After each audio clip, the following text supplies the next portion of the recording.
You know what? I should have probably checked that my capture card works before starting. Alright, we're good. Welcome, guys. You might have seen a little bit of salt spill in the title or on Twitter. Yeah. It just makes me mad, the whole thing that happened with Peace Walker and what came after it, you know? But we'll try to keep it low. We'll try to keep it simple. It's maybe some quick comments and jabs here and there. I don't want to go on a huge rant. Quote me in about 4, 6, 8 hours when inevitably the huge rant will happen. But we'll see. Jedi Archer, thank you for the 6 months. And Kenny with the 36, thank you. Controller, please be charged. Okay. These PS3 controllers are immortal. Maybe you're just used to the PS4 ones now. Alright. Yes, we're streaming late today, specifically as a fuck you to Irish Kevin.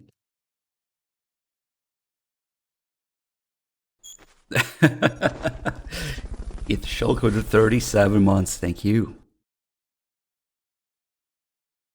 People claim the V aged well.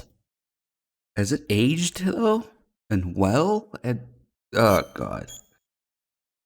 Okay, yeah, now we're getting to the point where even that is an old game, right? Yeah, Gay, do you know why it runs well? Because it's fucking empty and it's a PS3 game. It's... the engine can't render shit, dude. Oh god. Let's let the trailer play here. If you make an open world game that can't render things 3 feet away from the player with only 12 NPCs on the screen, that's a PS3 game, yeah, it better run on everything.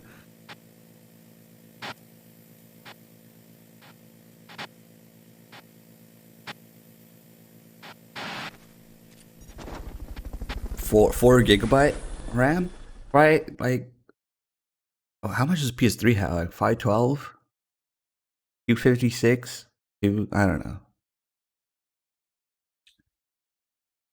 Beefer, thank you. Is it still your gift sub? Did he gift you did Mint gift you multiple months sub? Nice.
Just wait until people realize that there already was a game where you're big boss and you have a mother base and you go from mission to mission and develop things and recruit people. Except everything is much more detailed. Yeah, that's the thing. So we'll do a new game, then we'll switch to. Let me check my saves here, actually. Oh shit, we have all these meme saves, dude. Okay, so we have a red big medic. I don't think we're gonna use that. We have large leader. We have medic Chan. We have Asbag, Captain Asbag, of course, had to come from somewhere. And then this, okay, 200 hours. We'll probably use this one, even though it old. It's like 2 years old save. Okay. I actually did. Okay, so I must have grinded for the second ending on a big medic save. But yeah, we don't need to do that. Okay, well, we need to get rid of some of these meme saves. Large leader. What are some of the other meme names for Big Boss? Massive Manager. I don't think that fits though. Probably too big. I mean, too long of a name. No, it has to be in alliteration. The Big Boss, Massive Leader, Massive Manager, Large Leader. It has to be in alliteration. Because that's the rule, okay? Yep, thanks for the 37 months. Oh god, PSP text input. I don't know why we don't get the PS3 one here, but okay. Let me see if we can fit.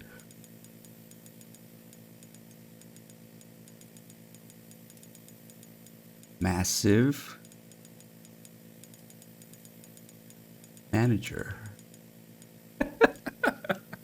Nice, it fits. Okay.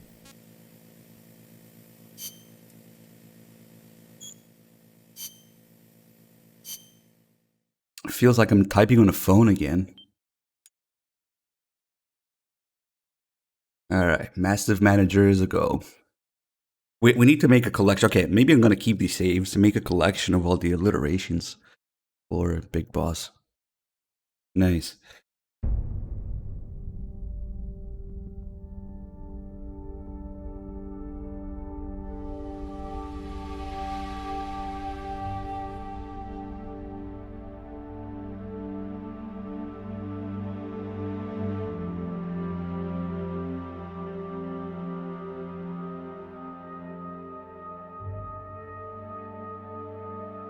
I'm gonna try and finish this in one sitting. But yeah, it's probably gonna be in a long stream. I do have a completed save though to switch towards the end.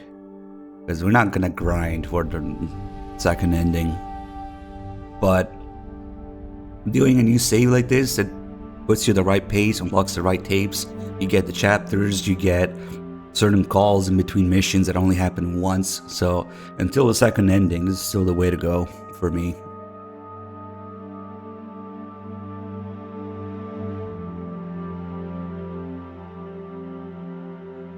Zador Knob.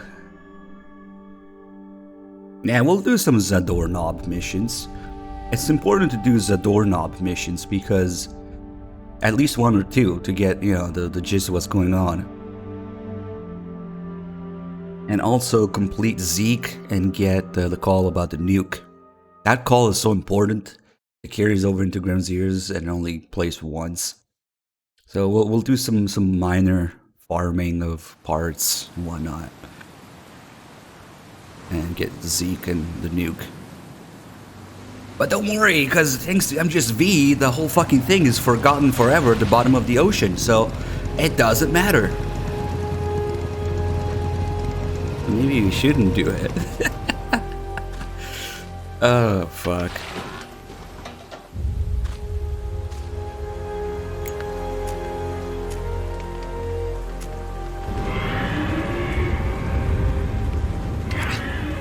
All thanks for the 90 months. Big Boss arrives on a bike, fucks off on a bike.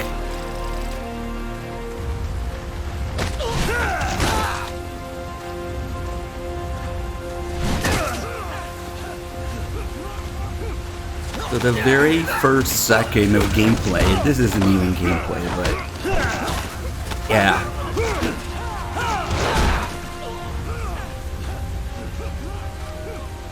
Yeah, imagine having more than one save file. Yeah, even before gameplay. We can start comparing things already. Boss!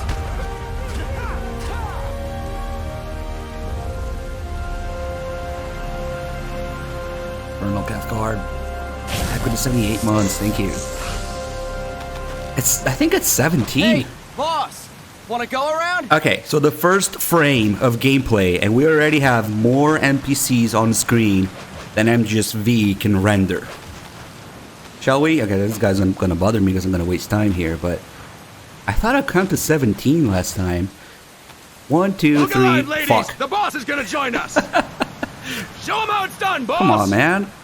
Your first priority in enemy territory is knowing your surroundings. Your life depends on where you are looking and how fast you can identify your target. Therefore, we're trying you to must identify. first master moving your line of sight. To move your line of sight, use the right stick. Now, when I give you an order, look in that direction. Look up. Good. Look down. Good. Are they all pairs? I guess they are. You should be familiar with the up and down controls now. Press the action button if you're ready to move on. 2, 4, 6, 8, 10, 12, 14, 16, All and with the player, let's try up and down on the right 17. stick. Yeah, one up and more down time. is hard, man. Look up. Good. Look down. That's more than 12, though. You should be familiar with the up and down controls now. Press the action button if you're ready to move on. Okay. Phantom Cigar, thank you for the 25. Next, we'll check your left and right. Look right. What the drill instructor has more personality than anybody Look left. in MGSV. Good. You should be familiar with the left and right controls now. Press the action button if you're ready to move on. Okay. You can change the controls anytime in options. Go with the method that works best It for does you. the same thing. Next, I'll explain how to change stances. If you just stand there like an idiot in front of an enemy, you might as well kill yourself now. Best line At here. times, you will need to get low to avoid Take a detection. screenshot of that. You have 3 stances: stand, crouch, and lying down. To change stances, use the crouch button. Yeah, see, Tap that's- the crouch button to change between standing and crouching. You can move in either stance. Hold the crouch button and keep it held to lie down. However, you cannot move while you are lying down. I'll say that again. You cannot move while lying down. Is that clear? So that's another. Oh my god, MGSV, insane details. Bullshit. When Boss, they tell you change your stance with the crouch button. to look up and down, if you do it naturally how it comes to you, you get inverse control scheme. But guess what? Peace Walker did it first. Of course, people don't fucking know change that. your stance with the crouch button. Okay. Holy shit. There's just a prime example of, people just have no fucking clue. Good. And Next, we'll work on your movement. Use the left stick to move around. Tilt it a little to walk slowly. The Tilt absurd farther to run. details. Decide which to use based on your situation. Remember that your footsteps are louder when running, making you easier to discover. Be careful. Yes, people always joke that this is big medic, but guess what? He talks way too much. He talks more in this intro than Kiefer does in the whole game, so that can't be him. Good. Now we have rolling. Rolling is useful for knocking down enemies in your way and for getting away when surrounded. You can also use it to jump over small ditches and other obstacles. To roll, tap the crouch button while running. Yeah, especially later with tap CQC. the crouch button while running. You Don't see forget that it. they're all practicing. He's the drill instructor, and they're all practicing. It'd be cool if they all practice everything, though.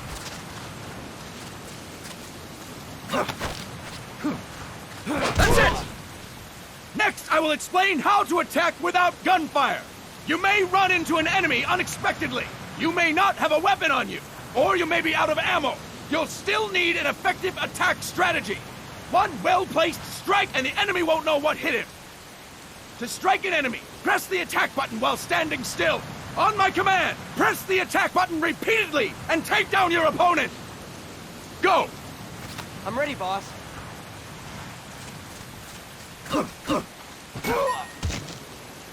Fine work, boss! Next, we're gonna practice using the stun rod. Hitting someone with the stun rod will shock them with 1.5 million volts. Anyone on the receiving end of that is guaranteed to be out cold. To use the stun rod, press the aim button to ready it, then press the attack button. You'll be glad to know we're using mock stun rods for this training session. When your partner attacks, make him believe it's the real deal. Prepare yourself for stun rod training. Go! Stun rod I'm ready, to the boss. dick. Oh, we have auto aim. Fine work, boss! Now we'll move on to CQC. CQC, or Close Quarters Combat, refers to when engaging an enemy in battle at very close range. It is a quick and efficient way of eliminating a threat. There are various CQC techniques. We will go over each of them. Don't get cocky because you think you know them. This will be different from what you're used to. Pretend you are learning it for the first time. The first technique is throwing your opponent. To do this, position yourself near your opponent and press the attack button while you tilt the left stick. Be sure to press the attack button when the icon appears. Now, wait for my command and throw So your opponent. since they re-recorded the Go. lines like maybe a I'm ready, year boss. or less apart, it doesn't actually sound that far off. When they changed the lines to include the left stick. Impressive, boss! Next, I'm going to teach you how to restrain an opponent close to you. This is a cornerstone of CQC. Grab hold of an enemy, and the bastard's life is in your hands. Frames, What you please. do from there Fuck. is up to you. I didn't restart my Just internet. know that if you restrain him for too long, the average person will most likely pass out. Something to keep in mind. Oh, well. Let's begin. To restrain your opponent, hold down the attack button while near them. Restrain your opponent on my command. That's okay. Go! It's Peace Walker. We're ready, basically boss. watching the comic book and listening to tapes. We don't need frames. Fine work, boss! Now we will throw your opponent after restraining them. I like how you hear in Throw the an enemy to background ground. when the Press a camera direction on the changes. left stick when you have them restrained. Restrain your opponent and throw them on my command. Go! I'm ready, boss. Yeah, we're all practicing. Impressive, boss! Now we will try CQC against multiple enemy opponents. You can also take out a group of enemies by throwing an opponent you have restrained. First, restrain an opponent by pressing the attack button near them. Then, tilt the left stick to throw them. By tilting the left stick toward other enemies, you can send your captive flying straight into them. On my command, restrain and then throw your opponent. Go! I'm ready, boss.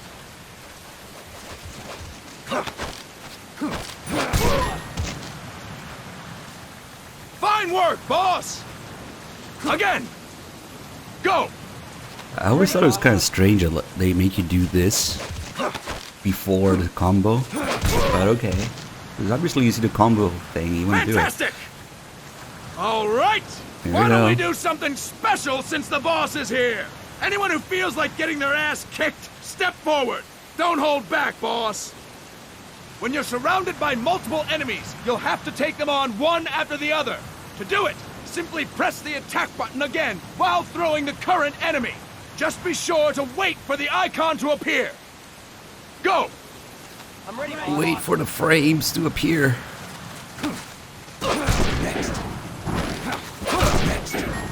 This doesn't actually freeze time here like it does in V. Fantastic! Imagine Again!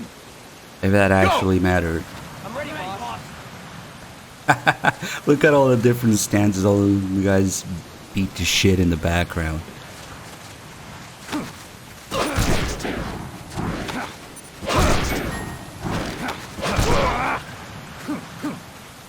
Fine work, boss!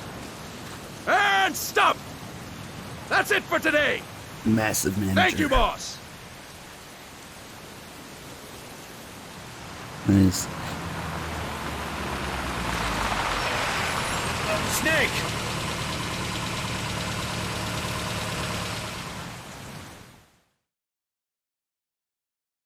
The way Kaz got removed almost from existence in the West. Ground Zeroes is just filthy. Kaz just makes Peace Walker for me. Like a reinvention of his character. It's just going back to visit a character that was introduced before, but with added What's info going on, in a guys? non-stupid way, like M4 We've got does. guests. Time to move. Don't worry, it's not our friends from Langley. Like Kaz is like 60% of Peace Walker. For I me. brought him. Made sure we won't follow. If only they brought more characters back that way, not the MGS4 way. Call me Snake. Sorry, Vic Boss. Listen up. For us, there is no victory. But in Revolution, doesn't one triumph or die? We don't do either. This game is an example how to bring back a character and add details to them in the correct way. After what MGS4 does, but no. Hey, better go get the CIA agent and Malak. Here. Thank you.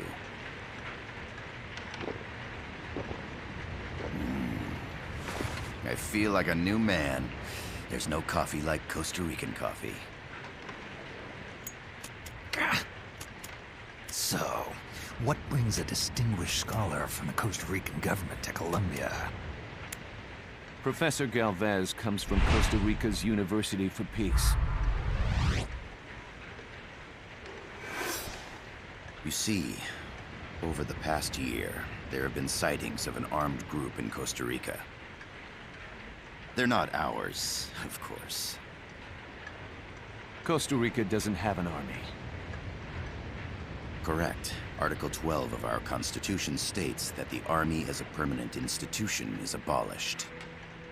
The Peace Constitution. You think it's rebels who fled Nicaragua? No, they don't appear to be guerrillas. They're far too organized.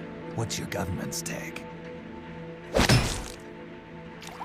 The authorities in San Jose claim it's a multinational security firm, hired by the Development Corporation of Costa Rica. Lies, obviously. They're bringing in state-of-the-art weaponry and equipment by the shipload. Where'd they get that kind of cash? I fear La CIA may be involved. The CIA. As you both know, the United States views Central America as its backyard. Even after Cuba, we've managed to maintain a delicate balance with the US. And your government can't just give them the boot? We are not allowed to bear arms. Japan's constitution has something similar. Article 9. It says Japan renounces war and can't maintain an army. I understand that you and your men have neither state nor ideology. That you will fight any foe. Please, you must drive them out of our defenseless country. We come to you, the Militaires Sans Frontières. So, you want to hire us? Yes, as our deterrent. We can't afford to pay much, it's true. But we can offer you this. A forward operating base. An offshore plant in the Caribbean. Sounds pretty good to me. This place is becoming a mess anyway. Snake, we need someplace we can settle down. The government's agreed to cooperate. Unofficially, of course. A chopper for transport would be nice too. I'll see what I can do. Hold it. You seem to think we're just a pack of dogs of war. Is that right? Yes, that's what I've heard. You're an army without a state. No, we've only left our countries behind. Please, you must help us. If your suspicions are true, force isn't gonna do any good. You'll have to find a political solution. The government's hands are tied. Go back to your bosses in San Jose. Tell them if they want, I'll introduce them to a negotiator I know. No. I'm not here on their behalf. So, what are you doing here? For over 20 years, I've preached the virtues of peace at multiple universities. Tonight, I stand before you as an educator. This is my student. She came to me to study peace. Let's go, Kojima. Her name is Paz. Paz Ortega. Paz. Peace. There's no way the No negotiator kidding. is in Ocelot, That's right? my name too. Kazuhira. It's Japanese for peace. Pleased to meet you, Paz. Call me Kaz. They've got a supply port north of Puerto Limon. Hold on, Town best part in soon. the Costa del Mar Caribe. A few days ago, Paz stumbled upon that facility while searching for a lost friend. She was captured. She's only a child, 16 years old. They did terrible things. As they to tell her, you you're supposed to be but 16, somehow she you can do managed to this. escape. Thanks, Kojima. Thank God. She's Yes. huérfana. Her Indeed. mother died when she was small. Oh my god. She lost her grandparents in the Civil War. She hates war with a passion like no other. Allegedly. My name is Paz, Supposedly. and I will do anything to protect my namesake. It is my one and only purpose. Please, get them out of my country. Make them leave Costa Rica. Sorry, kid. We know who you are, Big Boss. That is why we've come to you.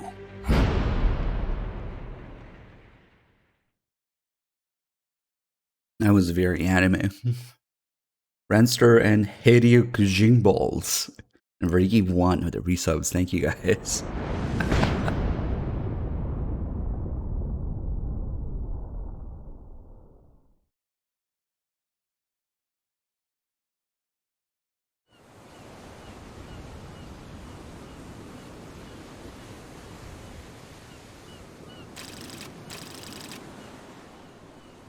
Wow, imagine having real Miller here. guns. Do you copy, Snake?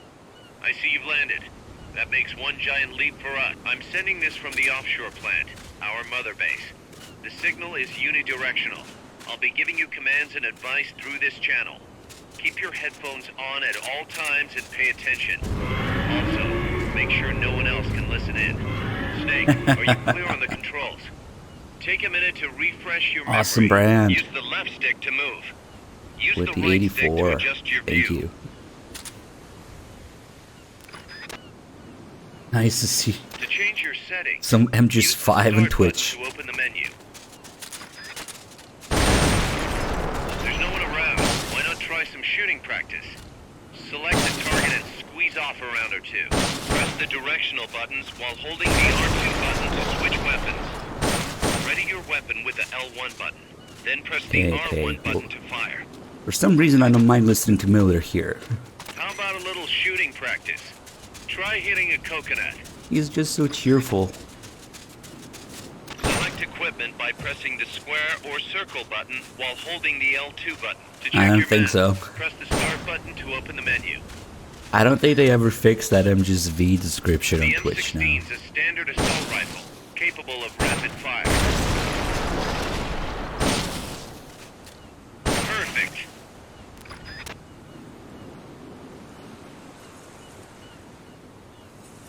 It's actually fairly well detailed, as always for a PSP game. Well, now we're playing PS3 HD edition, but still. To use the stun rod, first unequip any other weapons, then ready it with the L1 button and strike with the R1 button. I have no idea if my PS3 is even online right now and my PSN is logged in, but maybe. Obviously, the Scarecrow is conducting electricity.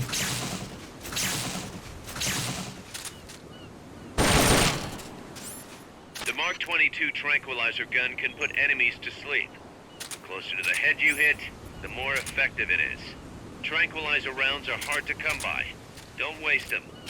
I mean, these are both true. Trigger discipline as we know it today wasn't a thing, and anywhere from the 40s to 70s or 80s, but it's also true that it's just a freaking game model. Come on, it's the game model that has trigger on it. You want proper trigger discipline, go look at the cover for MGS2. That beautiful Shinkawa artwork. I think that's some of Shinkawa's best work. 20, and thanks for the 22 months tier 2 sub. Thank you so much. The over-the-shoulder view allows Whoa. you to aim with a high degree of precision. We Running have- hard targeting correction. will automatically shift your aim to hit nearby body Shit. parts. If you want to change the aim settings, take a look under Options. I forgot to turn it Hitting an off. enemy's vital So points can bring them down with a single shot. You can also intentionally avoid lethal shots. Say if you just want to slow the target down. holy shit. So I always turn the shit off before doing this. I forgot now. I didn't know there was a call about it. He even tells you to like incapacitate enemies. Nice. So the controls in Peace Walker, they're the same as MGS4 in the HD edition on PS3. They're essentially the same as MGS4. The only slight difference is in the throwing grenades. So it's pretty much MGS4 controls, but damn, I didn't know that was a thing. Nice. It's kind of relevant because it's a game mechanic, and in this game, guess what? It actually counts in your score screen, and it counts against your rank if you leave enemies near death. They're basically just as bad as kills if you let them. So it would be quite stupid if you shot somebody without killing them and left them out to, you know, bleed out and die, and it didn't count as a kill, right? This game, not only it counts, it has like its own entry for it. Certainly there will never be a game where you leave somebody out to bleed to death and it doesn't count as a kill, right? Right? Oh, fuck. Yeah, I mean, if you Fulton them before they expire, like letting them expire and bleed to death before Fultoning or putting them to sleep, that counts, yes. Imagine a game with many more resources in this, and budget, and, you know, a big main home console that doesn't count as a kill if you leave somebody to bleed to death. That'll never happen. That's right. Nicely done, boss. Or the enemies heal each other instead of just staring at them. There should be a comment here where he says somebody's already used this for training, so we're not alone here. But I don't know how to get it. Hello? Perfect. Oh, now there's definitely more holes in it.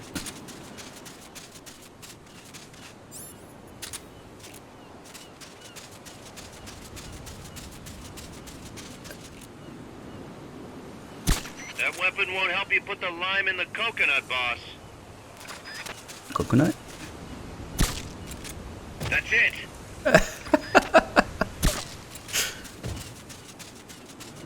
That should turn into a ration, damn it.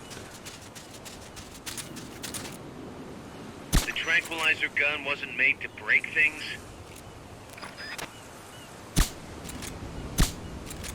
The tranquilizer gun wasn't made to break things. I love his tone there. The tranquilizer gun wasn't made to break things. Okay. There goes the suppressor. No, we can't shoot through this.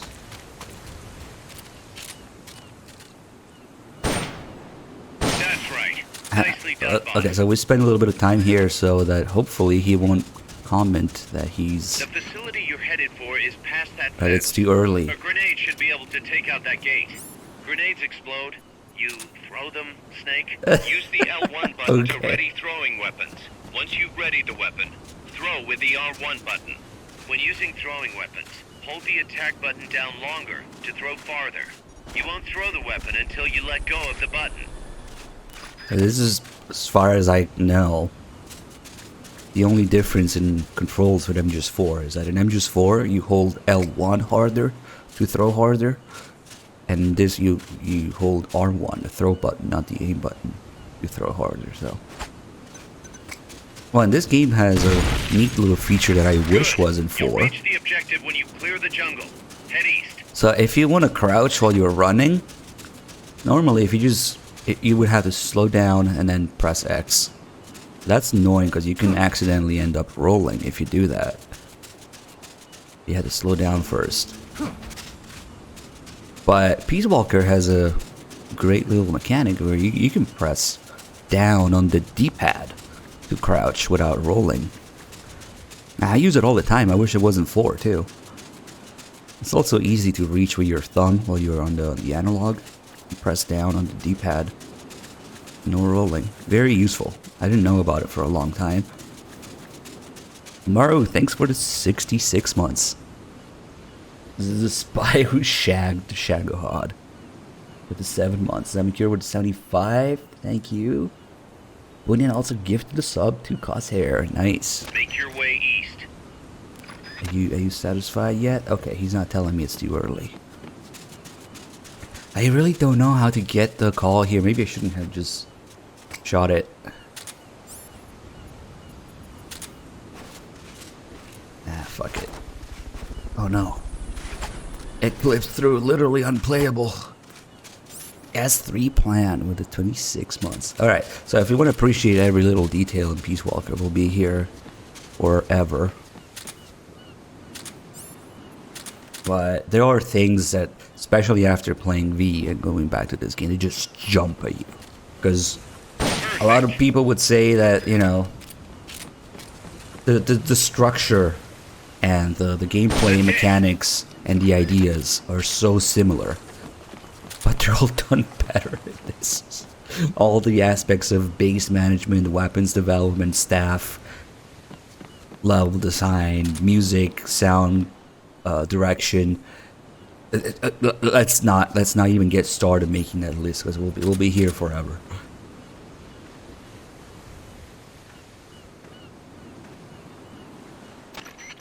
I gotta thank you for agreeing to this, Snake. Man, am I glad to be out of here. Finally, we can leave all that crap in San Geronimo behind. Yeah. And break into the mercenary business for real. What's that? Portable ops? Yes. Portable who? What? Doing it for her. For her. Oh, the visuals and the art direction. It's always that matter of, you know, people not understanding the difference between art direction and graphics. And of course the art direction is better here too, so yes. Oh well. Are they still here? Come on, Snake. This could be good for us. They're willing to give us an offshore plant, a place we can finally put down some roots. This is our chance to expand MSF. We don't need a place to stay, guys. We're nomads. We always will be. What?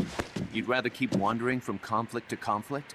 Tools in the hands of whoever's fighting at the time? The second we settle down, who's to say we won't become the warmongers? Listen to me, Snake. We're not mercenaries. We're not a foreign legion. MSF's a business. A new kind of business. Look, it's not like we're trying to start a war here.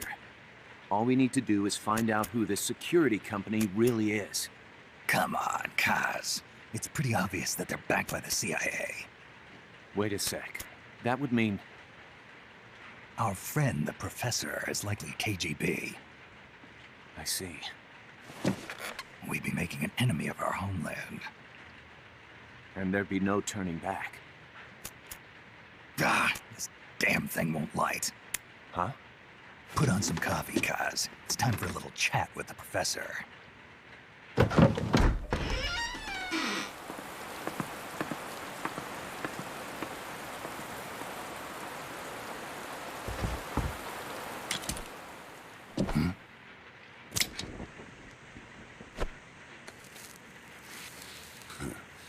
I was a heavy smoker. When I got my medal from the Secretary General, he gave me this prosthetic hand as well. But smoking was ruining my lungs, so I quit. I've not had much use for it since. It's quite an honor to meet the legendary Big Boss. That's just a code name the CIA made up. Then perhaps I should call you John. I don't have a name. Stop using that code name you liked so much 10 years ago. What about you, comrade? What do they call you back at Center? Well then, allow me to get straight to the point.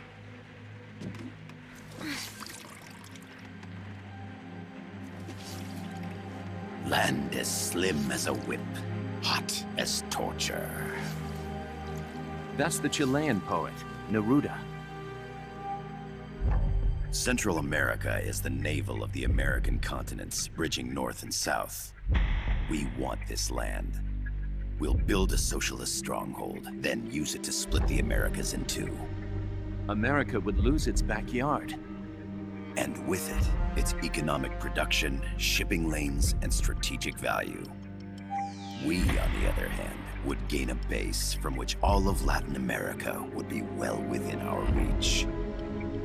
He who controls Central America will win this Cold War. First comes Nicaragua, toppling the pro-American Somoza regime.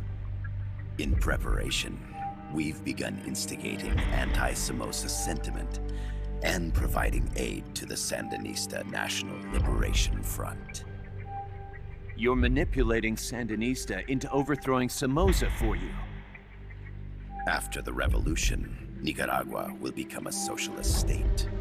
You think America's just gonna let that happen? Certainly not. After all, the CIA is already here. And that's the armed group inside Costa Rica. Precisely. It's clear that they've been sent in to disrupt our efforts across the border in Nicaragua. Simply put, the army now stationed in Costa Rica is CIA capital. But it's more complex than that. The CIA's got something else planned as well. What? That is the million-dollar question. Big Boss, we want you and your unit to find the answer. Infiltrate and investigate the facility in La Costa where Paz was imprisoned. Learn all you can of their operations. Then, drive them out of the country.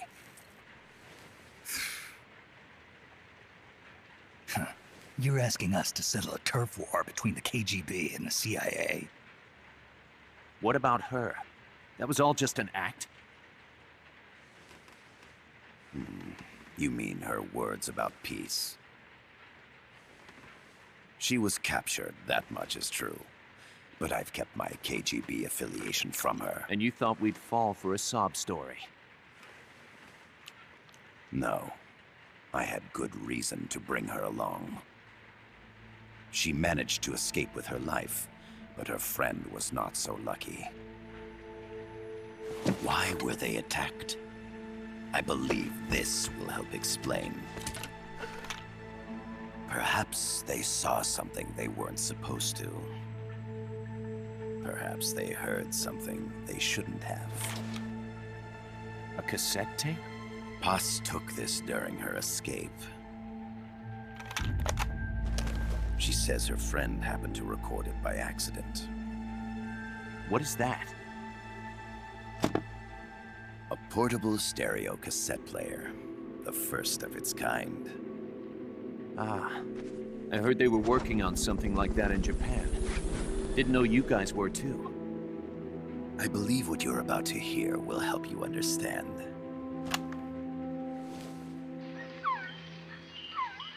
What is that? A Quetzal? The phoenix bird. Paz's friend was researching birds. She went out into the jungle to record bird calls and stumbled upon this.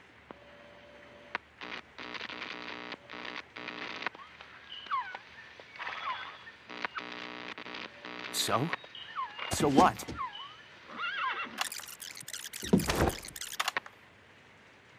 Now it gets interesting.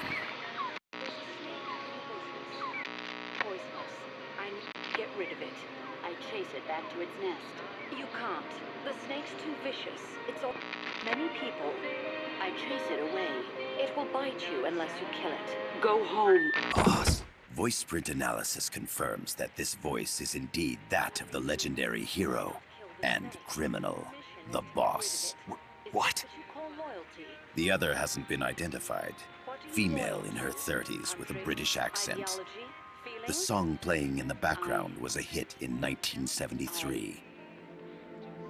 What's it going to be? Loyalty to your country or loyalty to me? Your country or your mentor?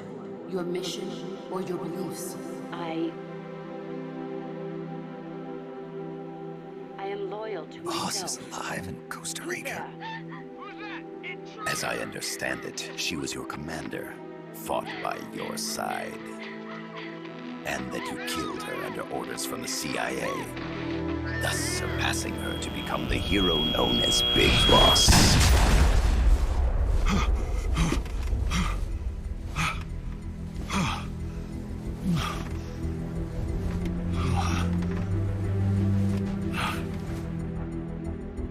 Well, what'll it be? Will you take the job? Snake, it's gotta be a trap. So you still can't turn your back on your country? Then I suppose you won't need this.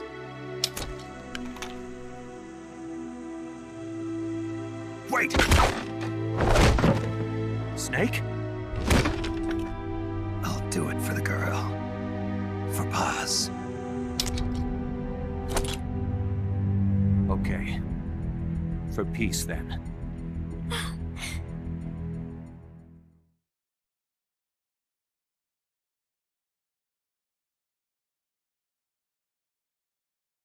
Peas and carrots. Bill Pro, thanks for the 14 months.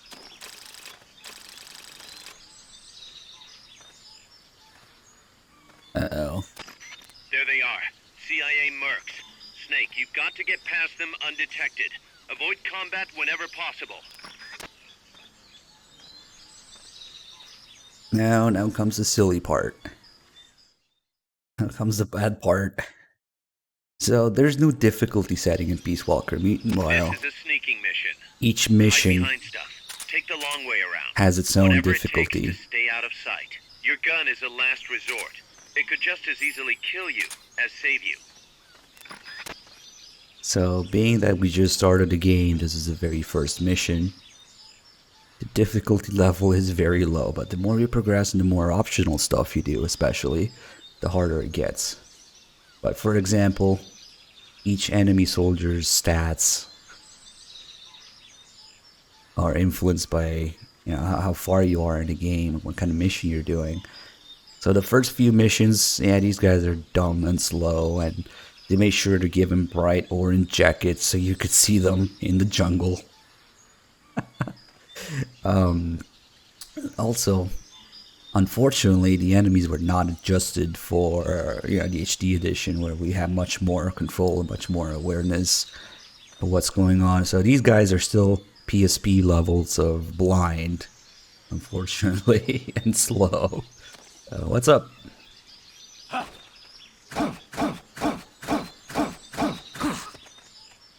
Yep. That's the bad part.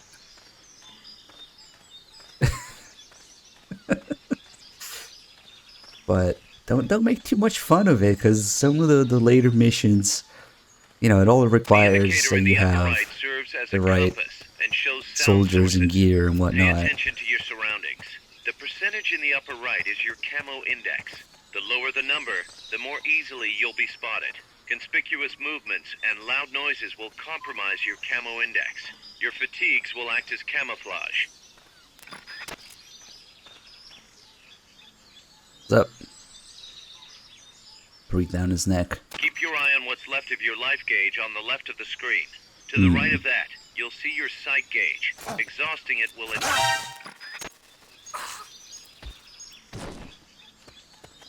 Okay. When you clear the jungle, you'll be there. Head east. Blowing CIA, yes. Makes sense now. So, here we have another game where we start in kind of a dock area with, you know, crates and a forklift, and also credits on the screen as we go through them. Looks like you're inside the compound. Security is tight. Stay sharp. So the real hero of Metal Gear games. Is somebody there? Could there be somebody there? I'm not sure. Real hero of Metal Gear games is the forklift. Also, Cameron is a bit OP, but Somebody whatever. We're under attack! Actually got an alert. No.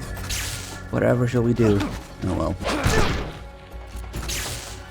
It's like Mei Ling says. It is. What is the saying? Understood. The strong Dispatching swimmer reinforcements now. most often drowns.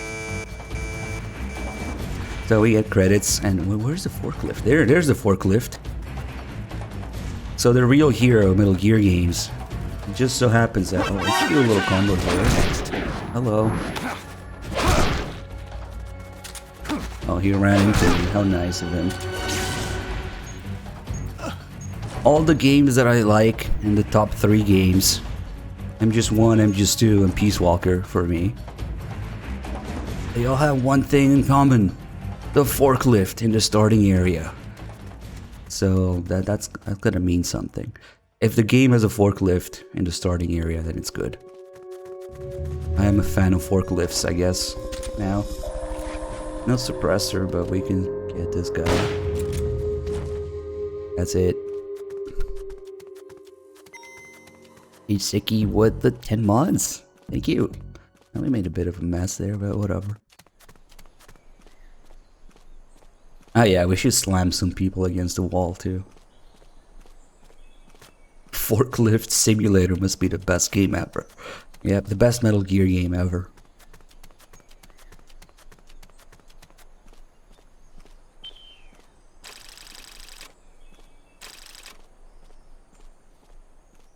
It's not particularly productive to do co-ops for, you know, the early story missions and whatnot, but who knows, maybe. I don't even know if my PS3 is configured properly to be online now. Acknowledged. Spears are loaded. The barge has cleared Point Bravo. Acknowledged. Out. I guess MGS3 would be number 4 or 5 for me. I don't know. I kind of like Ground Zeroes too. Oh, QTEs in my Metal Gear. Freeze! The cargo. Where's it headed? What is it? Air suit. In the mountains. What's up there?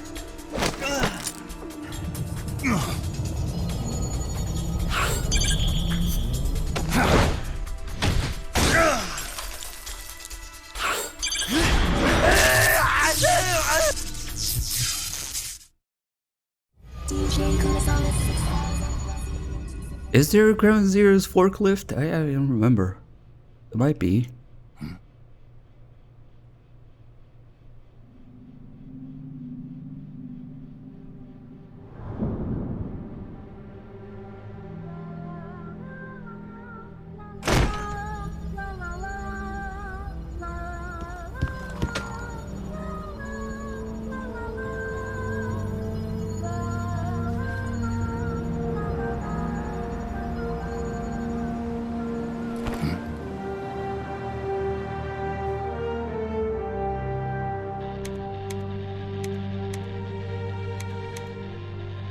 This is Snake. Kaz, can you hear me? Loud and clear. You found a radio. It's got a circuit that reverses the audio phase. Let's switch frequencies from time to time, just to make sure we're not detected. I found a map of their bases. The cargo's heading from the marshes west towards Irasu. Nice going, boss. Kaz, this place is full of film badges. Dozens of them. Film badges? Like the ones used to measure radiation exposure? The radio man was wearing one. And whoever he was talking to called the cargo spears. Wait, that would mean... Nukes. They're bringing nukes into Costa Rica. Holy Mother of God.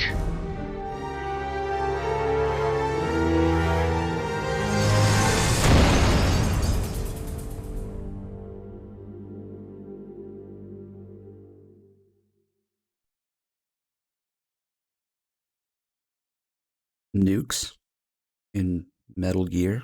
No way. We only got an A. We're gonna get an A anyway because of the time it took. So that was 3 alerts. And see how it actually counts enemies left near death, which also count against your score and pretty much count as kills. And we got weapon experience.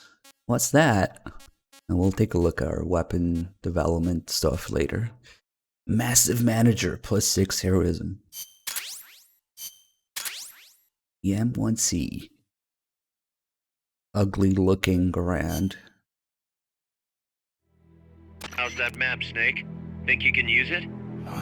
It tells me where their bases are, but it's just a bunch of points. No routes. I need better intel on the lay of the land. Snake, the professor said he's got the Sandinistas on his side.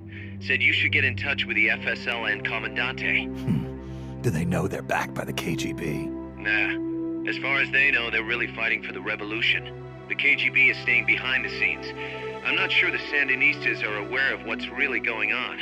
Still can't believe anybody would bring nukes here. Yeah, that's a shocker.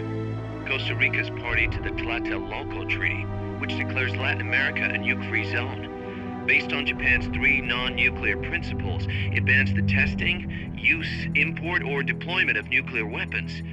If word of this gets out, Opinol will be forced to act. It'll cause an international uproar. The treaty was signed to prevent another Cuban Missile Crisis. If the U.S. itself is gonna scrap it... Latin America is too close to spawning another Cuba or 2 already. The entire continent would become one big powder keg. Well, if they did bring nukes, we can't let them get away with it. Are they planning a test, showing off? Or is it all to keep the anti-American movement in check? Good question. Why bring them here? I can't figure it out. Whatever the CIA's up to in Costa Rica, the professor wants it stopped. We need to find out what that something is. We need to get ready first, Kaz. Repairs? Working as fast as we can, boss. This place is pretty beat. Looks like hell. But as long as you're with us, we'll make it heaven. No one can bother us here. No state telling us what to do. This is the MSF's haven, our mother base. And with this foothold, we'll back you up even better than before. We're gonna turn this pile of junk into something big. Yes, kills or binary. Yes or no. Doesn't matter how many. If you get 1 kill, you might as well get a million kills, right?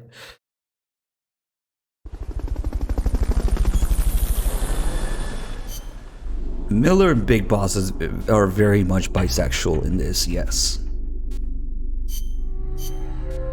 Alright, we got our little base menu with not many options right now, but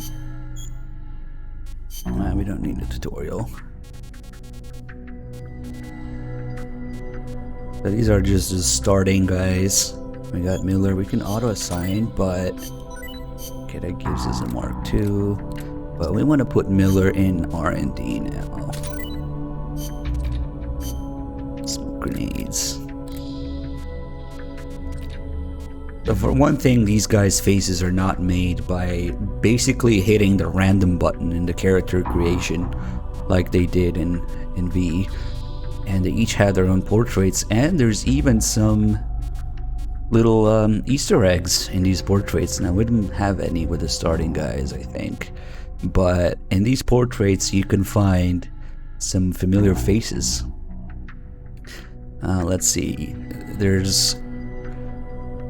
I guess one of the most iconic ones is you can actually find Snake's Japanese voice actor, Aki Otsuka, as a face here, as a soldier. And well, there's Kojima, of course, we'll find him later. And there's Meryl's team from MGS4 / Police Knots reference. You can find Jonathan Ed, guy who looks like Johnny as well. There's a guy who looks like Vamp. There's probably what's supposed to be Mei Ling, maybe Naomi. Trying to think of a couple more. I don't think Raiden is there, but these are just random people right now. And oh yeah, the Sorrow is there. They don't have their exact names, but the portraits sometimes they show up randomly. Oh yeah, Yumi Kikuchi. Kaz's voice actor, like Atkin Downs, or a Japanese one. I can't say that I know what a Japanese voice actor looks like. Probably a Japanese one, seeing how they have snakes for the Japanese one. But so we can see their stats here, and yeah, they all suck because they're starting soldiers. But if you look at their profile, not only they have the combat ability, but the combat ability is broken down into all those things that you see there in the middle right part of the screen, which is much more detailed. Because to this day, I can't find any information on what actually having like an S rank soldier does in MGS-V. I have no idea. But here it's broken down and it reflects into gameplay very, very obviously. So we got shooting, reloading, throwing weapons, placing weapons, running, walking, CQC damage, and defense stats. So the combat ability is further broken down into all these things. So like, if you use one of these guys and you try shooting, I don't know, something in full auto, if the recoil or shooting ability, or recoil management sucks, you can see the gun climbing up like crazy. They each take, you know, they're allotted amount of time to reload. And we'll see that because this leads me into another thing, the side ops. The side ops in this game, they actually have like a timeline and series of events where it matters, and you actually can't do some of them as Snake because Snake is like supposed to be busy doing something else at a time. So you would have to play as our second best man here, I guess, Alligator. I will see that once we go to the mission menu. So you're kind of forced to play as another soldier, which makes sense. And the side ops are not just randomly thrown there. They have a timeline, they have an excuse for happening and context in the story. And you would have to play as another soldier. And you'll see how you can feel like the movement speed, the shooting ability, the reload speed, all those things when you play as a different soldier. So that's another thing that's done better. And if we look at our weapons development here, you don't want a tutorial, but like, yes, we can make the Mark 22 rank 2. And we can see the model, and wow, they're actually like real guns. And like, I think for the Mark, probably looks the same between rank 1 and 2, but later we can see actually it's the suppressor technology that improves, so the suppressors start looking different. Is it different already? I think it is. Maybe not between 1 and 2, but later we'll definitely see different suppressors to increase the durability, and also the damage, the non-lethal damage, of course, which you can actually see in numbers. But that's not the only thing between weapons. It's not just the rank, but also there is a little thing called the usage level. So under each icon, you can also see these 3 slots here, these 3 bars that they fill up the more you actually use that weapon in deployments. So each weapon gets like weapon experience, and to have an absolutely maxed out weapon, you would need to develop like rank 5 and also usage level 3, because it goes up to 3, which translates into slightly better accuracy and damage. And all of these features that I'm talking about, by the way, there's tapes about them. There's tapes about, you know, obviously the story, but there's also tapes about the gameplay features and how they're kind of like excused into existence in a canon way. And it's true that each weapon has its own idiosyncrasies, and the way it feels in your hand, the way you handle the recoil, the way you grip it and place it in your hand, and it all feels more natural the more you use it. And that's a real thing. So even using a new weapon for a long time, the more you use it, the better it will feel. So the more accurate you'll get, and the more, I guess, the more damage it does. It's a little silly, but it's just very marginal. But it's a thing. It's an excuse to use things more. Let's develop smoke grenades because they're OP as fuck in this game. And oh god, man, we don't really need this. I kind of wish that we got like a regular old Garand instead of this thing, but these were also a thing. they tried to modify some M1s to be sniper-ish with a loudener. Y'all getting a suppressor in your gun? I get a loudener. Now that's just the bell-shaped muzzle brake. That's also real. That's also an accurate thing. I don't know why, but I guess it helps. The scope has to be offset because, of course, you have to reload the damn thing with the end block clips. But it's little detail like this, and this game, like MGS4, even more so than MGS4, has so many weapons. But guess what? Now you kind of have your own army, so it makes a little bit more sense to have an insane amount of weapons compared to MGS4. It's like, what? And the analyzer. You don't need to analyze anything right now, but whatever.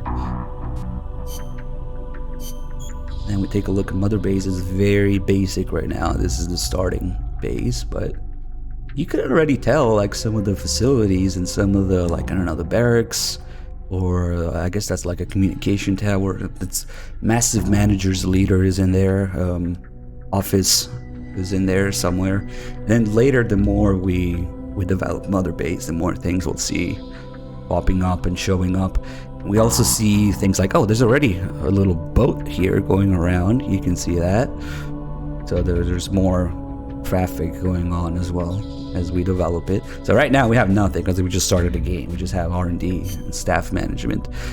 But another thing that I like is how, you know, each of these guys has a little quote, a little something that they're supposed to basically be telling the boss when they see him. And it could be little comments, little nonsense about their lives or trivia, or it could be,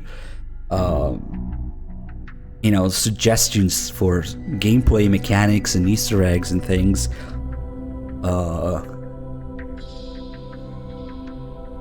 We got a big box delivered to us. No return address. I guess this is supposed to be like a hint at the supply boxes you can get.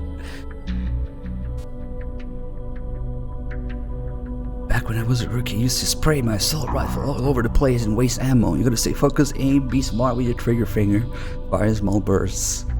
It's not how many shots you fire, it's how many hit the target. I wish I realized that sooner, yes. Especially with your shitty firing ability that you have. But yeah, they give you little gameplay hints like that, or they give you little hints at Easter eggs and things like the Monster Hunter Easter eggs. Or like there's a guy who says, oh, I have a friend named Johnny, I wonder what he's doing or something. I hate eating cold rations. If only we could grill them up a little. Oh yes, this is another suggestion to a gameplay thing that actually comes much later. It's kind of surprising they're already talking about it. But you can see how these guys kind of have, they each have a little bit of personality to them, just simply by giving them a line or two here. So that's also something that I feel is missing from you know what. But yeah, I don't want to fight, I want to be a cook. And if you look, his cooking ability is the highest, so that actually makes sense. It's true, he wants to be a cook. And guess what? People actually eat in this game. There's actually a mess hall and cooking team. So yeah, that's I guess that's hard to do on PS4. I heard there's a suit that makes your footsteps almost silent. Yes, that's OP. When we're done here, I'm gonna start my own business. Yeah, we only have these few guys now. And of course, Miller has his unique skill and line and combat ability is all well balanced. But if you look, he's actually a better cook than he is a fighter. So he's got good cooking and intel ability. And his skill is unique, in which increases morale of all the staff on his team. So if we put him in R&D, he will make R&D overall better, which is why it's worth putting him there, especially the beginning.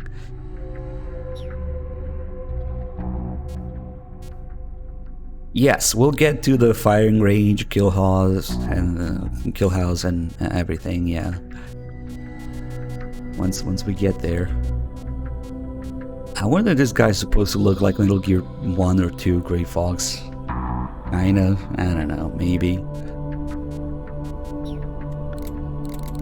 Anyway, don't have a whole lot right now, but we'll get to it. And now, in the mission selector screen, for one thing, we actually have audio design here. You can't tell right now, it's just a basic music, but later as things happen in the story, you're at a certain point in the story, the music here will change to reflect that. Imagine having sound design like that and different music. That's actually good. But like if we look at all the missions right now, after we do the starting mission, so Snake only, before we get the next one, there's this, which is the first side op. But the side op is not just randomly thrown there to, I don't know, clear some mines or whatever. It has a little context to it. So remember that guy we took out in the cutscene in that area? That's what the mission is about. Snake is knocked out of the radio soldier, go recover him. MSF soldiers only, so we can't actually do it as Snake, because Snake is supposed to be doing this right now, and they send someone else to recover the guy there. Because little things like that, little context in the story and the timeline and the series of events that makes it, you know, have reason and meaning to go as someone else and be elsewhere at the same time as Snake. And later there's some missions where you can also get calls from Snake when you're a different soldier. You can get calls because like Snake is fighting Peach Walker and you're defending the base where the enemies are trying to rush in after him, and so you get like a call from Snake like, oh, hang in there or whatever, little things like that.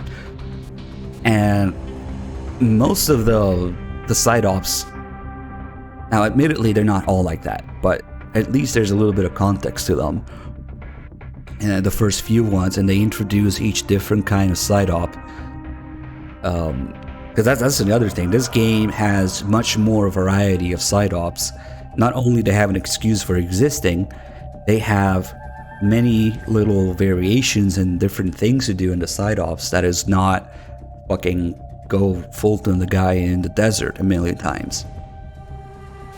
So we'll see that, and we'll try to do some of these. And okay, so let's do this one for now. The boss has infiltrated the area around the coastal supply facility and knocked out the soldier there. But we can't just leave him there to be found. I need you to get in there and capture the unconscious soldier using the Fulton recovery system. Do it quickly before he comes to.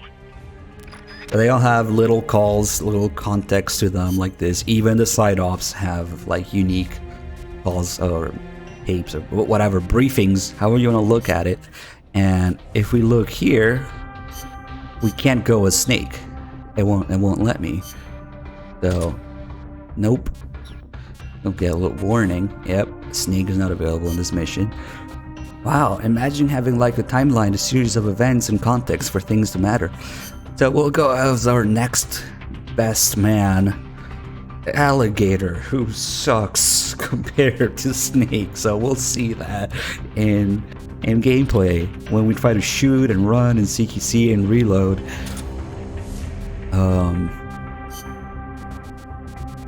Oh, and guess what? When you pick your uniform, not only it actually tells you what fucking camo index is, where it's good, but picking your uniform in this game influences how many weapons you can carry, how much ammo you can carry, how loud you are when you move, how fast you move, and how much damage you take. Obviously your camo index. So all these things matter depending on which uniform you're using. So there's, again, you might think these are just cool little details, and you might even think they're obvious details, but guess what? It's another fucking thing that's gone. So everything is just infinitely more detailed in these little gameplay things. But anyway, right now we don't have a whole lot. We just have the starting uniform in different patterns. Or we can go naked, which isn't really naked. They still have like this undershirt going on. Because I suspect the model is actually like still like Snake's. So they probably have a scar in there. Okay. Because if you go naked as Snake, obviously he doesn't have that, and he has a scar. And you get a little voice line each time you select a uniform, depending on what it is. And we only have 2 right now, really. Naked and Jungle Fatigues. And again, all of these things have tapes about them. So, okay. Let's address the the elephant. I guess an elephant is an animal. Address the elephant in the room. Tapes. Oh my god, Peace Walker, so many tapes. It's so boring. Well, how can you just sit there and listen to all of them?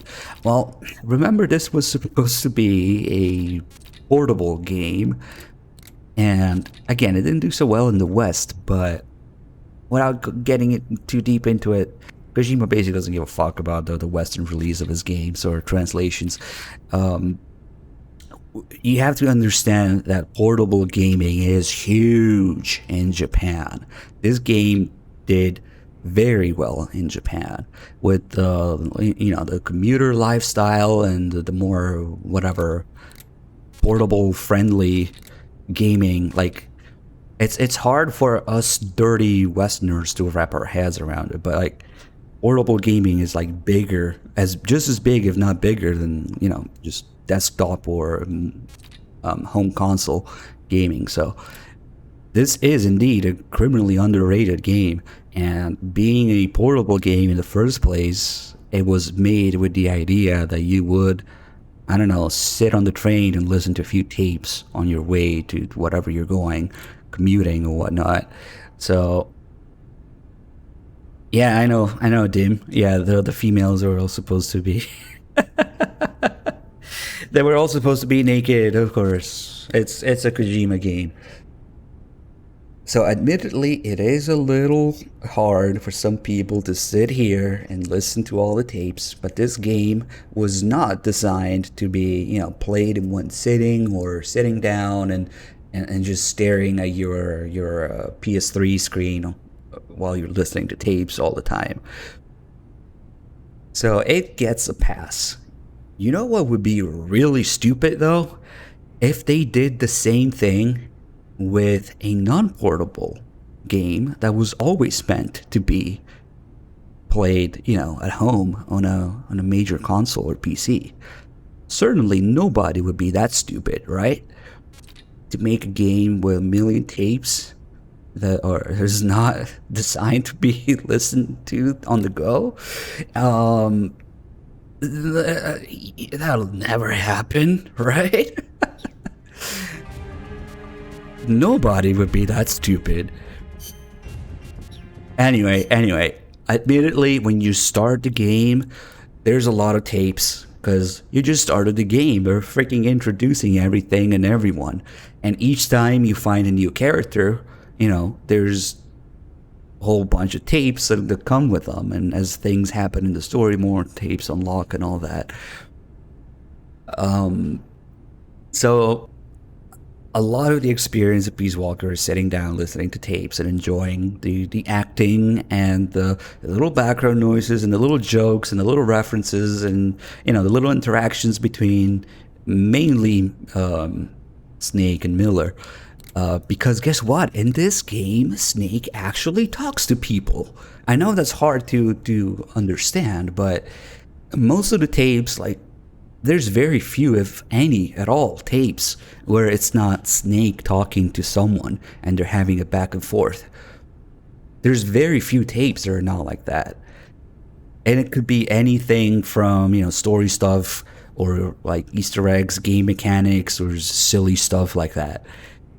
So imagine actually like having an exchange and little things like the sound design in the background and the acting, of course, So yeah, I could go on about why Peace Walker tapes are like a million times better, but it is true that when you start a game and each time you find a new character, since those characters actually have, you know, history and background and motivations and things to talk about, there's a lot of tapes. So like, if we do the tapes about this mission, it's also the same reason why I'm talking about it for so long. Obviously we get the Fulton recovery tape. And also the location tape with Pazzo. We'll do most of these, maybe all of them. We also have like everything about, you know, Kaz and MSF and Mother Base being introduced. So this is gonna take a while. But remember, to me, not only they're good, but it gets a pass because it was supposed to be a portable game originally. Nobody would be that stupid to make it on a home console game, right? All right. Let's do this for now, and then we'll do the mission, and then we'll do more Miller/MSF stuff. Snake, you can use the Fulton surface-to-air recovery system to send prisoners and unconscious mercenaries you encounter back to Mother Base. I know you've used the Fulton before, but just to make sure I'm not missing anything, let's review the steps. Okay. First, attach a balloon to the unconscious enemy or captured prisoner. Right. I hook a wire to their waist, and on the other end of the wire, there's a helium balloon. Right. Then we'll send over a chopper to catch the floating balloon with its recovery hook and reel it up into its cargo hold. And that's it? And that's it. We finished installing the recovery hook on the Huey. Wait, Kaz. Something doesn't make sense about this whole process. This again. Well, normally, Fulton recovery is for when you're using fixed-wing aircraft. With a helicopter, isn't it simpler to land and pick up directly? Listen, Snake. You're going to be calling for recoveries repeatedly throughout your mission. We want to keep the risk of taking enemy fire to a minimum. The best way to get that done is to do the recovery in a high-speed flyby. That's what the Fulton surface-to-air recovery system is for. Uh-huh. What's the real reason? Helicopters are cheaper, and the repair bills will start adding up once the bullets start flying. I thought so. Kaz, I know we need to keep costs down, but... Boss, you really need to get rid of this whole army mentality. We're not the Pentagon. We don't have billions of taxpayer dollars to play with. And besides... Fine. Just pick a reason that makes sense. Helicopters have quicker response time. Sounds strange, yeah, but it works great. I promise. You'll get used to it before long. Yeah, I hope so. That's... Obviously, the way Fulton recovery is portrayed here is silly and would probably kill someone in real life, but they kind of address that. A very, very overly simplified version of it in order to, you know, for gameplay's sake, to be quick about it. It's because dragging people was too annoying in portable ops, yes. Alright, alligator, let's go. You kinda suck.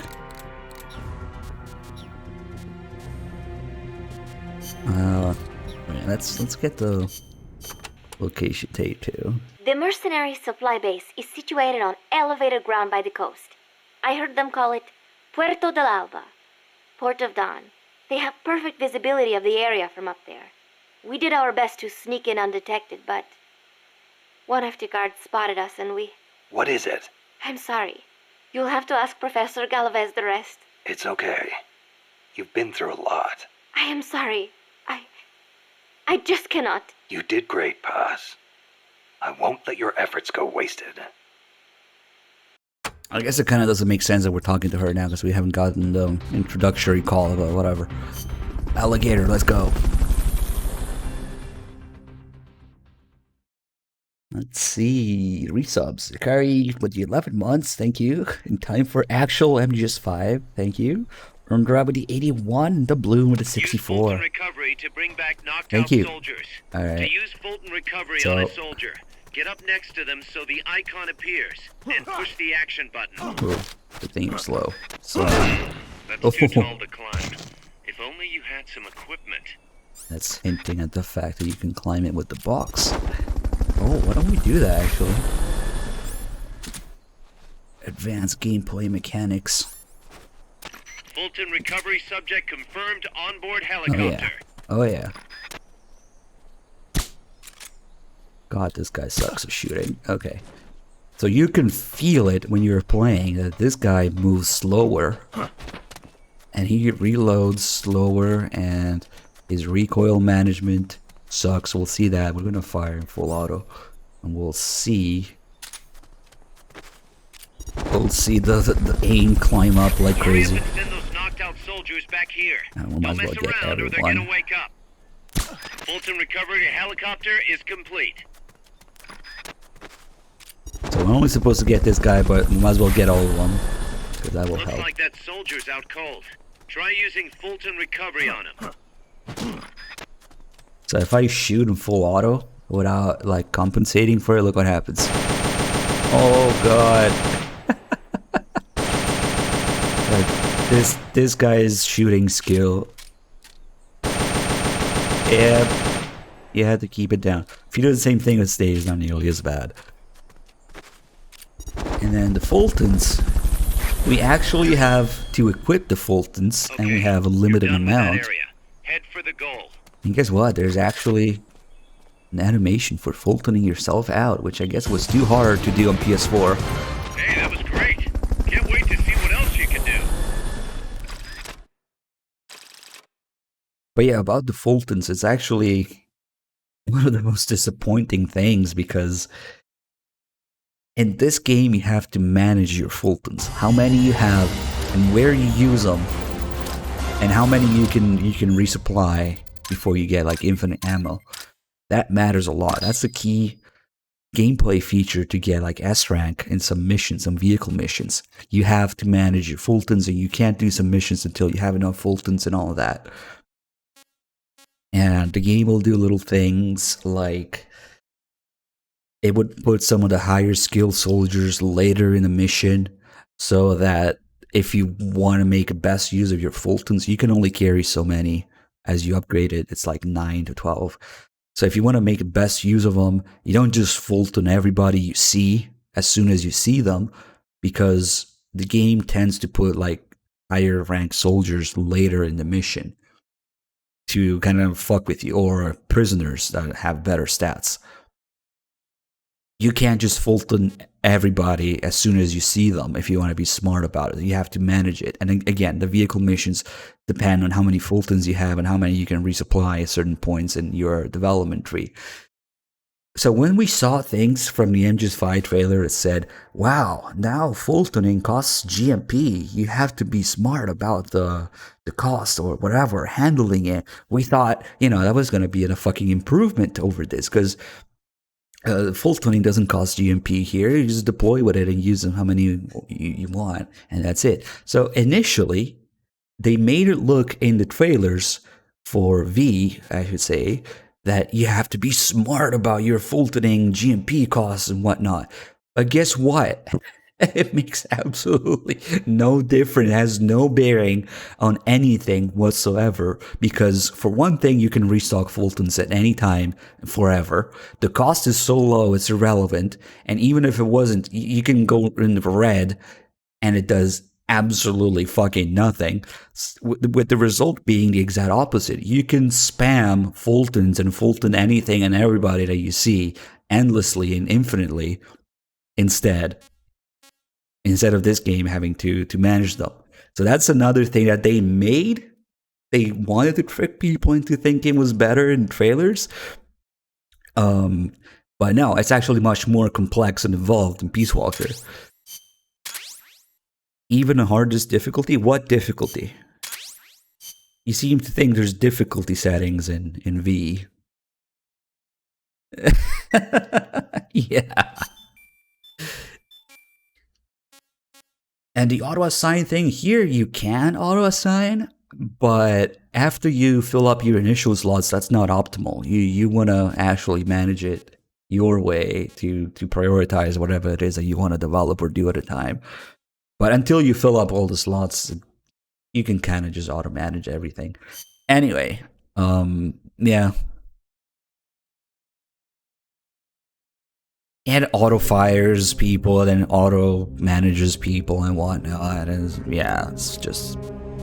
But the most ridiculous thing is that they wanted to I don't know, they wanted to make it look like you had to manage, be careful about your GMP costs and whatnot. But the end result is the exact opposite. It doesn't matter. You can get infinite Fultons instantly and Fulton everything brainlessly. And I will go ahead and say that they specifically encourage people to approach each like outpost or whatever with the idea in mind that, oh, I'm gonna put that guy to sleep, I'm gonna walk up to him and I'm gonna Fulton him, repeat times a million, to slow down your whatever gameplay time or make you waste your time or whatever. And as soon as you break out of that mentality, it will free you. It will free you to see what the level design and the gameplay mechanics really are for what they are. If you approach each outpost with that mentality, not only is it repetitive as fuck and annoying, it artificially inflates your playtime, and it does you no good because like 99% of the things that you need you can get anyway. You don't really need a Fulton anyone except for, you know, those target specific, mission specific targets that you have to. So for me, that was one of the most liberating things about playing V the first couple times. I did that and I realized you don't need to put everybody to sleep, walk up to them and fucking Fulton them, because that completely changes the way you approach each area. Don't do that to yourself. You don't need to. You don't need to Fulton shit in that game. Here, it actually matters for boss fights. Again, you have to be smart about when to use your Fultons and how many you have left. And it actually matters to develop things for like boss fights that are otherwise kind of like an obstacle. Like if you don't have enough people, you'll get different calls from Miller about it. If you don't have enough people, you won't be able to develop like that one, I don't know, rocket launcher. Good example is the sort of proto Stinger. If you don't have that, by the time you gotta fight the Chrysalis, it makes it considerably harder, more annoying, because you don't have anything that locks onto it. And of course, with the optional stuff, the optional side missions and vehicles and bosses, it's like that all over the place, because you just don't have enough powerful weaponry or enough Fultons to do those missions with S rank if you want to do it properly.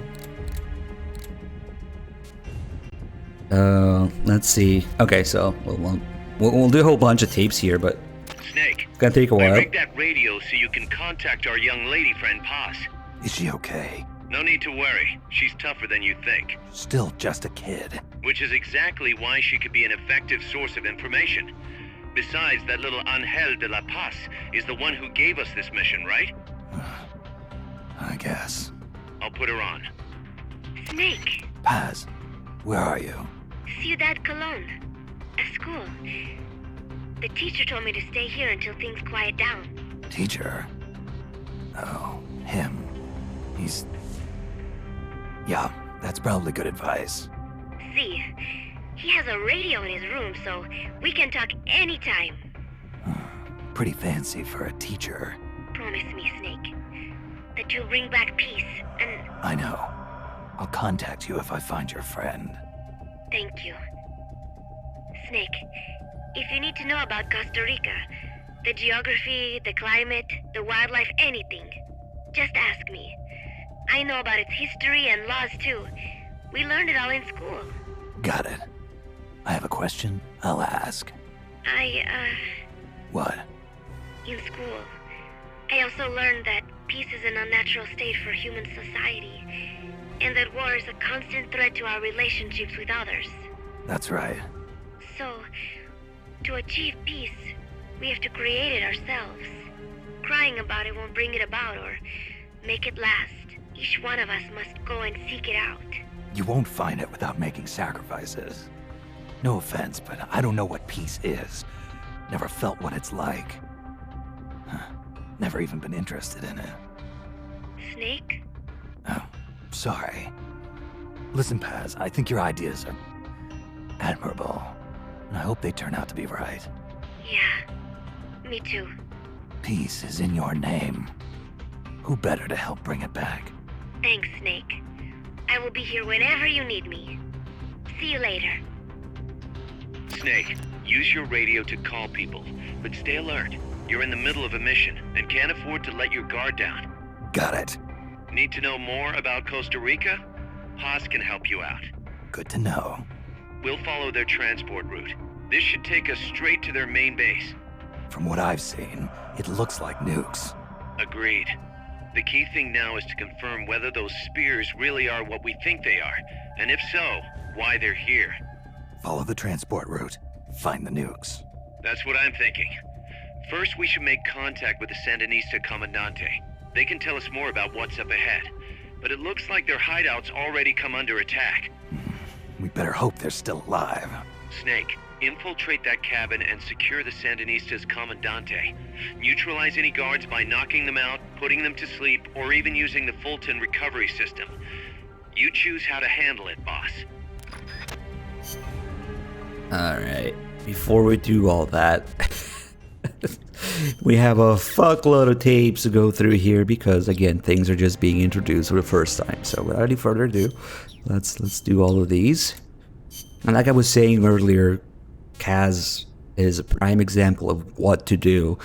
Bring back a character that was already established, but add to their background, their personality, their history, their motivations, and bring him back and add to them in a correct way, which is the exact opposite of what like the MGS4 way is, of bringing back characters to basically, you know, beat the dead horse to death even more.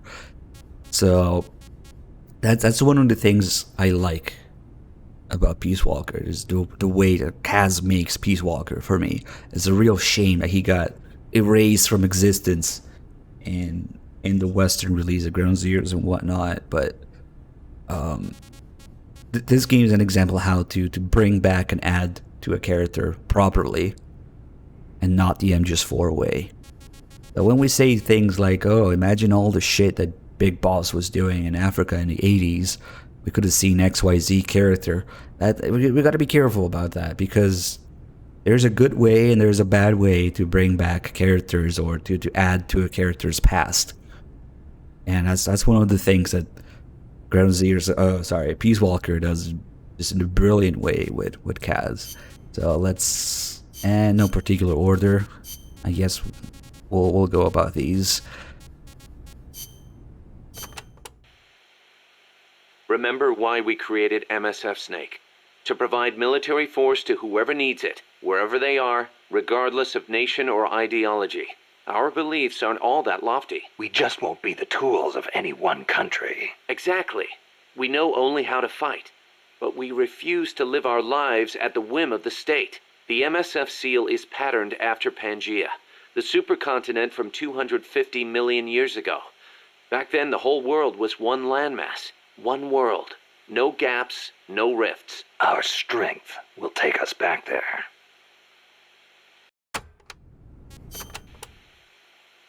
What about you, Kaz? Any interest in expanding MSF? You'd better believe it. I want to make us into an organization that doesn't take orders from any country. Just like you were saying, we have to be strong. Strong enough to defend ourselves. We need money, too. Money to train soldiers to fight. The way I see it, we make MSF into something along the lines of a new kind of business. A contractor providing the full range of military services. Not just combat, but logistics, training, weapons, outfitting, and R&D. Combining the small footprint and exceptional performance of special forces with the raw military might of a full regular army. Only with that kind of power can we break free of nation-states. What I need from you, boss, is to go out and find guys we can bring back here using Fulton recovery. Then tell us what assignment to use them for. I'll take care of the rest. Well, as you can see, Kaz is a Giga Chad with his jaw and whatnot, but since we're going to be staring at his picture for a little bit, I figure I'd ruin it for everyone and point out his lazy eye. He's crossed-eyed. Oops. I'm not sure what was going on with that, but yeah, ruined. Your old mentor, the boss. She was known in the West as the mother of special forces, right? Nothing but propaganda. Actually, it's not all that far from the truth. I heard the KGB just set up a counter-sabotage cell.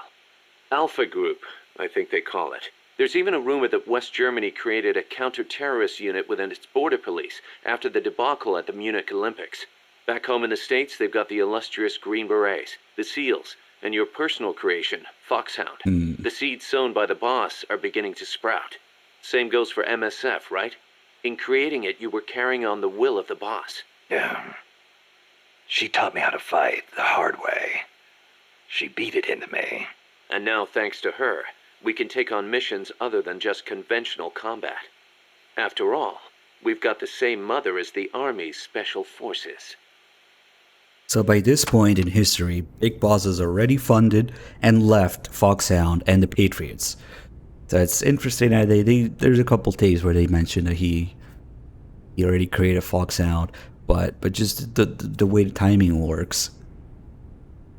He already created and left Foxhound and also broke away from Zero and the Patriots if we go by the timeline. But unfortunately, it would have to be those maybe not even 2 years, like maybe a year and a half or a year in between, kind of like Horrible Ops and Peace Walker, but that where all that happened. So Big Boss wasn't really in the Patriots for that long, if you think about it. And of course, they don't really acknowledge it here, except for these brief mentions of Foxhound. But it's kind of a shame because I feel like there was a lot of shit going on there. They probably didn't want to mess with it. They didn't want to tackle that in like a storytelling aspect, so they mostly ignore it. But it would have been, it definitely is one of the most involved parts in the history. Like if you look at Big Boss's background and history and whatnot with Zero, Foxhound, and the Patriots, all of that already happened. And then we know that at some point after this, he goes back to command Foxhound, and we also don't get to see that because it probably happened in those 11 years that Big Medic was doing FOBs for 11 years at the end of V when he flips the tape. So yeah, I can see why they didn't want to mess with that particular time in the storyline, but kind of sad too.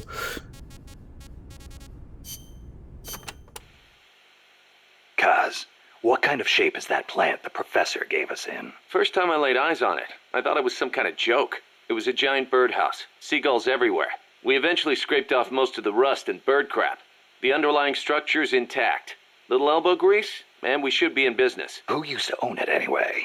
Whatever shape it's in now, somebody sank some serious money into building it. From what I can tell, an American university built it as a research platform for ocean thermal energy conversion. The name's still on some of the rusty old power turbines. I'm guessing they must have had government and corporate assistance to build it too. But they couldn't solve the thermal efficiency problem, and the project was canceled. Then after the university abandoned it, a KGB front company scooped it up for next to nothing. At least that's my theory. How'd the KGB manage to buy a plant built with American capital, front company or not? Yeah, that professor is quite the operator. One other thing. The plant's set up so that it can join up with other plants of the same standard. So, they were originally planning on expanding the place, huh? Hey, let's give it a shot. We can get some more people together and build this place up into a proper home for MSF. You're with me on this, right, boss? It would be a shame if something happened to it. Still can't believe Professor Galvez was KGB. Well, like the professor said, Moscow's hell-bent on communizing Latin America. Yeah, the Cuban intel services are all in the KGB's pocket. You don't think he's got some kind of ulterior motive? If the CIA is up to something, it's only natural that the KGB wants to know about it. But I doubt they're showing us their full hand. We'd better watch our backs.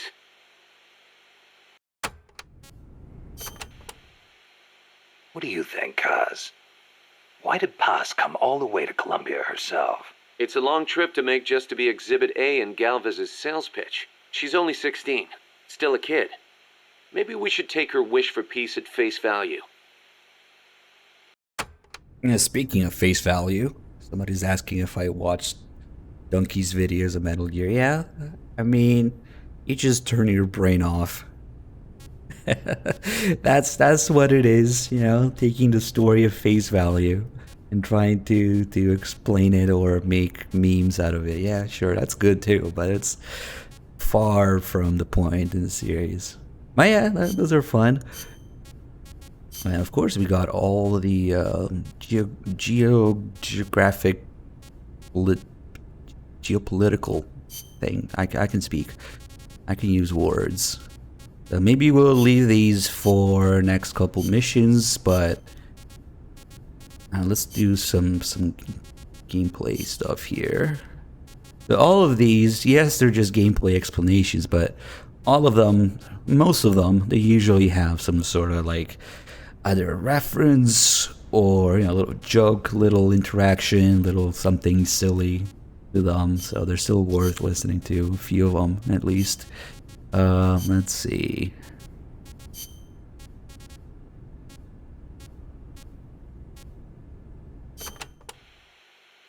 Choosing the right uniform is crucial. Pick one that matches the mission objective and your own combat style. Wow, you mean it actually matters? Like how much camo index and ammo and movement speed and other things you have? Wow. Jungle fatigues are made for jungle combat. They provide decent protection and let you carry a fair number of weapons. Your standard uniform, basically. The distinguishing factor is that your camo index will vary a lot, depending on the area. Wear a pattern that makes you blend in with your surroundings, and your camo index goes up. Wear something that clashes, and you'll stick out like a sore thumb. Pick the right pattern for the occasion. Sigint used to lecture me on it all the time. Yeah, it's usually just Big Boss being senile about just three things that he has to bring up again. This is a little reference, but okay. Naked. That's exactly what you are with this uniform. The pants are the same as the jungle fatigues. Obviously, since you're exposing your bare skin, your defense and camo index are gonna be low. On the plus side, it's so light you can move around quicker. Good for showing off muscles, too. Hey, Snake, I heard they gave you your old code name because you used to run around with your shirt off. Is that true? Don't believe everything you hear. They called me naked because I went in without gear or food. I had to procure everything on site. You mean they sent you into the jungle without even a pair of pants? On a halo jump from 35,000 feet? Sweet Jesus, you are a legend. You're busting my balls, aren't you, Kaz? Little bit, yeah. Hilarious. MGS3 remake with no pants when?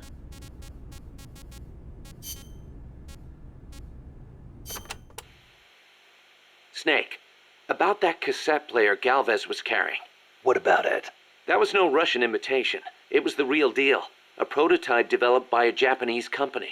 Get out of here. It's true. It had the Sony logo on it. The product name is Walkman. Walkman. It's a revolutionary new concept.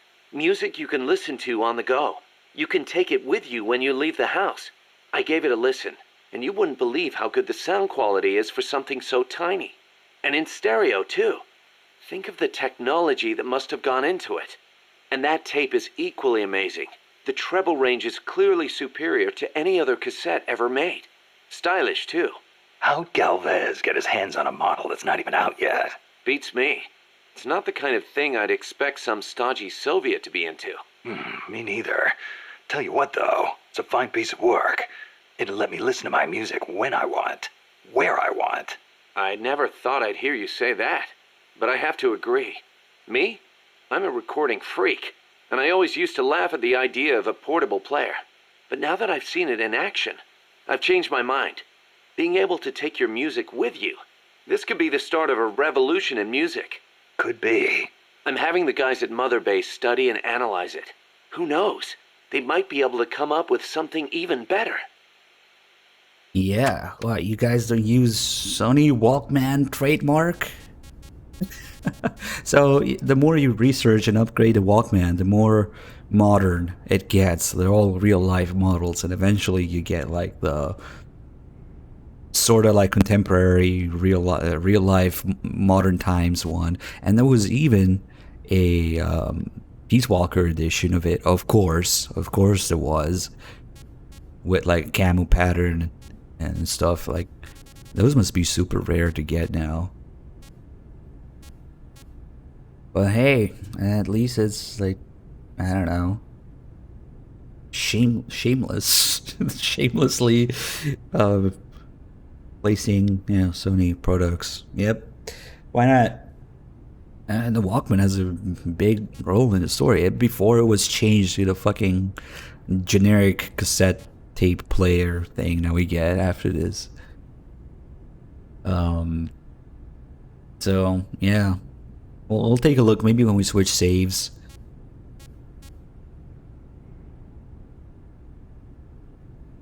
Would Peace Walker have happened if it wasn't for the backlash after MGS2?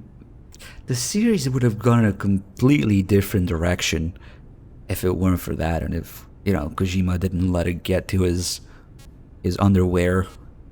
Because it's always a balance of, yes, people bitched, but also Kojima let it get to him really, really, really hard.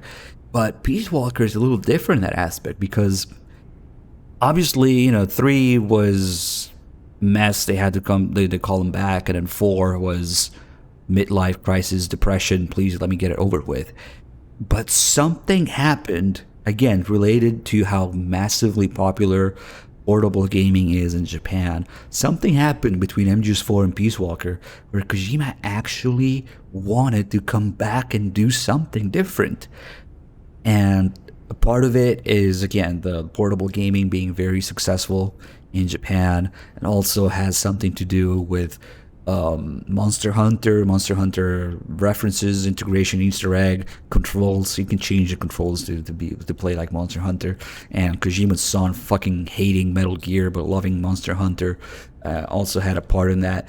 But it seems that up until V, at least, when Kojima actually wanted to come back and make a game again, like the theme, obviously, Peace Walker is peace. It almost feels like, you know, it's unrelated, but so far, all of the themes in the games in some way relate to Kojima himself.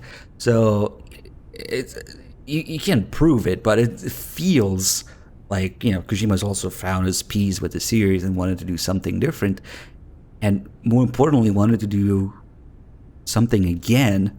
So like Peace Walker is in a different generation of Metal Gear games. Like for me, I divide them in MGS1 and 2 are their own thing, and then 3 and 4 are like the depression arc, the backlash arc, which it's its own thing. It's kind of like second generation after 1 and 2.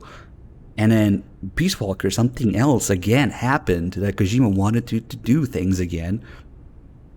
And guess what? It turns out that Peace Walker, for being a PSP game, has an insane amount of content and details and care and love put into it. So we would have gotten probably something completely different, but it is also the beginning, it's kind of its own generation, Peace Walkers.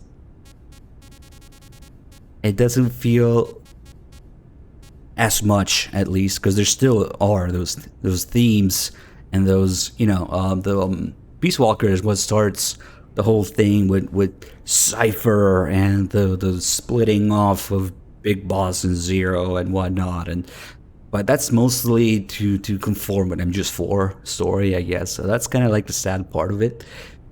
But as a whole, like Peace Walker, yes, it beats the dead horse of MGS3's ending a lot, which is probably something I don't care about very much in Peace Walker. Because it basically had to go and prove that, yes, the boss let Snake win and threw her gun down and let herself get killed, because people didn't get that from MGS3 apparently. So they had to make Peace Walker's first ending all about that. But I don't know, it just seems like each time Kojima actually wants to make a game, it turns out good, with one exception. There's only one black sheep game in the whole series where that rule doesn't apply. Can you guess what it is? What is the only game in the series that Kojima both wanted to make and sucks ass? Yeah, there's only one.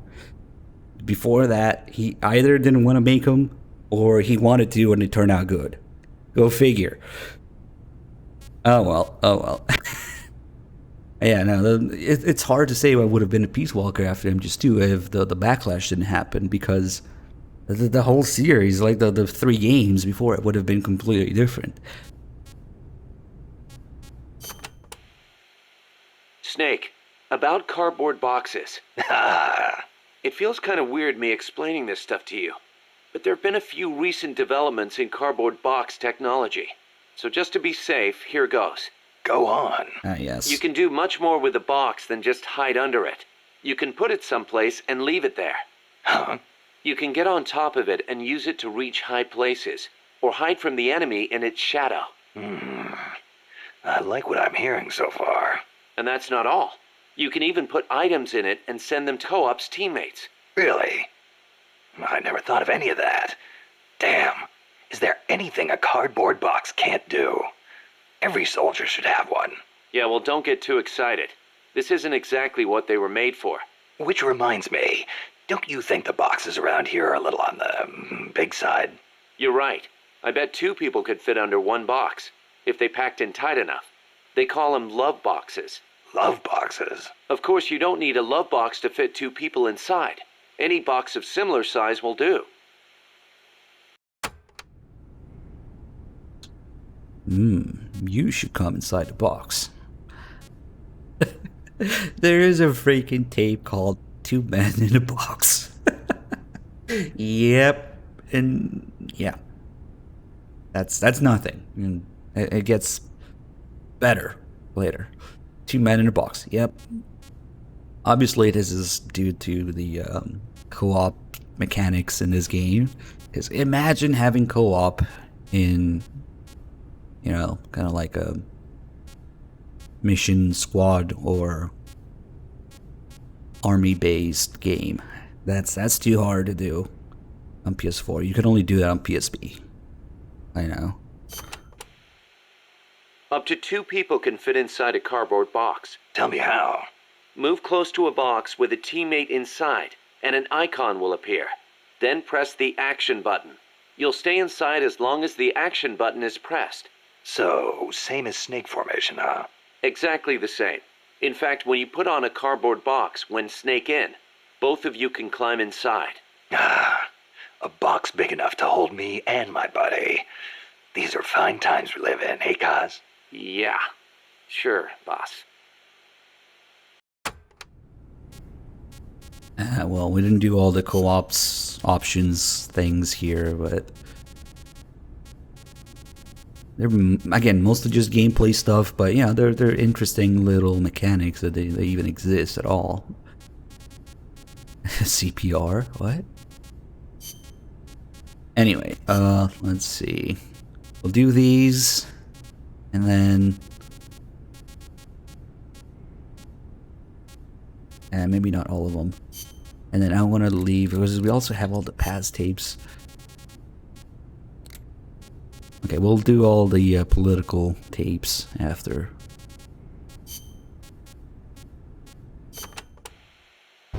Don't forget to give the MSF staff assignments. Where you place people will determine how Mother Base grows. Right. That goes for me too. Assign me wherever you think is best. You? I thought you were second in command. Don't worry, I've got that covered. But MSF is still small, and I don't have the leisure of sitting around on my butt all day. I see your point, but... Not to brag or anything, but I kick ass at whatever job you gave me. Put me in the area you want to focus on developing most. I'll take real good care of the staff there. Easy, Kaz. And later he's going to the kitchen, so yes. Look at Rue with the 84 mods, thank you. So this How Miller Met Snake tape is a very, very scaled down version of the full story that is actually available as an audio drama. And up until relatively recently, up until Ground Zero's release, that was just a Japanese exclusive thing. Now we're not doing it today because I only really do that for super in-depth runs that take, you know, multiple settings or whatnot for Peace Walker. Because you can play this game forever if you want. But there is now we get with Ground Zero's release, since Ground Zero's even Japanese got English subtitles. Those tapes are only included in the Japanese Ground Zeroes. And finally, we got like an official English translation and subtitles for it. So there is a much more in-depth version of this story where you can learn all the little things, and it's basically the radio drama. It's so good. Like, you can close your eyes or listen to the sound effects and the sound direction and that thing. It's just the whole thing just comes to life. But unfortunately, you can't really close your eyes because you gotta read the subtitles. It's Japanese only with English subtitles. But yeah, this is just a very, very simple scaled down version of that. Life's funny sometimes, isn't it? What brought that on? We first met as enemies on the battlefield. And now here we are fighting side by side. You mean Colombia? Yeah. After I quit the JSDF. I made my way there and got myself a position as a drill sergeant for a band of revolutionaries. Despite the fact that I'd never seen a day of combat. I see you had the gift for talking business in Spanish even back then. Oh, come on, stop it. You're making me blush. Unlucky for me, though, you were in the service of the Colombian army. I remember it like it was yesterday. It all happened in an instant. You guys ambushed us, and half my unit was taken out. My mind went totally blank. I couldn't keep it together. My whole unit was wiped out. And I was left half dead from a bomb blast. I know. As I was leaving, you yelled out at me. I came all the way from Japan to be here. My place is on the battlefield. Then you asked for my help, saying, I want to be the one to end it. I remember being surprised that there were still samurai in Japan. You guys came over to me.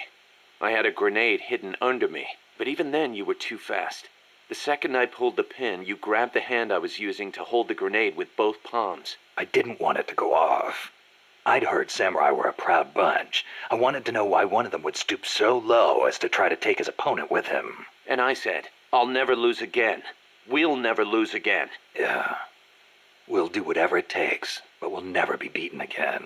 Then, I passed out from the blood loss. When I woke up, I was in your camp's infirmary, stuck full of tubes. Why'd you save me? Your enemy after I tried to kill you. Because you swallowed your pride and fought with everything you had.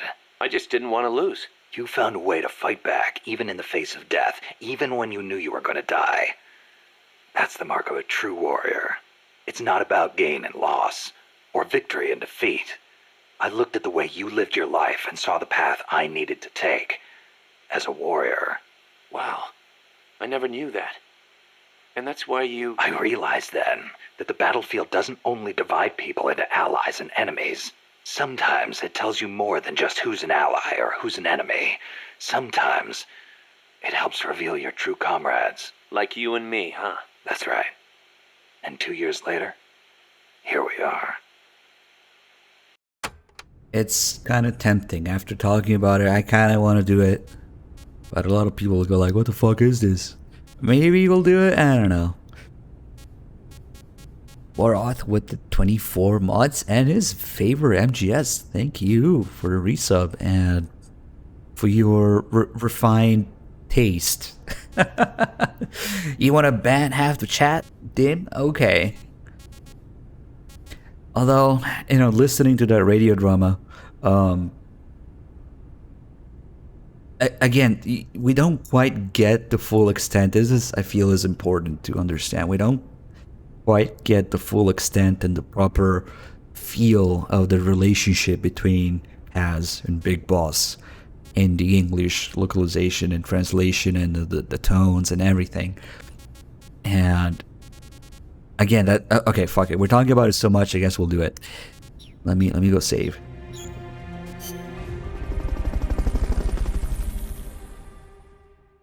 There's always people who haven't seen it before, so. And just listening to that in Japanese, you get a little better idea of the original setting and the original feel and the original kind of relationship that they have that we don't really get with the English translation and English versions of it. All right, I guess we'll do it. Fuck it. Let me just put a little maybe text warning on the screen so people know what the fuck is going on. Let's see.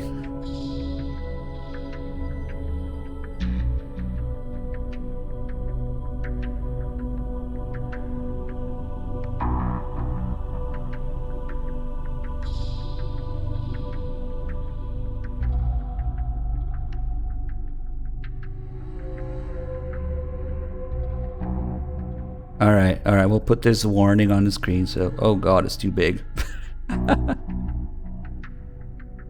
We'll put this here, and we'll put it... Actually, we'll do...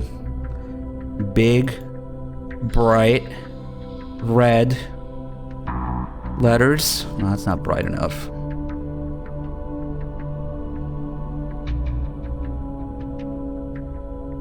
Now, do you think that people will still ask what the fuck is going on? This isn't Peace Walker, blah blah blah. If we do that. Let's do a white outline. Yes, of course they will. Doesn't matter how... Ah, fuck it, I guess we'll do this. Is that noticeable enough for you? Alright, so that's the only reason, well, a couple of reasons actually, that I keep my Ground Zeroes, digital Ground Zeroes Japanese copy on my PS3. Even though it runs like shit, all we're using it for is to listen to the tapes and read the subtitles. So I guess the subtitles could be a little better. Could be 1080p instead of 720p. And of course, the thing that I mentioned in the tweet, here we can see how Ground Zero's art has Kaz in the background in Japan. And it was removed from the West.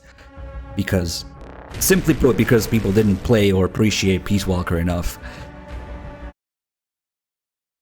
So we'll fire this up and just go to the menu, do the tapes, and it's just so fucking good.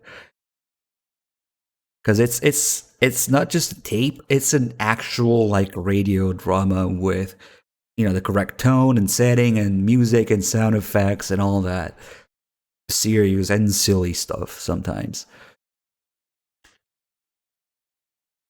The West is dumb. We did not appreciate Peace Walker enough. Yes.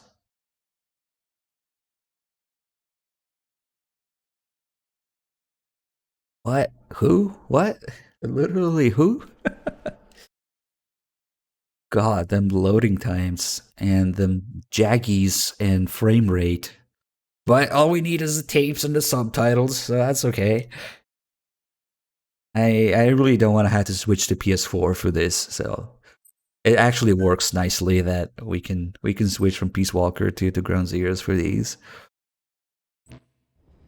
So you'll notice that the beginning is the same as... Oh, fuck, I don't want to log in, go away. Okay, we got an answer. I'm not logged into PSN. I don't give a fuck. So...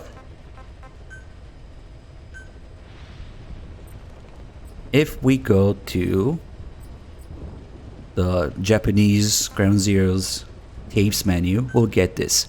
Peas and Kazuhira Blues. And we'll just play all of them. Make these go away. Okay. And hopefully there's a big enough warning on the screen as to why we're in Ground Zeroes right now, but it's Twitch chat, so you never know. If somebody comes in and says, "This isn't Peace Walker," then we're gonna laugh, okay? Alright, enjoy.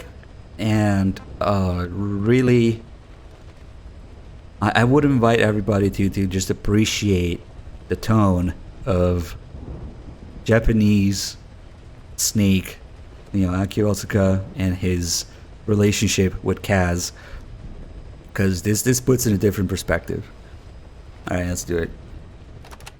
So the beginning is the same as the tape we just listened to, but it goes into much more detail after that. 人生ってのはわからないもんだな。いきなり何の話だ。戦場で敵同士として出会った俺とあんたが今はこうして共に戦ってるってことがさ。コロンビアでのことが、ああ、自衛隊を飛び出してコロンビアに流れ着いた俺は実戦経験もないくせにいきなり革命勢力の指導教官というポジションを得た。スペイン語での営業トークは当時から得意だったと見える。茶化さないでくれよ。ついてなかったのはあんたが政府軍側に雇われていたことだ。今でも忘れられない。あっという間だった。あんたたちの待ち伏せ攻撃で俺の部隊は瞬時に半数が倒され、泡を食った俺は頭の中が真っ白になっちまった。おかげでその後の指揮はひどいありさま。結局部隊は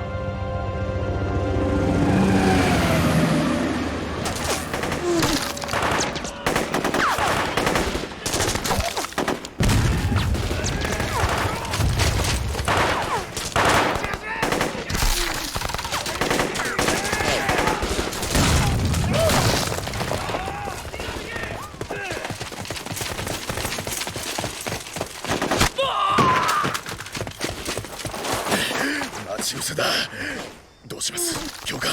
ミラー教官。ああ、教官、二手に分かれる。お前はついてこい。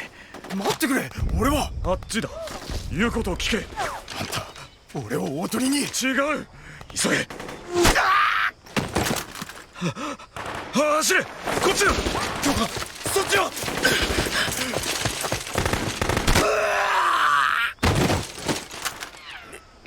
ミラー教官。おい。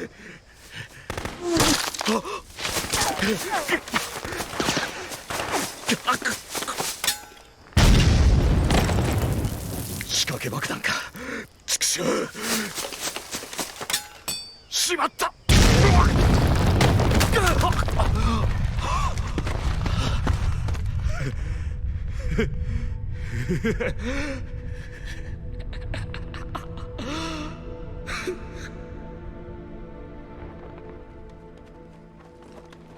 負傷者の抗争を急げ。互角兵器は可能な限り持ち帰るんだ。遺体は道端に並べてタープをかけてや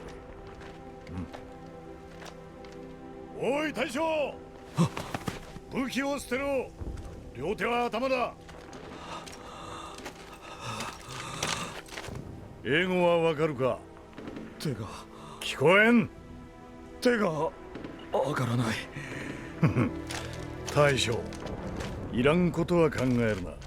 お前の部隊は全滅だ。俺は日本から来た。自ら望んでやってきた。それは戦場が俺の居場所だからだ。分かったから両手を見せろ。解釈を頼む。解釈？切腹、腹切りだよ。俺は侍だ。自分で腹を切る。その時俺の首を落としてくれ。これが解釈だ。後ろから円髄の下めがけて一気に振り下ろせ。だが皮一枚で刃を止めるんだ。振り切ると首がどっかに転がっちまう。鳥の餌は嫌だ。できないのか？マチェット。はい、ボス。悪いな。すぐ済む。じゃあグレネードだ。ボス。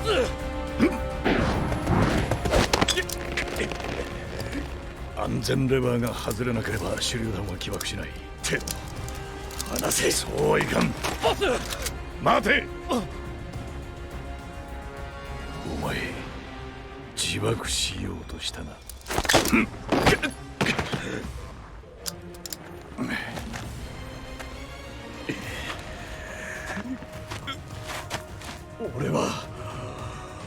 俺たち日本人は二度と負けない。たとえどんな手段を使おうと決して負けない。負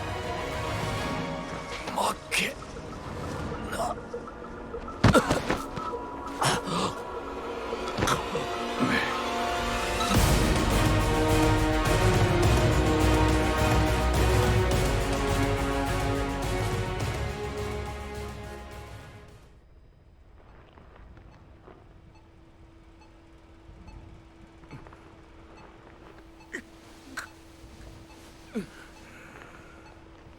野戦病院。いや、テントか。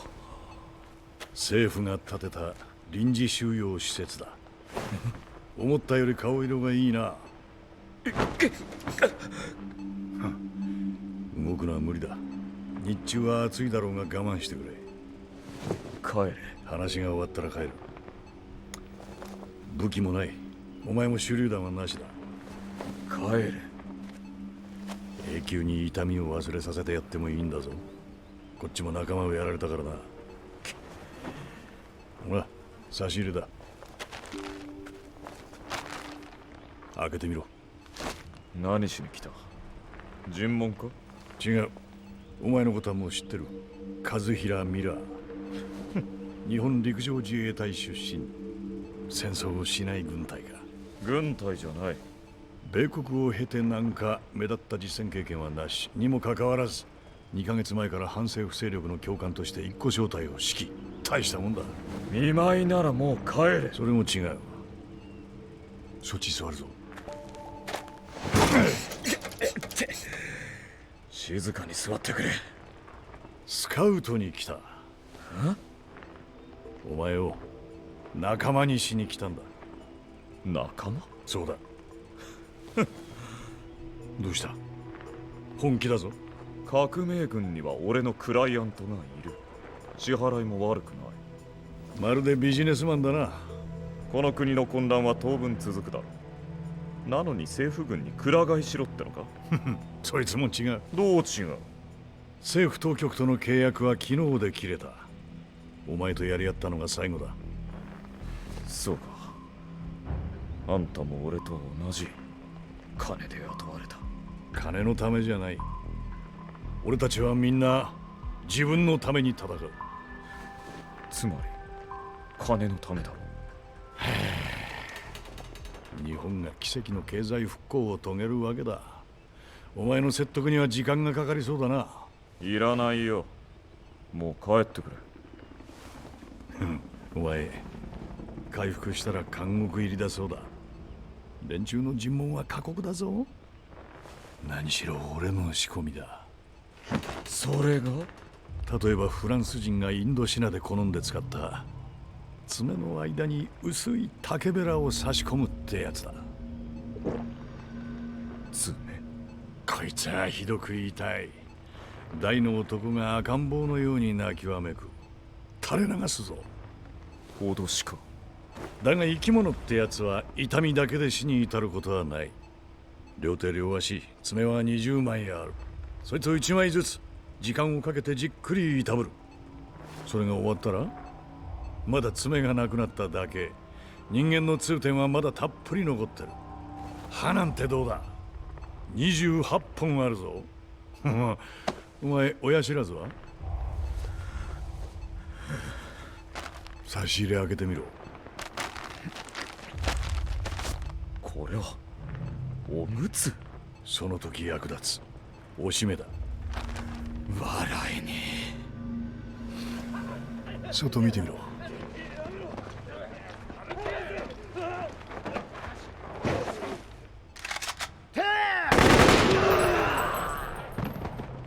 正規軍の奴らが言う処刑。ここじゃ見慣れた風景だ。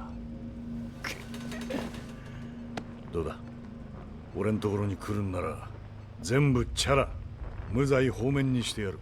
雇われ兵のあんたに何ができる？ここの基地司令官と俺は仲良しでね。仲良し？奴の上層部に知られたくない秘密が俺の日記帳に書いてあるくらいのな。ブラックメールか。奴にとっちゃ命だ。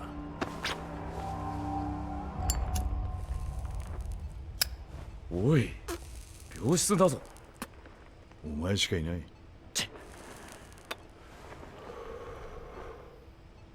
だがなぜ俺を？ここを抜け出したら軍隊復帰するかもしれないんだぜ。いや、噂を聞いた。噂？和平ミラーは反政府組織を壊滅させるために潜入した政府側の工作員だったというな。でたらめだ。政府軍のディスインフォメーション工作、CIA の入れ知恵か。くだらんな。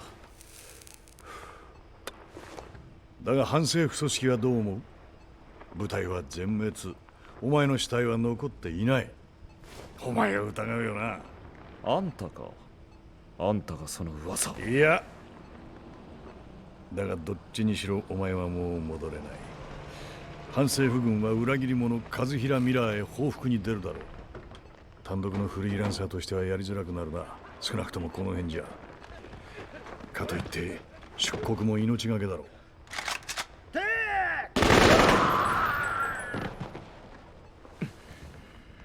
反政府勢力に加担するのは割が合わん。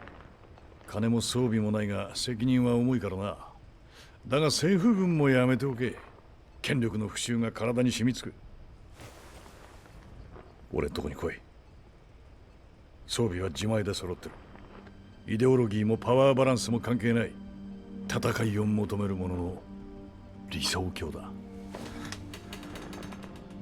俺があんたにつくだって？いくら雇われでも敵方のあんたに？戦うことしかできない人間がいる。生まれつきか誰かにそうさせられたか、戦いにしか生の充足を得られない奴が。あだが何のために戦う？国？家族？金か？俺はどうでもいい。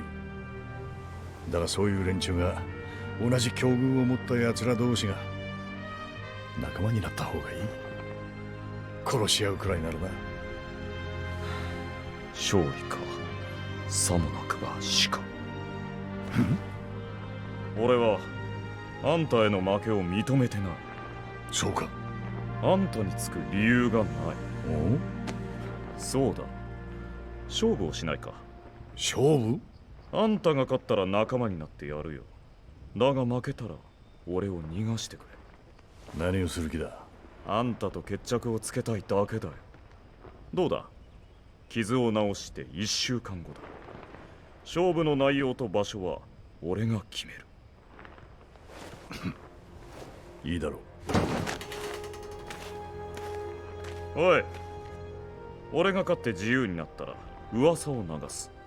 あんたは工作員で反政府勢力に情報を流してるってな。何がおかしい？尋問はあんたが受けるんだ。こいつもあんたが使え。分かった。何か必要なものがあったらここの連中に言え。俺から伝えておく。そうするよ。あ、そうだ。ん？脱走は考えるな。ここの兵隊は従順だが気性が荒い。下手に動いたら勝負は永遠にお預けになるぞ。ああ。じゃあまたな、和平ミラー。おい。俺は金のために戦ってるんじゃない。じゃあなんだ？いや、あんたに話すようなことじゃない。なんて呼べばいい？俺か？ああ。ボスと呼べ。俺はスネークだ。スネーク。1週間後だ。ああ、これここは置いとくぞ。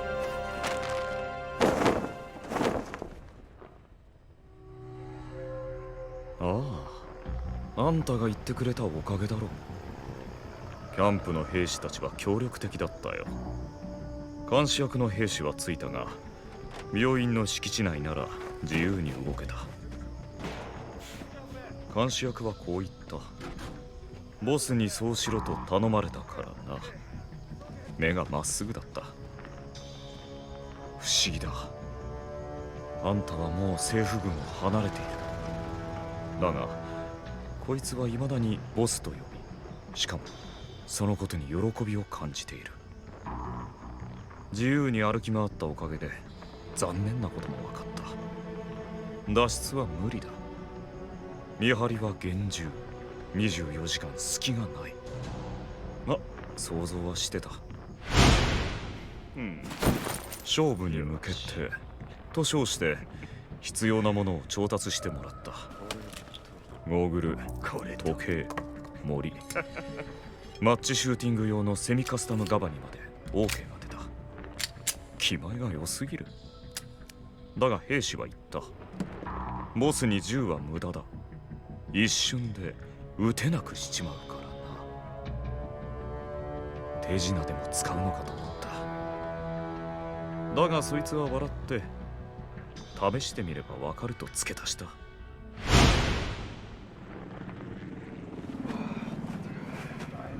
ここの兵士はみんな戦士としての、それか指揮官としてのあんたに深い敬意を抱いていた。軍を辞めてついていきたがってるやつもたくさんいたんだ。あの人のためなら命も惜しくない。かつての部下にそこまで慕われる軍人、それがあんたの強さの秘密ってやつか。俺は革命軍の連中をまるで無知で追い立てるように扱っていた。連中もそれなりに動いてくれたが、俺についてこいと言って従うやつがどれくらいいただろうか。部隊は全滅。もう確かめようがない。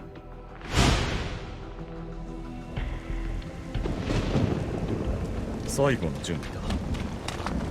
取り寄せたスコッチを打賃にしてミエールって呼ばれてる地元の行商人に手紙を渡した。しばらく観察していたが、兵士はみんなこいつには気を許していた。酒瓶をちらつかせるとミエールはその名の通りミツバチのように寄ってきた。よし行け。宛先は俺が目をかけていたゲリラ戦士たち。優秀で信用できる。あの時は居残り組だったからまだ健在のはずだった。すぐに蜜が運ばれてきた。説明を理解、計画も了解。これでいい。この時は勝利を確信していた。1週間が経った。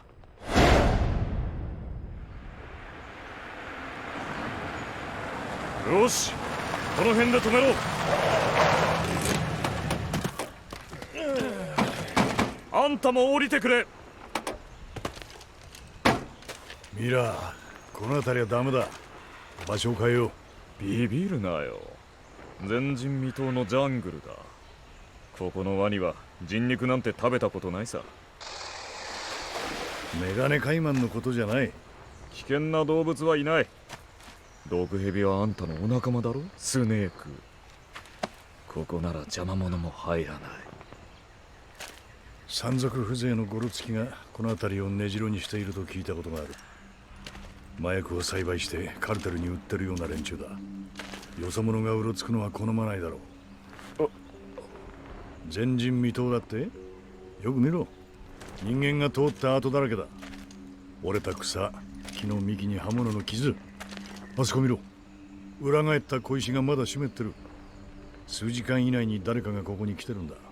しかも一人や二人じゃない。おい侍、ここはやめた方がいい。これ以上面倒を背負いたくないならな。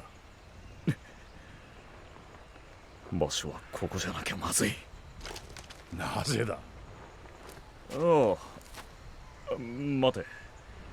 何をおじけづいてるんだ、スネーク。あんたの兵士に見張りをさせておけばいい。そいつらが近づいてこないように。それに俺が逃げられないようにな。もちろんそのつもりだ。この人数と装備を見たら誰も近づいてこない。そうだろ。分かった。で、何をする気だ。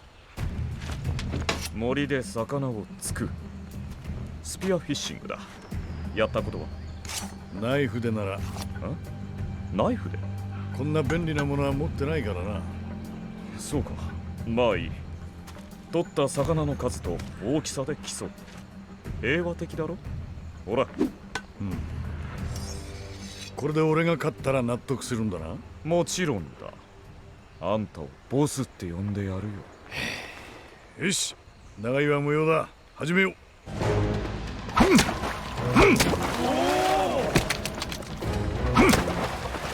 う。よし、来た。こりゃ。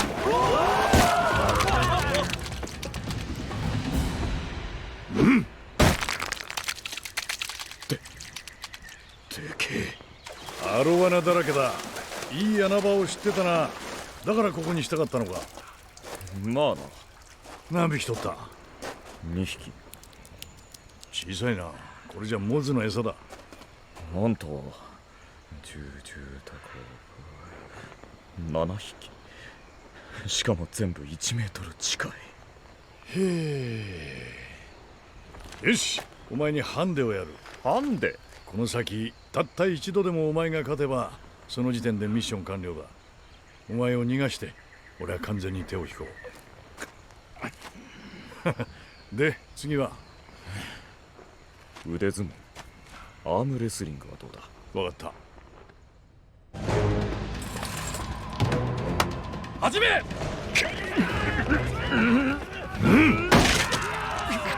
勝負あり、ボス。さすがです、ボス。他に得意なことは？銃の分解組み立て競争といこう。日本じゃ一番早かった。じゃあ目隠ししてやろう。始め。あれ？これがいや待てよ。この先ぬるっとした。おかしいなこれ。よし。そこまで。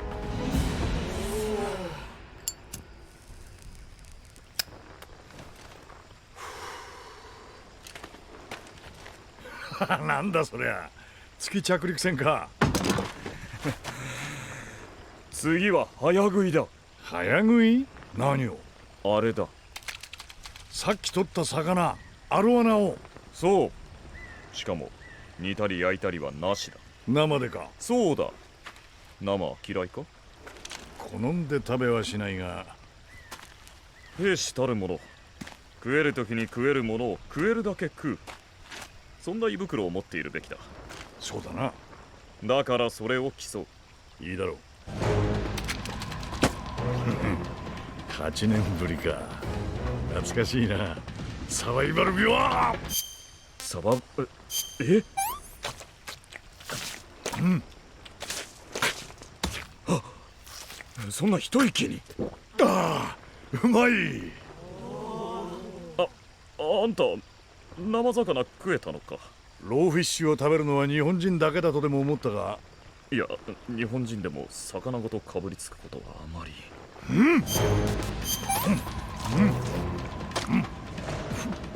ますぎる。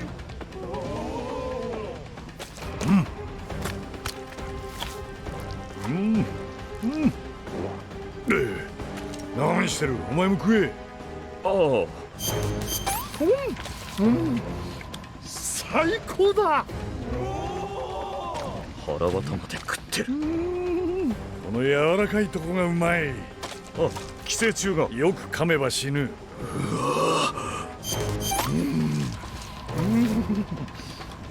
待った。もういい。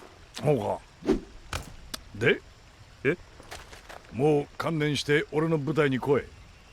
いや、これからだ。よし、次の勝負は。まだやるのか？もちろんだ。今度はなんだ？柔道か？わんこそばか？詳しいな。いや違う。射撃、スピードシューティングだ。大声出すな。順番に銃を撃って6つの的を撃ち倒した時間を競う。分かった。だがそろそろ日が沈む。それに銃声が聞こえればゴロつきが近づいてくるだろう。これが最後の勝負だ。もちろんだ。もし俺が負けたら今度こそ認めよう。その言葉忘れるな。誰かガバをくれ。スタンバイ。2秒62。やるね。今度はお前の番だ。ああ。だがターゲットはスネーク、あんただ。囲まれた。よう待たせたな。やっとお前たちの出番だ。さっきの大声は合図か。こいつらは山賊じゃないな。俺が一番信頼してる奴らだ。あらかじめここに集めておいた。だからお前はこの場所に固執した。まあそんなところだ。さっきまでのお遊びは日が暮れるまでの時間稼ぎか。楽しかったよ。だがあんたの飼い犬になる気はない。飼い犬？俺のところに来いと言っただけだ。同じことだ。覚えているか？俺は金のために戦っているんじゃない。ああ、何のためだ？俺には夢がある。私には夢がある。キング牧師か。そんな器じゃない。だが俺も世界を変える。変わる世界にこうする。新しいビジネスを作る。経営者だったとはおみそれした。この冷戦はじきに終わる。敵味方の区別がつかない混沌の時代が来るだろう。その時俺は必要な場所に必要な兵員、物資、整備、情報、あらゆる軍事力を派遣する。国も主義も思想も関係ない。世界中にだ。民営化された軍隊が世界情勢と経済を動かす。俺はこの来たるべき時代のポイントマンになる。傭兵の口利き屋なんて珍しくない。そんなケチなもんじゃ。あんたの説得には時間がかかりそうだ。いらないな。どうだ、あんたこそ俺の下で働かないか？こいつらと一緒に。そのゲリラ兵たちとか？そう、教官をやってた時に目をつけた精鋭たちだ。最も信頼できる俺のビジネスの立ち上げメンバーだと思っている。どうだ、あんたも加わらないか？それは難しいな。交渉決裂か。残念だ。俺を撃つのか？命を取る気はない。無事に逃げたいだけだ。来る。くそ。俺の銃のスライドがない。これのことか？いつの間に。お前らこいつを捕まえろ。いいぞ。おいおい、違うって。俺じゃない。スネーク、離せ。ミラ教官、すみません。なんだと。ミエールだ。ミエール、ミツバチ。お前が治療中に手紙を渡した相手だ。なぜそれを？あの手紙をあいつは真っ先に俺に見せたんだ。あれもあんたの仲間か？で、俺は宛先のメンバーを回った。するとこいつら俺のところへ来たいと言ってくれた。裏切ったのか？決断をしたってことだ。ああ、はい、ボス。それにしてもお前、監視役が一人だけだと思ったのか？諜報活動はまだまだだ。忍者の家系じゃないからな。だが兵士の選別眼は悪くない。お前が選んだこいつらはみんないい兵隊だ。お前が政府軍の工作員だっていうブラフの件もすぐに理解した。どうやって抱き込んだ？正面向かい合って話をしただけだ。さあ、これでお前も観念しただろう。そうか、カリスマの違いってわけか。さてってどけ！待て！俺は一人でも生きる。止まれ！撃つぞ！待て。森を持っていきました。あっちはまずいぞ。山賊ですか？日も暮れる。お前たちここで待ってろ。ボス！気をつけて。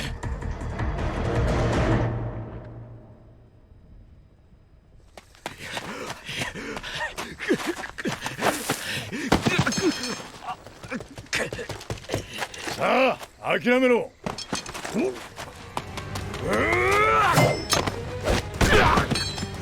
て。おい。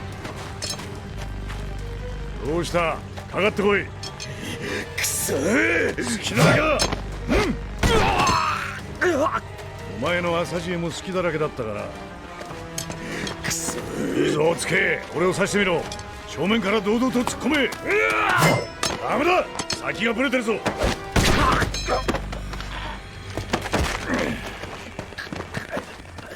離せ。首が折れる。さあ、俺の仲間になるか、あるいは今度こそ本当に切腹するか、解釈はしてやるぞ。どちらも嫌なら俺の腕の中で果てるか。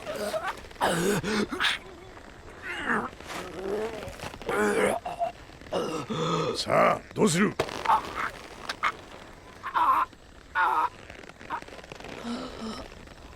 かったから離せ。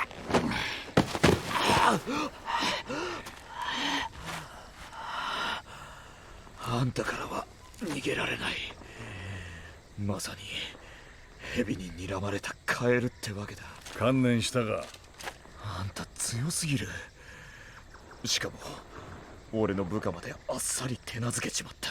じゃあ降参するな。いや、俺は負けてない。なんだと？まだ最後の決着はついてない。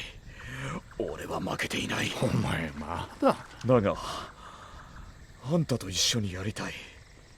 協力しよう。つまり共同経営者ってやつだ。金儲けをする気はない。そうじゃない。俺たち日本人はエコノミックアニマルだなんて呼ばれてる。金の亡者だってな。だが違う。誰も心を動かされない者に金を差し出したりしない。俺はその期待に見合う価値を売る。それに見合う対価はもらう。だが俺の目的は金じゃない。なんだ？認められたい。証明したいんだ。俺には夢がある。あんたにも夢がある。俺のは夢なんかじゃない。俺にはわかる。あんたとならそれができる。そう確信したんだ。だが運営は俺に任せればいい。あんたが望む主義も思想も国境も越えた軍隊。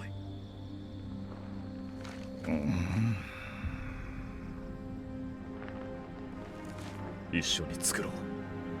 戦う者の理想郷を。あんたが望む理想郷を。国境なき軍隊。あ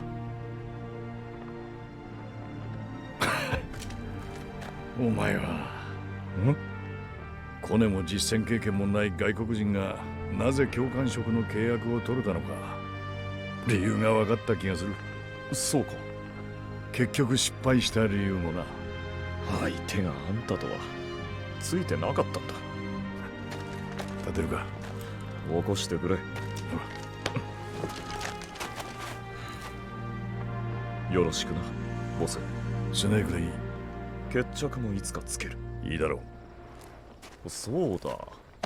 あんた女は何人くらいだ？ものにした女だ。ああ、お前は？これくらい。いや、これくらいだ。あんたは？俺か。俺はスネーク。気づいたか。囲まれた。縄張りに入り込んじまったようだな。二人だ。連続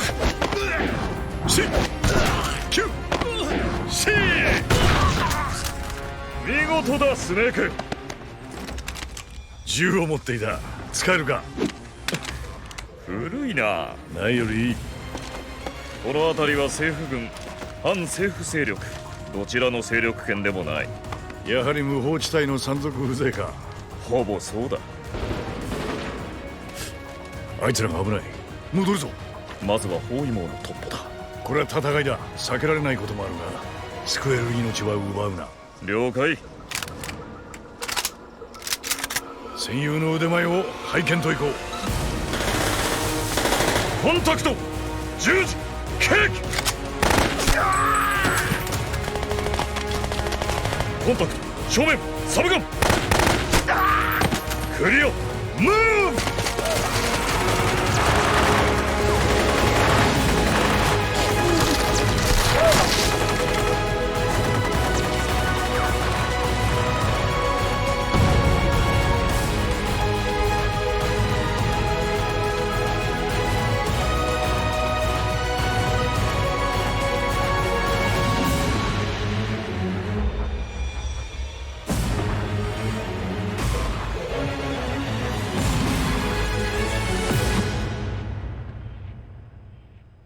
Hey, look, it's the theme from the prep screen.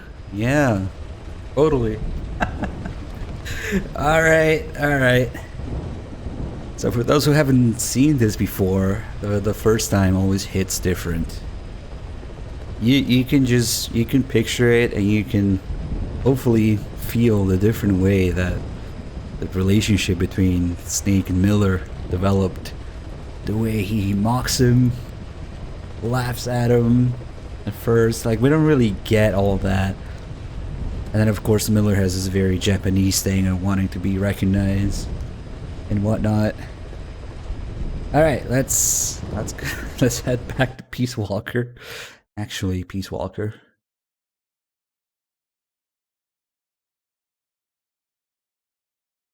I got a couple of resubs. AG Mantis with the 50. Cool AF Man with 38. And Decker with 98. Thank you so much, guys. Alright, so that was the very detailed, long version. Awesome version of how they met. All going from that little tape. We get like a tiny bit of a fraction of it in English. But Miller does beat him in one thing. His lady count, of course. Conveniently, they get ambushed before Snake can answer that. But yeah, he was impressed with Miller. The ladies, Miller wins, but they still join together. All right, let's go back to our massive manager. I know that was quite a bit of tapes, so we'll move on to the actual mission now, and then we'll get back to more tapes, of course.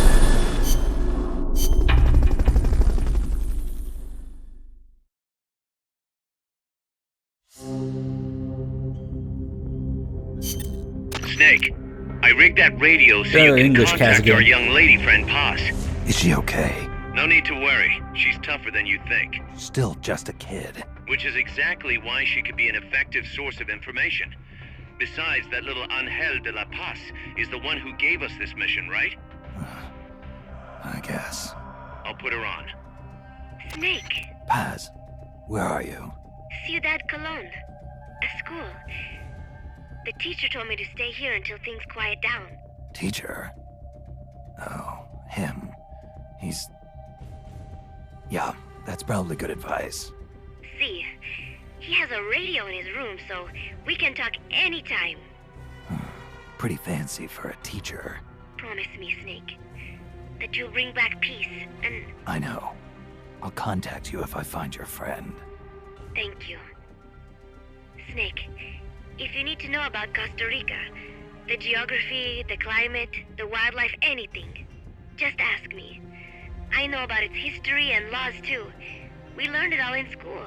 Got it. I have a question. I'll ask. What? In school, I also learned that peace is an unnatural state for human society, and that war is a constant threat to our relationships with others. That's right. So, to achieve peace, we have to create it ourselves. Crying about it won't bring it about or make it last. Each one of us must go and seek it out. You won't find it without making sacrifices. No offense, but I don't know what peace is. Never felt what it's like. Never even been interested in it. Snake? Oh, sorry. Listen, Paz, I think your ideas are admirable. And I hope they turn out to be right. Yeah, me too. Peace is in your name. Who better to help bring it back? Thanks, Snake. I will be here whenever you need me. See you later. Snake, use your radio to call people, but stay alert. You're in the middle of a mission and can't afford to let your guard down. Got it. Need to know more about Costa Rica? Paz can help you out. Good to know. We'll follow their transport route. This should take us straight to their main base. From what I've seen, it looks like nukes. Agreed. The key thing now is to confirm whether those spears really are what we think they are, and if so, why they're here. Follow the transport route. Find the nukes. That's what I'm thinking. First, we should make contact with the Sandinista Comandante. They can tell us more about what's up ahead. But it looks like their hideout's already come under attack. We better hope they're still alive.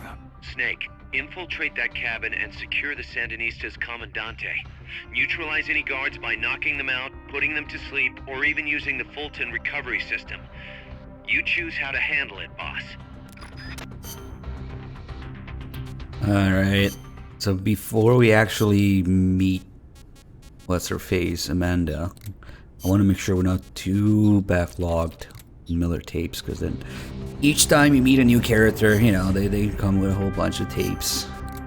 Because God forbid the characters actually have story, background, motivations, and personality, right? Damn. But the CIA agent and the what's his face? I don't know. The general's number 2 and the Malak tapes beat all that for sure. Reconian firing squad, thanks for the 35. Nice. You don't get nice until 69. Sorry.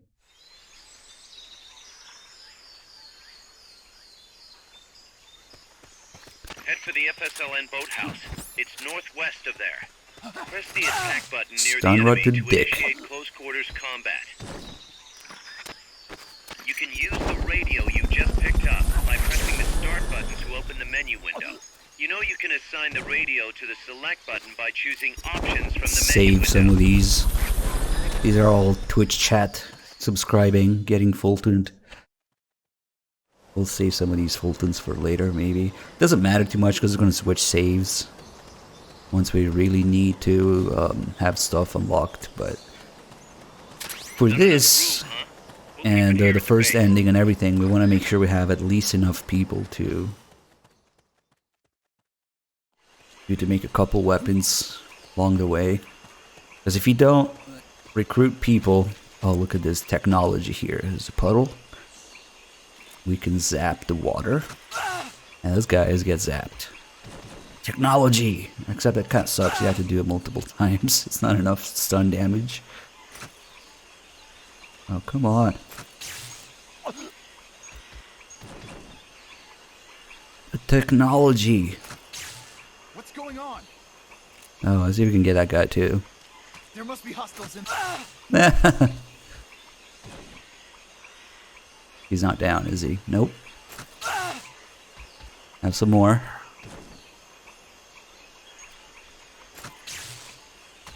Oh shit, he's still up. Oh, that's it. Okay.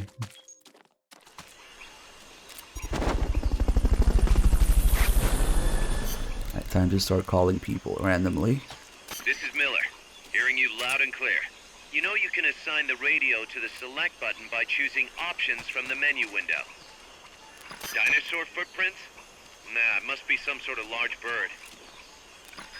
Our future is in your hands. Generic calls, but also some situational stuff. Dinosaur footprint, dinosaur footprint, dinosaur footprint. I believe in you, Snake. Getting every call in Peace Walker is a pain. It's just random who you decide to call. When you're up against a Snake, help us reclaim peace. That almost looks like a dinosaur's footprint. What could have... When you're up against a wall, press the R1 button to tap on it. The boathouse is to the east. Head eastward. That almost looks like a... You're doing great, Snake. Peace. There's no swimming in this game, but at least they make sure to tell you why. Stay out of the water. That's beyond the scope of this operation. Stay out of the water. That's beyond the scope of this operation. Right. Imagine if there was a big open world game with multiple locations where you couldn't swim. Imagine if the only water was like ankle deep water. With no swimming. I'll never do that.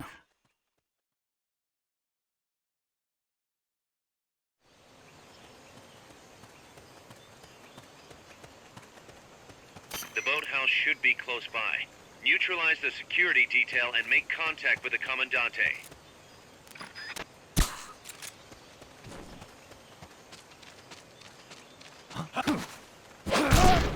Freeze. Thanks, Bladed Brass. Our future is in you. You'll have to neutralize all those guards. Let's wait before we get the last guy so that the cutscene doesn't start and I have time to fool them.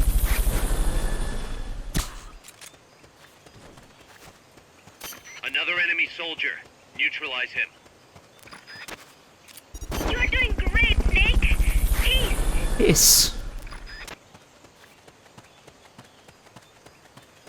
Fulton recovery helicopter is complete. Also, this game doesn't care about ceilings, roofs, or anything in the way. Nope, fuck you, just clip through it. Neutralize the soldiers. You might even tranquilize or knock them out. Are you familiar with Leafcutter and Snake? Good. Now meet with the Just interrupt. He's As who inside the cares? boathouse.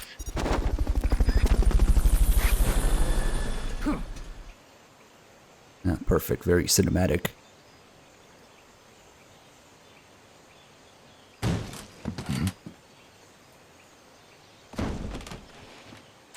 Oh god, that low detail model in the face.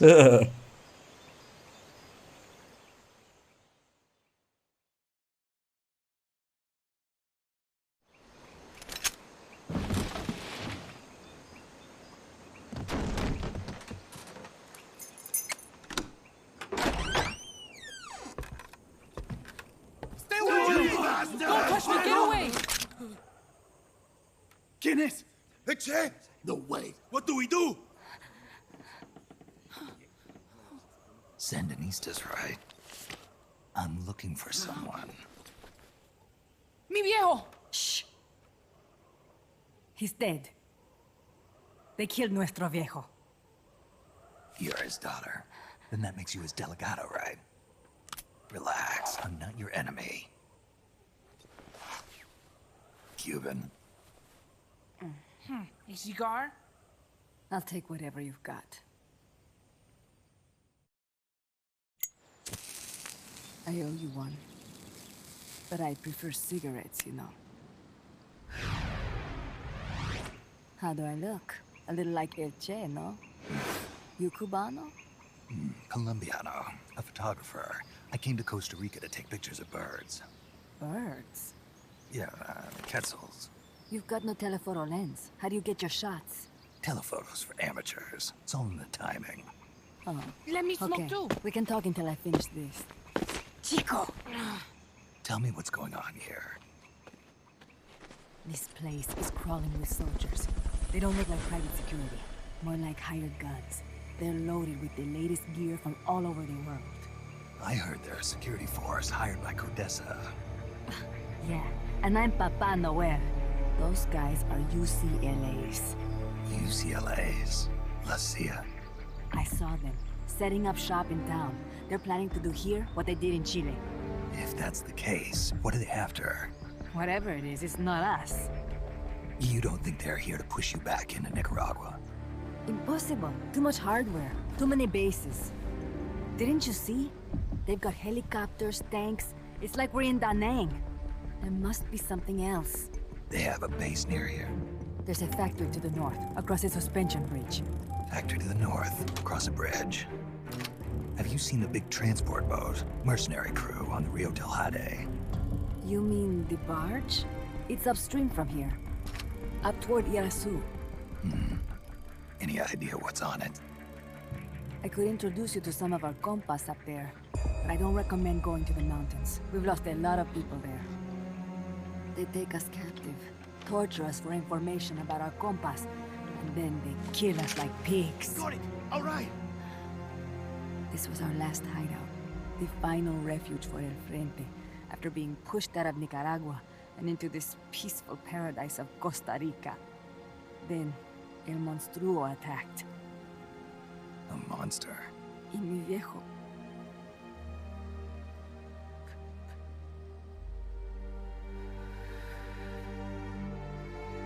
Mi viejo.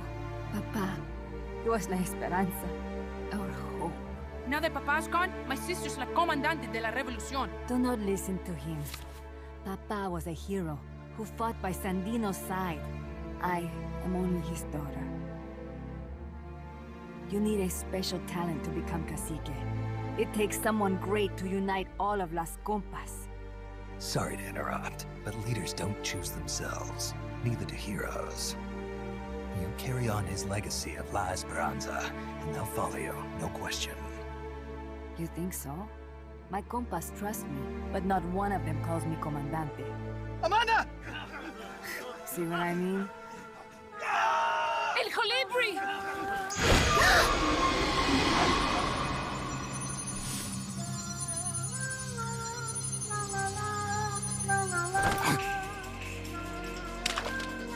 All the Spanish-speaking people getting triggered by Spanish in this game.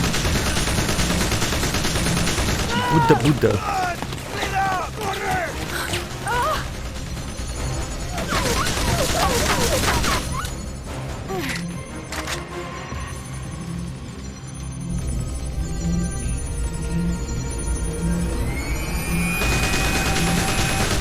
Get down!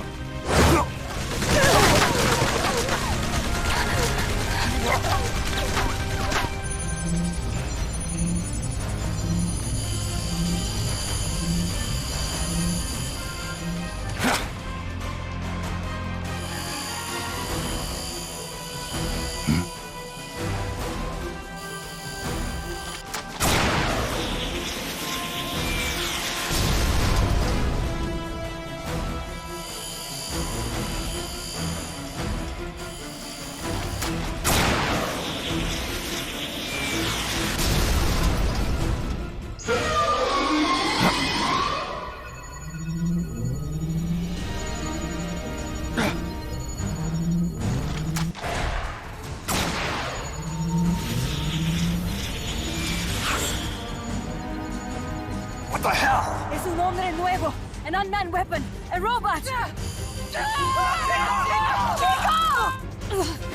No, he won't survive the fall. Out of my way!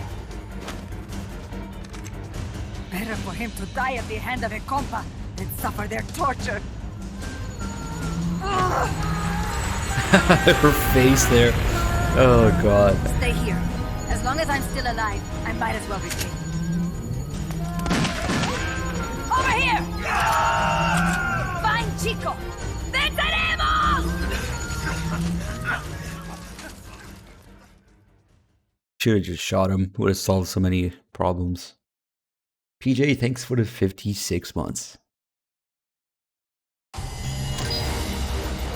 Yeah, luckily Shinkawa was put in charge of keeping Ashley Wood's nonsense down a little bit here, but every once in a while it still slips through. Snake, what was that thing? Whatever it was, it looked unmanned. Unmanned? I'd heard rumors, but an operational unit? What the hell is going on here? Not to quote Amanda, but the hardware they've got here isn't just unusual, it's overkill, which means one thing. It's nukes. So the question now becomes why? We can't make that call yet. We need more intel. How? Our source is dead. But his daughter isn't. Good thinking. We can follow her. Head for the next outpost and make contact with Amanda if she's still alive. Roger.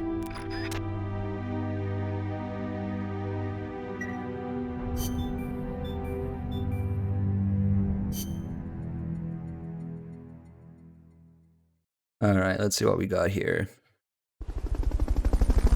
Probably not a lot. All those guys that I just Fultoned. Oh. Oh, they're not in the brig. Okay. They'll suck though, but it's better than empty slots. And we can make a 1911 now, which Snake has been using in the cutscenes, but yeah.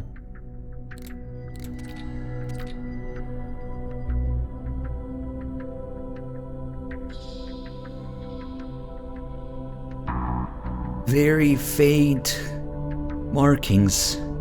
There's just a blur of pixels there, but you can tell they're there. I guess they don't get in trouble with licensing or anything like that if they're that blurry. Nice, the markings on the slide. Interesting though that even though it's an A1, it has the flat back here, but later we can actually get the MGS3 1911 with different stats and look. them PSP graphics. And I really appreciate the way they still model things and, you know, really tried.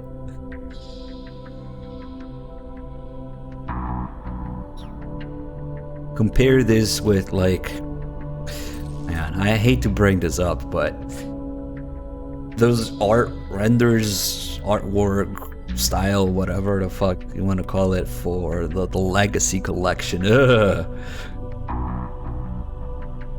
So bad. God, I'll take this any day, even though it's PSP graphics.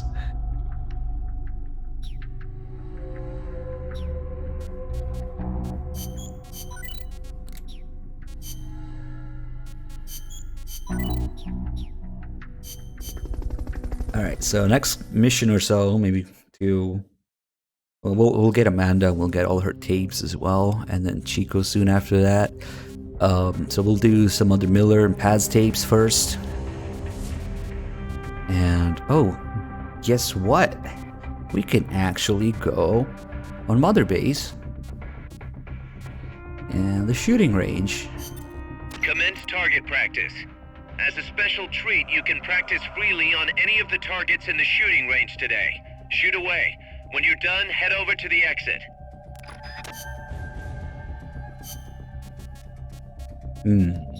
Well, here's the thing. Should we do the time attack? Score attack. Okay, let's do this one. Target practice commencing now. Shoot all the targets in the shooting range. When the timer reaches 0, the exercise is over. So imagine actually having a shooting range on Mother Base, and yeah, even little sound direction like footsteps on metal to go there when you start the mission. But imagine actually having an indoor shooting range with, you know, there's 4 lanes where you could be co-oping this with 4 people.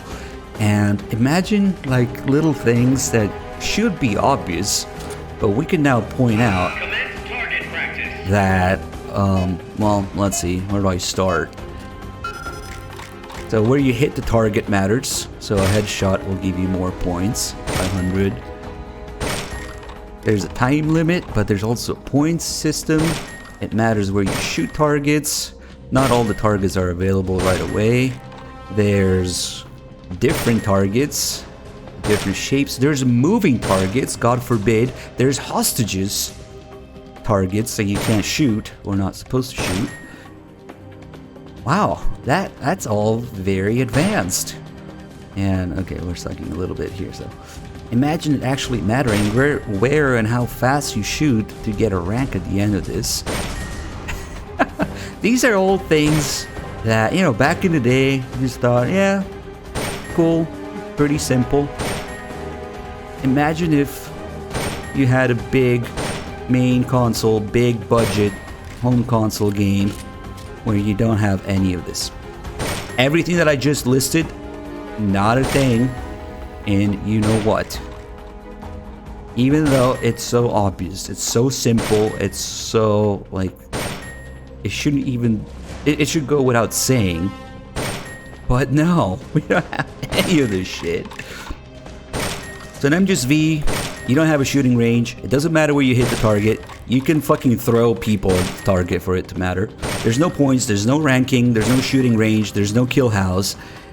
There's no different, like, accuracy requirements. There's nothing. There's fuck all.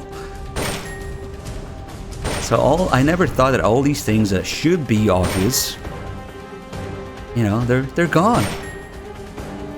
Apparently, it was too hard to make, I don't know, moving targets or hostage targets in the Fox engine.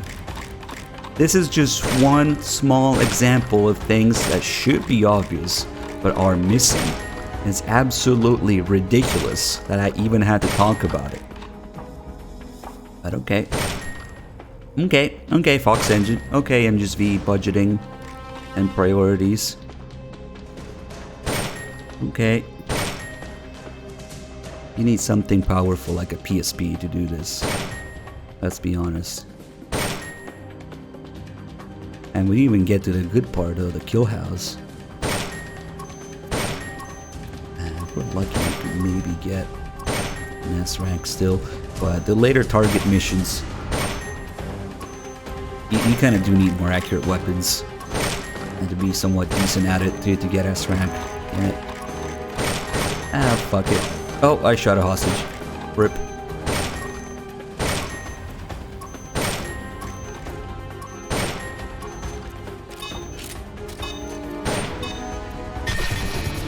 This one's pretty forgiving, so we might still get it. I can't believe that we have to even talk about it. This is so ridiculous. Okay, we still got it. Massive manager.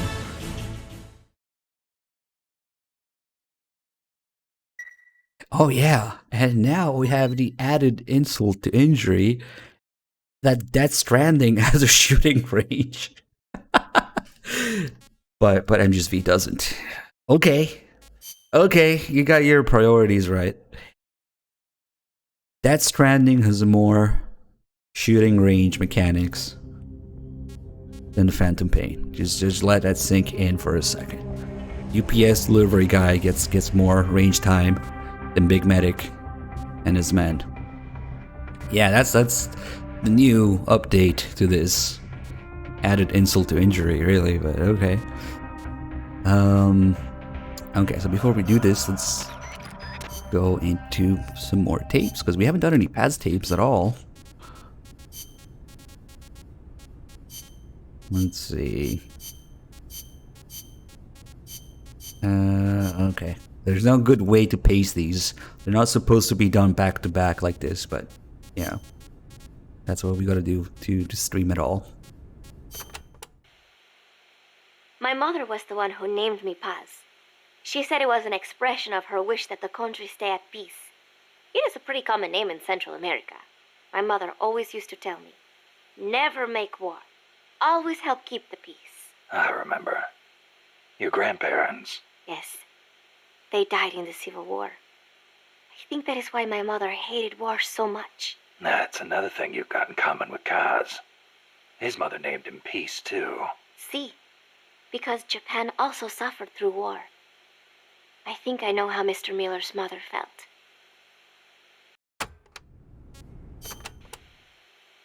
You like the peace sign, huh? See, as a gesture, it connects every peace-loving person. Here, you try it, Snake. Peace. No thanks. It doesn't suit me. Too bad for you. You know, the V in the peace sign comes from the V in victory. When did it start standing for peace? I am not completely sure, but I guess it came out of the protest movement against the Vietnam War. Oh, and do not turn your hand around when you do it, especially around British people. It is insulting.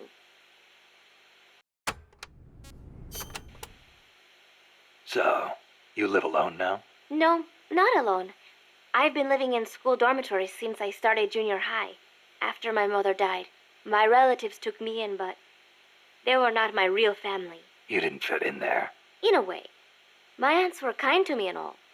But I know how difficult it must have been to suddenly have a child thrust into their lives. When you live with someone, there are no secrets. I could tell my being there was a burden on them. Sounds like a rough childhood. I would not say that. I was lucky just to have people take me in. There are huérfanos living out in the streets because their mothers died. It is even worse in countries with frequent civil wars. So, who am I to complain about my childhood? You're a pretty tough kid, you know? Not at all. I am not strong at all.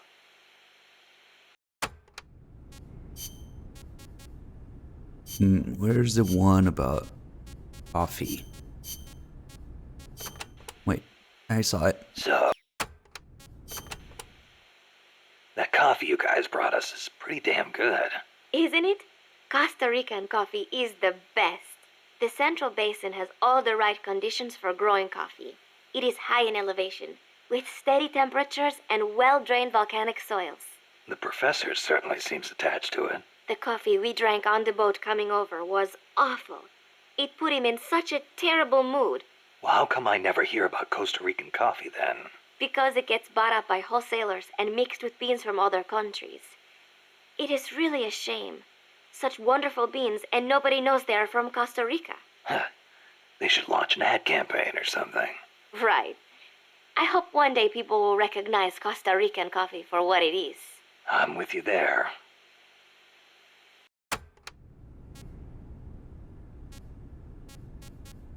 Wait, I thought they would mention.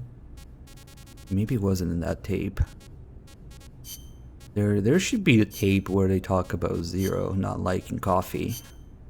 Damn, could have sworn it was that one. Okay.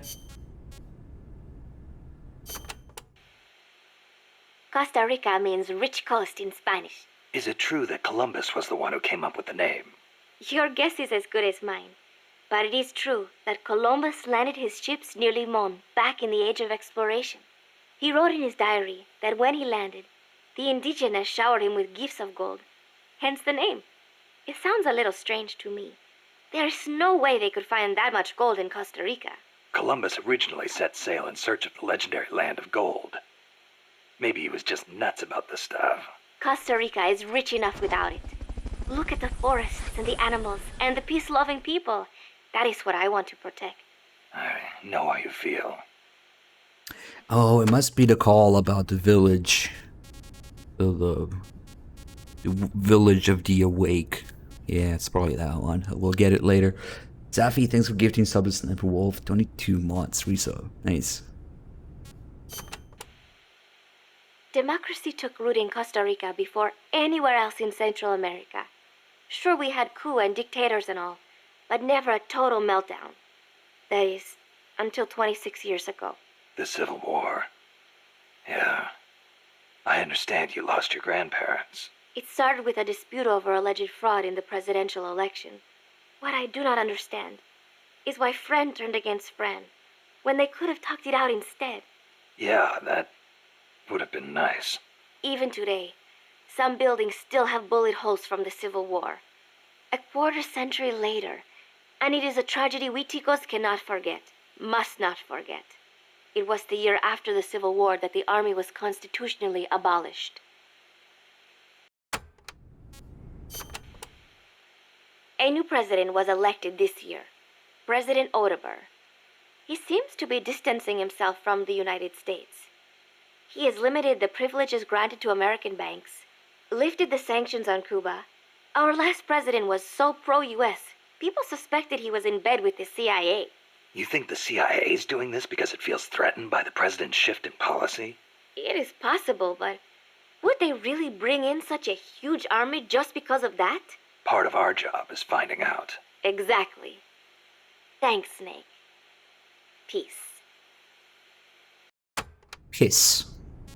Speaking of piss, we should kind of go back and forth between her tapes and Kaz's tapes, where they kind of reference each other.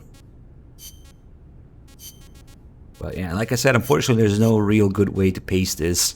I understand it's a lot at the beginning of the game. It calms down a little bit later, except when you find new characters. That makes sense. Yeah, it was not meant to be done in one sitting like this.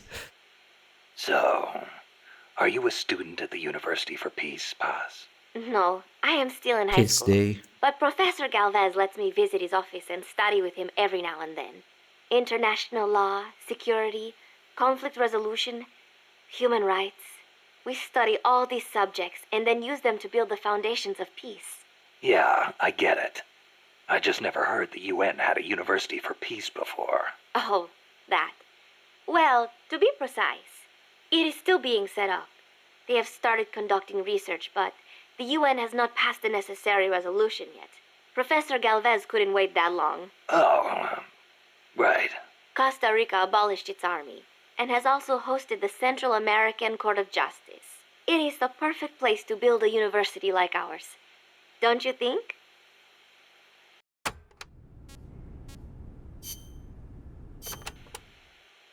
Paz, you said Costa Rica has no army, right? Correct. Article 12 of the Constitution declared that the Army as a permanent institution is abolished. It does permit us to organize armed forces for national defense based on inter-American treaties. Only temporarily, then. In effect, yes. But in the years since the Constitution took effect, Costa Rica has not once raised an army. Paz, how does your country defend itself without an army? Especially in a rough neighborhood like Central America. With the right kind of diplomacy. If we live up to our ideals and earn the respect of other countries, the international community will support us. The 2 times Nicaragua actually did invade, the conflict was resolved diplomatically under OAS auspices. Doesn't that leave you depending on the U.S. after all? American influence is unmatched, it is true. San Jose was critical of American policy at the time, but America supported us all the same. It was because we practiced peaceful diplomacy. That is what I like to think. That's one way to approach it, sure. But there are countries out there who will use force no matter how bad it looks. Maybe so. I know my way of thinking probably looks naive to you, but it is not like we expect peace without working for it. Diplomacy is a battle in itself, and we have to make the effort to seek out causes of misfortune and nip them in the bud. It was that kind of thinking that got me trapped in their base. I'm not blaming you. You haven't done anything wrong. Yeah, one thing to stop and think about is how these tapes are actual conversations and back and forth between, whatever character and Snake, pretty much 98% of the time. And there's no stupid radio chatter filter. And more importantly, for me, these tapes, like especially when you do like mission related stuff or location based tapes and all that stuff, and even the themes of the political tapes, all of those are relevant. And then you go and like do the mission and you see the things that they talk about, and it's like going on at the same time. There is a clear timeline and events and the feeling of moving forward in the game and in places, locations, and events as they happen. And that's reflected in the map, it's reflected in the mission list, it's reflected in the tapes as things move on. As opposed to the fucking tapes in V that are like on a different plane of existence. Like you're doing things that are completely unrelated to what they're talking about. You're going out in the desert to Fulton random asshole number 23 million. And the tapes, not only they don't have much of Snake or Big Medic, the tapes are just sometimes monologuing, or sometimes the other times it's just Kaz and Ocelot advancing the plot or doing just random conjecture and trying to advance the plot. It's like mommy and daddy are talking while Big Medic is playing in the background. And it's like a different plane of existence between what the player does, where you are and what you see, and what goes on in the tapes. And some tapes are just straight up monologuing, like 15 minutes of Troy Baker Ocelot talking to himself to expose things that, could have been put literally anywhere else in the game. That's a big thing that V doesn't have. It's like nothing fucking happens around the player except in those like 6 or 5 Kojima missions where there's a little cutscene at the end of the mission. But nothing actually fucking happens around you in the world that you can see, that you can interact with, and you observe and do for yourself. It's like, go Fulton, this random dude, oh, we got some tapes in the process somehow. Let's let Troy Baker advance the story. It is so detached. It's like 3 even different planes of existence. There's the repetitive, stupid gameplay that has nothing to do with anything. There's the tapes of Kaz and Ocelot talking to themselves. And then there's a third plane of existence that is even more unrelated, which is like the truth tapes, which don't have any fucking place in neither time nor space for it to be happening. It's just, you're randomly scratching your ball sack and mother base, going back to the hospital for some reason, and then getting the truth tapes out of fucking nowhere while you're, I don't know, farming FOBs or or clearing mines, or Fultoning a random dude in the desert, number 65 billion. So there's like 2-3 different planes of existence that have nothing to do with each other in the tapes in that game. And what's absolutely infuriating about it is that the big deal was supposed to be, and we'll get to this later, but the big deal was supposed to be that now you can visit Mother Base, you can move around, you can see things and characters around you, and they do none of that. They do absolutely fucking nothing of the environment, of the non-existent level design, the reused locations, and the absolutely bland and useless characters that you see once and then put on your team and never think about again. And it's like, what the fuck? You had so much, you had all the right tools, hopefully, to make things actually happen around the player in real time and whatnot, and no. God, let's move on. When we get to those Mother Base tapes with Paz, especially, it gets really bad, because these tapes, they give you such a perfect idea of what goes on in Mother Base and all the things that we should have seen. Because again, the big deal was, oh wow, you can go Mother Base, you can actually set foot in Mother Base now. After playing Peace Walker, after listening to these tapes, you telling me, oh, now you can go to Mother Base, I'm gonna make a big deal out of it. Like all these things that supposedly they only tell you about in Peace Walker, you know, you would expect to see. But you could say, oh yeah, the PSP technology or whatever, file size wasn't there. But now Fox Engine, yay! Let's finally set foot on Mother Base, and there's fucking nothing. So thank you, I guess. Okay, let's move on. It's not until like towards the end that we get those Mother Base tapes. Mother Base is like the worst offender, but everywhere really is just fucking nothing unrelated to anything that's going on. Oh yeah, go Fulton this guy in the desert. It might get us closer to Cypher. Fuck off. The army was abolished 25 years ago, the year after the Civil War. I learned about the sorrow of civil war from a very young age, the futility of countrymen fighting each other, and the tragedy. Costa Rica learned the hard way. That is why it abolished its army. It decided to pour its efforts into education instead. More teachers than soldiers was the slogan. Education is essential, no question. Even Che used to teach reading and writing in between guerrilla campaigns. Costa Rica was poor at the time. We did not have many resources. I suppose we had to pick one or the other. The military or the schools. Hey, thanks for gifting the sub to Fox Engine. Maybe now I can render 13 people instead of 12. Although that's a stretch. Let's go to some Kaz tapes.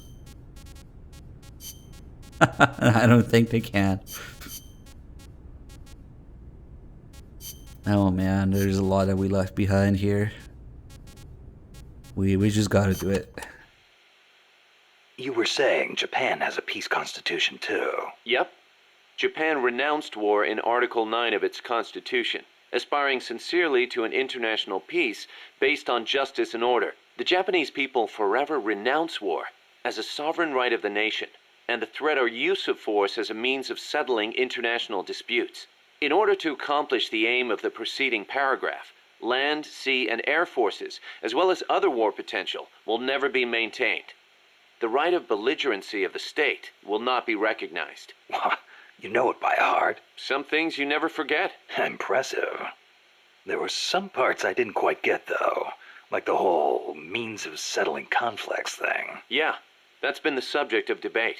Whether or not it forbids any and all use of force. The current Constitution was originally drawn up under the Allied occupation. The first draft was even submitted by Allied GHQ. So naturally, there are some who feel the Constitution was imposed on Japan by foreigners. Things like that are never simple. Same for every country, I guess. One thing's for sure, though. Not having an army let Japan focus on economic recovery after the war. In that sense, it's the same as Costa Rica.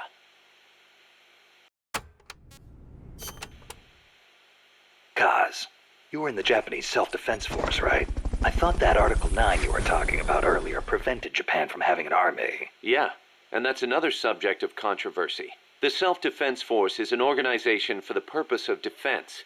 Article 9 of the Constitution does not deny Japan's right to self-defense. Therefore, the SDF is constitutional.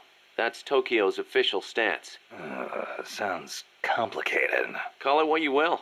It's a distinctly Japanese way of interpreting things.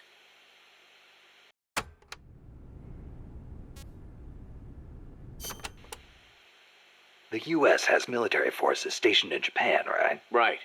Even though the Allied occupation ended, American forces are still stationed there under the U.S.-Japan Security Treaty. Unlike Costa Rica. Part of it stems from the occupation, but Japan also occupies a key strategic position from America's perspective. It's next door to the Soviet Union and close to China and North Korea as well. It's integral to the security of Pacific Asia. For America, Japan represents a barrier against communism. What about for Japan? As you might expect, there's deep-rooted opposition to the alliance. In 1960 and 1970, when the treaty was up for revision, there were mass protest movements against it, especially in Okinawa. The U.S. only gave it back to Japan 2 years ago, and American bases are still concentrated there. It's a heavy burden for the Okinawans to bear. Then why don't they scrap the treaty? Lots of reasons. There's the imbalance of power with the U.S., of course, and if Japan pulled out, they'd be losing the nuclear umbrella America provides. And as for whether the JSDF could defend the country after the Americans left, I really couldn't say. Costa Rica is in a similar situation. They depend on the Inter-American Treaty of Reciprocal Assistance, the so-called Rio Pact. So, the countries with peace constitutions end up having to rely on other countries' armies. Kind of ironic. On the flip side, not everybody in America is satisfied with it either. Some people argue Japan is freeloading off America's security guarantee. And you know how Japan's industrial exports are making inroads in the States. Yeah, I've got a Japanese camera myself. Best damn camera around. Japan's low defense spending allows it to invest more in economic recovery and expand its share of the American market. That's a bitter pill for Americans to swallow. FIFA, thank you for gifting a sub to the P engine. I don't think the P engine is the Fox engine though. Fox engine is the fart engine. Of course, the fart people that can't be rendered. Let's see. After these, we'll go back to Paz. Finish all these. You know that today, Japan is under the American nuclear umbrella. Right. The U.S. vowed to retaliate against any country that launches a nuclear strike against an allied country. That promise deters nuclear attacks against America's allies, hence the term nuclear umbrella. But suppose the Russians nuke Tokyo. Would America really nuke Moscow in return? If they did, the Soviet Union would undoubtedly retaliate. Would Washington really be willing to risk having a bomb dropped on itself in order to avenge Japan? I'm not so sure. Don't tell me you're still worried about Japan. After all these years? It's not that. To be honest, I'm not convinced either. But Moscow faces the same dilemma. Maybe Washington wouldn't retaliate on Japan's behalf. Then again, maybe it would. So you're saying Moscow wouldn't want to risk being attacked either? The whole concept of nuclear deterrence is entirely hypothetical to begin with. When you get down to it, it's all smoke and mirrors. Oh my god. What is happening? Alright, I should have kept my mouth shut. Because we got an anonymous sub to fart people. It says I'm just V fart clouds watching the stream and subbing. Thank you. And then the fart engine got a sub, of course, as well from FIFA. I don't want to know why there's even a Twitch account called Fart Engine, but I guess there's just anything out there. Whatever. Fart engine. I kind of can't wait to get to it now. The people must know. We must show people what we're always memeing, talking about. Especially with so many new faces around here. Fart engine. Safi also gifting subs to Cloud A's and Ragnar. Thank you. With 9 years. Let's see.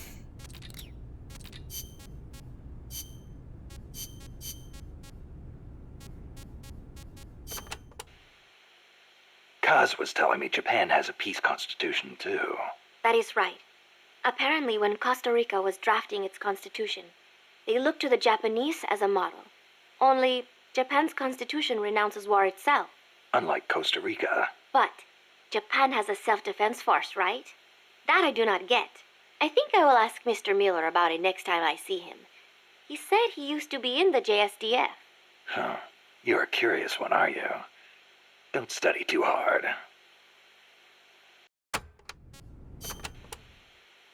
What was that you were saying? Peace is not the natural state of men? You said you learned it in school. That is right. They are the words of the German philosopher Immanuel Kant. In 1795, he wrote a book titled Perpetual Peace. Kant argued that it is precisely because peace is unnatural that we have to make it ourselves. How? That is what his book is about. Is the concept starting to sound interesting now? Not really. I belong in a more natural world. Is that so? My grandparents died in the Civil War. If only we had been at peace, they would not have lost their lives. You actually wish for war?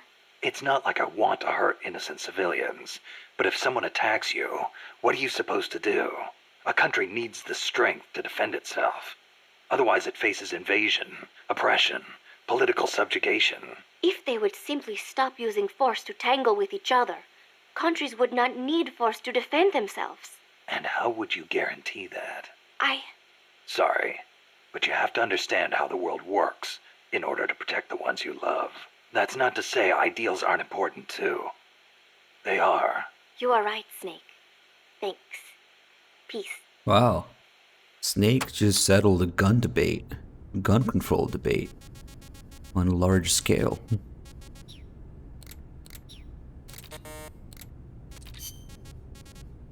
I like going back and forth between the two of them and kind of talking about similar things. Japan shall not possess, manufacture, or allow the introduction of nuclear weapons into Japan. Those are the 3 non-nuclear principles set forth by the Japanese government. Allow the introduction? That's funny. Some of the U.S. warships that visit Japanese ports are armed with nukes. Or are you going to tell me they transfer them at sea onto other ships every time they visit? You raise a good point, Snake. But the Japanese government doesn't recognize it as such. The introduction of nuclear weapons into Japanese territory would need to be agreed upon in advance. America hasn't made any such agreements. Therefore, they aren't bringing nukes into Japan. That's the official excuse. Doesn't sound like much of an excuse to me. I don't blame you. Keep in mind, though, Japan suffered actual nuclear attacks. Anti-nuke sentiment there runs deeper than you think. I suppose the government's not really in a position to admit that sort of thing. Thanks, Kefka. Just what we needed. That song stuck in your head for the next few days. Thanks. Oh god, I forgot it existed, but you had to remind me. So tell me, Kaz, how's the self-defense force you were in different from an army? The JSDF is set up for national defense. It's not configured for aggression against other countries. It's what you'd call exclusive defense. Exclusive defense? It's the fundamental strategic posture of the JSDF. No preemptive attacks. Only the minimum defensive action necessary after an enemy attacks. Anything defined as self-defense, then? The JSDF originated as the National Police Reserve. Back then, American forces stationed in Japan were being sent over to fight in the Korean War. So in a sense, the NPR was filling a gap. Police, huh? Reminds me of the Costa Rican Civil Guard. Yeah, exactly. They're also dispatched to provide disaster relief. The year before I joined, they had a hell of a time trying to rescue some buses that got hit by landslides. From the author of Show Me Your Genitals. Your guns don't kill people. Oh god, please stop, you two. Please.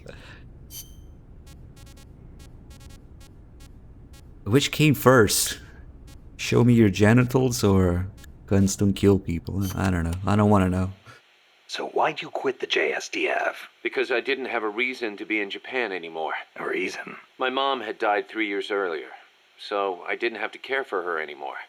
With her gone, there was no point hanging around in Japan. Yeah, but a man with your talents could have risen pretty high in the ranks, I imagine. I don't know what they made of me. Could be it actually alienated me from the brass. And personally, I could never get used to the idea of exclusive defense. Meaning? On a strategic level, I can see how a country could go with the exclusive defense model used by the JSDF. And I've got nothing against my fellow soldiers who believe in it. On a tactical level, though, it just rubbed me the wrong way.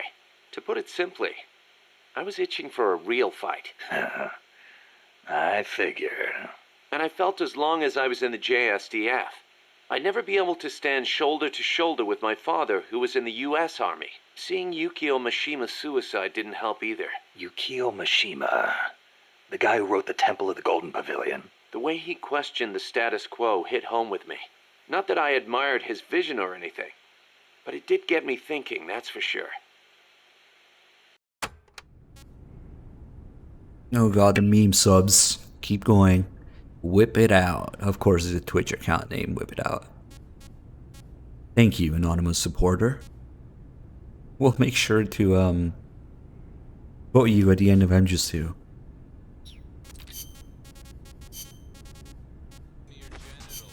I don't know how to do location ones now, I guess. Ah, but of course, the flail. Yeah, I probably shouldn't repeat that too much. But thanks for gifting a sub. Who knows, somebody might take you out of context, you know? Sexual harassment on Twitch or something. Okay. Do these and then continue. So it's been more than 10 years since the Cuban Missile Crisis, huh? I don't think we'll ever forget it. No kidding. Those 13 days starting October 15th, 1962, were probably the closest we ever came to all-out nuclear war. The Russians deployed nuclear missiles to Cuba. America responded with a naval blockade. Then Russia shot down an American spy plane. I was still a teenager back then, but I remember what it felt like to be one step away from nuclear war. The adults were freaking out. If it wasn't for the Cuban Missile Crisis, there might never have been an Operation Snake Eater. And... What's the matter, Snake? It's not like you to get all hypothetical. I guess not. It was the reassessment after the missile crisis that paved the way for the hotline between Moscow and Washington, and also for détente. That's irony for you. Oh shit, Hobo with the 5 gifted subs. At least they're not meme subs. Thank you. Thank you, always so generous with everyone, Hobo. Good to see you, thank you. The Treaty of Tlatelolco was enacted to make Latin America into a nuclear-free zone. It bans the testing, use, manufacture, production, acquisition, storage, and deployment of nuclear weapons. The impetus was pretty obvious. The series of crises triggered by the deployment of nukes in Cuba. Not hard to imagine. Those 13 days had the whole world frozen in fear. Of course, the country that started it all, Cuba, hasn't actually ratified it yet. Still, the treaty's backed by over 20 countries. Anyone flouting it risks becoming an international pariah. True. Opinol would investigate, no doubt. I heard they used Japan's 3 non-nuclear principles as their model when they drew up the treaty.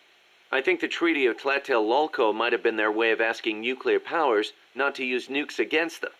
That's the biggest difference between the treaty and the 3 principles. I guess you could call it a 4th principle. So Costa Rica abolished its army back in, what, 1949? Pretty gutsy move for a Central American nation at the time. Yeah, well, they'd just come out of a civil war. I'm sure they were driven by a desire to avoid another tragedy like Paz said. But I think they had a more compelling reason. Army coup d'etat are a way of life in so many Latin American countries. Imagine seeing that up close. No army, no coup. Makes sense. Plus, their economy was in ruins. So they honestly didn't have any money to spend on an army anyway. Yeah, but weren't they on less than friendly terms with Nicaragua? Yeah, and in fact, Nicaragua did end up invading. But the Civil Guard fought back and the OAS brokered a ceasefire. The US and the rest of the OAS had their back, and they used it to full advantage. For a quarter century, they survived in the powder keg of Central America. That must have taken some serious diplomacy, even if the Civil Guard is pretty decked out for a police force. Must be tough to be a country without an army. Oh, we got another gift of sub from Safi to Kiro, just for saying that Kaz is so hot. How can you argue with that jawline? I mean, well deserved. Enjoy. Thank you again, Safi. You are 155 gift of subs now. Damn. His eyes, hey, though. Snake, mind if I ask you something? Since when did you start asking permission? So, you used to be part of a CIA paramilitary unit, right? That's right. Ever do any ops in Central America? No, not personally. But there were other units who did all kinds of stuff. I remember the Bay of Pigs invasion back in '61. The papers had a field day with it. Operation Zapata. That was the CIA code name. The whole thing went south. Then there was Che Guevara, being hunted down in Bolivia. I heard the CIA had a hand in that, too. There were several units similar to mine. MSP, SOG. They'd recruit former special forces, train them as intelligence agents, and send them on deniable covert paramilitary operations. One of those units trained the Bolivian army in counter-guerrilla tactics. And then had them shoot El Che. So the story goes. I don't know how this game wasn't like banned in the US or something, exposing all the shady shit the CIA did in Central America back then. Because they don't teach you that shit in school, I'm pretty sure. You know? Okay. Around here they say La CIA instead of CIA, huh? Nothing strange about it. That's how it's pronounced when you read it in Spanish. It has the feminine noun ending a, so they use the article la. Apparently some people have taken to using the term UCLA. That's a new one to me. What's it mean? It stands for Unilaterally Controlled Latino Assets. Meaning they're local agents? Yeah, that's the idea. Washington uses them like pawns. Nobody knows who they really are or what they're doing. Yeah, it might be declassified, but they don't really go out of their way to make sure people know. Right? Oh well, okay, let's leave these for later. I know there's an actual game with gameplay somewhere in these tapes. Yeah, of course, Peace Walker didn't get enough attention, so there's also that. The direction Amanda's Sandinistas were going corresponds to the location of the next outpost, a supply depot. We should be able to make contact with her there. Who put a game in my tapes? Yeah, more tapes. Can I ask you a favor, Snake? If you ask nicely. To make MSF bigger, we need to do some recruiting. Yeah? What's your point? I want you to avoid killing enemy soldiers as much as possible and send them back using Fulton recovery. Not much we can do with a corpse except give it a funeral. Obviously. Put him to sleep, knock him out, hold him up even. And if you do have to fight, try to leave them near death instead of dead. And then use the Fulton recovery system. Sounds easy enough. You know what'd be really nice, though? If we had a way to Fulton recover anybody at any time. That'll never happen. Ooh, getting a little spicy there, Moo Man.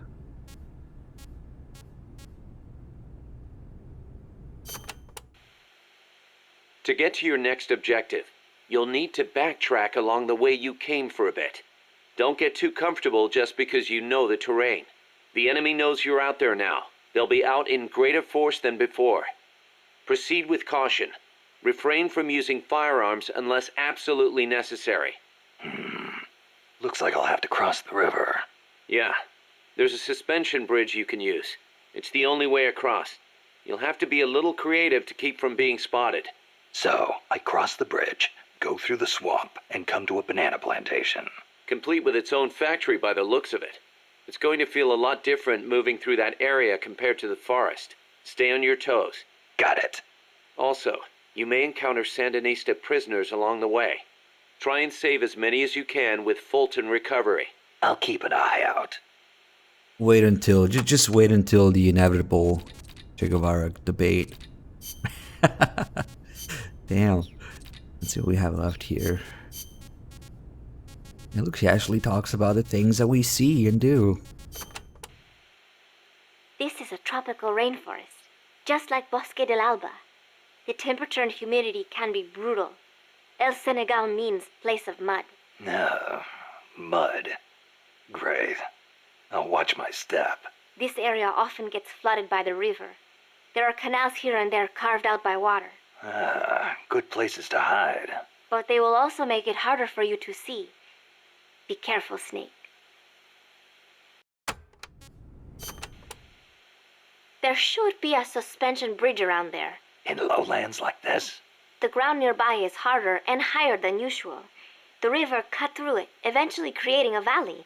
There might be another way to get across the river somewhere. I wouldn't want to run into someone on the bridge.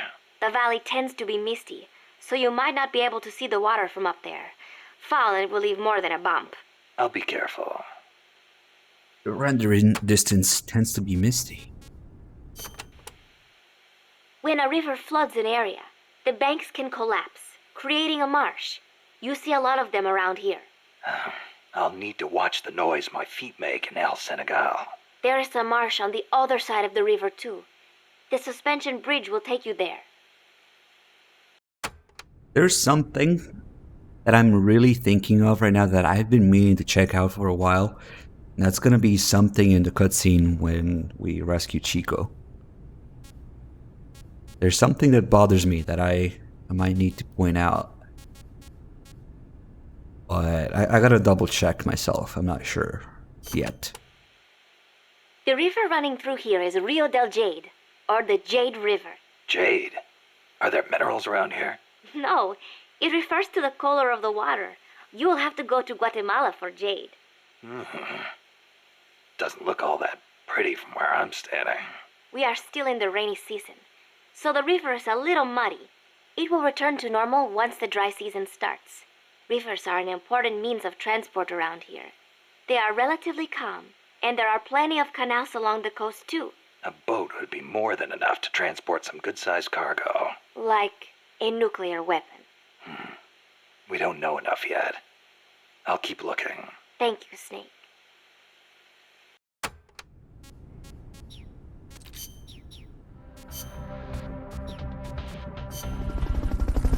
Who put gameplay in my tapes?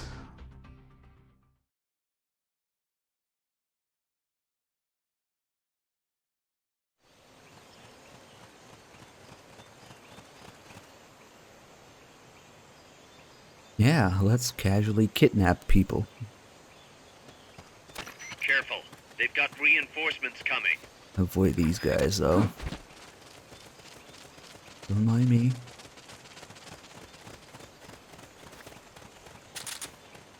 I really gotta change this to... Okay.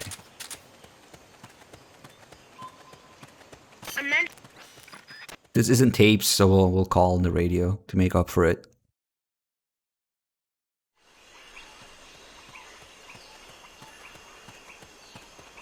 You adult nap, and then you kidnap. This is adult nap. And then this is kidnap. Yes. Snake, try to make contact with Amanda.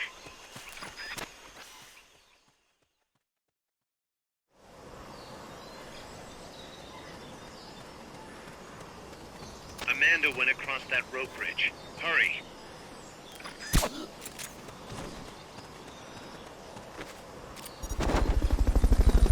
Oh no, we're gonna go into hanging. Not really, because the guy isn't even facing my way. At least the first time. When we come back here for other stuff, it'll be a little more complex. By hanging from the bridge. Press the action button near the bridge's handrail to hang. There, we're not hanging. I kind of heard like one of those cipher thingies, though. Interesting. Never noticed it here. Confirmed onboard helicopter.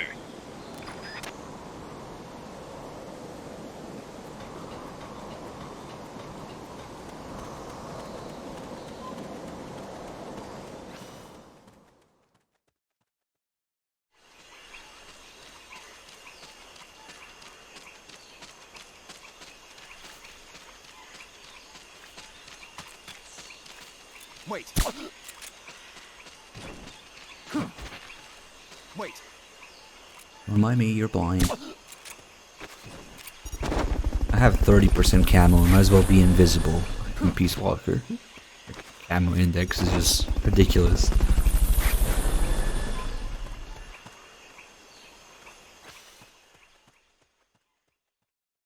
Yeah, that's one of the things that bothered me at first, that at least Portable Ops did explain how the first guy you Fulton, you know, they had to talk. They might be holding FSL And eventually you see how and why he joins Big Boss, at least in Portable Ops. But after listening to the radio drama, which we just did earlier, you can sort of see that they're trying to portray it as people just join Big Boss because he's Big Boss. So, okay. He just has that much charisma. Although you do have to deal with people in the brig for a little bit first. Fulton recovered a helicopter. Press the action button in front of a What's that, a ceiling? Not my problem. We don't care about ceilings. Ceilings? We're going, we don't need ceilings.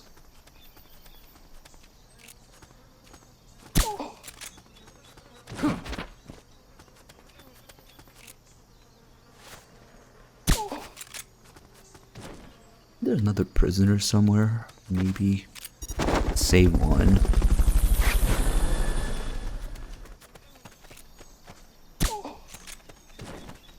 I want to say there's one here. Maybe in another mission. Tiger Stripe camo.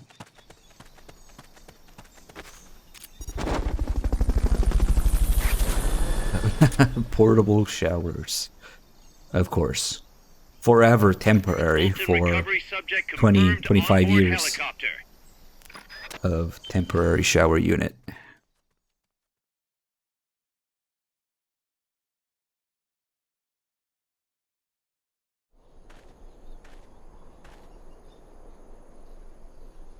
Oh boy, this is where a lot of people get confused.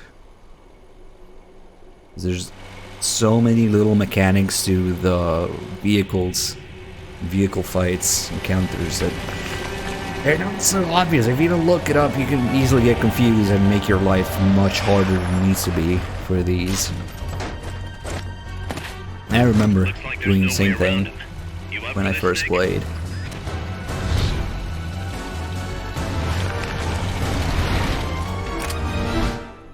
But depending on the type of vehicle, the map that you're on, and the equipment you have, there's so many little idiosyncrasies of how to deal with it and what you can do to get a good rank too.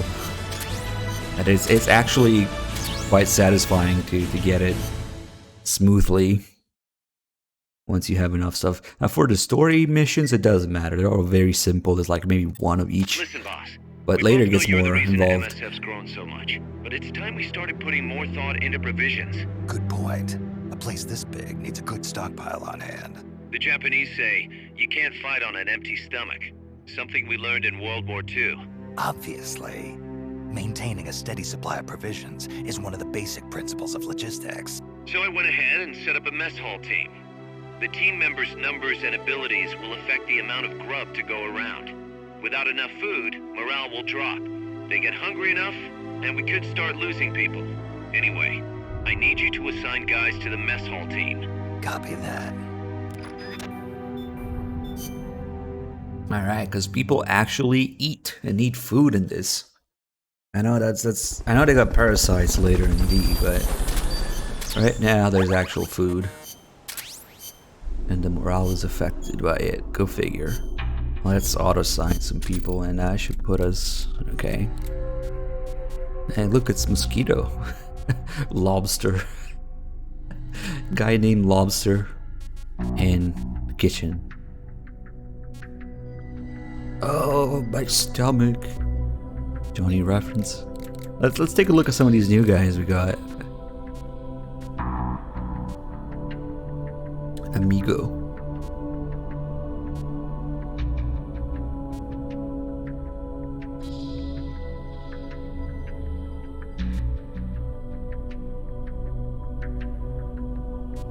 Gameplay stuff here. If only we had a weapon that let us capture those enemy heavy weapons without hurting them. Yeah, the EM net, I guess he's talking about. He's hinting at the EM net.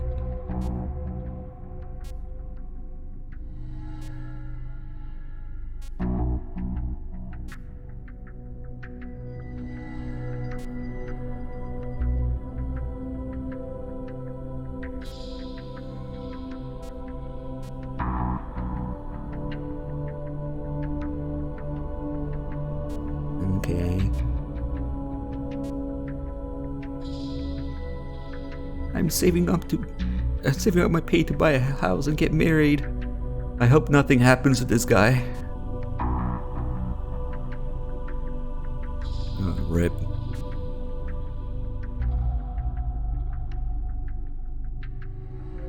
Oh shit, this guy is getting spicy too. Yep. I don't want to fight, I want to be a cook. Oh, there's a guy with the higher cooking ability.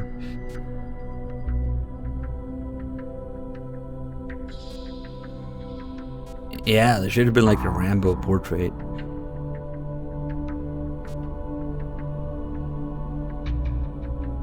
Seeing your exploits in player data, boss.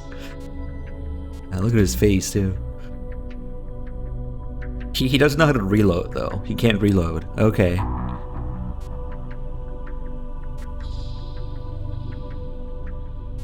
Former SAS. I'm going to start my own business. God, I hope nothing happens to him.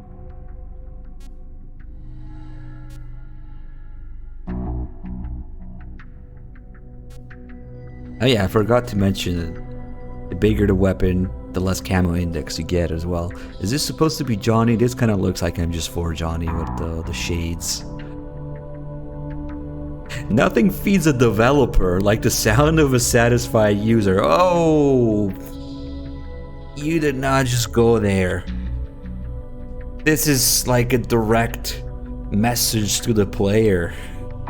Nothing feeds a developer like the sound of a satisfied user. I've got a complaint about certain things that were developed later, and where do I file a complaint? God, if that's really how they feel about people, oh man, I'm sorry. Yanniku, thanks for this 46 months resub.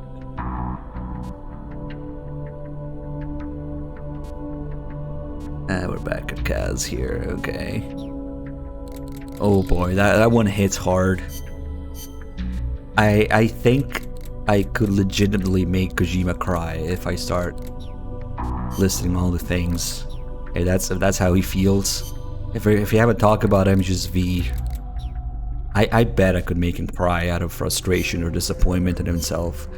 Not that I want to be evil and do that, but that's just the effect of it, because that's just how it is. I'm sorry. I don't particularly want to make him sad, but if that's how it feels, that's just what might happen. I'm sorry.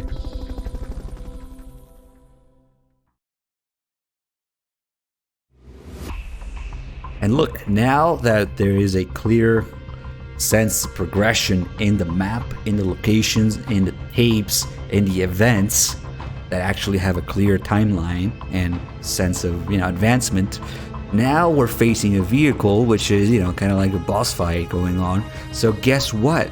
The music in the menu picks up. And there's a few different themes in this menu depending on what's currently going on in the story. For maybe Dim can help me here. So when you face bosses, and when Zadornov escapes, when you're facing Peace Walker, all those are like, key moments, and the music picks up and there's actual sound assigned to it, and the tension is increased, or there's a mystery feeling when Zadornov escapes and all that. And these are whole things that I didn't think about when I first played it. You don't appreciate it until it's fucking gone. Because at the end of the day, what happens with even, MGS-V and its open world gloriousness is that you have absolutely no fucking reason to walk the world from one mission to the next, and sometimes you just plain can't do that.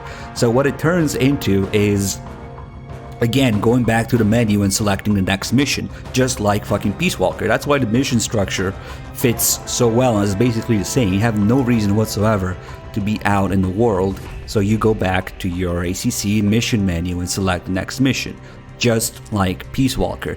So what the fuck was the point of making open world in the first place, and each mission has its own designated area anyway, just like Peace Walker? Except it's a shittier version of Peace Walker, because we're missing all these little details and contents and sense of continuity and sound design. So fuck. God damn it. It's just ridiculous. And each area you complete in sneaking with, you know, in the main story also gives you a marksmanship challenge.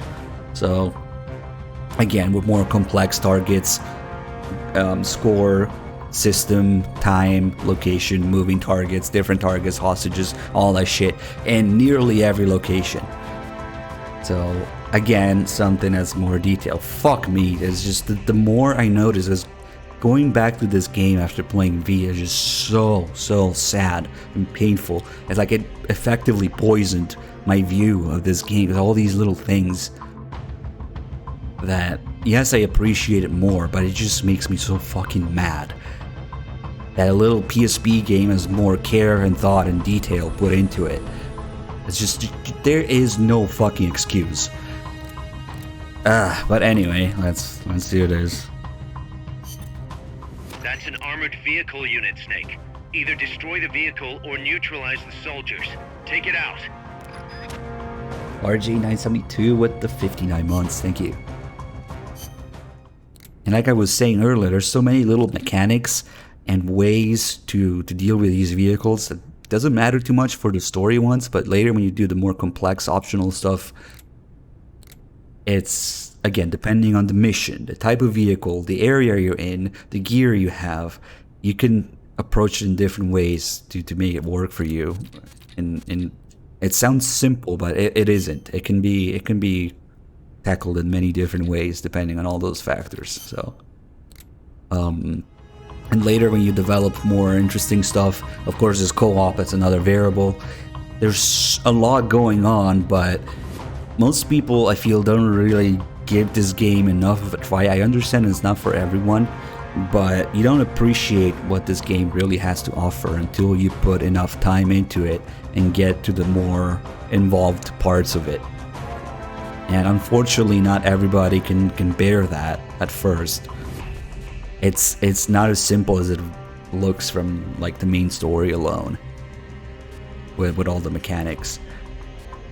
And there's some really fun and crazy nonsense later, like Peace Walker, some of the best side mission variety, gear, maps, and all the little interaction and things, and of course the co-op. All those things you don't really fully appreciate until you put time in it.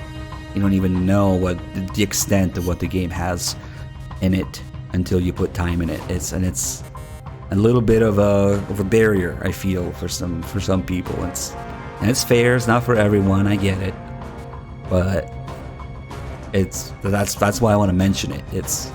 There's a lot going on that people never get to see here. But anyway, as for this, again, story missions are really simple, so we don't really need anything. Smoke grenades help, and we have enough Fultons. So for this, we could do different things. We could take out the commander, we can avoid alerts and Fulton all the people, but that means you need to have enough Fultons depending on the mission. You can damage the vehicle and destroy it, obviously, or you can damage just enough for the commander to come out and put him to sleep. So you can do it stealth or action or a mix of both, and again, all those little dynamics play into deciding how it turns out, especially when you do it in co-op, especially when you do it in with more advanced missions. Anyway, let's I wanted to do the other tape out, whatever.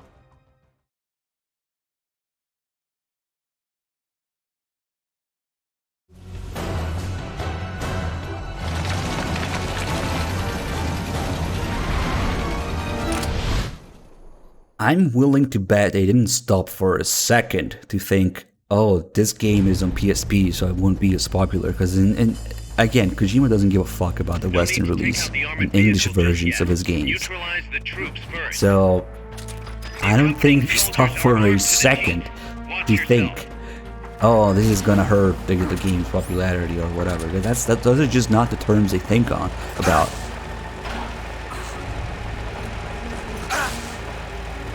If anything, it's the opposite. They probably thought it was gonna be better to put it on PSP. Because, again, it's huge in Japan.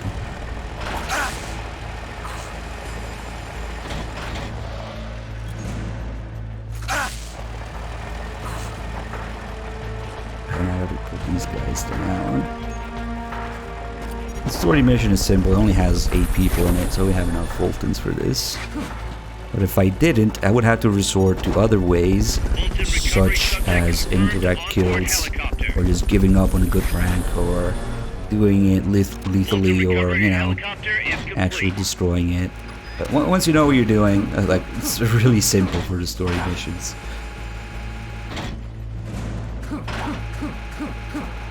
Yeah, it's actually more popular than home consoles in Japan, so... Considering how detached from the, the English versions and the Western reality, considering how detached they are from it in terms of development, it doesn't surprise me at all that, you know, this decision was made.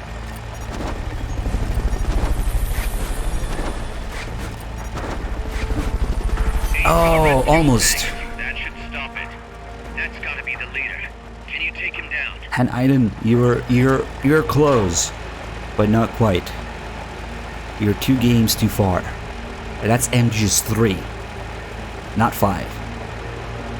In MGS 4, they say big bosses become an action figure in the West. That's what MGS 3 is. You're close. But that's why MGS 3 exists in the way that it does. I talked about it during the last MGS 4 run. You guys can go look at the VOD when we, right after the frogs, there's that call about it. That is exactly what MGS 3 is. Big boss turned into an action figure in the West. The less people know about the truth, the more they can fantasize. Oh shit, that's not my tranquilizer, that's right.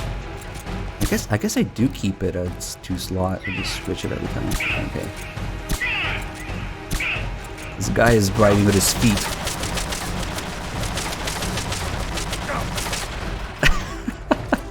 Shit, I love doing that. So the game has some sort of mechanic where it checks if the player is moving. And if the player is moving, it misses you.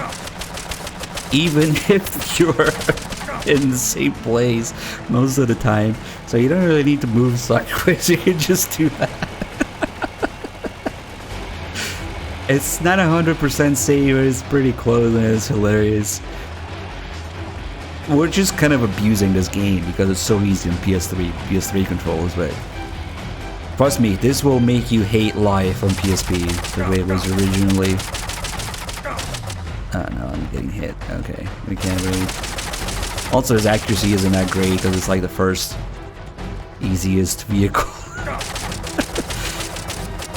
But yeah, sometimes I make things look ridiculous, but this will actually, again, especially some of the later ones, it will make you hate life on PSP as it was intended.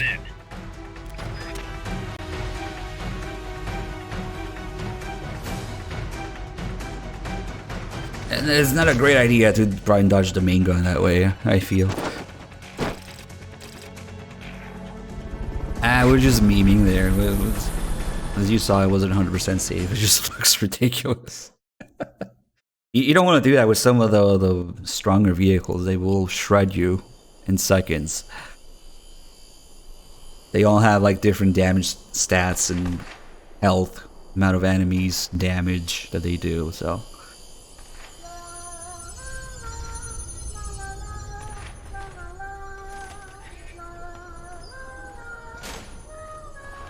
Some of those later fights, especially like, I don't know, Peace Walker custom fights, and PSP it translated into getting blown one side to the other, like just playing pinball with big balls getting blown left and right, eating rations in between, desperately trying to aim in between. That was frustrating.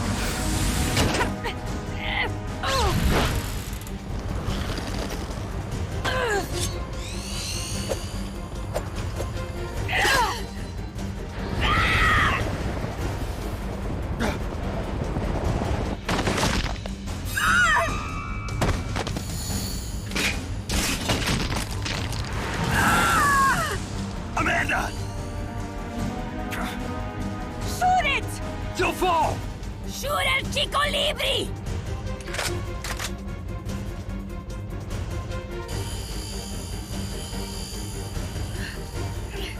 Surely she said, shoot Chico's sister, right?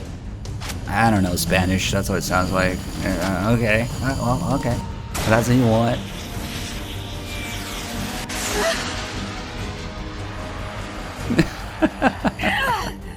What are you aiming at? El Chico Libri! You just pissed her off a little bit.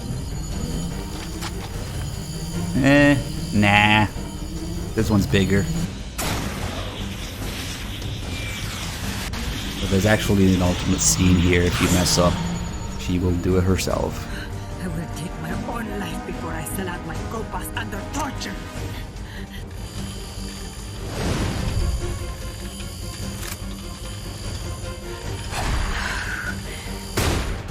Nice. I like this scene a little bit better. She saved herself. She's a strong, independent woman.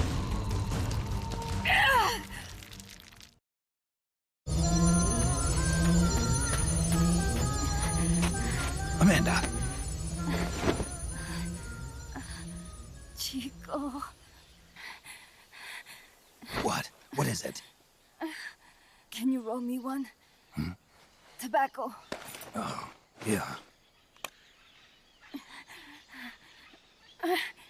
Chico.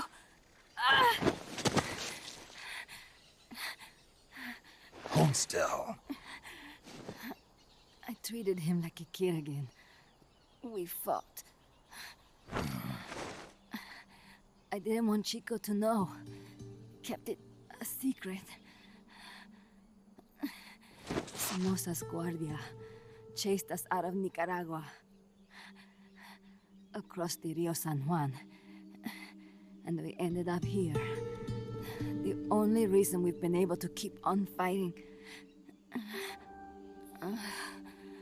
Amanda. The factory. You saw it? The banana factory.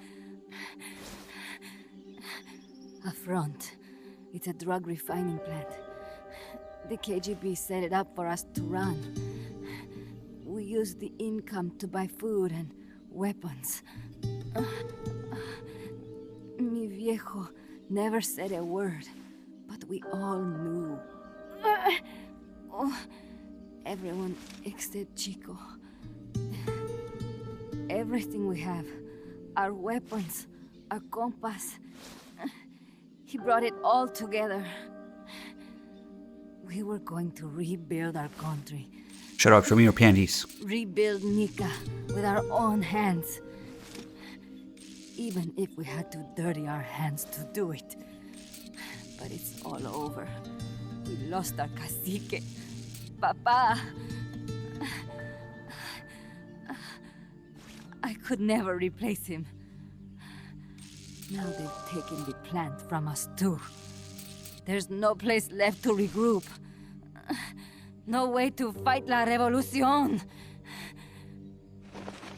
Here, I rolled you one.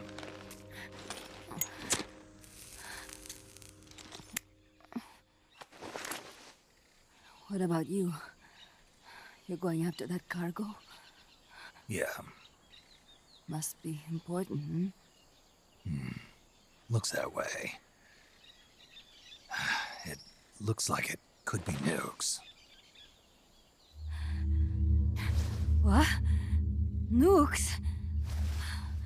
Madre de Dios. No time to waste. We must get to Irasu. The transport route leads there. It must be where they're holding Chico and my compas, too. Whenever Chico and I argue, he goes off to be by himself.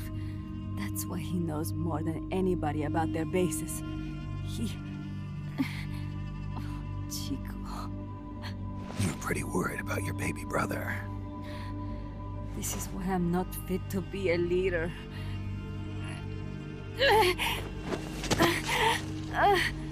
Fine. It's a little bit out of my way, but just tell me where I need to go. There's a prison up in the mountains. That's probably where he is. A prison in the mountains. You must do something for me.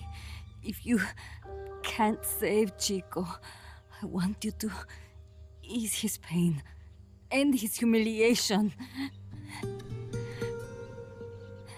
If he gives in, if he's about to sell out his compas, please, at least let him keep his honor. That's a promise I can't make. Why? Amanda, we gave up our homes, but we're still alive. We're still fighting. And there's always another reason to keep on living.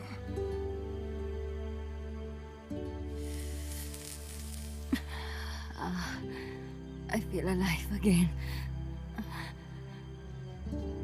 Amanda, join my unit until you've healed up. Your unit? Yeah, Who are you? Why are you here? I'm Snake. Serviente. Snake?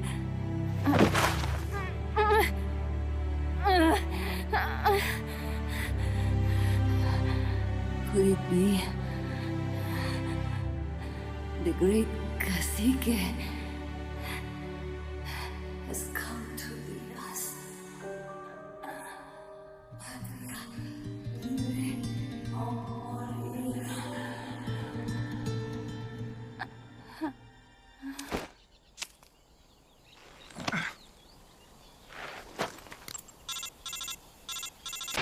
Kaz, can you hear me? MSF here. One for recovery. She's wounded. Acknowledged. Kaz, the cargo on the barge. I was right. It's headed for the mountains. You think that's where they're taking the nukes? I'm sure of it. Let's move.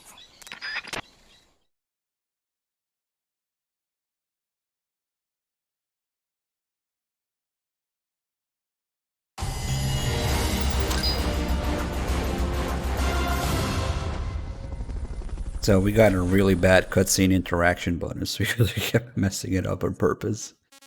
Still got an AO. Prison Monk with the 51 months. Thank you. Oh, that reminds me. Snake, Amanda's reached the plant.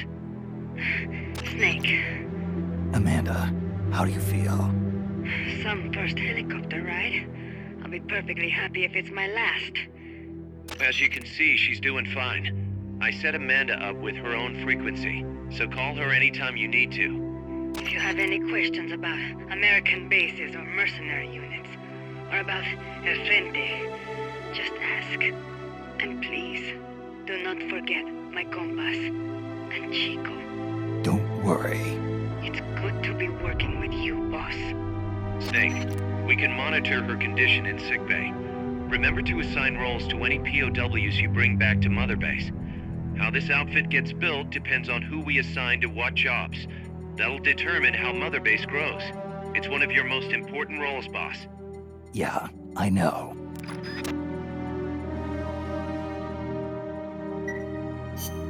Boss, one more thing. Now what? It's about sickbay. Naturally, we can use it for the sick or injured like we did with Amanda. But we can't expect people to get better without the proper treatment. Uh-huh. So I figure we'll need a medical team for that. The number of team members and their abilities will determine how quickly the sick and injured heal. Medics. They can also monitor everybody's No. Right. Prevention is the best medicine. You got it. Remember to wash your hands often and gargle twice a day, boss. If only I had the time. Got excited pop with it. 24 months. Thank you. So yeah, you could basically blame it all on Amanda being injured. Now we got a sick bay and we got medics to go with it. Oh no, the medical team. Okay. Let's see what's going on. No, I don't want the tutorial. Go away. Got some new people here. Check out the map. No need for you to go, boss. I got this one covered. Not with those stats, you don't. You suck. Okay, working out.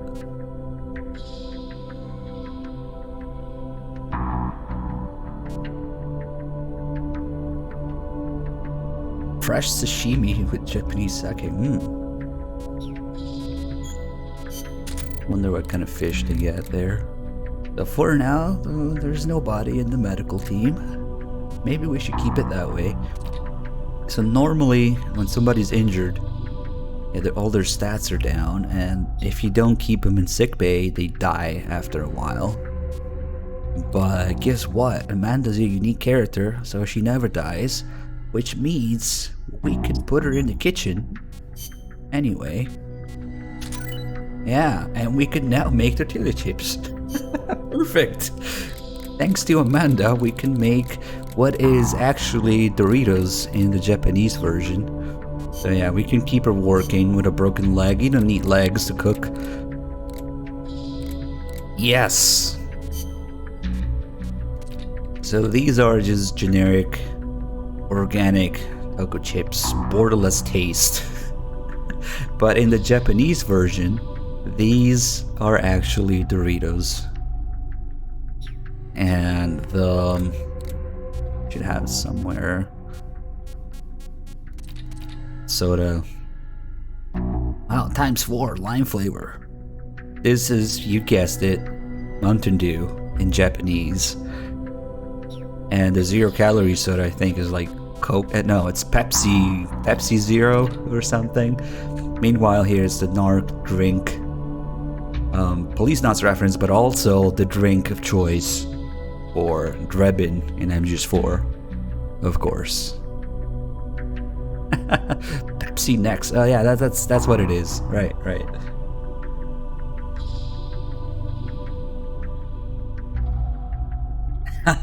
Screenshot with Mess Hall Team 99. Alright.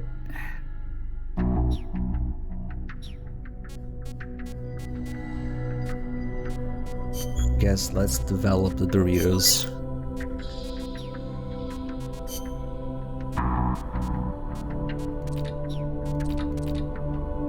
Oh, the suppressed 1911 is gonna be useful much later, when we can actually make it.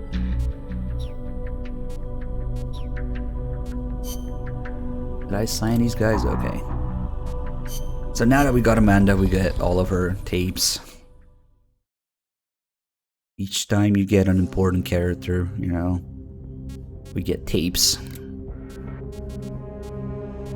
And more side offs here, but whatever.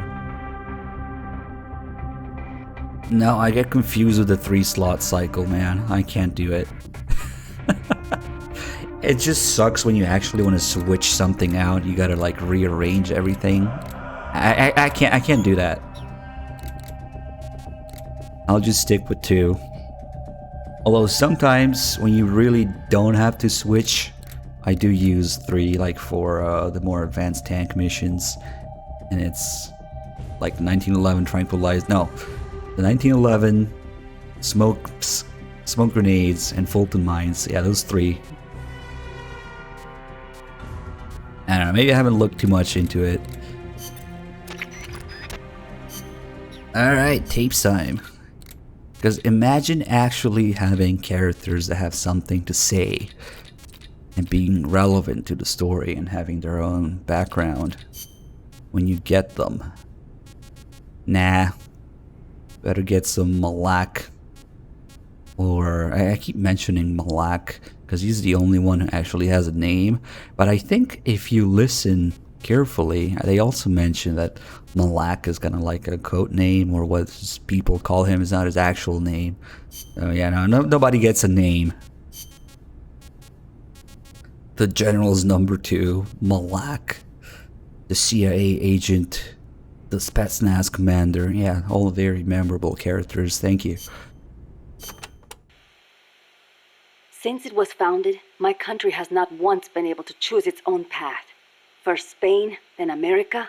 Over 100 years of this. I know. In the 19th century, an American mercenary named William Walker seized power in Nicaragua. I'd heard he exploited rivalries between the political parties. Even after we expelled him, the Americans sent in their Marines under the pretext of quelling political unrest. And the real reason? To intimidate the government and thwart the construction of the Nicaragua Canal. But we better do all these now because next we're gonna get Chico. Ugh. I thought the U.S. already has the rights to build a canal in Nicaragua. They never intended to build a canal there. They'd already started digging in Panama. A canal in Nicaragua would break up the Panama Canal's monopoly. Reason enough for America to stick its nose into our affairs. They snagged the rights so nobody else could build there. It was General Sandino who finally stood up to los Yankees. General Sandino waged a guerrilla war against the Marines, at last driving them out. He was a true hero, and to us Sandinistas, like a father. But when they pulled out, the Americans left us something to remember them by. The National Guard. Yes, La Guardia. In name, a peacekeeping force, but in reality, Commander Somoza's personal army, answering to no one else. Unable to stay silent, General Sandino went to protest and was assassinated by Somoza as he made his way home. It was then that Somoza and Los Sapos began to eat our country alive from the inside. It has been 40 years since the Somoza family became the rulers of Nicaragua. With La Guardia at their command, no one can challenge them. You came here on the run from the National Guard, right? See, they took everything. Our land, our homes, our jobs. Now belong to Somoza. See, the law too. He's even got the judges in his pocket. You defy him, you face death. Everyone bows and scrapes before La Guardia. Even then you might get a beating if they are in a bad mood. And you're trying to change things. That's not all. These Somozas have used their power to line their pockets. They confiscate people's land and hand it to members of the Somoza family. By now, close to half the farmland in Nicaragua is theirs. We were powerless until... You remember the earthquake 2 years ago? Yeah, I heard the capital was hit pretty hard. We lost Managua, our capital city. People sent aid from all around the world. Tears of sorrow turned to tears of joy. Yet almost all of it was embezzled by the Somozas. They sold out those who'd lost everything for money. They feasted on our country's suffering. Public resentment is at the boiling point. The Somozas' days are numbered. We will see to it.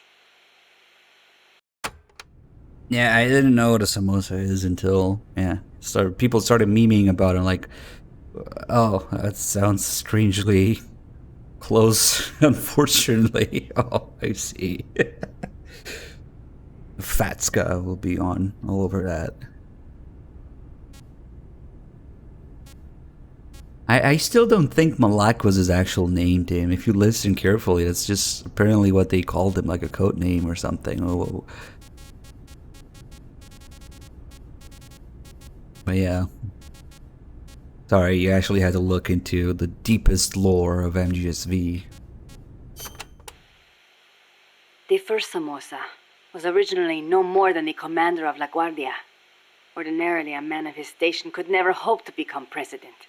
But the president at the time had no power to back him. The only one with the strength to oppose him was General Sandino. No, better to say the general was the only one who dared oppose him. There was nothing special about him. Above all, it takes a strong will to see justice done. That is what he taught us.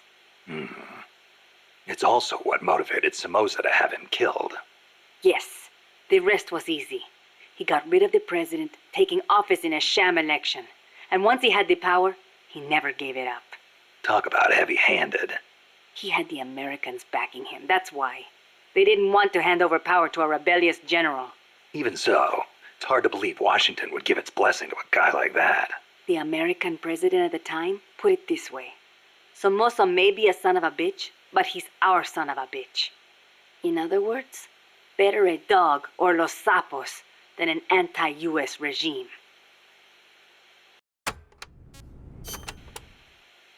The Managua earthquake struck 2 years ago, the day before Christmas Eve. Giant cracks opened up in the streets. Sleeping children were crushed in collapsing houses. No chance to escape. No visit from Santa Claus. Thanks to Somoza, the old houses could not even get rebuilt. It was a nightmare. I heard the epicenter was right in the middle of the city. Even today, it's too dangerous to build on top of the fault line. The city center is still in ruins. And to make things worse, Somoza stole the recovery money. We must not fail. We owe it to those who lost their lives. We will defeat Somoza.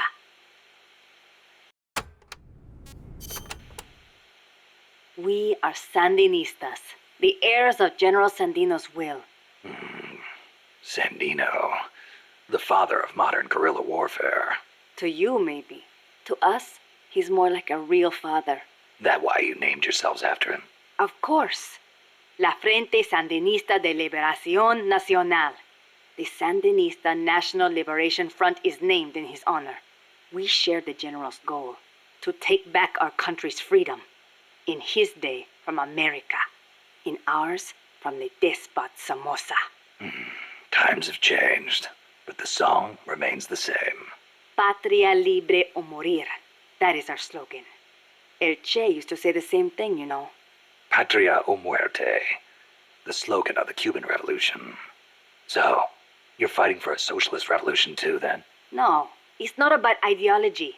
We only want to live normal lives. We are sick of living in a country where you can be beaten for walking down the street, where you never know if your neighbor is snitching on you. Our goal is to give back the country to its people. Yeah, the Cuban Revolution started out like that too. We are few in number, but we will win. Victoria o muerte. For a revolutionary, there is no other fate. Ah, that explains it.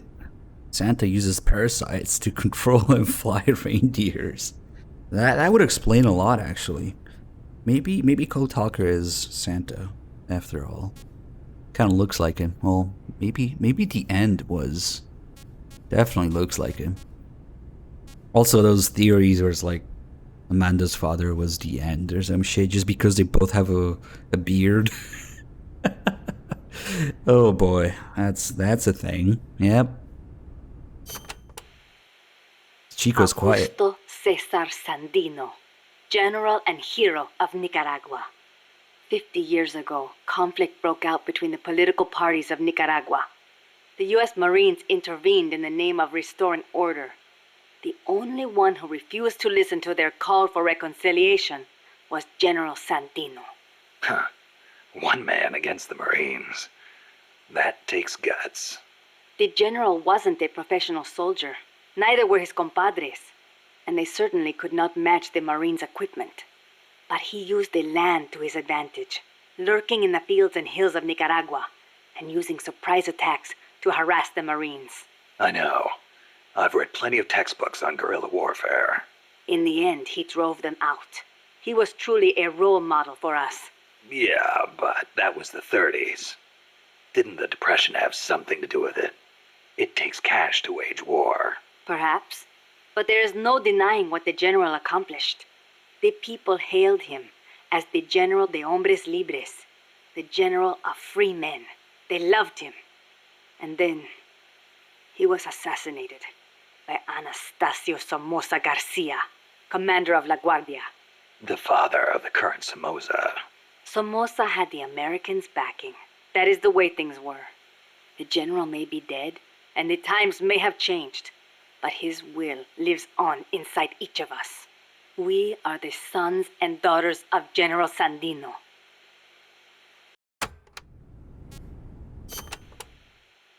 Hey, how's the watermelon business these days? Not bad. I hear the compas back home are hanging in there too. Good to hear. You know our nickname. I'm impressed. No wonder they call you boss. You used to hide your weapons and hollowed out watermelons. Smuggle them right past the National Guard. You even transported pineapple grenades that way. The name caught on among sympathizers in the region and... What are you talking about? Huh? They call us watermelon sellers because the general's name sounds like the word for watermelon. Sandia. Really? Si. Damn it, Kaz. Yeah. Wish we could hear a conversation with Kaz. It's not actually there, though. A revolution to bring peace to your country, huh? No matter how much we fight, peace never gets any closer, does it? I do not like it, but it is the only way. If we do not fight back, they'll just keep exploiting us. You want proof? Look at our country's history. Revolution is a means and not an end. I know. When the revolution is victorious, I want my country to be at peace. But to bring peace, we have to first eliminate that traitorous scum. It's an old saying. We make war that we may live in peace. Who said it? Aristotle. You know your history. I had a good teacher. It has always been like this. People making the same mistakes over and over. And still, all we can do is fight. I hear you. If you've got a goal, you've got to keep moving forward. No, I'm pretty sure it was Luger who said that. Oh shit, here comes the El Che tapes.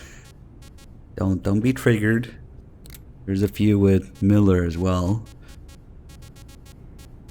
And people don't seem to realize that representation doesn't necessarily mean endorsement, and given the time and place and context of these people and what they're doing, of course they're gonna look out to Che Guevara.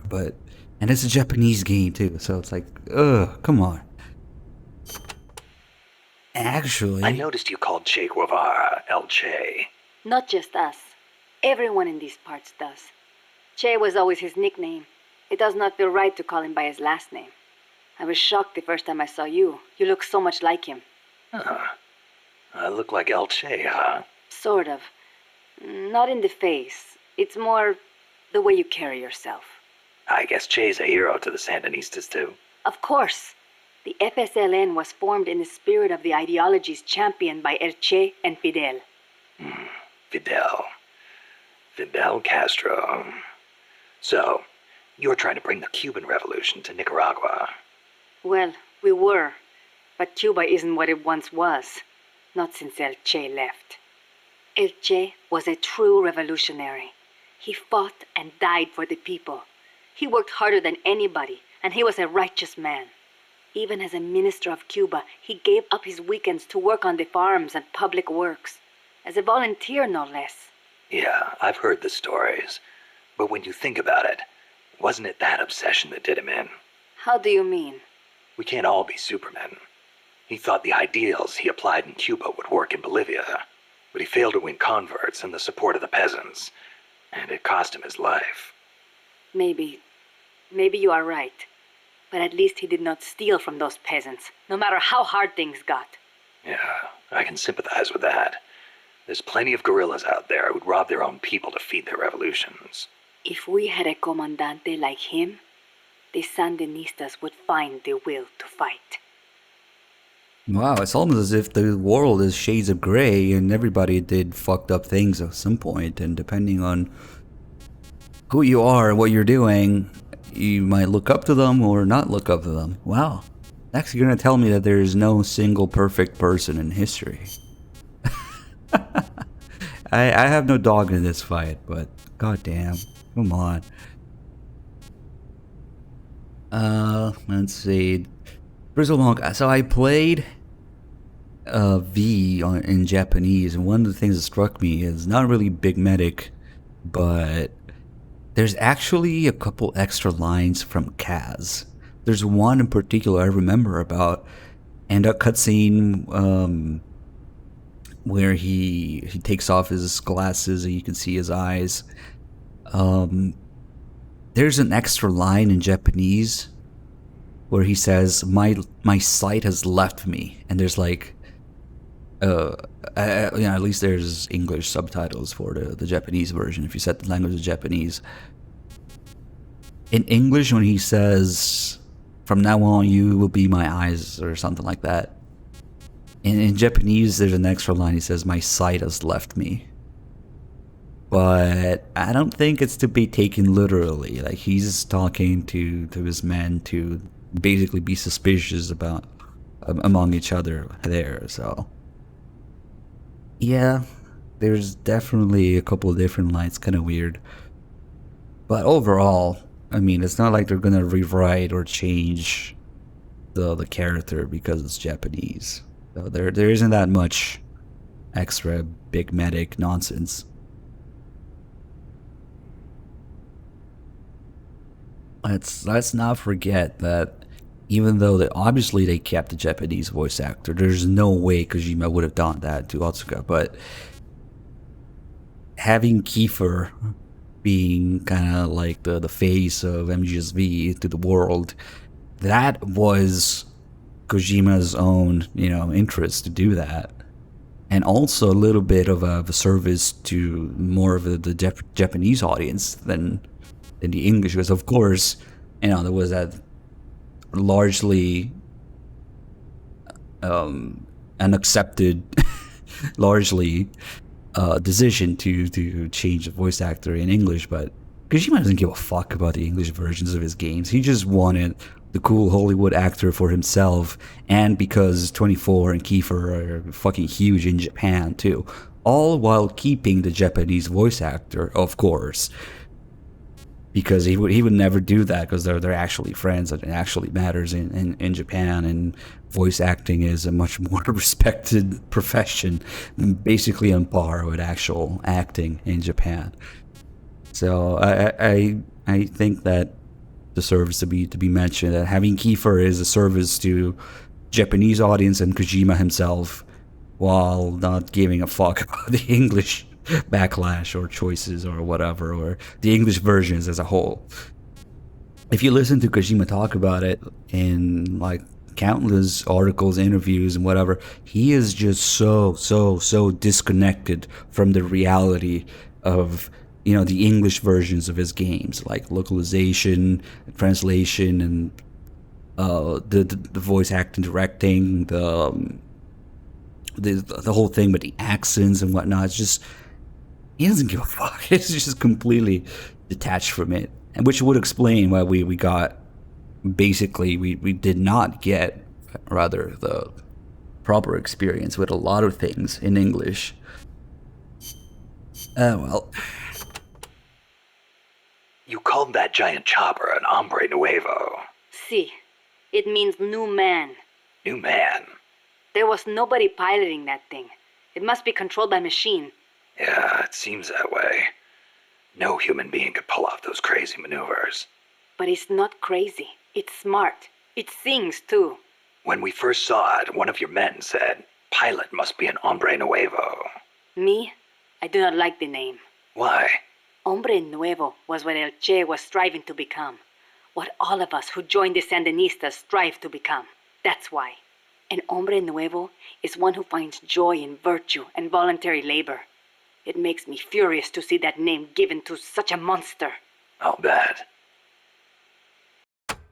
Yeah, and then let's not even mention the less than optimal relationship with Hater, even though this was like a...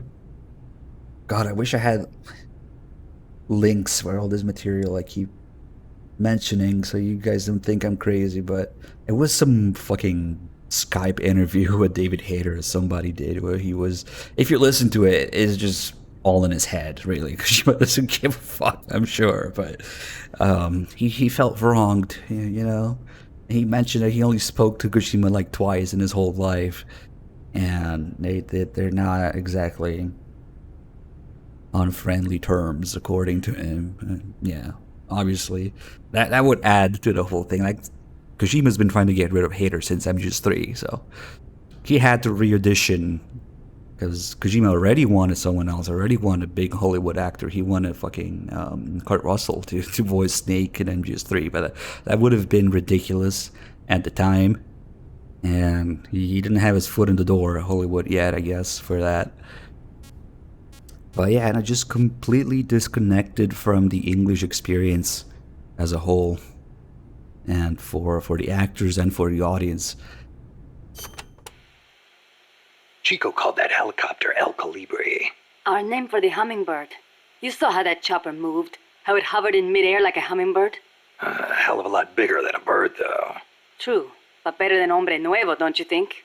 When you get kidnapped by El Colibri, it's all over. They take you to a prison camp and torture you until you snitch on your compas. That's what took Chico. They have no mercy. Once you've talked, they toss you out like trash. I knew this, and still I could not save Chico. If he cannot be saved, I will do what must be done. Don't write him off like that. Sometimes you have to survive, even if it means sacrificing your honor. I'll get him back. I promise. I can only imagine how salty Kojima is every time he has to read, like, oh, David Hayter is Solid Snake, the one and only. Because there's also this degree of, you know, Hayter getting more recognition in the West than Kojima does for his games.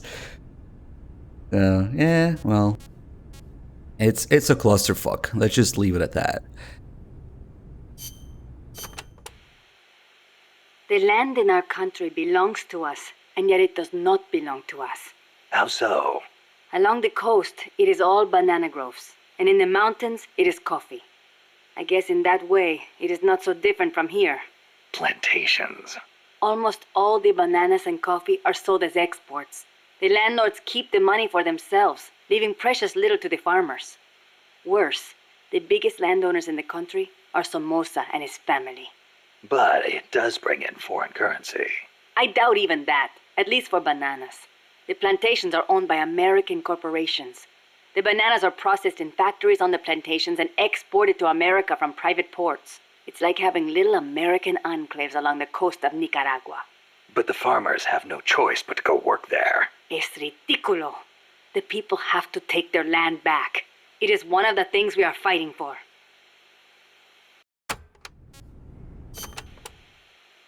Tell me, when exactly did you realize your dad was working with the KGB? About 6 months ago. Up until then, we only had beans to eat. And then suddenly we started to get eggs and flour. Our bullet shortage simply disappeared. How'd he get the cocaine? Oh, sign me up. Ask the KGB. All we did here was process it.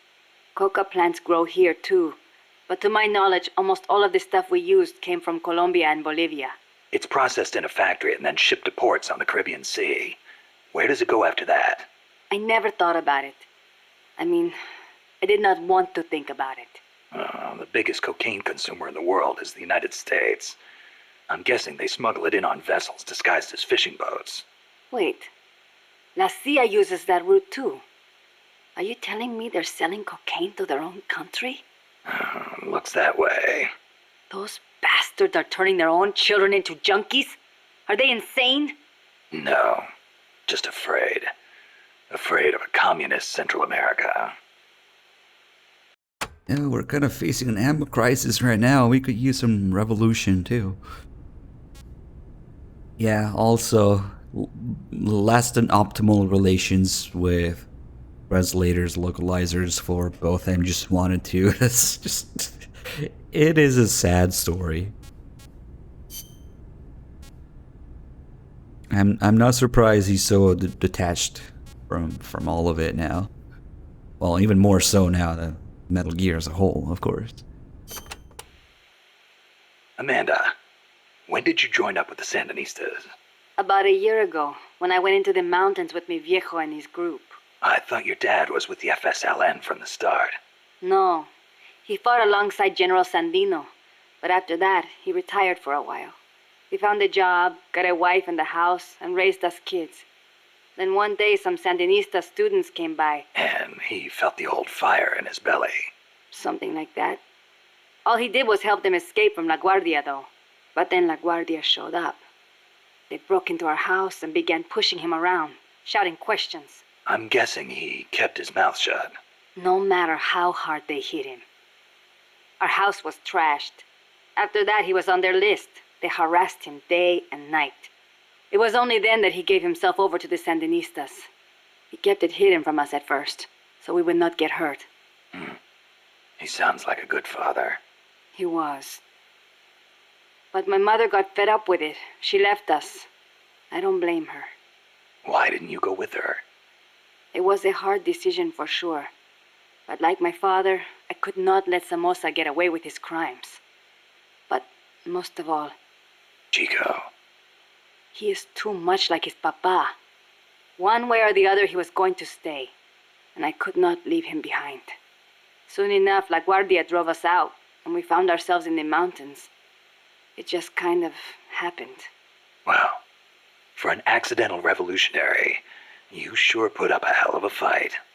The mountains make men into warriors. The training is harsh, but it brings us that much closer to being hombres nuevos. Chico couldn't ask for a better sister.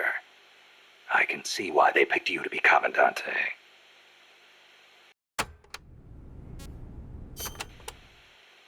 When I was little, I came down with malaria. Unlucky for me, it was the bad kind. I was in a daze the whole time. And at one point they said I was not going to make it. Malarial encephalopathy. I hear it's pretty common in tropical malaria cases. Even today, my memory sometimes gets a little fuzzy. Since then, I've had this fear of mosquitoes. When I hear them buzzing nearby, I get jumpy. Aha, that explains the chain smoking. See, I thought it might help keep the mosquitoes away, just a little. Maybe it is all in my head. You're the same way, right? Well, I will say this. I prefer a cigar over mosquitoes. Me too. I've got to hand it to you. Takes guts to conquer your fear like that and live a guerrilla's life in the wild. It is nothing. El Che did not let asthma stop him from leading the revolution. Compared to him, I am no hero.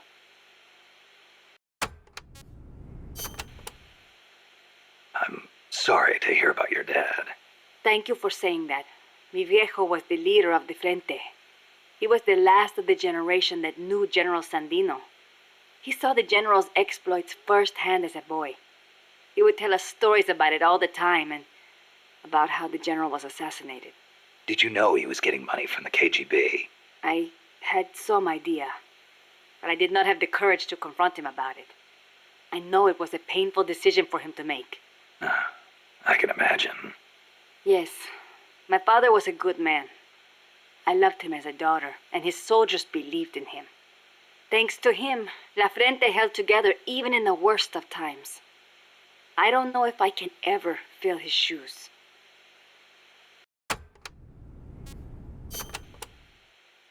Chico's 12, right? Right. Isn't he a little short for his age? Malnourishment. Food is hard to come by when you're running around in the jungle. He's got quite an appetite. I know. I didn't want him to come in the first place, but there was no one to take him in. I had no choice but to look after him. Don't be so hard on yourself. Sometimes it's better for a kid to be with his family than far away in a safe place. Thank you. Promise me this, though. When your fight is over, make sure he gets a proper education. Give him a chance to be something other than a guerrilla. It's not too late to teach him something other than fighting. Okay, I promise. You know what book Chico really likes? The World Encyclopedia of Mysterious Creatures. The Loch Ness Monster, the Yeti. UMAs. Yeah, I know. He's still so much like a boy. I worry about him. He'll be fine. I know plenty of grown men who still go crazy over UMAs. Are you serious? Do we have to rescue him, though? Oh well. Let's see. There's a couple more tapes that we should have unlocked now. Snake, the nukes appeared. Let's play this after, actually.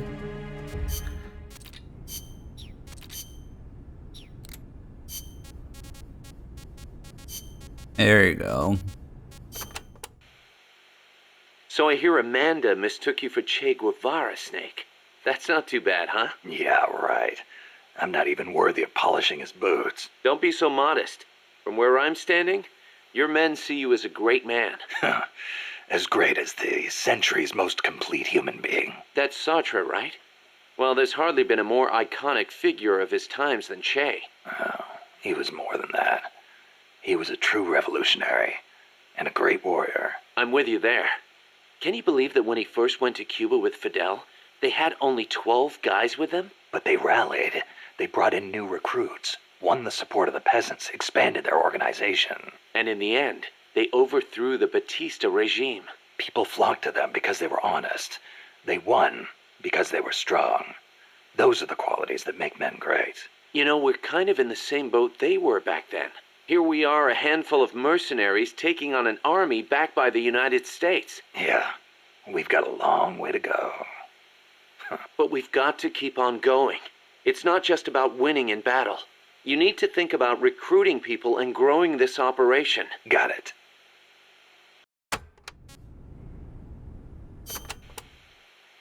Boss, did you ever read Che Guevara's book, Guerrilla Warfare? I can't remember if I got to that one or not.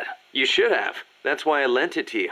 A lot of the guerrilla tactics it covers apply to sneaking missions, too. Che was one of the first people to articulate the theory of guerrilla warfare. T.E. Lawrence, Lawrence of Arabia, was another one. And Mao Zedong and his On Protracted War. Theory aside, Nicaragua's General Sandino was one of the first to put guerrilla tactics into practice, which explains why the Sandinistas named themselves after him. If you think about it, guerrilla warfare itself has been around since ancient times. There's only so many ways a small group can upset a large army. There was a samurai in Japan who excelled in guerrilla warfare. No kidding. Tsunoki Masashige. He was a warrior who lived in the medieval era. He used unconventional tactics to help overthrow the Kamakura shogunate. Like what? Trojan horse-style maneuvers and decoys to confuse the enemy. The best one was when the enemy was climbing the castle walls. He dumped boiling water and human excrement on them. Huh, sounds great. Let's put it in the MSF playbook. You're not serious, are you, boss? Why not? We've got plenty of crap to unload. Yeah. I'll think about it. And thus, M.V. was born. The year the Cuban Revolution was won, Che visited Japan as a member of an economic delegation. While he was there, he visited Hiroshima. Hiroshima? Since he was there to discuss economic issues, Hiroshima wasn't part of the original itinerary. Some said the Ministry of Foreign Affairs didn't want to let him go, but he went anyway. He snuck out of his hotel and took an overnight train. Traveling guerrilla style. Sounds like Che, all right. He visited the Peace Memorial Museum and the Atomic Bomb Survivors Hospital. Apparently it gave him quite a shock. As a doctor, it must have been painful for him to see how the victims suffered. Nukes destroy everything. He was quoted as saying, "They put you through this, and still you do whatever America says." Those words really hit me hard, especially when I think of my mom. He said something else, too. Let us all love Hiroshima and its people. I can believe it. Che never managed to numb himself to other people's pain. That's why people loved him. And why he died. Yeah, I really do wish that we would stream Peace Walker more. It's not that common, even though it's one of my favorites in my top 3, but it's a little hard to stream because of the pace and because it's not for everyone, and you know, it doesn't happen a whole lot because of that. We definitely don't get as many people in here when Peace Walker is on, so it's a little hard on the channel, I guess. It's a real shame people don't really appreciate or even get to know what all this game has to offer. It's one of those cases when there's no justice in the world for things that have more love and care and detail put into them, you know. But Fox Engine graphics, that will get you further. That bandana you're always wearing, that thing's a real antique. Ever think about getting a new one? This one's fine. Come on, we can't have our boss wearing a raggedy old thing like that. It was a gift, okay? It wouldn't be right to get rid of it. It was. Okay then.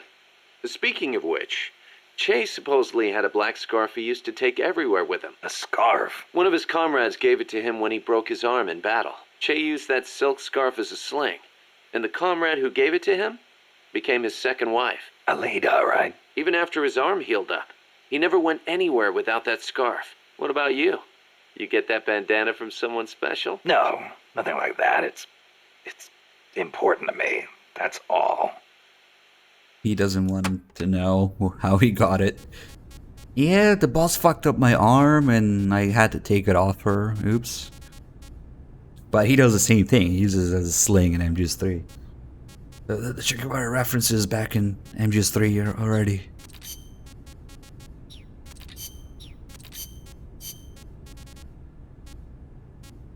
Fruta de Oro. There's a lot of banana cultivation along Costa Rica's Caribbean coast. The area is dotted with banana plantations. Bananas have been Costa Rica's main crop since they were introduced from Panama in the 19th century. They bring in a fair amount of foreign currency. A real fruta de oro, huh? See, but exporting all those bananas require a ton of land. Hence, all the plantations. Clearing all that forest just to grow bananas robs animals of their habitats. I do not know how good that is for Costa Rica in the end.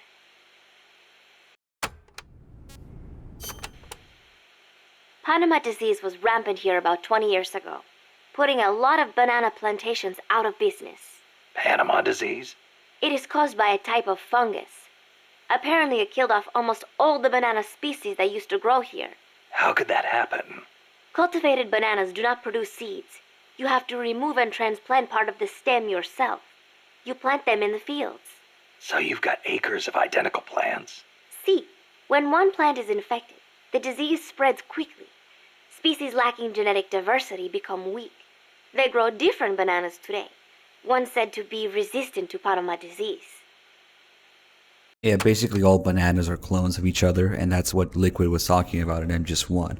Science of symmetry. If one person or one specimen is genetically prone to a disease, yeah, they all suffer it. So in other words, Paz is Liquid. They're both blonde as well. Sign me up. Let's make a YouTube conspiracy theory about this. Quick. Paz was Liquid the whole time.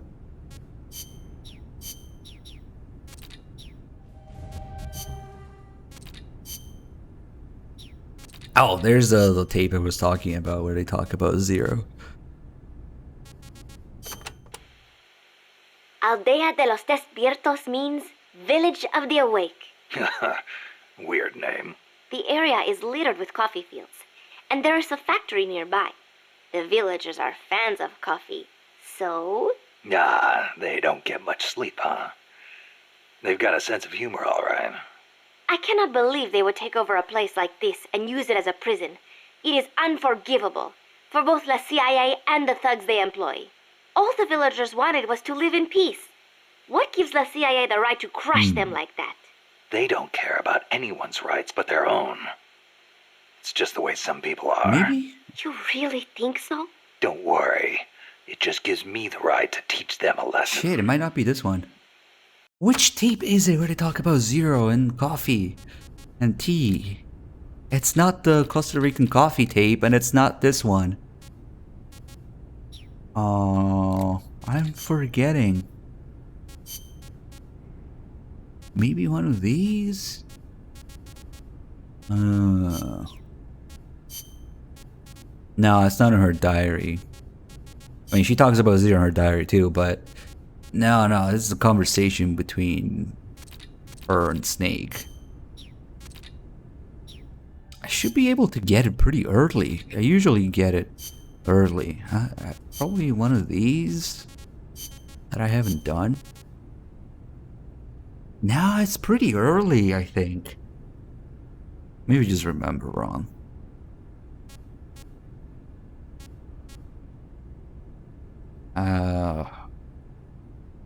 I'm confusing myself trying to think about it.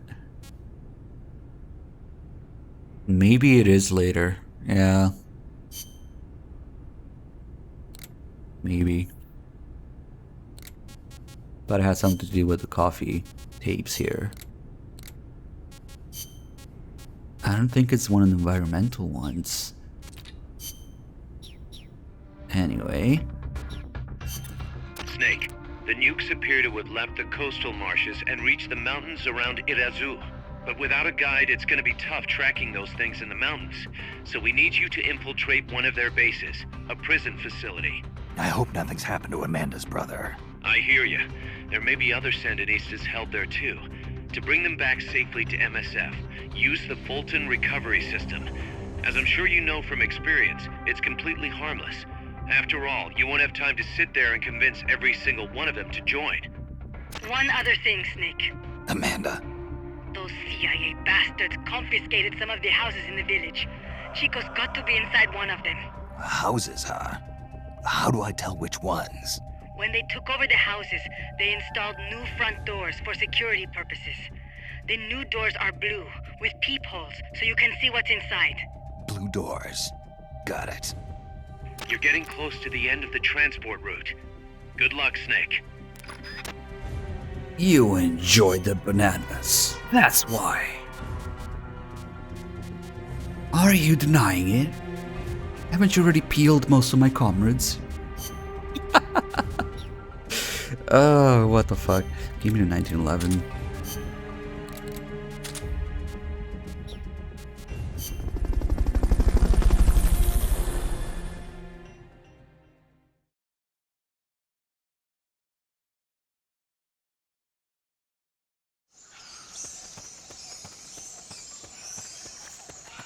Chico's in a prison camp north of here.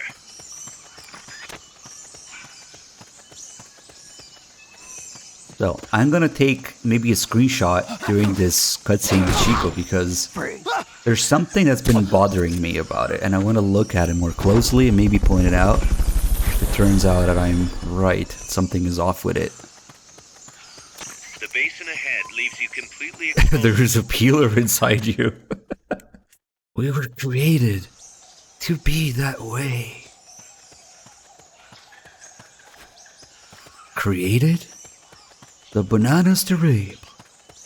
Okay, let's stop before this goes too far.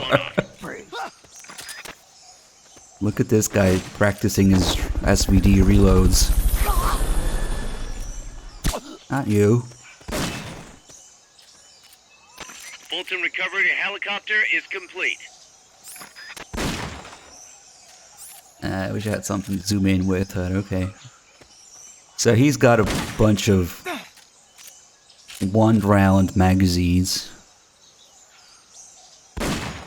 Practicing his reloads. Got core strength too. I guess it's a way to make the first sniper you see kind of have a low volume of fire. Bolt action like. Does he just grunt like that when he misses? Fuck, I never noticed that. So he doesn't always hit the target. That's like...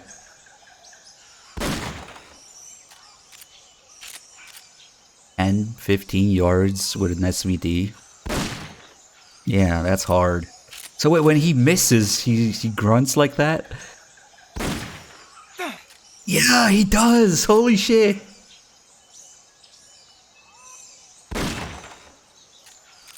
Okay, so he's going for those white marks, I guess. Yep. Oh, he misses when he, when he grunts. He grunts when he misses. I never noticed that.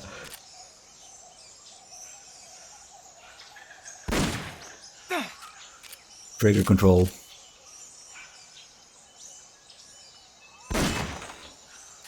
Nice. Is it a pattern? Is it 3 hits, 1 miss every time? Damn, how many magazines does he have? Maybe there's a guy in the back reloading it 1 round each time.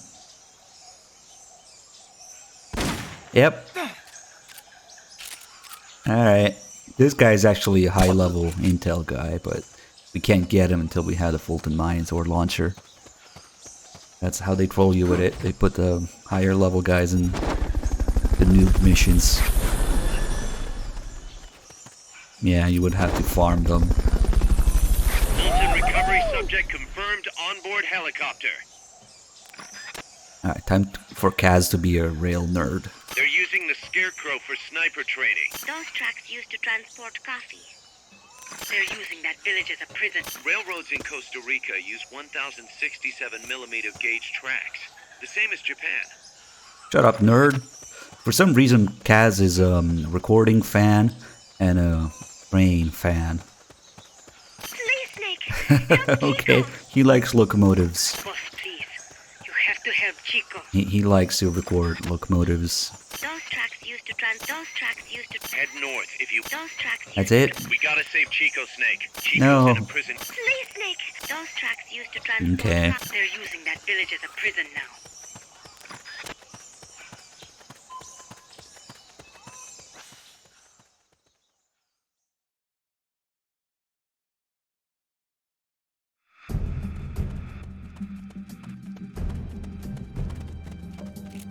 Chico's in one of these houses. You've got to find him. Check inside a house by to check inside a house. Check inside a house. To check inside a house. Check inside a house. To check inside a house. Check inside a house. Even if Check inside a house. Check inside a house. There's more where they came from. I'd keep a low profile if I were you. So more sound design here. If we're really quiet, we don't actually have to check inside to know what's going on. You can hear sounds coming from the doors. Somebody is probably pissing themselves here. But a very long piss. Mama! Piss Walker. The real Piss Walker was here all along. What's going on here? Nothing. This might be the empty one. You can hear Chico too if it's the right one. Yeah, this might be empty. No one here. Yep.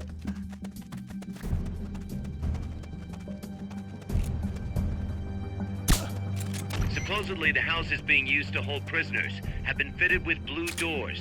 Shut up, I'm trying to listen.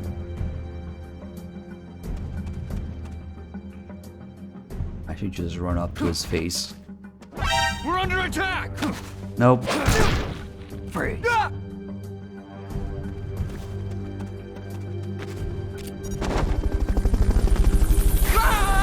Keep thinking somebody resubbed when we Fulton people. Little inconvenience of playing Peace Walker. Fulton recovery helicopter is complete. That would be nice timing though. Okay. What's going on here? Oh shit! China order with 6 months from Safi. Thank you, Safi, gifting a sub. Okay, I guess it's a little quieter than the game, at least for me.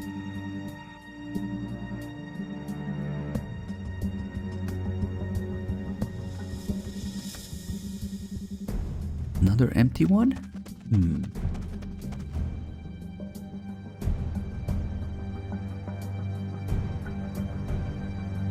Maybe the guy who's asleep doesn't make any sound until you check. Kinda wanted to get all the sounds here. I kind of maybe remember best. No, I don't know.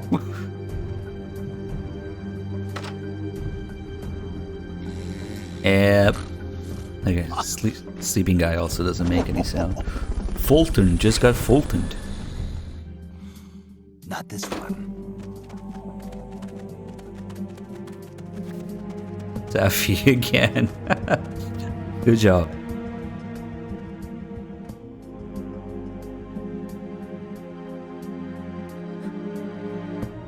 Chico's in here. You could hear him freak out. Yep, this is the right one.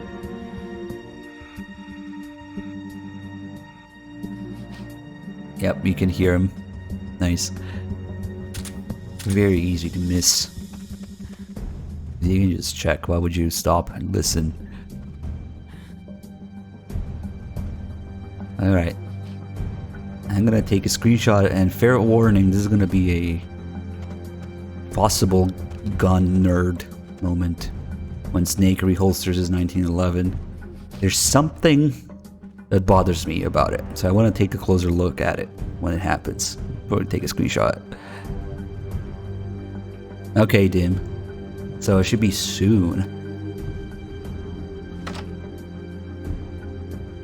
Chico, is that you?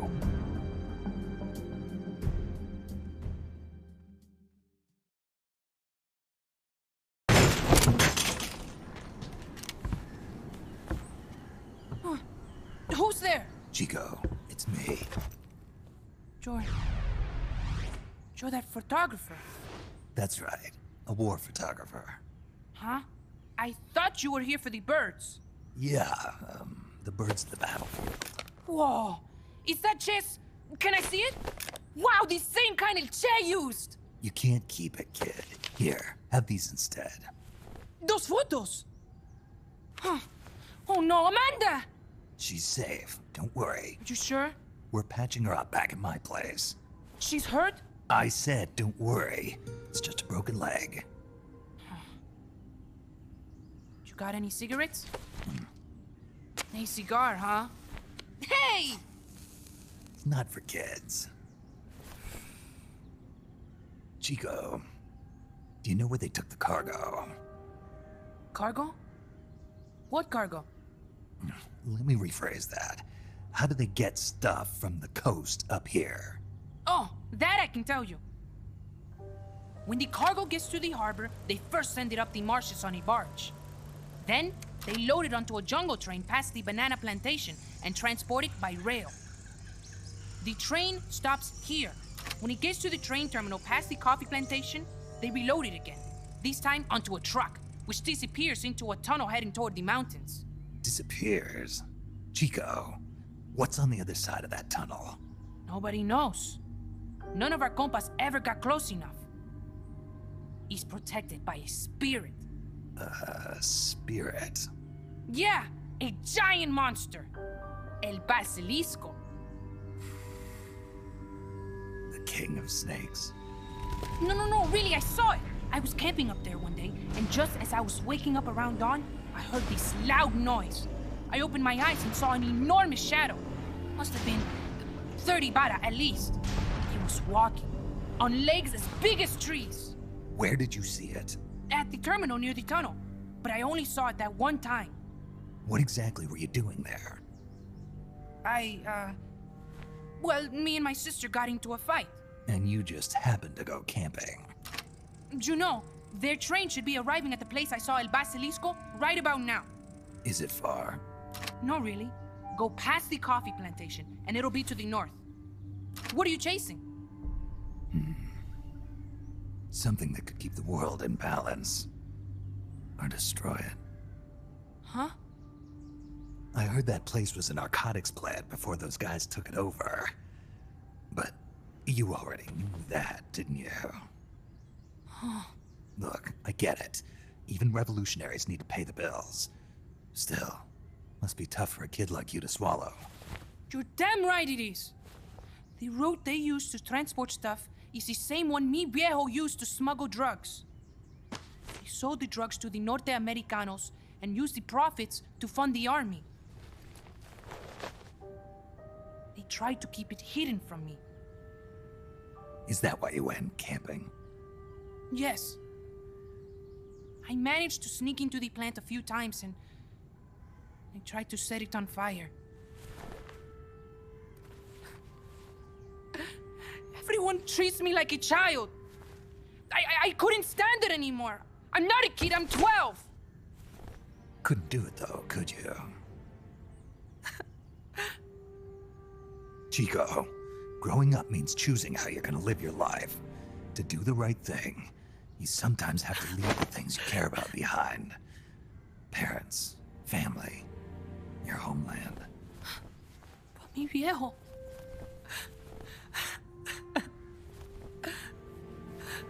Papa. Chico, look at the photos.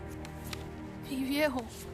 He's gone, but there's one thing you don't ever leave behind. Your memories. Keep them safe. You want to get out of here, Chico? I do, but... Come back with me. Your sister's waiting for you. I can't go back. I can't face everybody. You told them where your compas are. I see.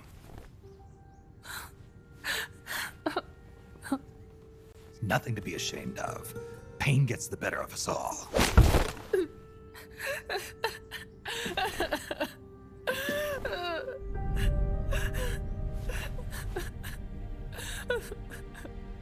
I wish I was dead.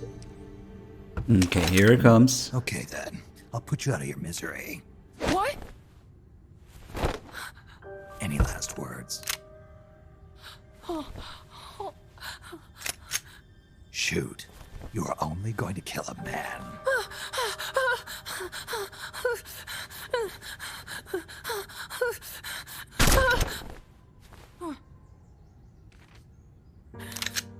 I just wasted a bullet.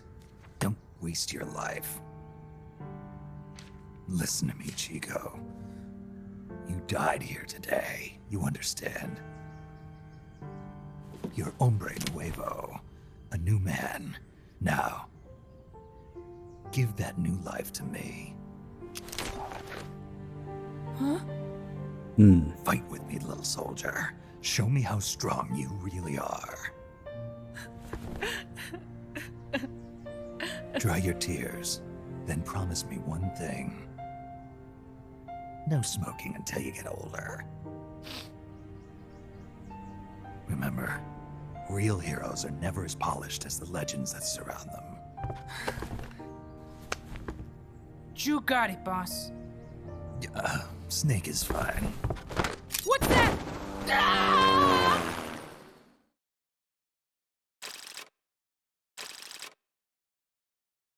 Yep, there's one thing that bothered me about that, and it's strange because even the side views looks a little off, but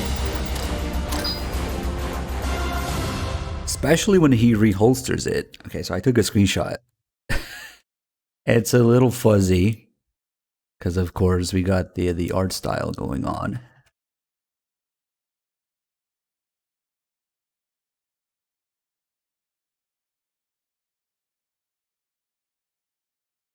Let's see. So there's one detail that's weird that they included.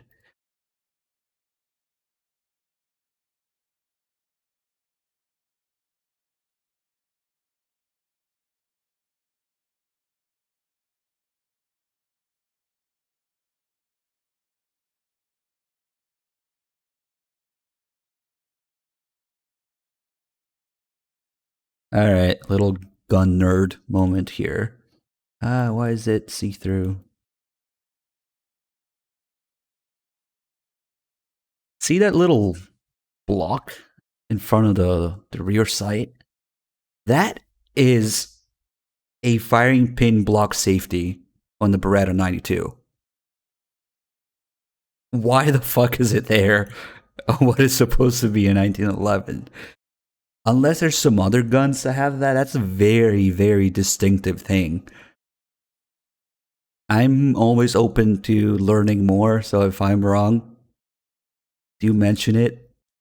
Learning new things is always good. But that's so fucking weird. It always rubbed me the wrong way when he reholsters his gun. And this time, I wanted to fucking look at it. But you can't really see any other distinctive features of the Beretta though, like the slide mounted safety or the ambidextrous release decocker rather. But that firing pin block thing is right there. Weird. Okay. Sorry, I just had to check because I always look at it, and they only show that for like a split second each time, so I don't think about it too long. There's no way the Desert Eagle has a firing pin block thing like that, does it? I don't know. I don't have one. It's such a weird detail to include that I'm aware of. Only the Berettas have that.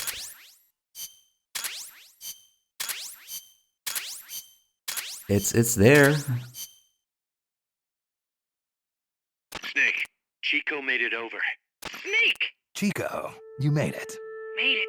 Don't give me that. You say you're gonna give me a new life, and then you nearly kill me. I take it you didn't enjoy the trip. What's the big idea? Dragging me off in a balloon. I might as well have taken a Calibri. At least you got a nice view. Or are you afraid of heights? Whatever. I just wish you would explain it to me first. Would you have agreed to go if I did? Thank you for saving us, Snake. Amanda, a word of advice. What? Stop treating him like a child. Yes. Yes, I know. You're right. I shouldn't. Amanda, you're coming back after your leg heals, right? Of course. We still have work to do. We, huh? Are you sure you've got Chico's future in mind when you say that? What do you mean? We're sworn to our father's cause, to helping the revolution succeed. Revolution or no revolution, you pick up a gun and sooner or later you're going to hell. Are you prepared for that? I am. If the alternative is giving up the country I love, I'll take hell. Really? Well then, you're gonna have to stop treating Chico like a brother and start treating him like a soldier. You're right. Welcome to hell. Snake, can I ask you a favor? Shoot. You find any prisoners from El Frente, you bring them back alive. Cause... You're trying to make amends for talking. Not just that. Because they're compas. All right. But first, I've got to catch up to that cargo. I'll do whatever I can to help. Call me if there's anything you need to know about the area. And what? Let me know if you encounter any wildlife you've never seen before. Never seen before? What, like that basilisco you were talking about? I'm talking about UMAs. UMAs? You know, like ancient dinosaurs or legendary monsters. One day, I'm going to be a hunter. Is that right? Okay, sure. If you want to know more, I'm happy to tell you. Right. I'll be in touch, Chico. Okay, Snake. The enemy's cargo is headed for the next outpost, a rail terminal. Chico says no one's ever set foot past there. Their main base is probably on the other side of that tunnel. Unless we catch those spears before reaching it, they'll be in enemy hands. You've got to stop them. Hurry, Snake.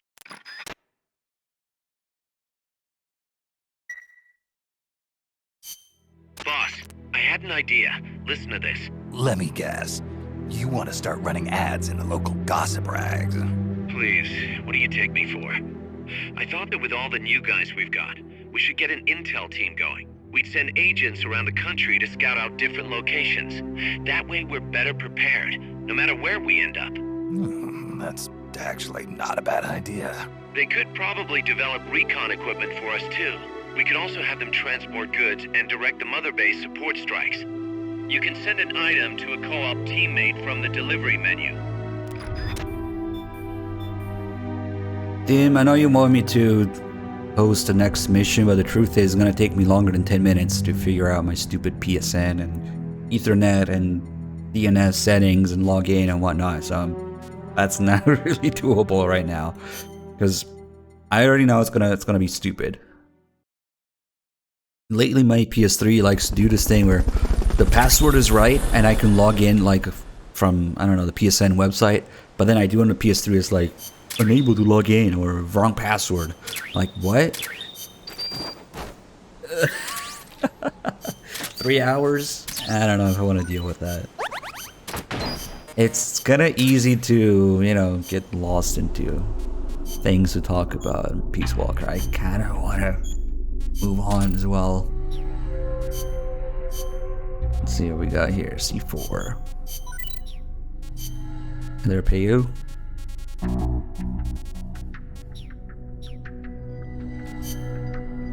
And we got a new plant. Or it's being built.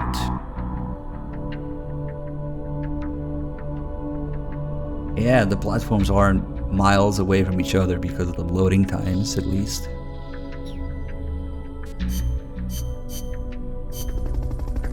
I'm afraid it's been 9 tapes. Now that we got Chico, we got all the Chico tapes. Now we might as well do this one. Here's a rundown of your mission. This one's perfect for a warm-up. Nice and easy. Don't let yourself get lazy, though. Stick to it and get the job done. Before we do that... Oh god. Okay. B356535 with a 61 months. Thank you. Amanda's so bossy. It's always follow me or stay here. The other day she told me, chew your gallo pinto before you swallow. Can you believe it? Knowing your sister? Yeah, I can. The enemy could strike at any time. I can't sit around taking my sweet time eating. I'm a Sandinista, just like the others. I don't need some woman telling me what to do. Some woman? She's your sister, and she's doing the best she can to fill your father's shoes. I know, but lately she hasn't been doing so good. I should be strong for her. Now you're talking. Slap him. Oh yeah, since we're in the business of ruining pictures for people like Kaz's eye, you can now never unsee how Chico's hat is photoshopped on top of him after the fact. There's no like shadow to it. Sorry to hear about your dad. Don't be. Ugh. He is a guerrilla warrior. We pledge our lives to our country and its people. I'm ready to die too if I have to. You sure? You better believe it. Like mi viejo used to say. Patria o muerte. Che said it first. My dad used to tell us all kinds of stories. About General Sandino and his fight against La Guardia. About my mom before she left us. You didn't want to go with her? It's not like that. La Revolucion comes first, that's all. You must wish you could see her, though. I don't know.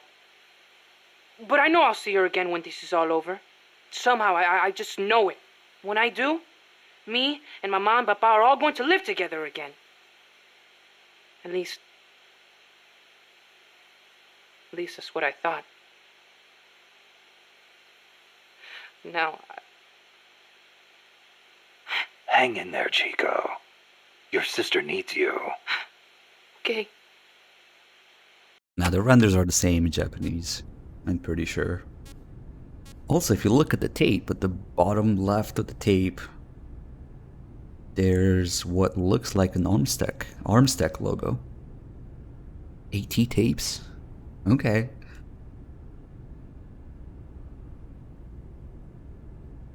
It says, it's really hard to read. ERV ENV 2200 high contrast. High pass filtered. Which I assume was actually a thing for cassette tapes. I don't know, I was too young. I remember tapes, but I didn't know anything technical about them back then. Have you ever heard, shoot, coward, you're only going to kill a man? Che's last words. He'd been captured in Bolivia and said it to the soldiers just as they were about to execute him. El Che. He was something, wasn't he? Coming up with a line like that knowing he was about to die. After the Cuban Revolution, Che gave up his position in the new government to aid in revolutions in other countries. He knew he could die at any time, and he was ready for it. Me? I couldn't even take a little torture. But you've been reborn as an hombre nuevo. Right, Chico? Right.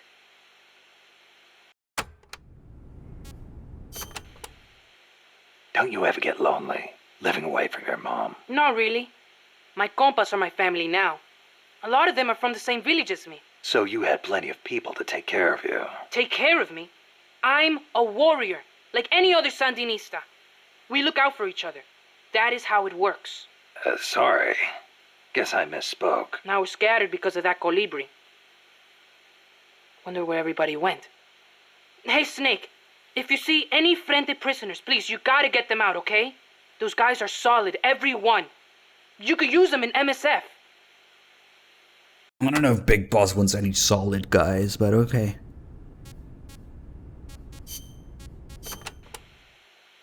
The supply staging point is at the eastern foot of Irasu.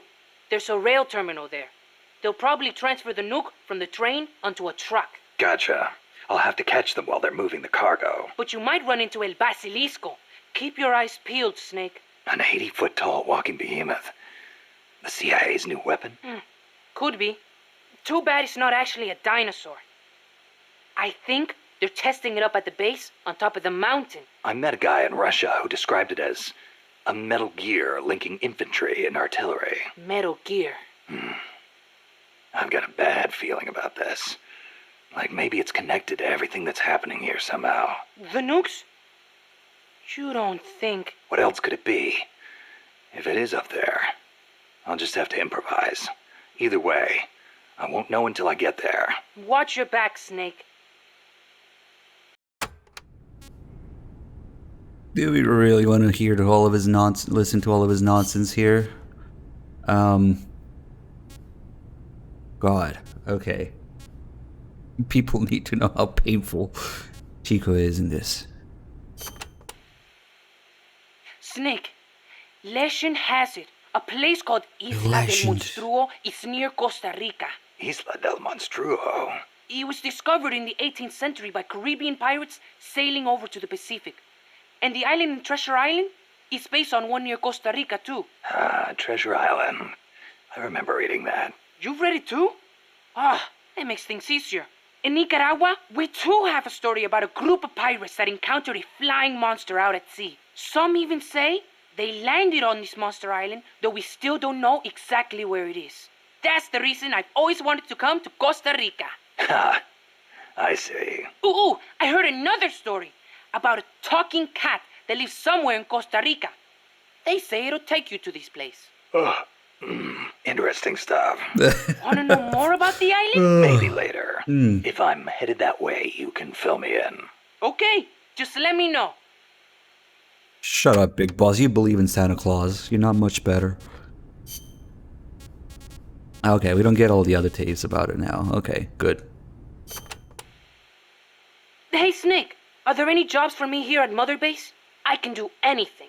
You don't have to work, you know. Don't treat me like a kid. I'm a man now. Okay, then. What are you good at? Let me think. Everything! Put me on any team. I can pull my own weight. Well, you are young. You'll probably be a fast learner. I'll think of something. Anything you need, boss. You'll see. I can fight as good as anybody. Right. If only we could actually send them. Maybe we can send fucking Huey, Kojima out on the battlefield. Huey with his wheelchair. Can we put Huey in the combat unit and send him on an outer op? Fuck. I don't think so. I feel like I would have done that if you could do that. But we'll definitely send Kojima against a battalion of tanks on his own later. Just to see how he manages.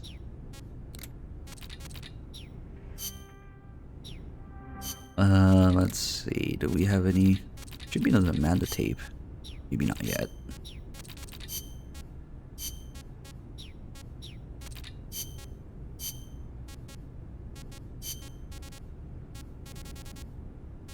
I guess we can skip those. Okay. I actually wanted to do this mission, that's right. Let's send a random dude. Probably still caribou, not alligator. What are those? Caribou. Just one reference. Alright, let's go caribou.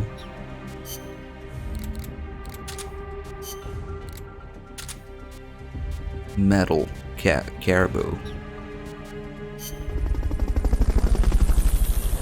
Solid caribou.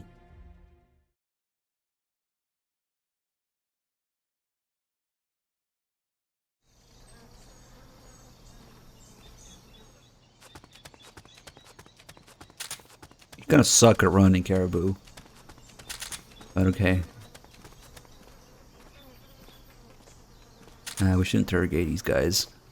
And we can get some MGS-V level of voice acting when you interrogate these guys.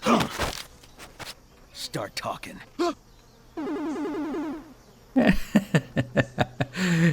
There's only little squeaky sound effects and subtitles. Just like MGS-V. Start talking. Except this was a fucking PSP game. And it would require something advanced like a PS2 game to have actual voice acting.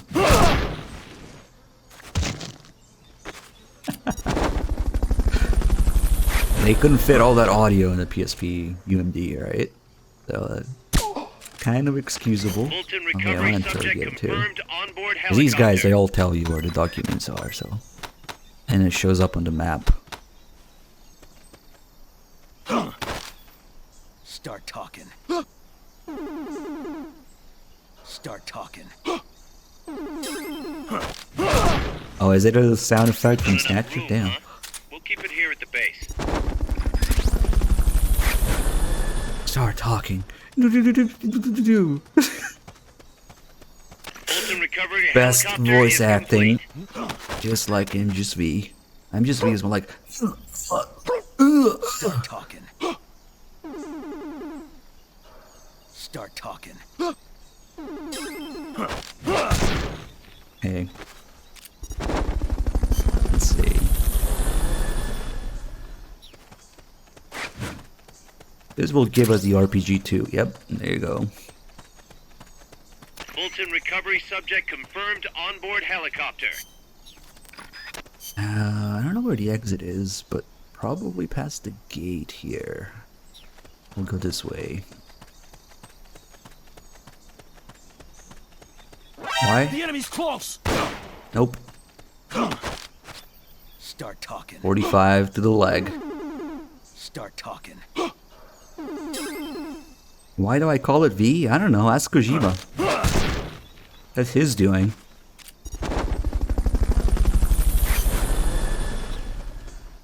Ah shit, we're missing one from the map.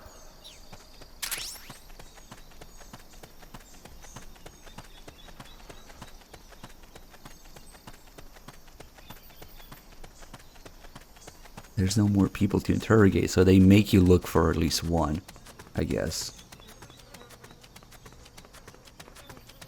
Yeah, that's another thing that I forgot to mention. Oh, is it? I already know about this one. The way the calibers work differently is much more advanced in a fucking PSP game than a PS4 game, of course. Or I should say PS3, whatever. Okay.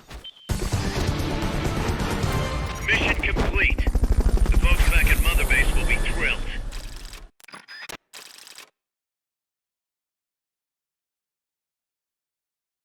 But yeah, that gives me a little bit of hope that Kojima knew. You know? It's V, not 5. I pinned that tweet too, so people maybe, hopefully, see it.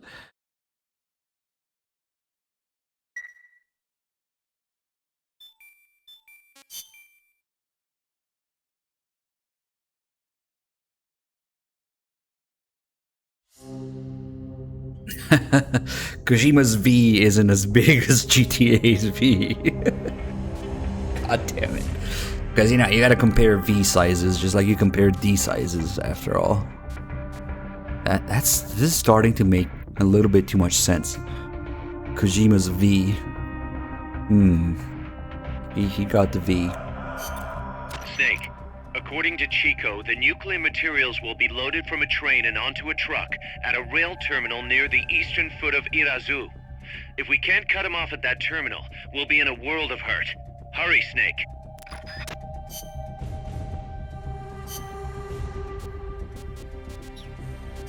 Hurry, but tapes. Ah, there you go. Finally, the freaking Zero tape. La CIA has taken control of this coffee factory too, all to produce its drugs. It was famous once for its fine beans. Cafetal aroma encantado. Enchanting aroma, huh? See, Once we have thrown the mercenaries out of Costa Rica, I know it will make wonderful coffee again. And then you must come and try some, Snake. Sounds great. I wouldn't mind a cup of joe after all this is over. Oh, wait. What is wrong? No, I just remembered this guy I knew who wasn't big on coffee. English. Get rid of that muddy water and get a cup of black tea down your gob, he'd say. That is too bad for him. It is delicious. It's especially funny because she knows him too. She knows exactly who he's talking about, but yeah, she can't say. As I said before, building railroads in Costa Rica was a dangerous job. A lot of men died, and sometimes they stopped work altogether. This is one of those places. They had to cut through steep terrain, so when they finally made it through, they just built the rail terminal right there. And that is why they named it El Cadalso. The gallows. Charming. I'm surprised the construction money didn't dry up the way things were going. Actually, it did, but the bananas helped complete it, so they say. You mean the energy the workers got from eating bananas? Oh, I suppose they do have plenty of vitamins and... No. I meant the money they got to finish it came from exporting bananas. Oh. But one thing is for certain. The owners of the railroads expanded into the banana trade after construction was completed. That was the start of banana cultivation in Costa Rica. Most salty thing about V, like what I'm salty about? It's hard to pick one, but if you had to pick like a category, it's probably the general feeling of incompetence, the technical incompetence that went in it, and the oversights. So the general feeling of not a single fuck was given that day. And that encompasses a lot that we could break down, but let's just get to it, okay? Slowly.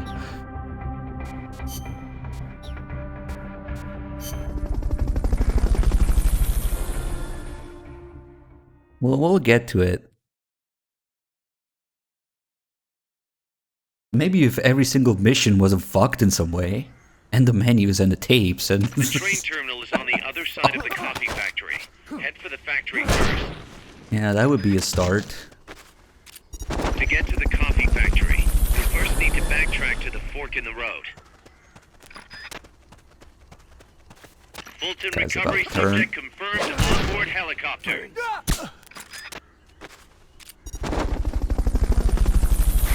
Wait, we can take a shortcut here. This technology. Hey! Fulton recovery helicopter is complete. I'm just gonna put my box here. I didn't mean to pick it up again, damn it. I have to be at the right distance. Turns out the shortcut isn't much quicker if you get stuck doing this shit. Come on, you can do it. There you go. That destroyed the box though. Yeah, we've done acid on stream before. A couple times. That's what I will always refer as. What was that? We'll do acid on stream a couple times.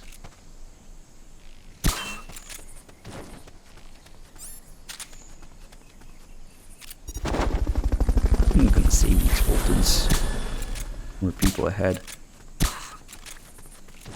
And prisoners. Fulton recovery subject confirmed onboard helicopter.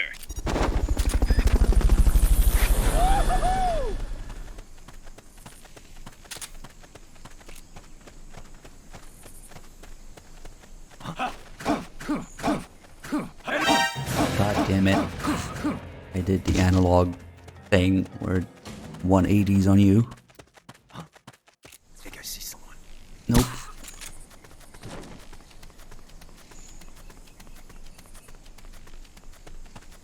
Prisoner? Prison.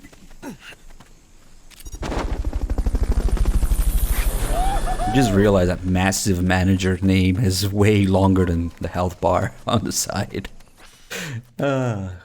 Nice. We're probably stretching the maximum character length for the name. I'm surprised it fit. Coffee factory to reach the train terminal.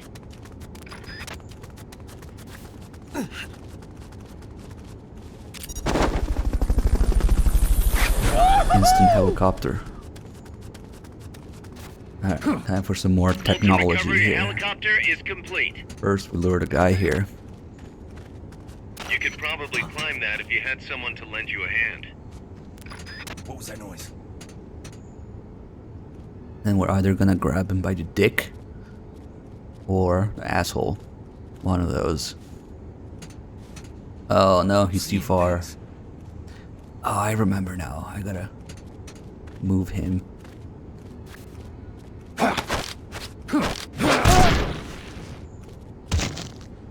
Ah, that actually stunned him. Because he was against the wall, I guess. Okay. Okay. Hold on. Get up. Not enough room, huh? Well, railgun ammo. Someone attacking? Grab him by the dick. What is it? And then the other guy comes to check. Enemies close by. What? Oh shit, there was a guy below too. Completely forgot about him. Oh well. Ruined.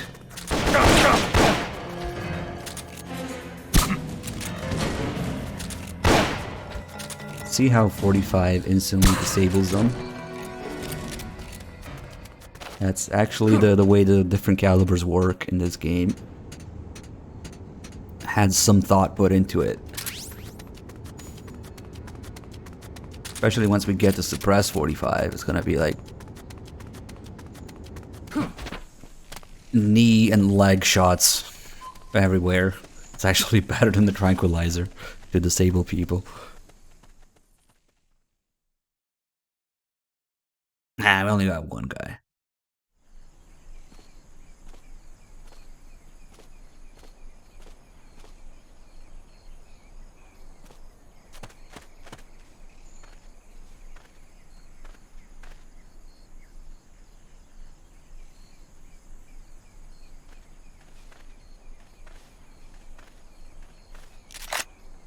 I seriously doubt that these guys have any decent stats, but I did save some Fultons for them because of the infinite wisdom of the AI here.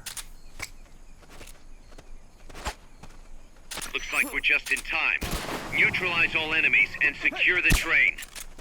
They're so fucking blind. I feel bad for these guys. They were made with PSP controls in mind.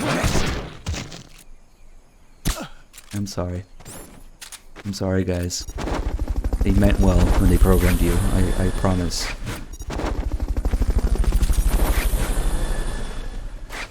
We can't even blame Bluepoint because it wasn't Bluepoint that made these Walker HD. Recovery subject confirmed onboard helicopter.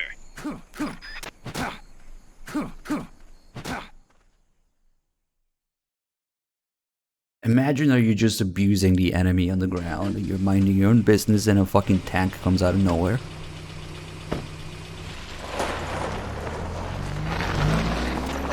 Check out the cargo.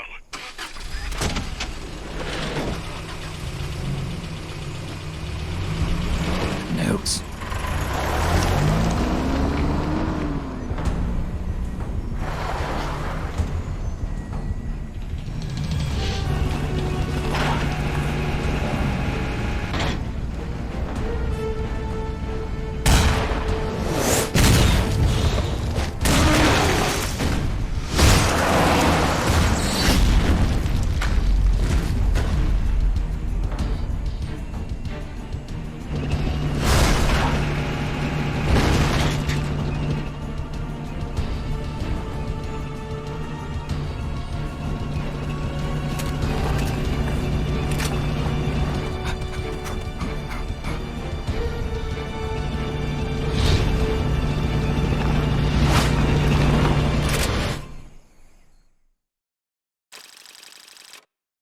Do not apply M1 tank fight logic to this like I did the first time I played this game. I still remember it. Bad idea. Oops. Completely different mechanics. Like, obviously, it's a fucking tank in Metal Gear. I have to throw grenades at the hatch, right? Oops. It's funny how confusing these vehicle missions can be if you don't know the mechanics behind them. Versus if you do, it's just completely different.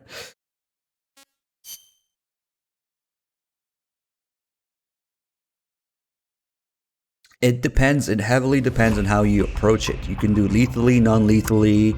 You could do it by destroying a thing or half destroying a thing or getting all the soldiers out.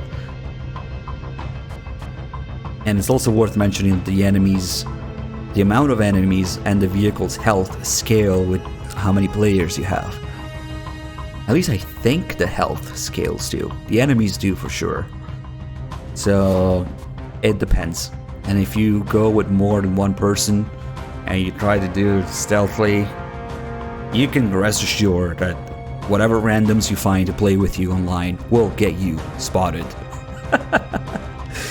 It's true what they say about solo sneaking mission. What's the advantage of a stealth mission, solo sneaking mission? There's no one else to fucking get spotted. You're on your own. That's an enemy tank unit. Either neutralize the soldiers or destroy the tank. Get them. The maximum is 99. So it becomes a clown car, yes, for armor vehicles that have any number that multiplied by 4 caps at 99. Yes. APCs are clown cars. But for tanks, it works differently. There's different mechanics depending on the map and the type of vehicle you're fighting. So for tanks, you sort of hear like a stun grenade sound in the corner in the back, and they have all these different spots in the map where they appear from. They don't come from the tank. So you gotta handle it differently. But again, it's just a story mission, so it's gonna be simple. I think it's like 8 guys again. And if you Fulton more than one at a time, then you have more than one spawn at different corners of the map rush towards you. So if you Fulton too many too fast, you'll have all these different people running towards you from different spots. So it can be beneficial to slow down the Fultoning because of that.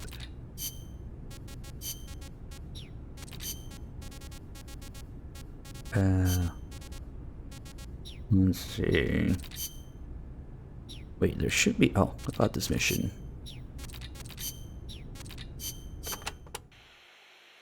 An enemy tank. Is there somewhere you can hide, boss? There are train cars, but they won't hold up against a gun like that. Even a freight train? Incredible. But they keep me out of sight. Temporarily. Use them to look for an opportunity to hit its treads or the fuel tank at the back. But don't forget about that gun, huh? Or the soldiers. They may try to flank you. Right. You can also stop it by taking out all the soldiers. You can do it, Snake.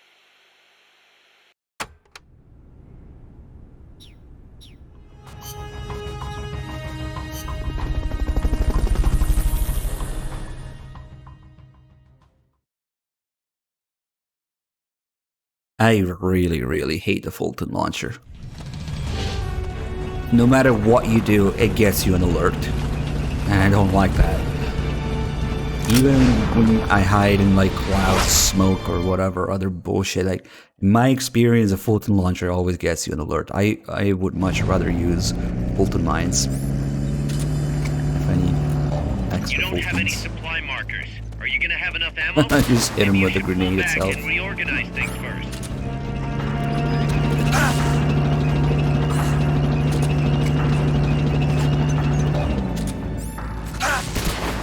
Yes, I'm so OP.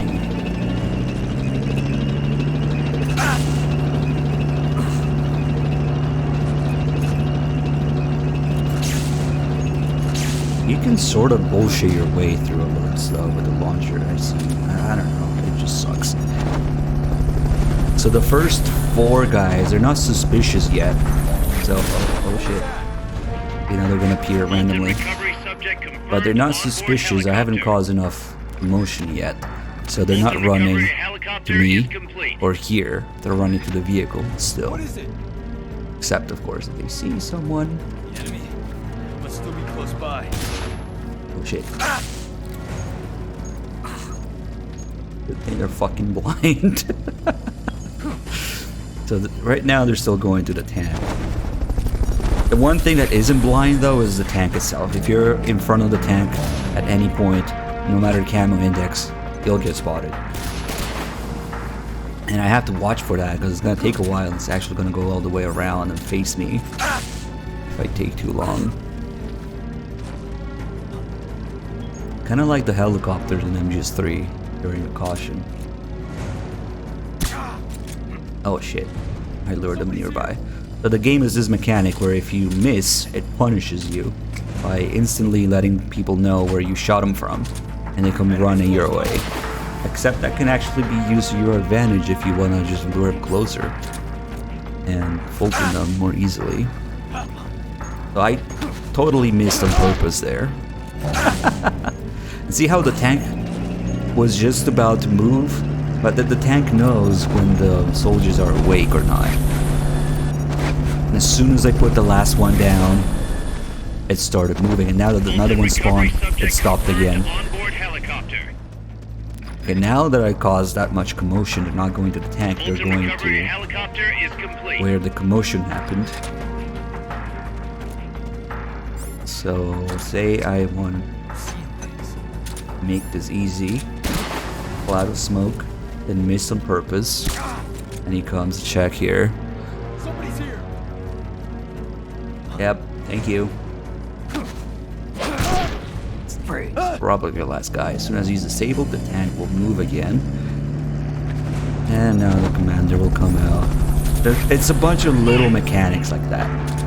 Little things that you just gotta know. And also depends on what gear you have, which vehicle you're fighting, and which map you're in. They'll change the dynamics a little bit like that. Now this guy is driving the tank with his feet, I guess. So we can't blame him for being a little erratic in his driving. He goes fucking crazy. Whoa, whoa, whoa. Okay, take off your helmet. Nope, nope, nope, nope. Oh shit, that actually hit me. I want to dodge. That doesn't seem to be working. Maybe it's the distance.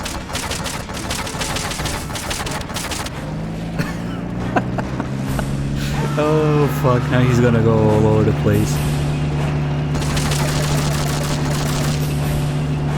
Yes, whatever machine gun he has totally doesn't go through these wooden beams.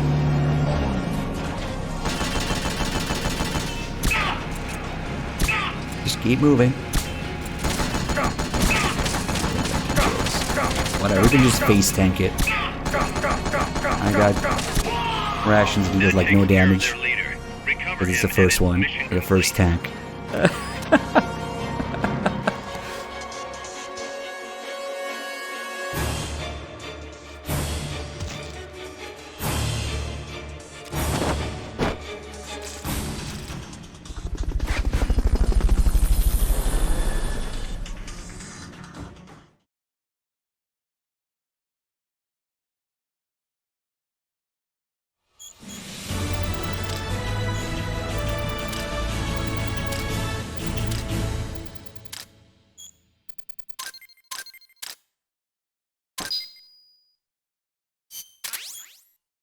Oh, this is also when we get the first code name.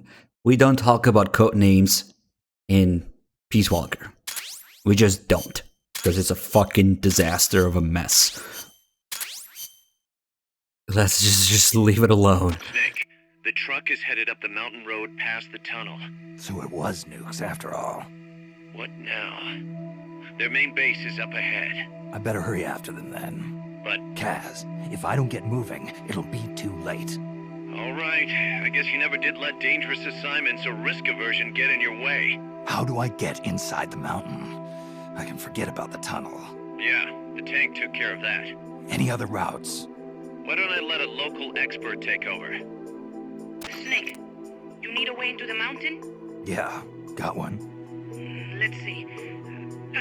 Do you remember that precinct I was in? In the village, right? Right.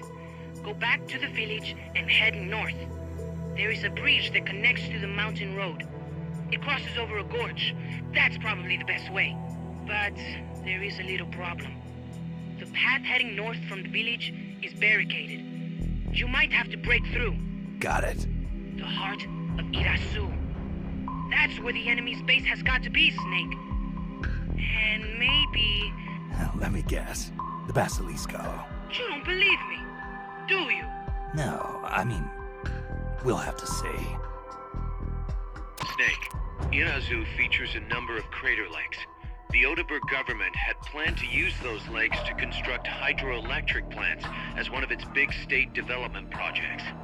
The project was scrapped, but there's still a small opening at the bottom of the lake. Meaning? I checked the satellite imagery, but didn't see anything man-made, which means they probably built a base inside the mountain. Could just be a storage igloo for explosives, or maybe some kind of research facility. What do they hope to accomplish by bringing the nukes there? First things first, get past that barricade north of the village. Looks like the only way through is the noisy way. You'll have to blow it up. Dude, if the average MGS4 run takes me like 2.5 hours, you can fit 15 of them in a chicken run. I don't know. Something like that. But yeah, technically by the time limit, which is 5 hours, you can do 7 because it's 35. 35 hours or just 4. Shoot me. Killer Motion and Nine Toes with their resubs. Thank you guys. Good to see you. Stun with the rod. Prod with the prod. Just in case though, we're PMC. I love that. Holy shit. Nice.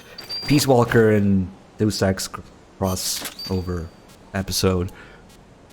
Just in case though, prod with the prod. That's kind of...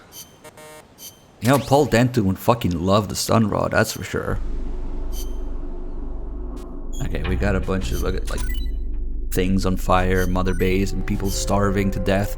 All good, all good. We put more people in the kitchen so you can eat them. What? The moist nugget is here. PU scope. And the band charging handle.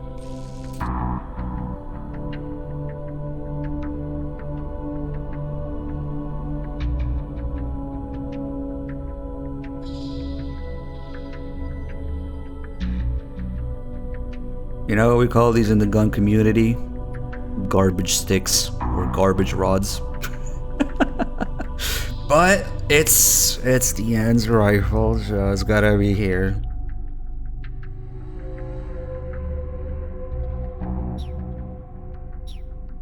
We can actually get the custom one the End uses.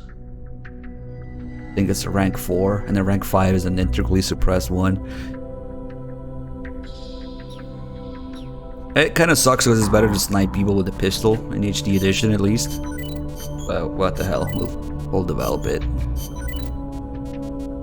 When they used to be like 80 bucks each. Those were the times. Also, we have some spicy curry. Legendary taste. That actually looks really fucking good. I like curry. I always forget to mention curry when people ask me like my favorite foods, but it's definitely up there.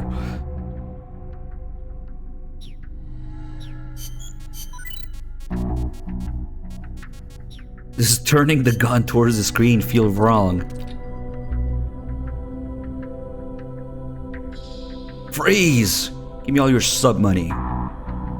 No, it's a 3D model of a video game gun. You're fine. It's not gonna upload a bullet.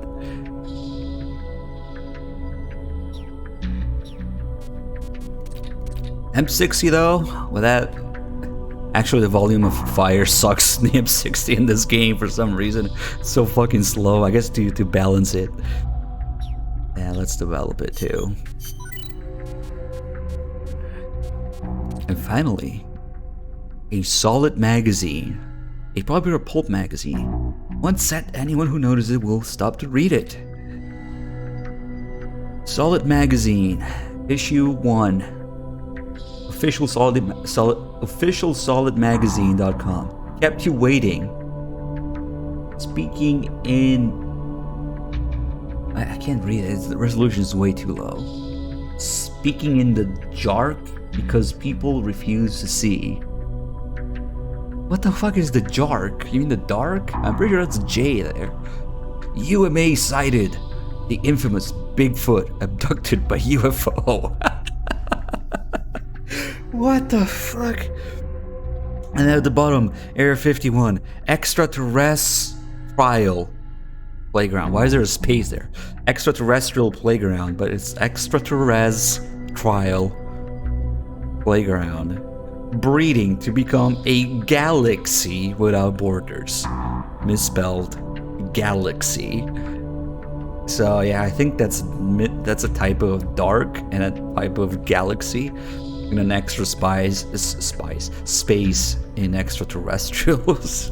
This fucking magazine is all over the place. And then the top left, Philanthropy presents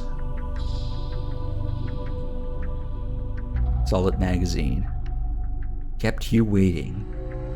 June 2010.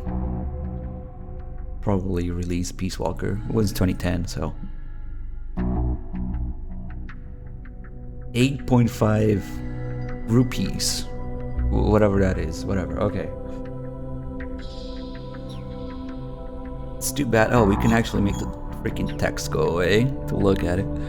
Extraterrestrial playground. What? Breeding to become a galaxy without borders. Okay. You can't rotate it, so we can't look at the back. Unfortunately, it's not like Engines 4. I would definitely look at the back though, if I could.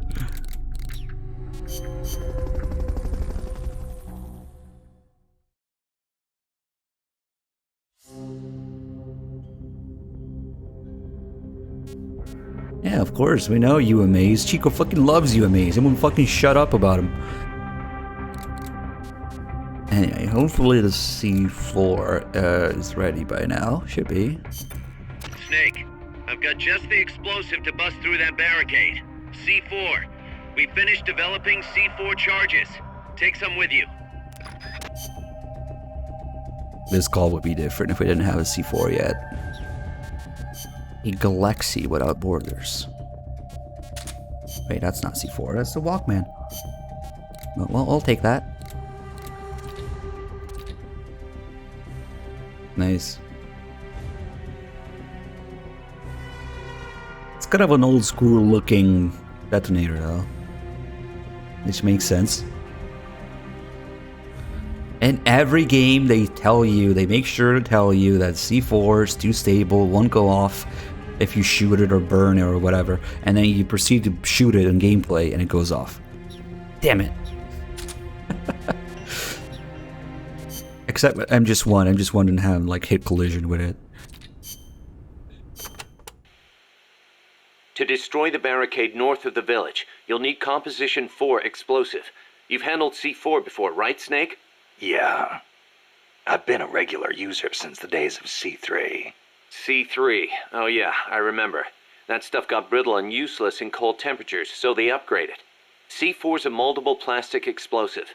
It's very stable and won't explode without a special detonator. Light it on fire and all it does is burn. A lot of American soldiers in Vietnam used to use it as fuel. Place it near the barricade and move to a safe location. Then hit the detonator button to blow it up. I'm on it. What is it, drugs? I've been a regular user since times of C3. What? Those giant footprints near the terminal. What do you think they were, Kaz? It beats me. They're way too big, even for an elephant. Made me think of that basilisco Chico was talking about. Hope it's not for real. Same here. If they really do have that kind of weapon, we could be dealing with a basilisk in more than just looks. What do you mean? There's a medieval encyclopedia that describes the basilisk like this. The basilisk is the king of snakes. All snakes fear the basilisk and flee at its sight, lest they be slain by its foul breath. A snake to take out a snake, huh? I don't mean to scare you or anything. but it never hurts to be careful. Will do. When the enemy spots you and goes on alert, they may call in a backup strike team. These assault teams are heavily armed, well-trained, and highly dangerous. Amanda's crew calls them commandos. Unlike the patrolmen, these guys will actively, relentlessly track and hunt you down like hounds.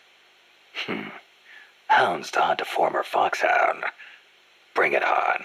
They won't give up easily even if they lose sight of you. They'll clear out any likely hiding places they come across. So don't get too comfy in one spot, or you might get caught again. Keep your eyes fixed on them and what they're doing. Also, be aware that commando gear includes body armor, so don't think you can deal with them by going in guns blazing. All I've got to do is find an exposed weak point, and... Exactly. Randomly mentions Foxhound again as a joke. But like I said, there's some pretty heavy implications. Foxhound already happened and he left it. But okay. There's one type of commando you really need to watch out for, and that's the kind toting shotguns. They can take a few hits and still keep charging you. And believe me, you don't want them closing in between those shotgun blasts. When they start charging, you need to stop them immediately. Use something with serious stopping power.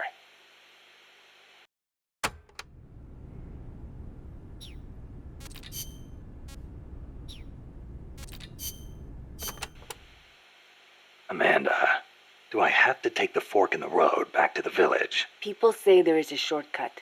Go back to the coffee factory entrance, then follow the path on the right. That will take you straight to the village. They may have increased security in that area, though. Not surprising after what happened with the tank. What do I do once I'm back at the village? Destroy the barricade at the north side. From there, you can reconnect with the transport route. I'll need C4 for that.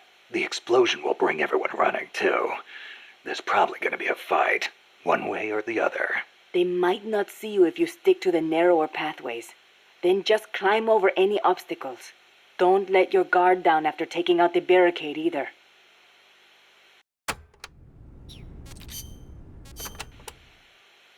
There's a river in the mountains north of the village. You'll see a water pipe running across that's got a walkway you can use as a bridge. I guess they built it to carry water from the hydroelectric plant. To get there, though, you gotta get past the barricade north of the precinct. Got it. El Basilisco supposedly lives in the gorge up there, so be careful you don't get distracted and fall in the river. The Basilisco? Not the big monster I saw. I mean, the real Basilisco. A real one? The legendary king of snakes? More like a lizard, I guess. It walks on top of the river. A lizard that walks on water? Man, you should see it. It's not that big, though. Only about 1 bada long. Pretty good size for a lizard. Yeah, but not nearly as big as a dinosaur. More like a lizard, I guess. A lizard. So there's a real Basilisco that lives in the river? I'm only saying I heard stories from people who said they saw it. But I know lots of places to find it in Nicaragua. Do you want to go have a look? I don't have time for sightseeing. You don't like lizards? It's not that. I just think snakes taste better. Who said anything about taste? How about you? You like them? Not that way. They do look kind of like dinosaurs, though. You don't think that's cool? They're both reptiles, yeah. But there's a big difference size-wise. I'll bet there are still big ones around somewhere. They say mammals multiplied and ate up their eggs. But they can't all be gone. They've gotta exist somewhere out there. Dinosaur eggs, huh? And animals are always evolving, right? Maybe they evolved so much, they don't even look like dinosaurs anymore. Then you can't really call them dinosaurs, can you? I guess not. Yeah, you're right. Dinosaurs have gotta be big.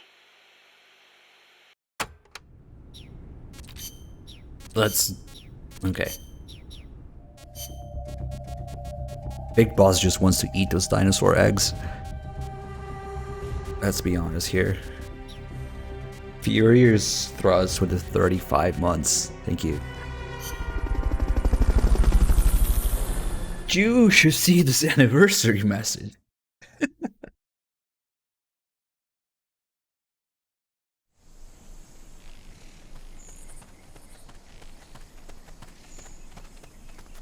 Go back to the prison camp. It's in the village where they were holding Chico.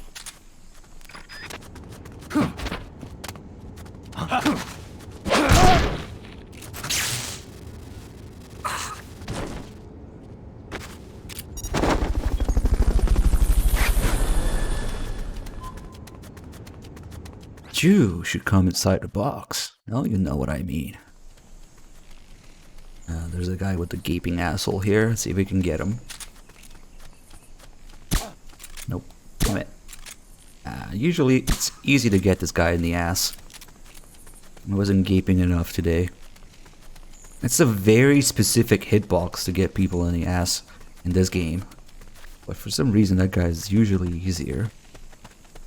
So we call him the gaping asshole guy. Don't worry about it. Oh, well.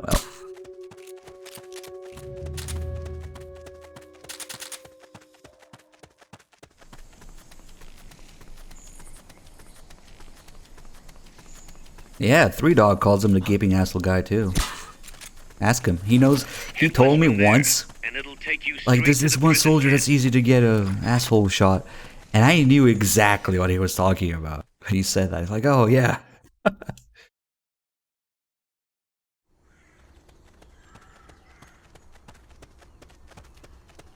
The gate's on the northwest side of the prison camp. Cut across the camp to get This is there. where we start having helmets. Freeze. Just pump him full of tranquilizer. That's the tailbone? Okay, yeah, it's like the base of their back, maybe. Fulton recovery subject confirmed onboard helicopter.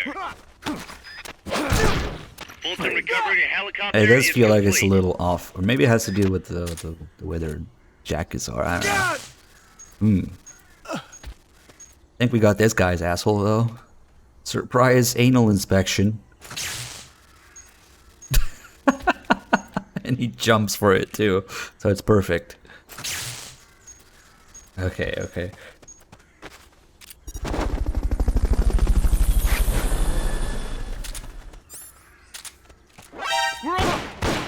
First, equip your I C4. didn't need to show you twice. can't plant a charge So when you unless shoot him in it's the leg with a equipped. 45, they just become completely unable to alert for a few seconds instantly.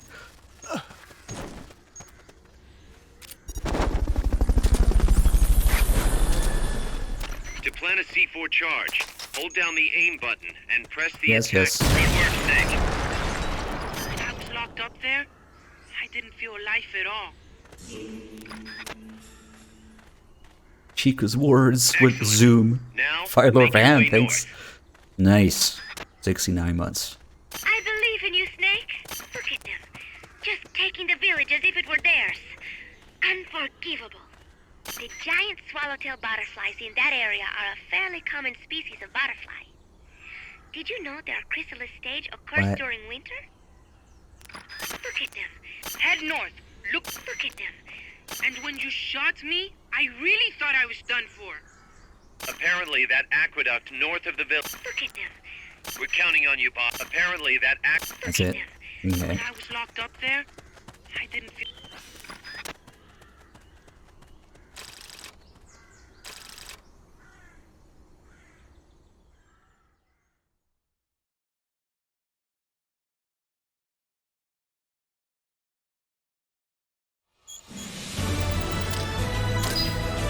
Nice.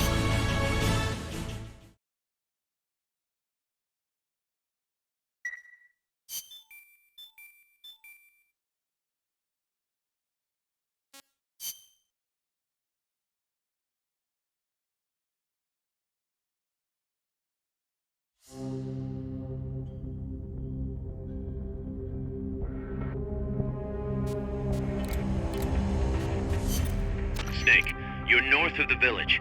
The truck carrying the nukes is heading towards the heart of the mountain. That's its final destination. We've got no intel on what lies beyond, so stay sharp.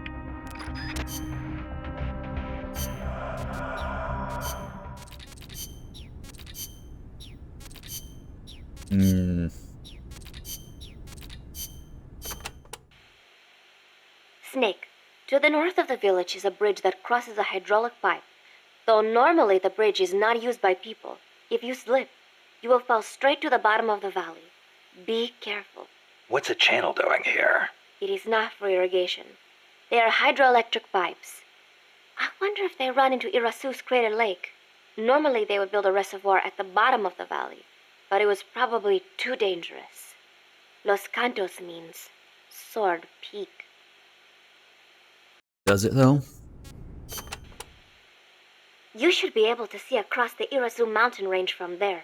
There are not as many big trees at that elevation, and you will probably be well above the mist.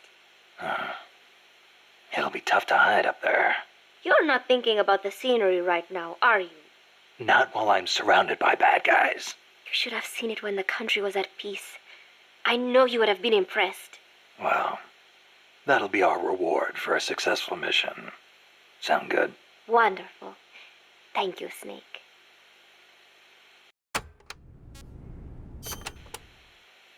There is an old fort around there.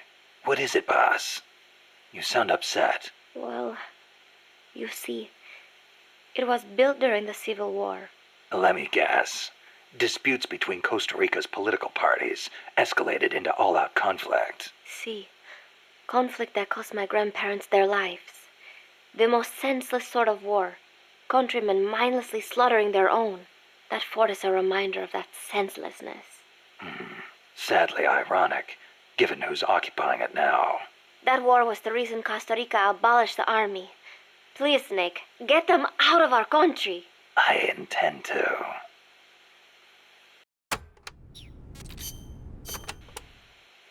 Chico says there's a bridge north of the village. Yes, a narrow one, for crossing the pipe. On the other side of that is the road the trucks use, though it's collapsed in places. I'll have nowhere to run if they spot me. They could be blocking the road, too. Is there another way? There is a path along the cliff. After you cross the bridge, there are ruins of a fort on the mountain. Going through there would be a little easier. Once you come to the end of the mountain path, you'll be at the fort. I hear a big one from Simone in a tier 295 mods, dude. Thank you so much.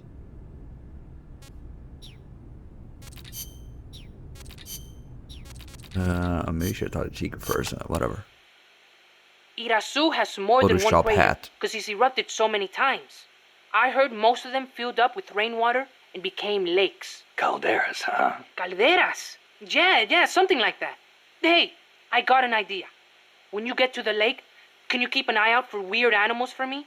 People all over the world tell stories about giant monsters living in lakes. This is where all the Nessie other... in Loch Ness. Yep. Nahuelito in Argentina. Ogopogo in Canada. I can hardly keep track of them all. Pogo. They say that all these sightings prove dinosaurs do still exist. But crater lakes are isolated. They're not connected to rivers. Yeah, but you know Mokele Mumbembe in the Congo River? He can walk on land. So maybe they moved there from some other lake. You sure know a lot about UMAs. There used to be a guy in El Frente who was a hunter. He taught me lots of things. He even said he once went to a place called Isla del Monstruo. A hunter on Isla del Monstruo. Someday, I'm gonna be a hunter and catch some rare animals. Right after we restore peace to our land, of course. UMA. Unidentified mysterious animals. Except that's more of a Japanese term, even though it's English words. Yep. UFOs, like... Oh, we don't have the UFO tape yet. UMAs. I don't know a whole lot of Spanish, but wouldn't it sound more like monstruo than monstruo? Monstruo is like, I don't know, whatever. Or like colibri instead of colibri. What are accents? Go figure that one out. So we just kind of unlocked all the fucking monster tapes. So yeah, oops.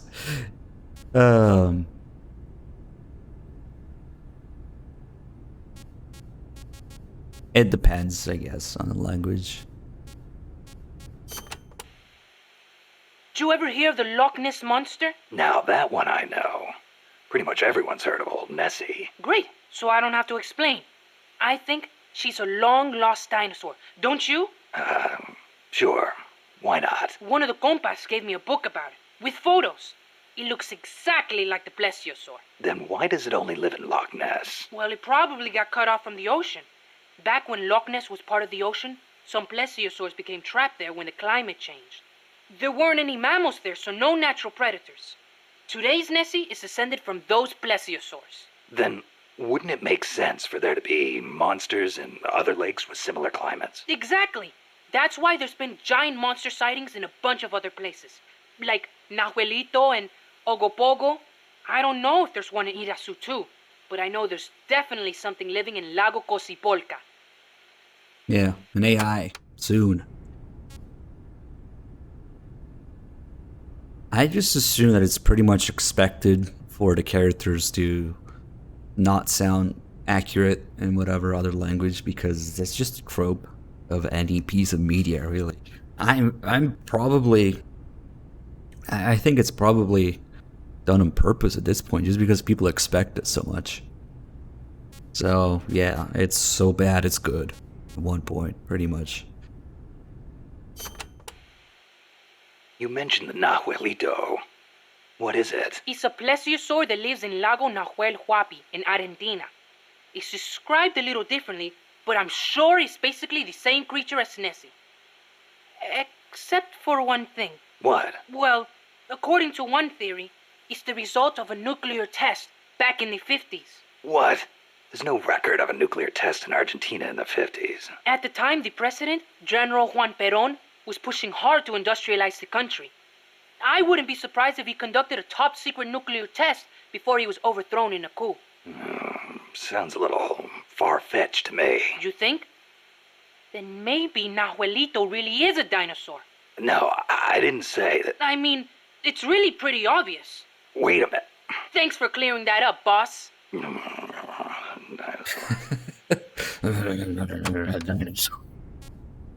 Brief return of MGS4 Snake there, grunting. Old Snake is back. What about the Ogopogo? And what kind of name is that anyway? Ogopogo's a monster that lives in Okanagan Lake in Canada. I guess it's an Indian name because it's a legend passed down by the Indians. A legend, huh? Well, then it's probably not. There's written records of it too. The first one was in 1872, and there's been more sightings since the start of the 20th century. You starting to get into UMAs too, Snake? Yeah, maybe. UMA hunting. Now that's a real man's adventure. What do you say, Snake? After Nicaragua's at peace again, you want to go exploring together? Well, we'll see. Might not be such a bad life. We need a spin-off. I think I just got an idea for a spin-off. But, I mean, you can just play with Quiet and MGSV, and it's the same thing, right? Mokele Mumbembe lives in the Congo River. There's nothing mysterious about it, though. It's already been confirmed as a real living dinosaur. The local people know all about it, and when they were shown a drawing of a brontosaurus, every one of them said it was Mokele Mumbembe. When peace returns to Nicaragua, I want to go to the Congo myself. Well, the revolutionary movement in the Congo ended in failure, you know. Yeah, I know. I wish we could do something to help, but Africa's awfully far away. Africa. Wonder if El Che ever saw Mokele Mumbembe. I wonder if I will. Well, best to take care of business here before daydreaming about Africa. Yeah, I guess you're right.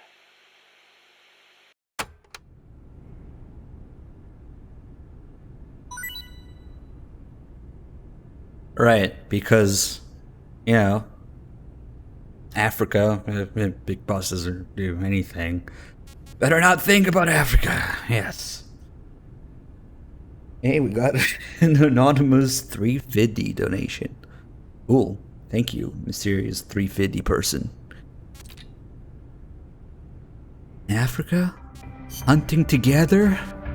Damn, Chico is quiet. Obviously.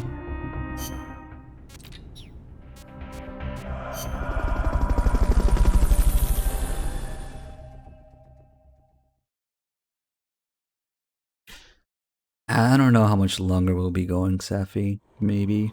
It's only been 6 hours, almost 7. Cross the bridge and head north.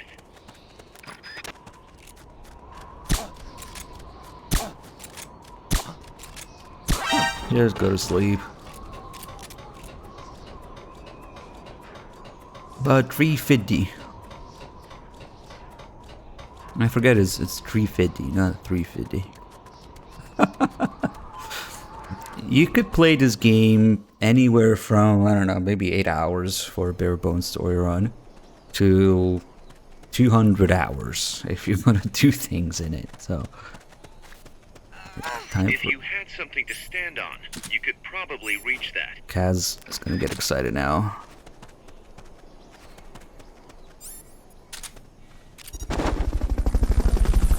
That's a grill. Oh, all right. Kaz gets excited when you get a Fulton grill. recovery subject confirmed onboard helicopter. Can I hold him up? Freeze. Hold on, no, we gotta get the 300 IQ guy here. You saw MGS5 and you were fooled. So did everybody else, man. Fulton recovery helicopter. So did is I. complete. I was fooled by MGS5 too. What a grill. Alright, where is the 300 IQ rocket launcher guy? Look at him. Enemies close by. Hold on, let me auto aim. They've got rocket launchers. Whoa. What's up?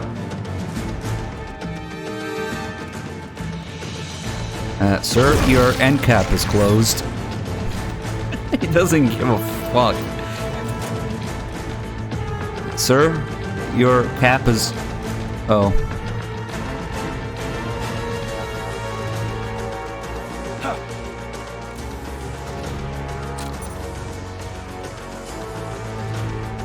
So, enemies with rocket launchers. Yeah.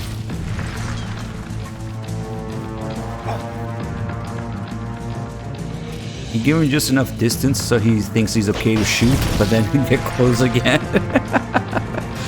And we can take the rocket in the face, I guess. Yay! Doesn't matter. The damage is on par with MGS3 damage anyway. Okay.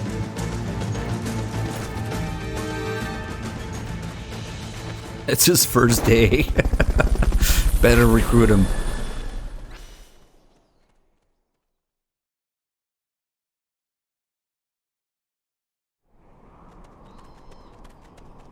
Knife and rocket launcher. When you need to CQC with a rocket launcher. Got to get past it somehow.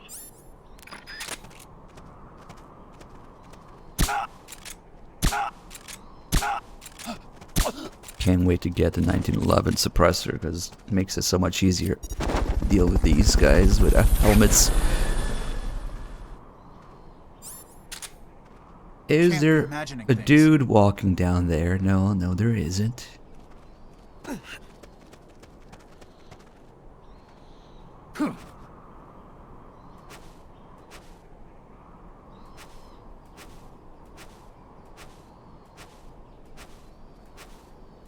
So I actually unequipped my gun there. I talked about this a little bit earlier, but we can see it in action here. Camo index is actually influenced by how big of a weapon you're holding. So right now we're 31% with nothing. If I equip a handgun, it goes down to 27. And I guess I don't have anything bigger than that right now. But a rifle will go down even more than that. And a rocket launcher would really kill it. So when that guy noticed me, I switched to the stun rod just in case that extra 5% helped.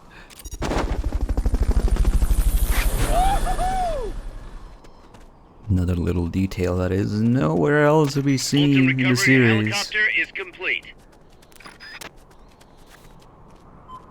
The slingshot pull is at 90. Yeah, that makes sense. Thing is fucking huge. Alright, time for Kojimbo and other mixed memes here.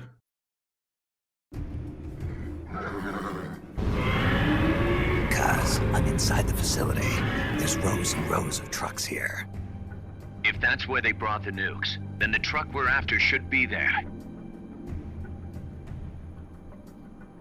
Alright. Snake, can you tell which one of the trucks brought the nukes? One of them must have the same license plate as the one from the terminal. So most of these license plates, they mean something, or they have something in them. But the right one is this one. We're going to leave that for last, actually. This one is the right one, just repeated, just to confuse you, I guess. Nothing. Nothing. Nixie, thanks for the 87 months, just noticed. This is obviously Mei Ling's frequency. That's gonna be here. I'm Paradox Mei Ling. Big Boss was lusting after Mei Ling too. Okay. 777, like a slot machine? Or, you know, chips? Where are they? And what goes with the chips? Well, not this. Yeah, ignore that Boktai reference. It didn't hit me until recently, actually, but fish. Not this one. And chips. Get it? That's why there's fish here and chips there. And we have 48273, which is Otacon's password or key code in MGS4 for his computer.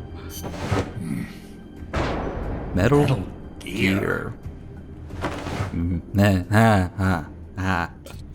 Okay. This one's a little different. This one's a birthday. August 24th, 1963. Who could it be?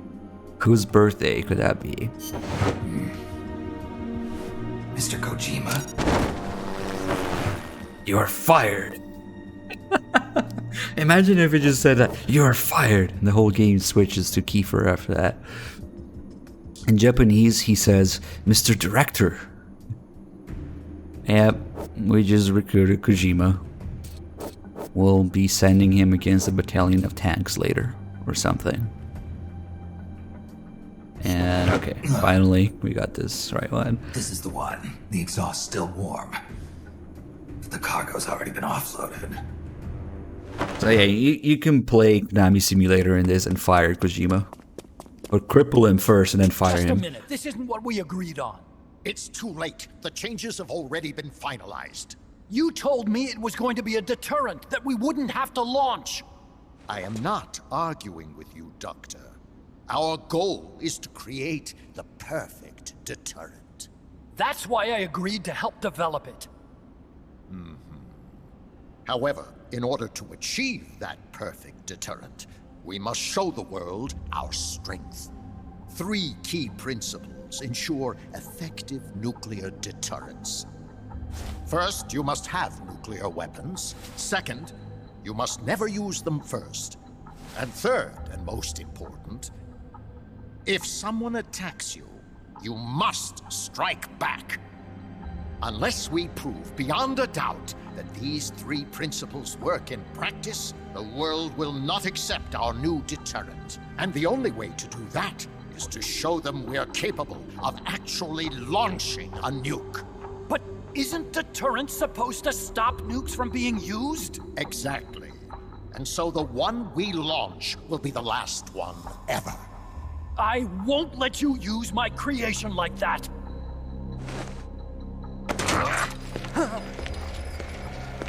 Your creation?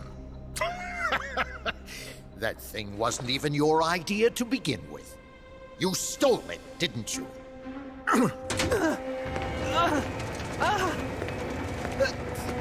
Stole it? You're one to talk. You got the idea for bipedal locomotion from the communists in the first place. You listen to me, Doc. Keep quiet. Do as I say. Not another word about stolen ideas. Should we succeed here, you'll be the toast of the scientific community. And your name will go down in history as champion of both progress and national security.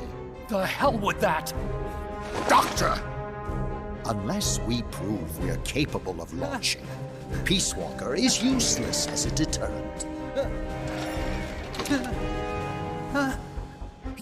You used me! We used each other. I'll get my old director's job back at headquarters, and you'll finally be able to walk tall among your colleagues. I won't let you get away with this! How unfortunate. Guess I'll just have to take your legs for myself.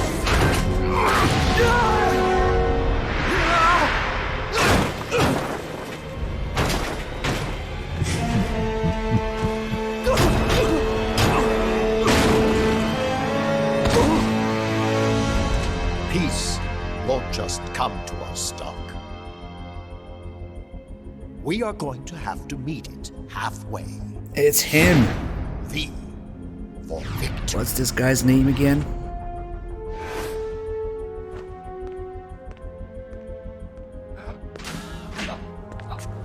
Wait!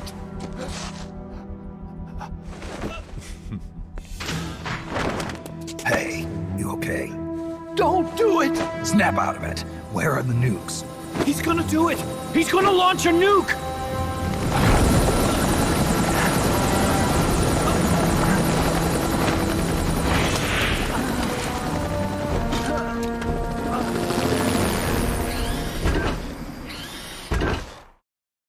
His name is MGSV Finished Man.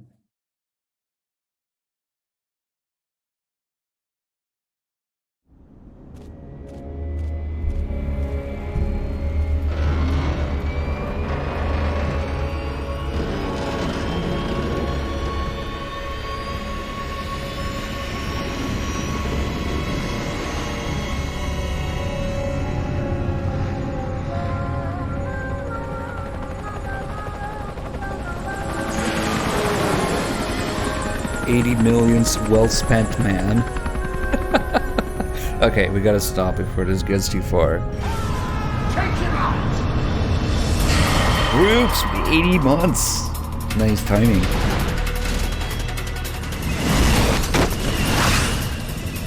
You got COVID? Oh, fuck, man.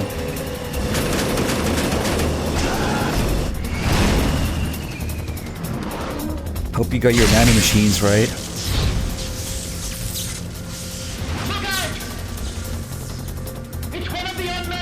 You just need some nanomachines for it.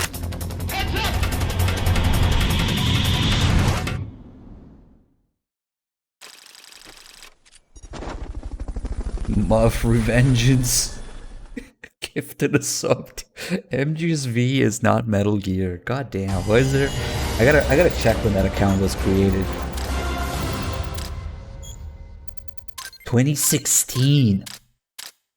January 24th, 2016. Holy shit. Less than a year after. Because sometimes I'm suspicious that maybe you guys create these meme accounts and then give the sub to them just so you can have the meme name show up. But it seems like most of them, I've got a single one that was actually like that. They all already exist. Like Twitch has everything you need to meme as it is. Just it's not Metal Gear. Can't argue with that. That's amazing. That's actually amazing. Impressive. 2016.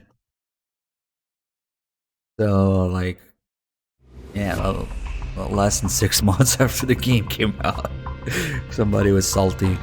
It sounds like something I would have made, actually. Careful, Snake. I've never seen anything like that, and I've got no idea how to bring it down. Maybe the scientist knows. However you do it, take that thing out. What an amazing place Twitch is. Let's rock. Let's go naked with my shitty launcher here. At least we got the RPG too because we did that side mission. Well, for Revenge, thanks for gifting a sub to Biped Snake. Not just a meme sub. What do we want here? Rations, curry, chips. Welcome? Nah, not to. Some mate. Give me some mate to wash down my sake.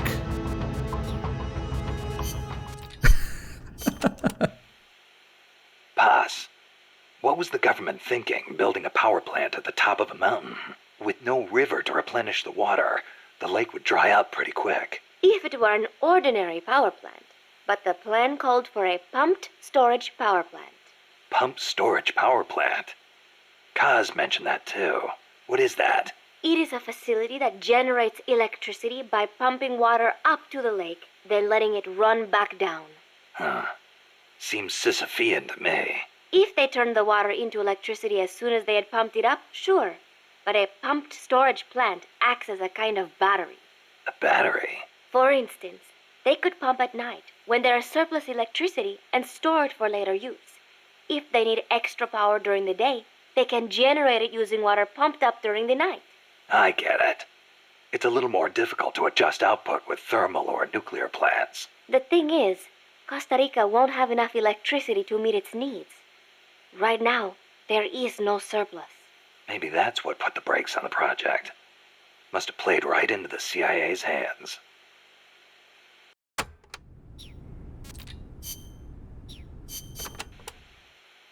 Watch out!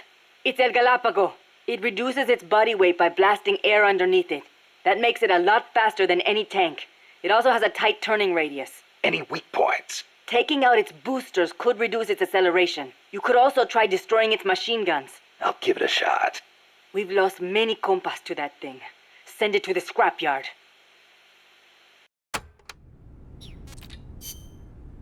Oh, not you again, Chico, please. It's a Shagod, but less shit.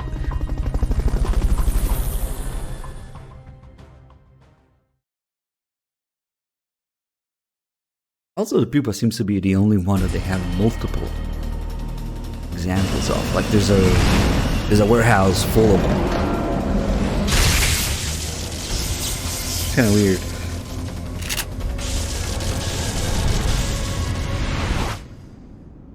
Alright, first order of business, let's shoot Huey.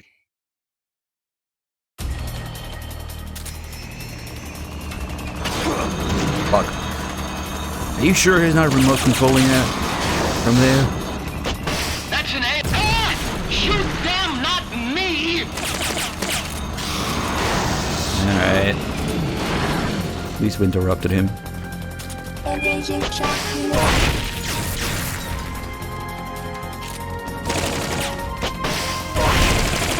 Nothing like a big, bright red weak point in the front.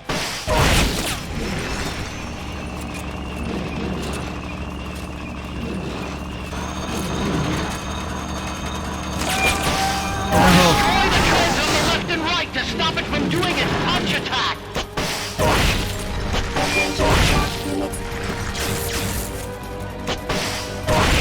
We should probably get some ammo.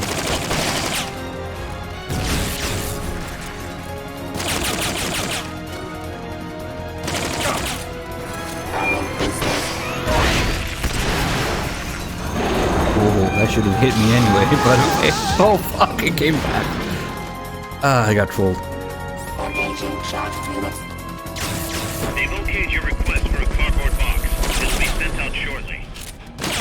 He mentioned that it blasts air underneath itself, so you can do that. They even tell you to do that to avoid it. Oh, holy shit. There will be some warning signs when it's coming out.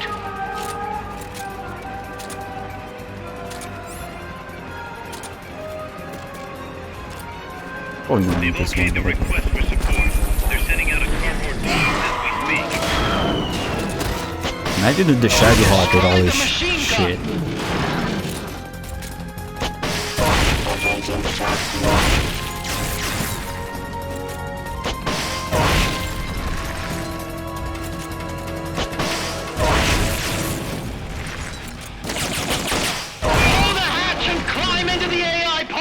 Here we go, fucking meme line.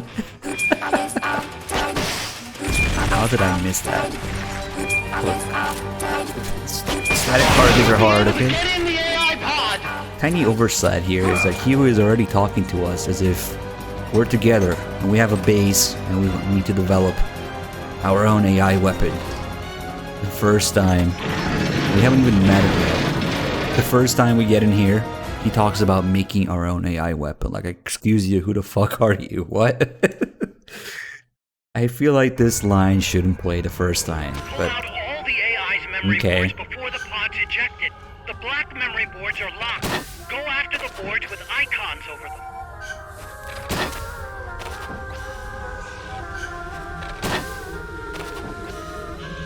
You can unlock memory boards by destroying the mechanical components that they control.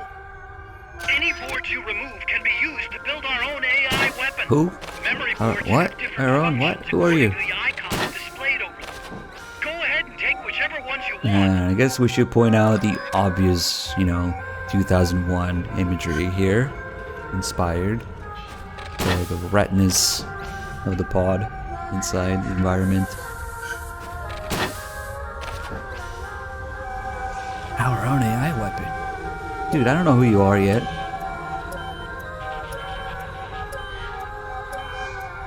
No good! That one's broken! So are your legs. What should I say? So is your spine. I don't know.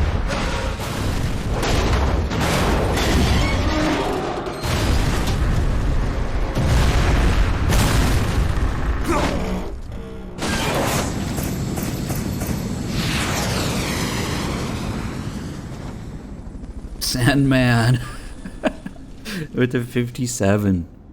Thank you. We usually say la, but ba works too. That was an unmanned weapon. A prototype. I made it myself. Who are you? I work here. Well, used to anyway. Name's Huey. Great guy.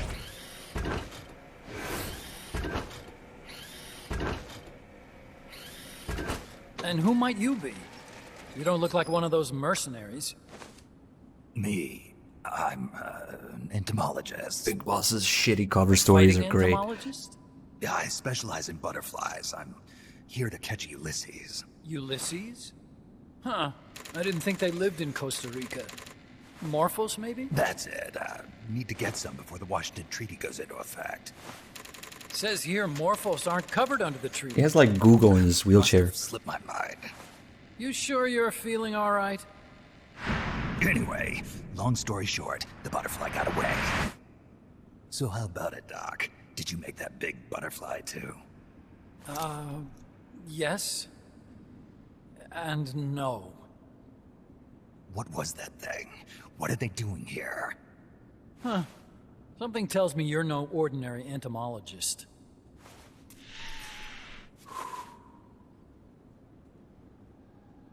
The nukes were loaded on that machine. The project's entering its final phase. Project? That's right. The thermonuclear warheads they brought in, the bases scattered throughout Costa Rica, the mercenaries, the AI weapons, the research we were conducting here. It's all for this.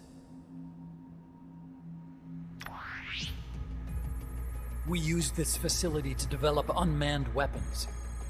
Unmanned? Robots. The one you just fought was a pupa. There's also a flying type called Chrysalis and a treaded type, the Cocoon. Motor control, target detection, tracking, attack, capture, and transport functions are all controlled by an electronic brain. There's no need for a human pilot. They can only follow simple It's in them up commands. too here. Why build them here? For the CIA. They invited me here a year ago. That's who that guy was. CIA's station chief for Central America. Goes by the name of Hot Coldman. Apparently he was some sort of hero back at the height of the Cold War. He's the one running the show. We called it the Peace Walker Project. Peace Walker? They're going to deploy a new type of nuclear weapon along the Caribbean coast of Latin America. A mobile, unmanned nuclear platform.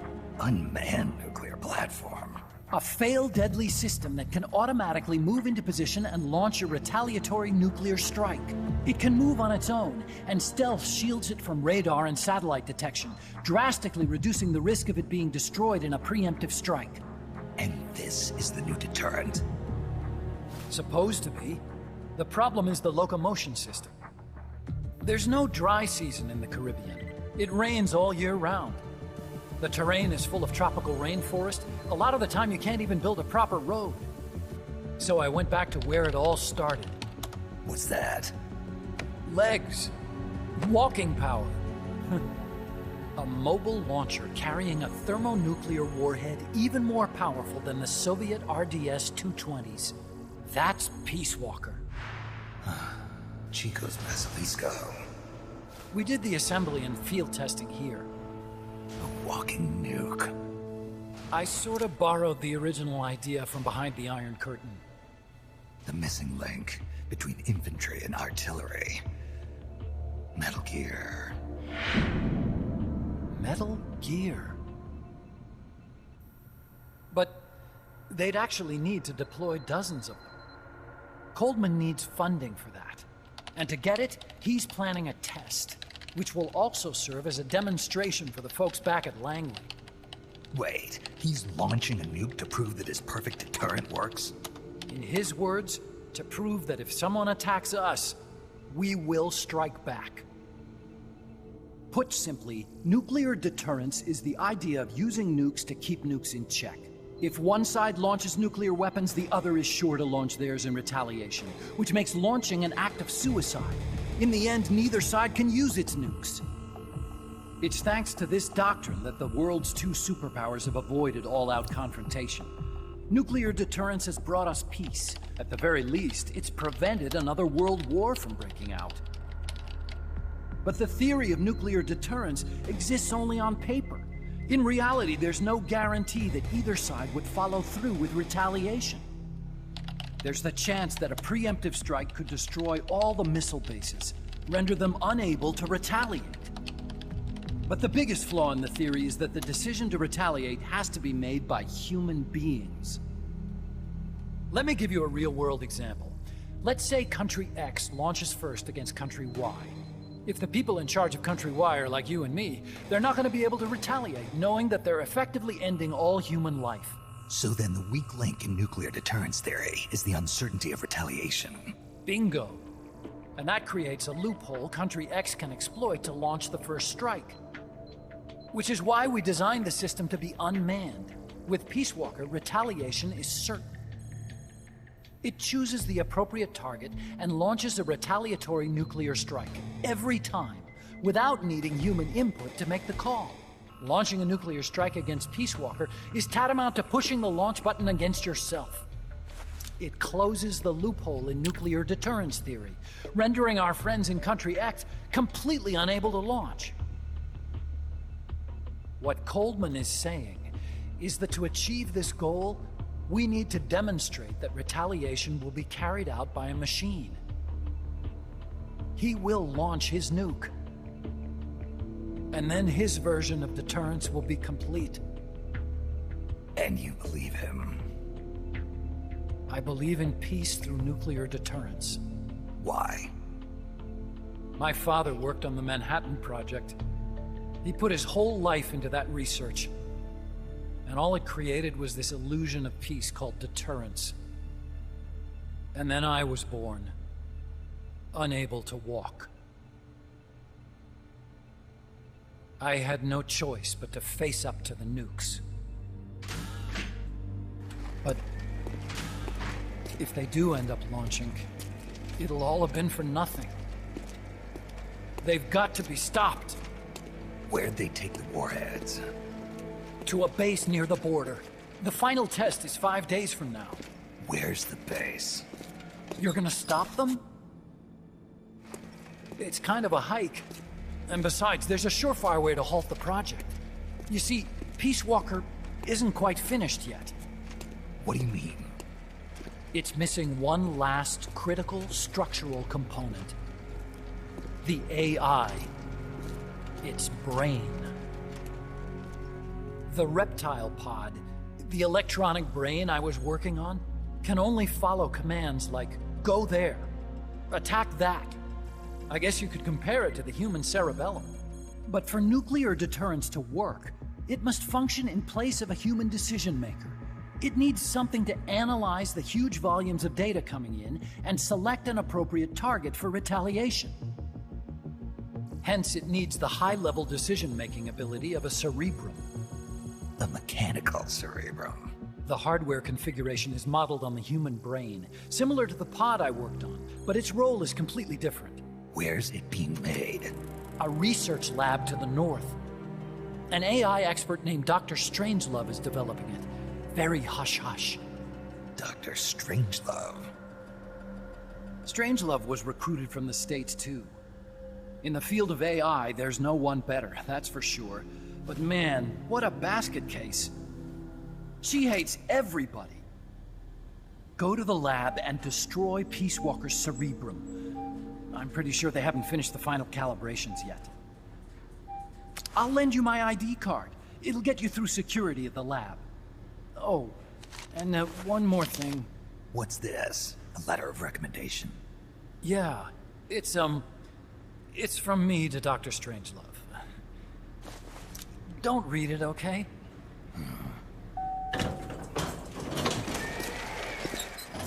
So what will you do now? I'm done with science. At this rate, I'm probably already halfway to hell anyway. Not so fast. Why not join us? Our place is outer heaven. You'd fit right in. Outer heaven? Yeah. I'm probably better suited to something like that than this paradise. Good. You get a free balloon trip for signing up. Enjoy it. You'll feel like a butterfly. You're an agent, right? Who do you work for? Me. I was a Cold War tool, same as you. Now I'm not so useful anymore, so they cut me loose. I don't answer to anyone. Call me Snake. Snake? That name seems familiar somehow. That's probably just deja vu. See that there? Beyond the cloud forest? See those ruins? Yeah. That's where you'll find Dr. Strangelove's lab.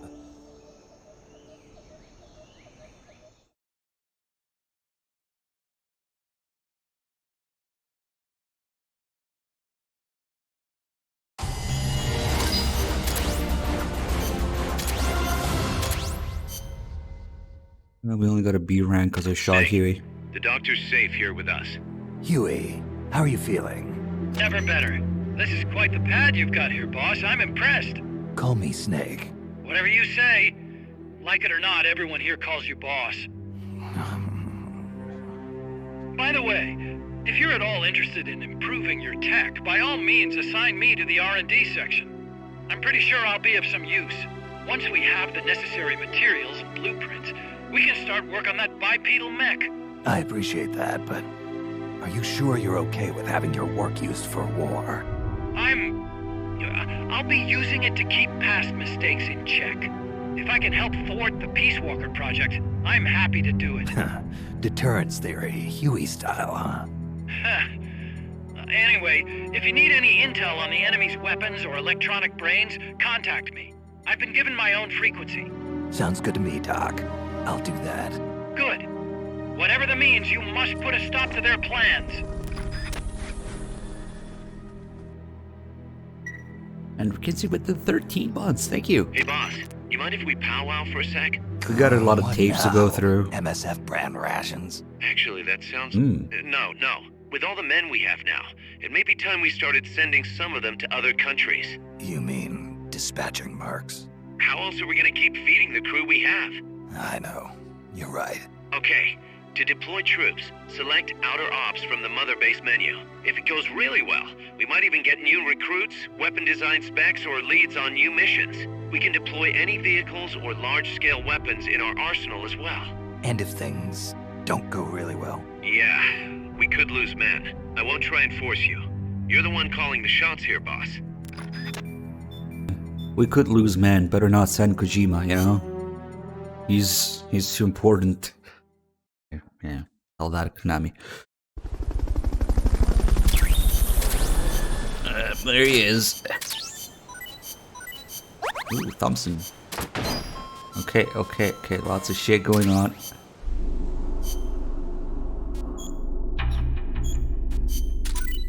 Now that we have Huey in R&D, get a bunch of new stuff. Oh, I forgot to show you guys. See, he has a little bit of a combat ability. There's some soldiers like... Okay.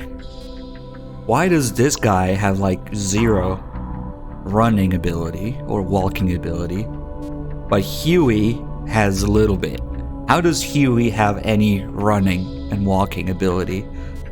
I don't understand. It should be 0, obviously. But it's more than this guy.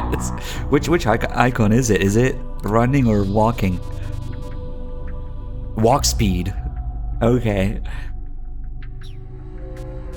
This guy's walk speed is non-existent. Huey's is a little bit. He has no CQC though. Okay. Obviously S rank in R&D.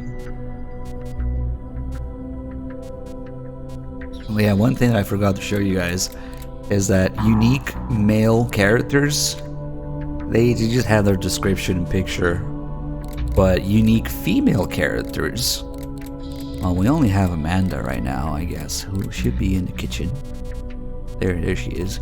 So for female characters, there is a model viewer, of course, and in true Kojima fashion, later they can be naked as well, or you know, swimsuit at least, and they all have boob physics, of course.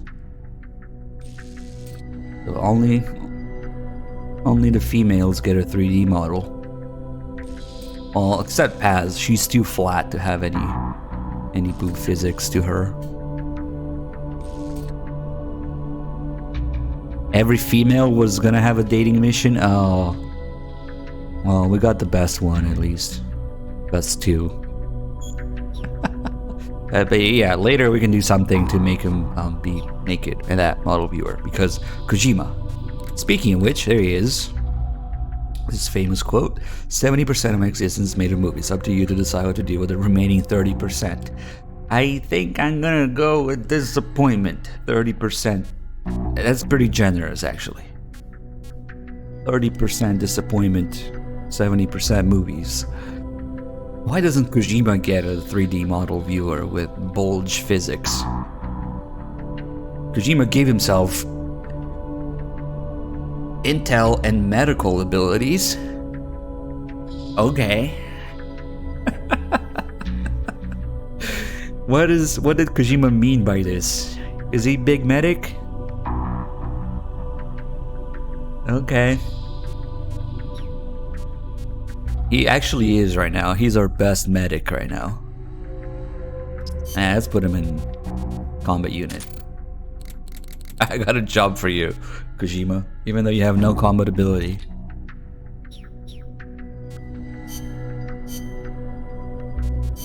Let's develop this Thompson.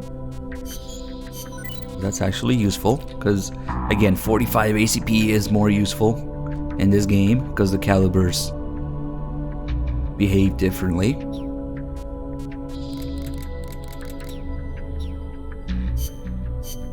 And now that we got Huey, we're gonna listen to every single fucking Huey tape, and I don't even feel bad about that, because Huey's and Strangelove's tapes are like the best in the game.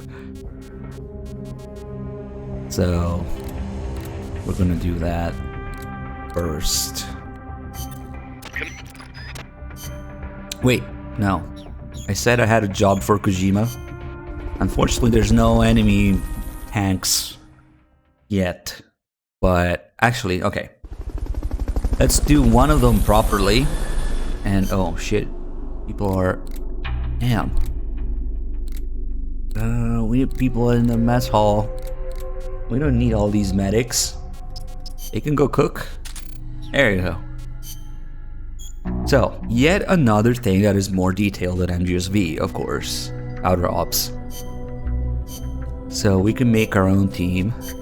as we want manually. But did I just auto-assign him? Oh no, there he is. Okay, so we'll leave that. Let's just grab a couple guys, a couple big medics, make this team, and give them a vehicle. Oh shit, we have a tank too. Okay, they'll be fine. It's just 2 guys. There's 4 guys. Let's send 4, 5. Alright, they'll be fine. Wait. You can actually tell by the size of the circle how strong your forces are, depending compared to the enemy. It's kind of evenly matched. Maybe it's a little bit bigger. Give him another guy. Give him an alligator. Alright, there you go. And then for the last one, we're gonna go to Team H, Team Hotel. And it's gonna be 1 guy. Yep, let's go. Kojima versus the Konami executives. Alright, you can do it, Kojima. Go. I wish we had some tanks to send them against, but yeah. Maybe later. Well, if he survives that, maybe we'll send him. Alright. Time for tapes now. It's Kojima's escape from Konami.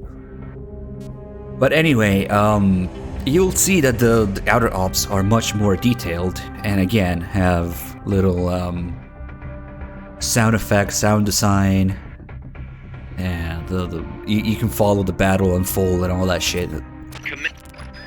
And it's not actually RNG bullshit. You can choose things, and your equipment and your stats and things matter, and you can see the whole thing unfold in a little like mini game sort of thing.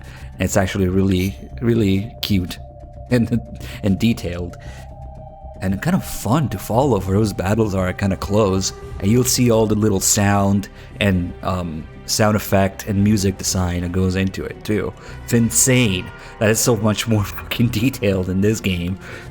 But instead of just being a fucking RNG percentage notification that you get once. What am I doing? Tapes. Kiwi tapes. Let's do it. Doc, I'm starting to sense your feelings about nukes are a little different from your colleagues. How do you mean? Your little chat with Coldman back there. I told you my father worked on the Manhattan Project, right? You're familiar with it? The basics, yeah. It was the project that kicked off the nuclear age. That's right. Some of the finest minds of the 20th century, including multiple Nobel Prize winners, worked on it. They spent over $2 billion, and that's in 1940s money. It culminated in the successful nuclear test at Alamogordo on July 16th, 1945. And the first use in combat a few weeks later. Doc? I can't walk. What? My spine isn't shaped like everybody else's. I can't move my lower body, so I've never taken a single step, not since I was born. What's that got to do with your dad being in the Manhattan Project? As a result of his research, my father was exposed to high doses of radiation. It can't be a coincidence that my chromosomes are messed up. That's why I didn't want for these nukes to be another sword of Damocles. I wanted to give them a real purpose, to be a deterrent against war. Doc. And Coldman, we have to stop him, whatever it takes. Yes, but first sit here for an hour talking about tapes. August 6th, 1945, Hiroshima. August 9, Nagasaki. The atom bomb attacks on Japan. My father was married to his work. I don't have a single memory of going places or doing stuff with him on weekends. But even as a kid, I knew on some level that it was for his family. I respected him. My mother used to tell me all the time, "Your father is a brilliant scientist. He saved countless American boys from death. You should be proud of him." Yeah. You could say the war ended because of those bombs. When I was in the 5th grade, a Japanese student transferred to our class. She showed me photos of Hiroshima after the bomb. I couldn't believe my eyes. A city of over 350,000 people reduced to a scorch mark on the ground by a single atomic bomb. Houses blown off their foundations, burned to ashes. The only things left standing were the skeletons of steel-framed buildings. And it wasn't just the buildings. Blackened corpses on the side of the road. Survivors covered head to toe in severe burns. Within a few months, over 70,000 had died in Nagasaki, twice that in Hiroshima. For years after that, I couldn't talk to my father. Couldn't even stand to look at his face. I know how you feel, Doc. But your father's your father. If he hadn't worked on that project, my body wouldn't be like this. I could be researching something else. I could have lived a normal life.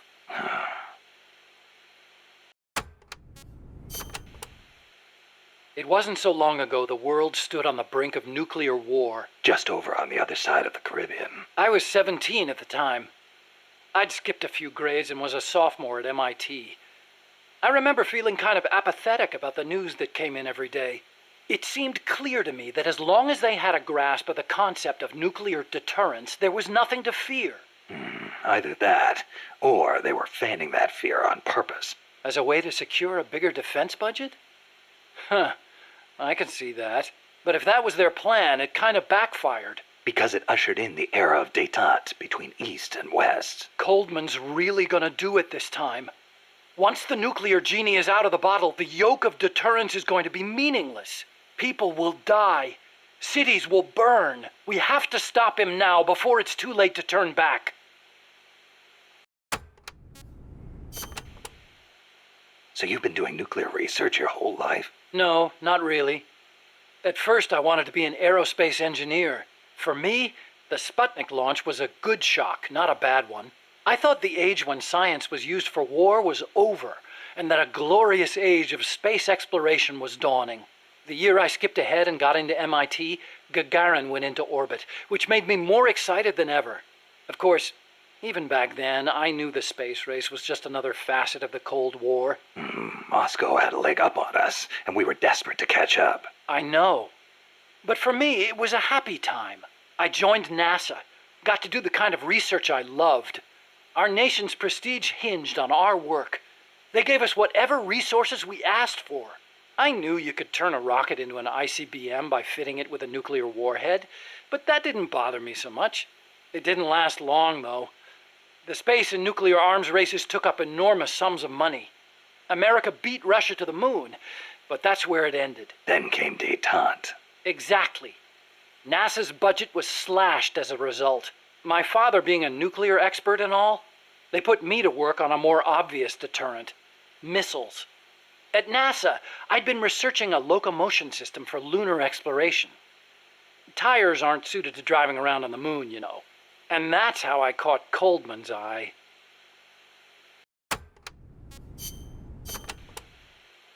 Let's speak in hypotheticals for a minute. Say you wanted to make a clone of yourself. A clone? Paramedic had the same idea. It's science fiction. I'm just hypothesizing here. Okay, not a clone then. You have any kids? Nope. Wife? I've never been tied down. Okay then.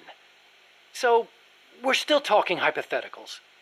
Say you had a son who'd inherited your genes. Someone with the same combat abilities as you. Would you challenge him to a fight? Not to sound cocky, but I wouldn't want to do that. No telling who'd survive. I'll bet. You picked up on the Pupa 5000's combat patterns in seconds. Only with your advice, Doc. Well, if anybody could learn to do it just by listening, it'd be easy. But you're a born soldier. Yeah, you must have been born with genes geared for combat. Soldier genes, if you will. Genes geared for combat? I don't care how advanced their research is. You can't blame genes for everything. Blame genes? You think it's funny? What? You think genes have nothing to do with this body I was born with? I don't know. Look, that fear of facing someone of equal ability in combat, imagine that on a strategic scale. That's the concept of nuclear deterrence. The idea is, when all sides are armed with the destructive power of nuclear weapons, they'll avoid nuclear war in order to prevent mutual annihilation. Doesn't sound all that sophisticated to me. Exactly. It's so simple in principle. But because it's so simple, whether or not it works properly depends on the people involved. In that sense, what we're looking at now is a malfunction in deterrence theory. Coldman. You got it. Please, Snake, don't let deterrence die. Alright, let's speak in hypotheticals here. What if we strapped somebody to a pachinko machine and turned them into, you know, maybe some medic strapped to a pachinko machine? Because I'd like to think that's how Big Medic experienced MGS3's events. They hooked him up to a pachinko machine. Would you challenge him to a fight? Dr. Hugbees of the 50 months. Thank you. Now we got a lot more here. The aim of the Peace Walker project is to achieve robust nuclear deterrence across Central America by deploying a new nuclear weapon system along the Caribbean coast. Peace Walker is also the name of the system itself. A nuclear weapon named Peace. I can just see the look on Kaz's face. So why exactly does this new system need legs in the first place? Because it's a walker, an unmanned weapon moving under its own power and capable of launching a deterrent strike from anywhere. That's the whole idea behind Peace Walker.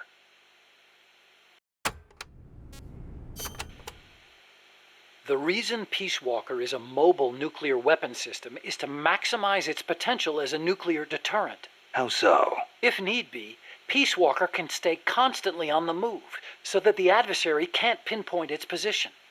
That allows it to avoid preemptive enemy strikes. So you're saying it keeps the retaliation card in play? Coldman likes to brag about it in this way. Like a land-based version of an SSBN. And there's another reason for them to be mobile. Peace Walker also has a self-destruct function.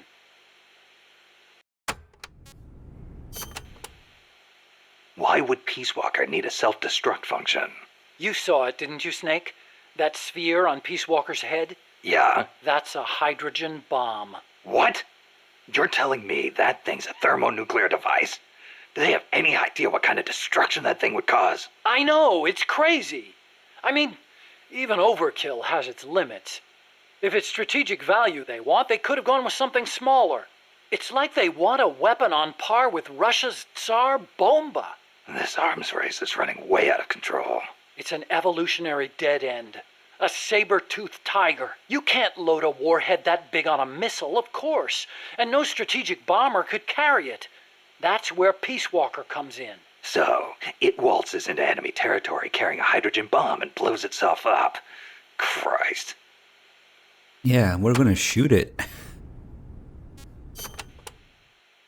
The biggest nuclear warhead ever actually detonated was the Soviet RDS-220, nicknamed Tsar Bomba. It had an estimated yield of 57 megatons, 10 times as much power as all the explosives used throughout World War II. The test took place on October 30, 1961, above Novaya Zemlya. The explosion is believed to have created a fireball over 2 miles in diameter. Can you believe that? Like a miniature sun. The explosion was seen as far off as Finland, 600 miles away. And some people even reported windows shattering. The shock wave traveled 3 times around the Earth. 3 times? Peace Walker is armed with a massive hydrogen bomb, even more destructive than Tsar Bomba. It can sneak into enemy territory, lie low, and in the event of an enemy nuclear strike, detonate itself in retaliation. And the locomotion system that lets it do that? My research. Snake, those legs were supposed to make my dream come true. Now they're about to jump the fence of nuclear deterrence. You have to stop them. I'll apply all my energy into developing weapons and equipment to help you do it. Sounds like a deal.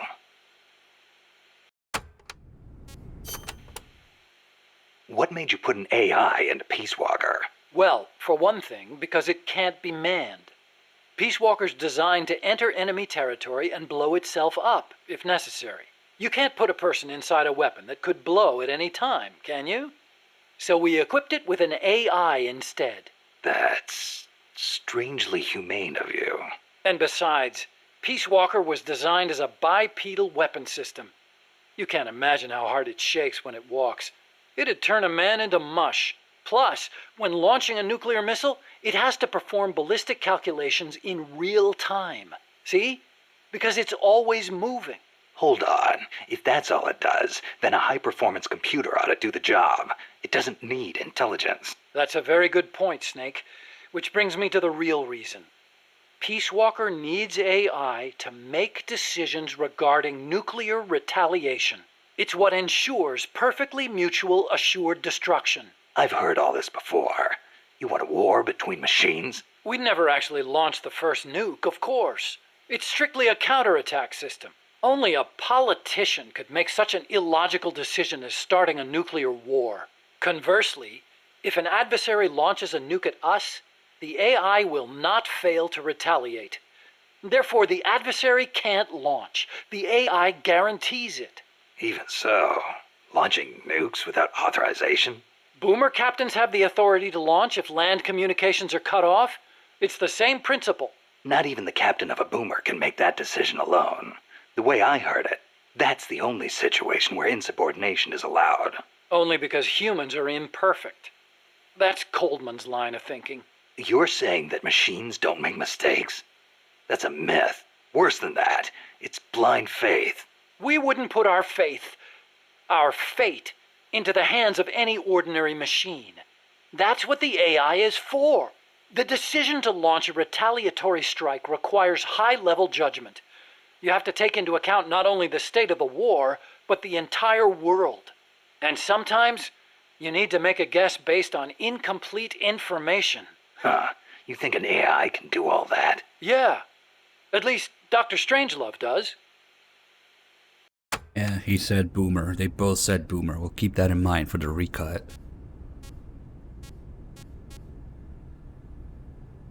Okay, boomer captain. Damn it. Peace Walker is fitted with several close-range weapons. We'd also planned for it to be able to enter enemy territory and self-detonate. Wonderful. What exactly are we dealing with here? Well, the flamethrowers for one thing. One in the front and one in the rear. Then there are the S-mines. They're like cluster bombs. It scatters them from its leg hatches. If you see those open, you better clear out quickly. And finally, the rockets. These can travel quite a distance, so stay sharp. On the other hand, it can't fire them from too close. But then again, there are those flamethrowers. It can also use its legs as weapons against any infantry on the ground. Ouch. But remember, Peace Walker technically isn't complete. With just the reptile pod, it can only perform relatively simple maneuvers. They've got certain quirks, too. What's more, look carefully and you should be able to predict which attack is coming next. I feel like this tape might be out of place. It's like, it's not really established that we're gonna fight Peace Walker yet. Like, the plan is to destroy the AI before it's operational. So I don't know. I feel like this tape might be out of place. Whatever. Okay, but why does Peace Walker need to walk on two legs? I'd think treads would be good enough. You'd be wrong. As you know, the terrain in Central America is rugged and complex, especially along the Caribbean coast of Costa Rica. You've got jungles, swamps, mountains, and the only way to get across all that terrain, no matter how rugged, is on legs. Yeah, but wouldn't it be tough to cross a swamp, even on legs? It wasn't easy, that's for sure. The reason we picked Costa Rica as a proving ground is because we can test it on every type of terrain.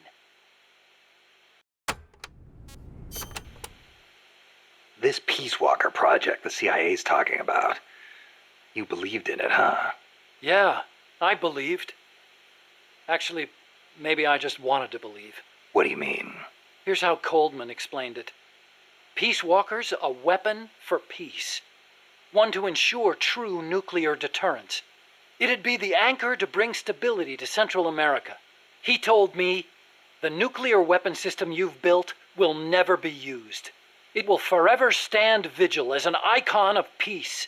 And to achieve that, he needed my bipedal locomotion technology. To be honest, I was flattered. Flattered? Wouldn't you be? My colleagues in the scientific community have never taken me seriously. They told me bipedal locomotion was a pipe dream, that it'd never amount to anything. It was the first time anybody recognized my work. How could I not be happy? And besides, it was my chance to surpass my father.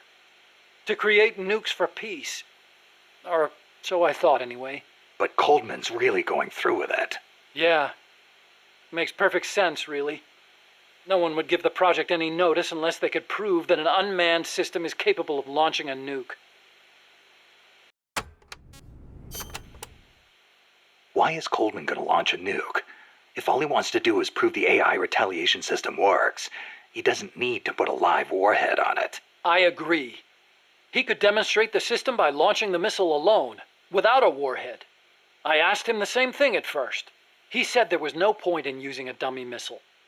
That it'd take an actual nuclear launch to deter potential enemies.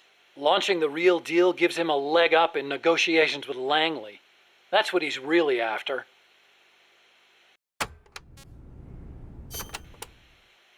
I based the bipedal locomotion technology used in Peace Walker on Soviet research. Actually, I'll be honest with you. I stole most of the basic ideas behind it. Soviet? Bipedal? You mean Granin? You know him? Yeah. I met him at his lab in Russia. He helped me out a little bit. You met him? What were you? He was head of the Granin Design Bureau, creator of countless Soviet weapons. I'd hit a wall in my research at the time. Granin's ideas solved nearly all my problems. There's nothing unusual about using somebody else's work to further your own research, is there? As long as you cite it, yeah. But I wasn't in a position to do that. His research was classified at the highest level. Soviet research, no less. So you used it without telling anybody? I wanted to show up my colleagues for once. The ones who never took me seriously. But you reap what you sow. Coldman seized on that vulnerability. Told me if I quit the project, he'd expose my larceny. He had you by the balls, Doc.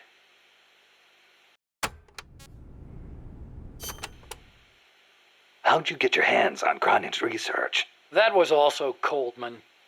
He used his agency contacts to get a hold of it. Giving you stolen information, then using it to blackmail you. Damn. I knew it was Granin's work the minute I saw it. See, I'd been corresponding with him for a while. Corresponding? Letters. Between scientists doing the same kind of research. He always complained that nobody understood his ideas on bipedal locomotion. Ah, so you're the American friend he was talking about. Obviously, he didn't write a word about the technology in his letters. Except for one time. If by chance anything should happen to me, I entrust my research to you. Better that than handing it over to these ignorant so-called scientists. Sounds like him, all right. Then one day, his papers actually came. It wasn't hard for me to imagine what had happened to him. I felt it was my duty to carry on his work after him. And also... What? I thought maybe combining his technology with mine could be a way to bring East and West together. Like the docking of Apollo and Soyuz. It'll never make the history books. And it's still not a reason to plagiarize. You're right. You're absolutely right. I never had the courage to tell the truth, that's all. I always looked for excuses to cover it up. Until now. Huh? You told me everything. You're no longer a coward. Metal Gear. Huh? What about it? You mumbled that when I first explained about Peace Walker. I'm curious what it meant. Exactly what it says. Metal Gear. Granin coined the term. Granin did? He thought of his technology as the metal gear that meshes infantry with artillery. I like the sound of that. Metal Gear. It's got a nice ring to it. Better than an outright lie like Peace Walker, anyway.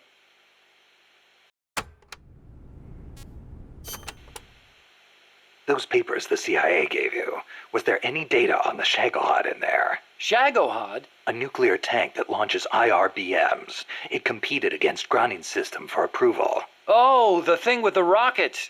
Designed by a guy named Sokolov, right? What's so funny? No, I was just remembering some of the commentary Granin added to the Shagohod papers. You should have seen the way he badmouthed it.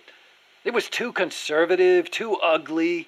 I can imagine. He was so angry when he wrote that, he smeared up the ink. And you know how shoddy the paper is over there to begin with. I'll bet. That's Granin, all right. Imagine accelerating the launcher itself to 300 miles an hour to extend the range of an IRBM. As stupid as it sounds, it's a hell of a concept. Who but the Soviets would think of using a tank as the first stage of a rocket? I actually took a cue from the Shagohod when I developed the pupa. That hovercraft thing? You stole that one too? Give me a little credit. I only borrowed the concept. The technology is original.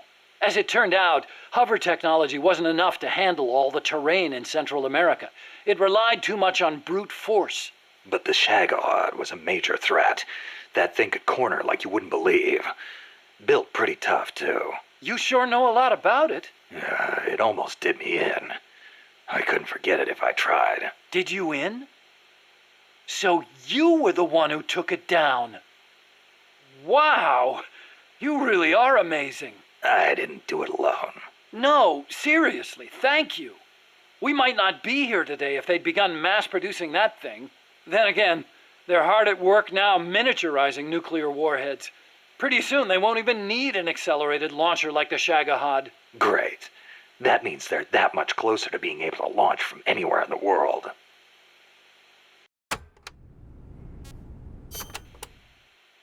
Chico called Peace Walker the Basilisco. Basilisco?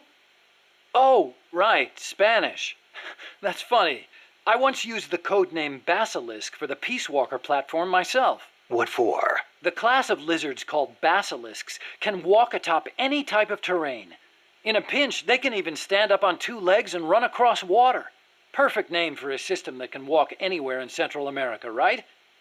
Plus, there are the legends. What legends? The basilisks of legend were highly venomous creatures. There's a story told by the ancient Romans. A knight slew a basilisk by piercing it with his spear. The creature's poison seeped up the spear and killed both horse and rider. Remind you of anything, Snake? Nuclear deterrence. Bingo. Kill it, and you die along with it. Your hands are bound. I wanted Peace Walker to be like that. You should know that people aren't that rational. Sometimes people do things that don't make sense, even when they know they're going to die. Or maybe it's because of that. Maybe you're right. But that's exactly what I don't understand.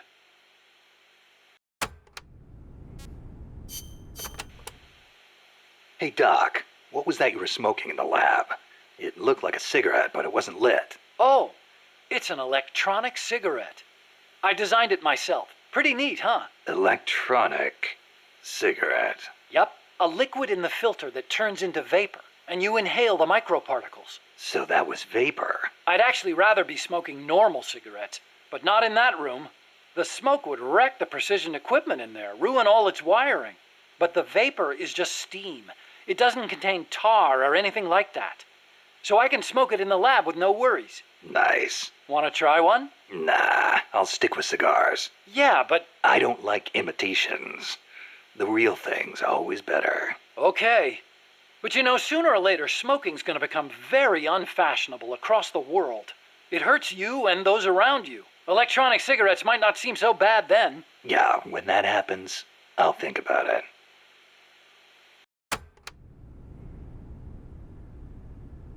Oh yeah, they actually... One of the many theories before, MGS-V came out and Big Medic was revealed, they actually used this tape as supposedly proof. Because, Big Medic smokes the fake Phantom cigar. Even a freaking cigar is fake in that game. Used it as proof that wasn't the real Big Boss. And what do you know? They were right. There were so many theories and speculation going on, and He actually kind of got it right for the most part. But to me, it's like, I don't know, I just expected something better, you know? It's one of those things that's just too stupid to be true. Usually when people come up with bullshit like that, it's, I don't know, Kojima usually manages to excuse me for the meme term, but subvert expectations, but it was just too stupid to be real, dude, and that's what it was. Okay, I expected better, but okay. Too stupid to be real. I can't believe it. You said your dad was involved in the Manhattan Project, right? Yeah? And you think that's why you can't walk? I don't know. Actually, probably not. So far, nobody's found evidence that exposure to radiation in parents causes genetic defects in children, except for those exposed in the womb. Epidemiologically speaking, anyway. That's the conclusion of the Atomic Bomb Casualty Commission. Right. The ABCC commenced its study immediately after the war, and it's still ongoing. Even now, 30 years later. The effects of radiation exposure last a long time. I'm guessing it'll be another 10 years before we get a real verdict on whether it affects genes. Granted, it's the most massive study anybody's ever done. But that's really all it is, a study. The ABCC brought in bomb victims and ran tests on them, but they didn't treat them. Really? Them too, huh? At any rate, that's what my father made me believe when I was growing up. Maybe it was tough for your dad to explain. Ever think of that? Yeah, maybe. But this is my problem now, Snake. I have to face the nukes head on, whether I like it or not. My creations are being used for the wrong purposes. The onus is on me to stop it somehow. Help me, Snake.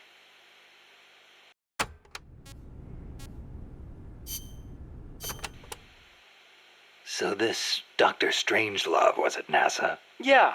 Well, actually, Strangelove left for DARPA not long after I joined. And then the two of you ended up back together doing research in Costa Rica.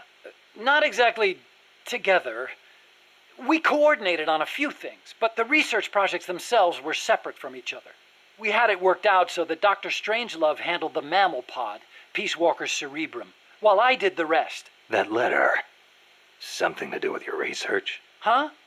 No, it's it's a report. Research findings. Research findings?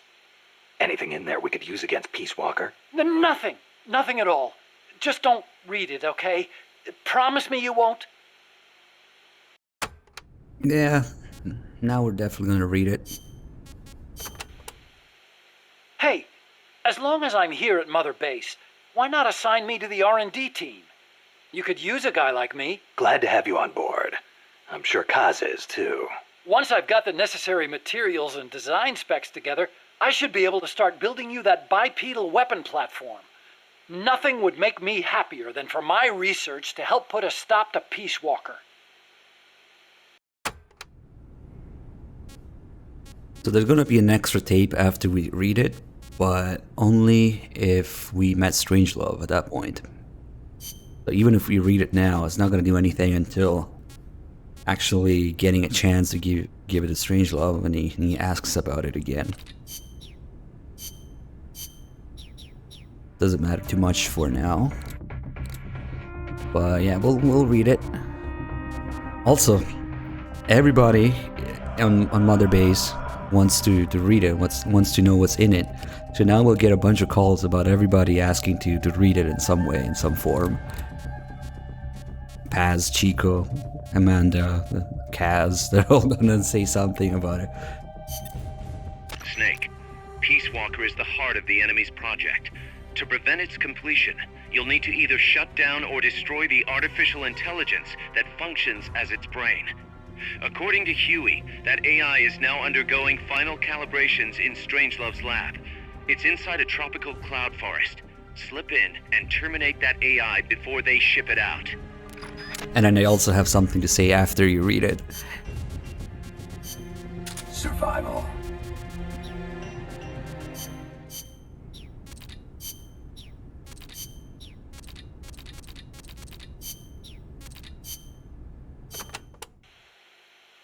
We've also confirmed that some of the enemies specialize in ambushes. Amanda's crew calls them scouts. They'll blend themselves in with the terrain and the vegetation. Then, when they see you, they'll swoop in. They fight pretty much like commandos, and will use clearing techniques to flush you out. In addition to wielding normal weapons, the scouts also carry wires. Sounds like these guys know their CQC. Could be. We've been getting reports of CQC attacks being blocked by wires. Stay alert. Yeah, they got the same CQC counterattack as the frogs in MGS4.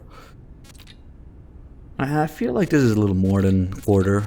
It's probably, I don't know, 40%. It's kind of hard to quantify because, again, you could be playing Peace Walker for a very, very long time. I'm kind of half thinking about splitting this into 2 streams so that I'm not completely fucking wrecked by the end of it, and so that I can keep a somewhat normal schedule, so something that resembles it a little bit, at least.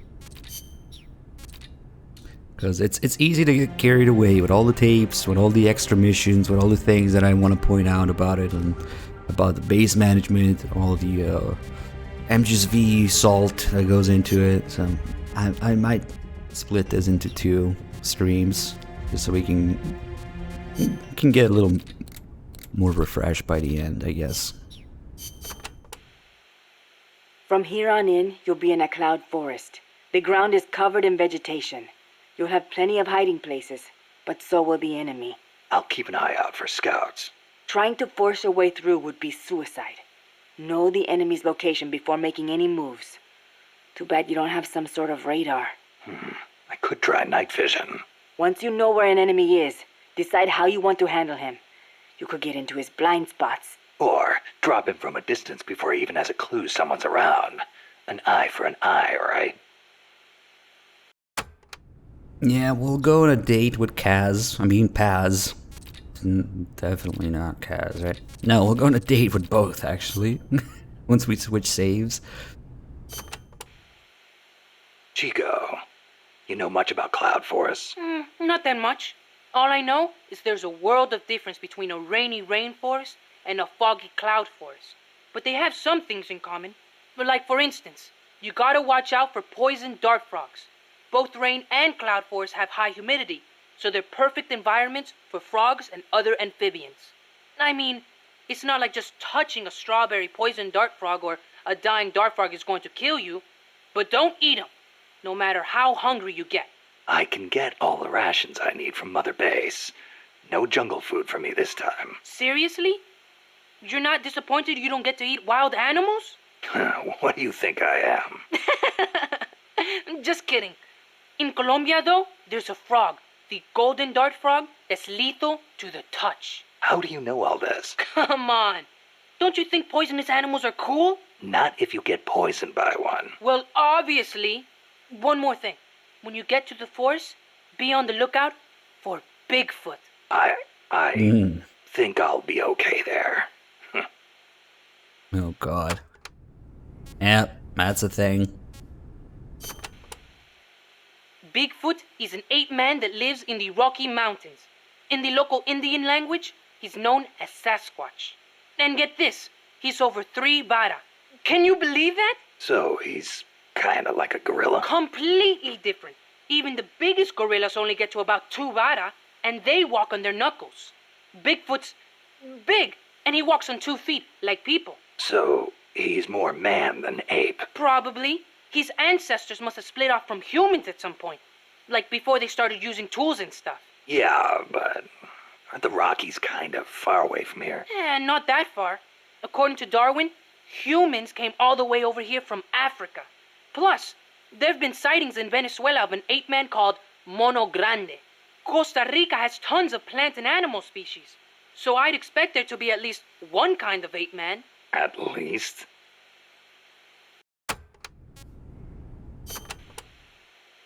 Gotta admit, I've never heard of Mono Grande. Yeah, he's not as famous as Bigfoot. He's similar, but he lives in Venezuela. He's not that big, less than 2 vara, but he's way more ferocious than Bigfoot. Huh. I wonder just how mean he is. Like when he catches his prey, does he punch it to death? That's the law of the wild. You catch your prey, you kill it, and you eat it. Yeah. But punching is way more ferocious than biting. Well, maybe it seems that way because that's what humans do. You really love UMAs, don't you, Chico? Do you know what I think? I think your maze should be dangerous. Otherwise, where's the fun in hunting them? You could say those are the rules of nature. Almost. Ah.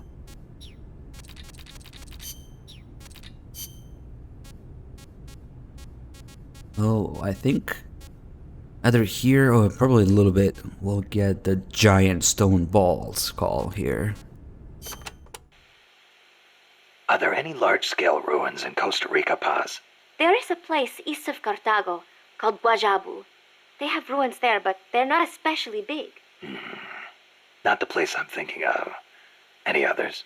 Well, if you go a little way across the border into Nicaragua, there's a place called La Fortaleza de la Inmaculada Concepción. That is the only famous one. Then what were those ruins I saw from up on Irasu? There are a lot of things we still do not know about Costa Rica's ancient civilizations.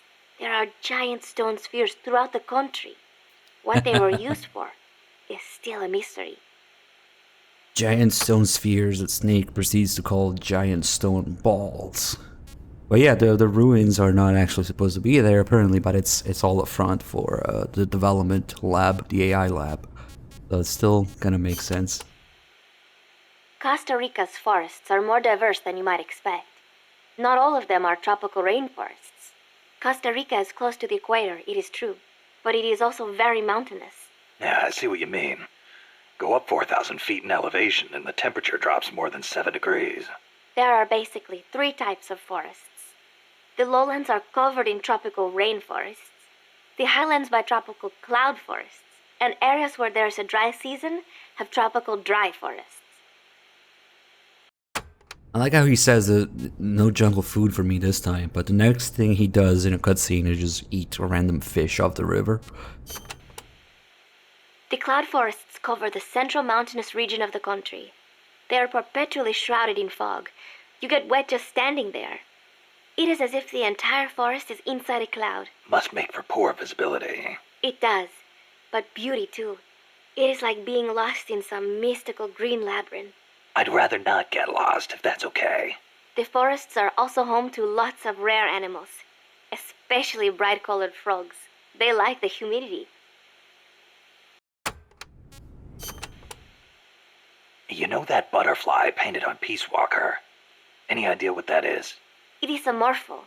A Pallades morpho, if I'm not mistaken. Pallades morpho? Uh-huh. It is the most common type of morpho in Costa Rica. Huh. It has these gorgeous metallic blue wings that shimmer in the light. You can see them even from a distance. You mean they reflect light? Correct. It is called structural color. Morpho scales have tiny bumps on them that interfere with the light and make them look blue. The space between the bumps corresponds to the wavelength of the blue light. Let me see if I get this. So if you could change the spacing, you'd end up seeing a different color. That is the principle. I heard somewhere it is being researched as a way to color cloth without dye. Think of the camouflage you could make with that. Is that all you can think of? Hey, it's important. What I don't get is why they'd put a butterfly on Peace Walker. Maybe because it looks pretty. I hope that's all it is.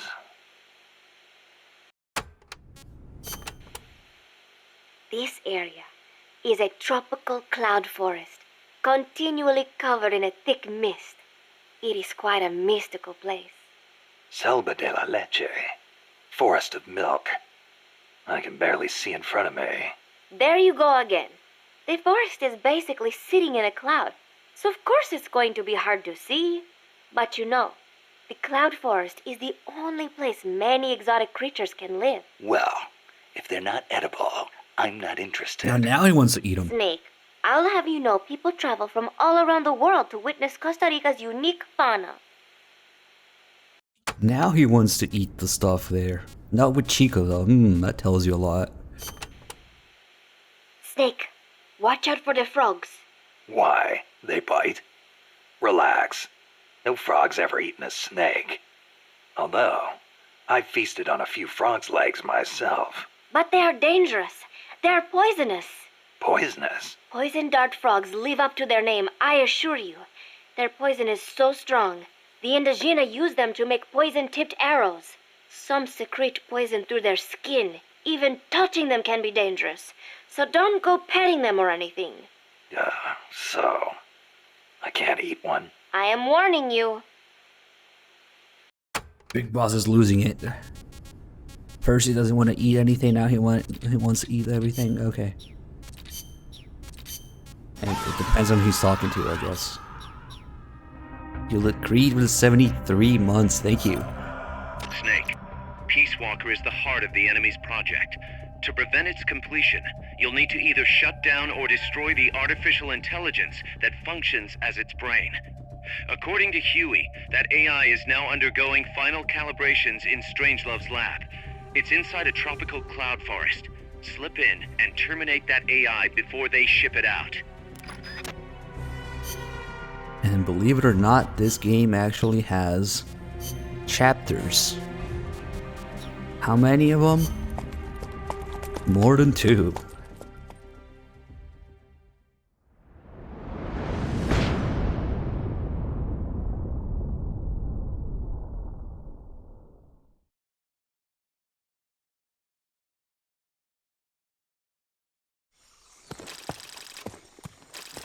Snake, how's the mule treating you? At this pace, I should be there by tomorrow morning. You've got to hurry. The AI could be completed any time now. It'd be nice to have a guide. Already on it. I've enlisted Paz to help you. She knows the jungle pretty well. Snake, I know you are an expert in survival, but you need to stay alert. You are in an ancient jungle so foggy, you can hardly see the trees. It is home to 2,500 species of plants, including 400 types of orchids. There are also 500 species of butterflies, and over 400 species of wild birds. The bedrock is solid enough that Mayan ruins have miraculously survived centuries of earthquakes. An AI lab in a Mayan ruin. Who'd have thought, hey, Huey? My sentiments exactly. That doesn't mean security's any less tight, though. You still have the ID card I gave you, don't you? Got it right here. That'll get you through the gate, no problem. After that, you're on your own. As long as the AI remains unassembled, Coldman's plan's on ice. What about security inside the lab? Well, it shouldn't be a problem for you. Strangelove demanded that the security presence inside the lab be kept to a minimum. It's not all good news, Snake. Coldman knows we're here. He's raised security in the area surrounding the lab. You'll be seeing a lot of that Chrysalis UAV, and a bunch of patrol choppers too. There may be scouts in the jungle lying in ambush. As you approach the lab, be extra vigilant. I'll be careful.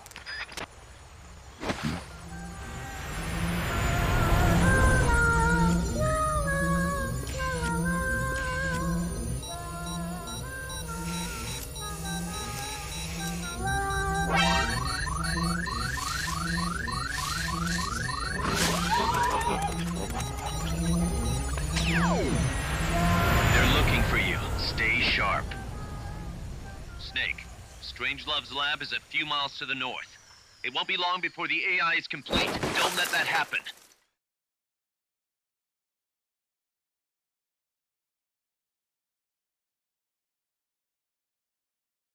I love how you start sliding down in a cutscene and then you finish sliding down in gameplay.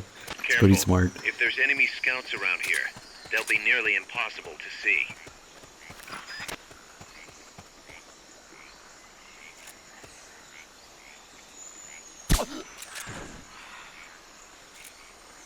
These guys can be annoying if you don't know where they are. And also, we'll come back this area later and they'll be in different locations just to fuck with the player, just in case you get used to these locations. They get replaced. Enemy search may not spot enemies that are actively hidden. Fulton recovery subject confirmed onboard helicopter. Freeze. Well, that works too.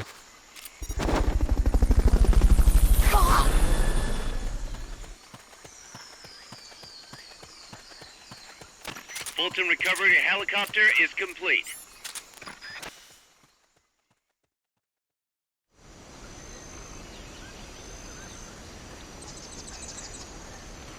their cereal. A bunch of people hiding here. Let's see if I can remember. E1. This would be very painful on PSP, yes. You probably wouldn't be able to see shit and aim for shit. It was just painful. Whoever made the decision not to include a right stick on PSP, yeah. Designer of the year. Alright, time to go dispense some surprise anal inspections again.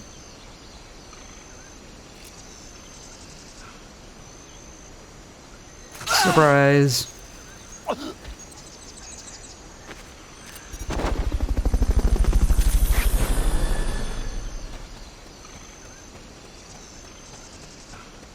Fulton recovery subject confirmed. Luckily, this onboard game is a helicopter. PSP exclusive for maybe a year and a half. Not that long.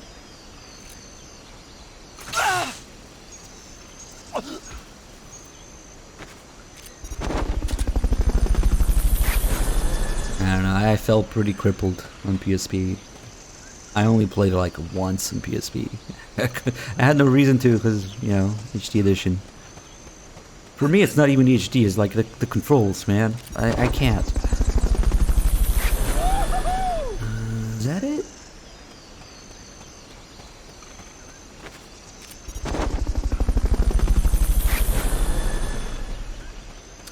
Well, considering that I spent the last 8 hours bashing MGS-V and how all the similar mechanics and structural composition of the games, they're similar, but this game does everything better.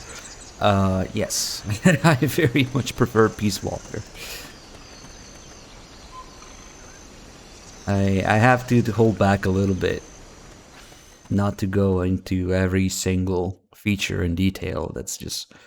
Oh, speaking of which, we'll have to take a look at Kojima's adventure after this. Yet another thing that's more detailed in this game.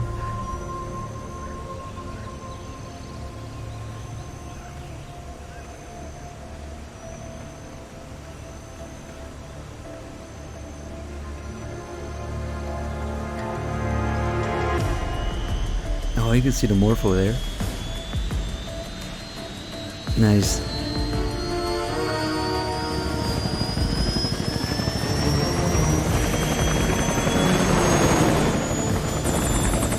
Wow, imagine being able to shoot different parts of the helicopter for different effects. It would take something like a PSP game to do that.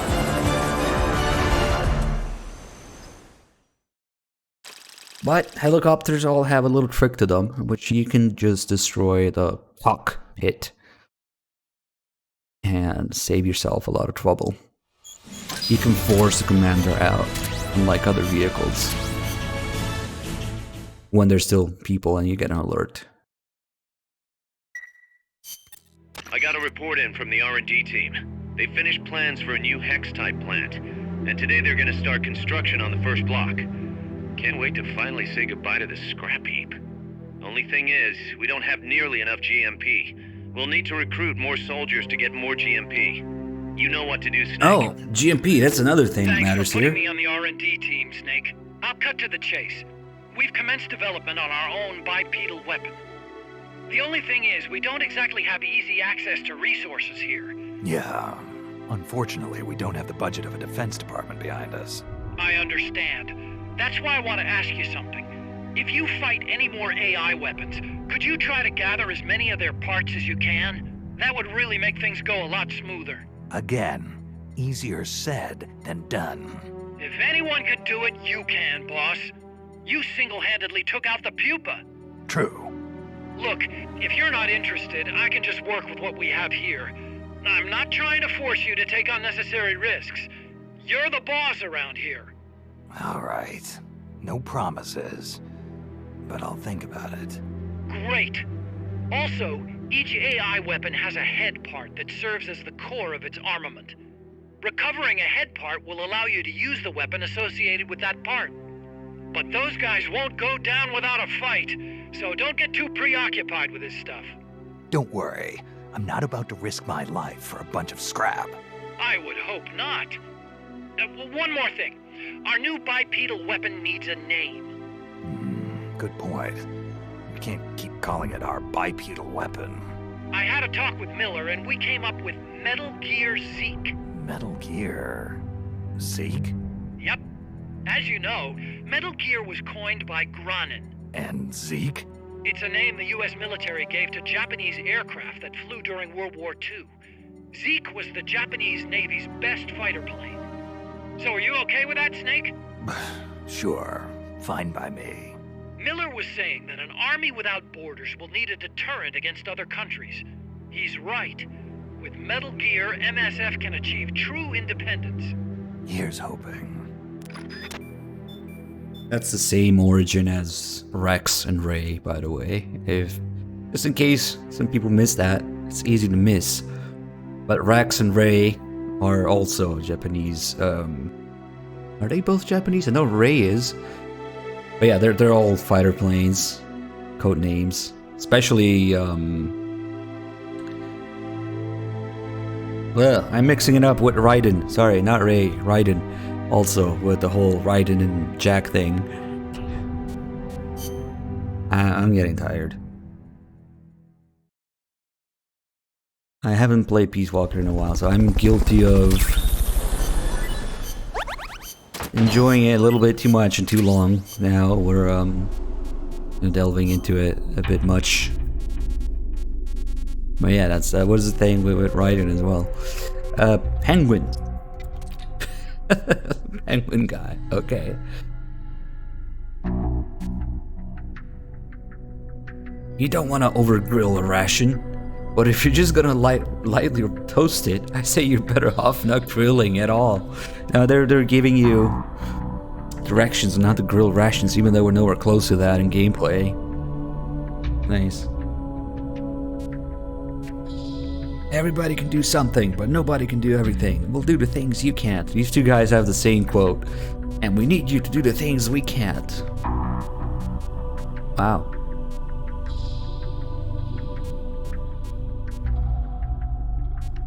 Working out. They say there are monsters out there somewhere in this country. If you hunt one down, you can use it to develop amazing gear. Of course, I don't believe a word of it. Let's put these guys wherever. Oh, supply marker, rank 2.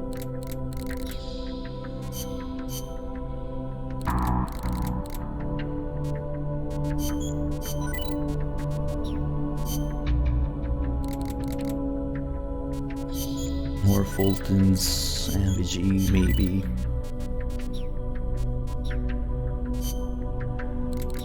Alright, why don't we take a look at the outer ops and how they're way more detailed than the ones in MGSV. Vomit. So each time a team returns, you can see exactly what happened. You can let it autoplay.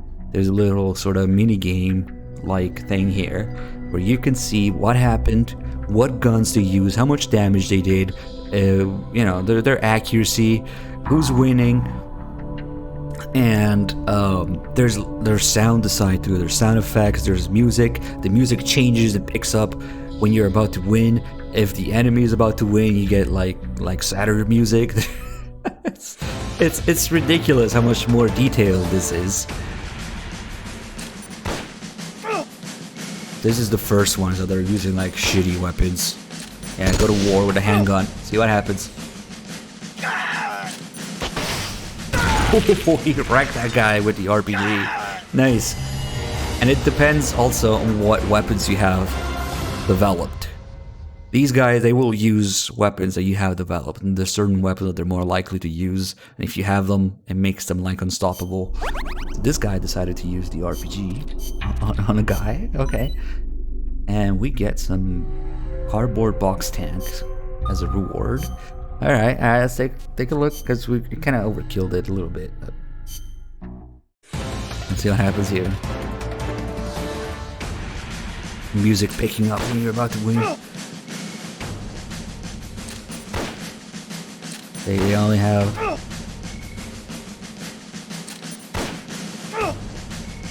They only have handguns. There you go.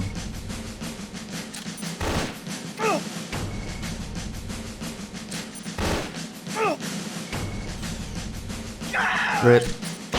Ooh. Overkill. Oh, there's another. Oh, he missed. Come on, man.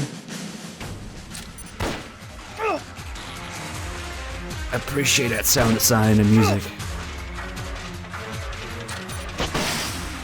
Get fucked. They really like using the RPG too.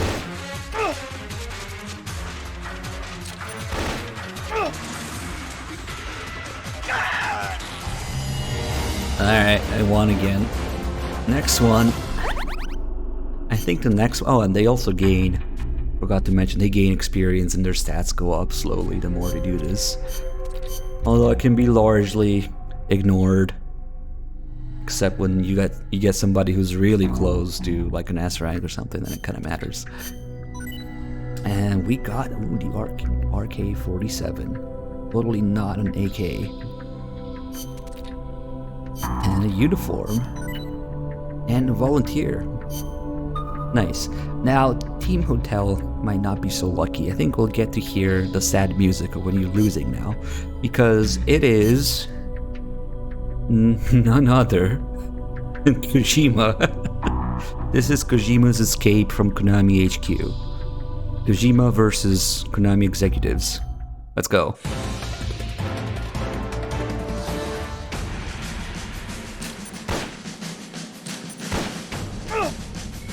They're only trying to cripple him at first. Oh no. Oh no, Kojima. Oh shit! Kojima had a fucking rocket launcher.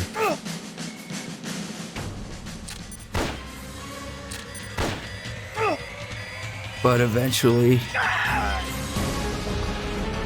No. But don't worry, he made it back. He's only wounded. He didn't die. He tried to take him out with a fucking rocket launcher. So now he's in sick bay. What sickness do you have, Kojima? Let me... What icon is that? Not just wounds. Okay. Alright, so he actually survived that. He's in sick bay now. But he might be a little crippled since he's been riddled with handgun rounds a few times. Alright. We can let him heal here a little bit. Or, you know, he's wounded right now. And he's dying. He's gonna die without medical attention. So now is the perfect time to fire him. You're fired. Bye. Good luck out there, Kojima. You can do it. So you can fire people who are dying. Yeah, I knew it was an airsoft thing. So the irony here is that we hear haters say to Kojima, "You're fired." You can pick up on the irony behind all that. So we're also playing Konami Simulator. Anyway, let's do this Hind A battle. Snake, that's a Hind. You've got to take it out somehow. Either neutralize the soldiers or bring down the chopper. Good luck.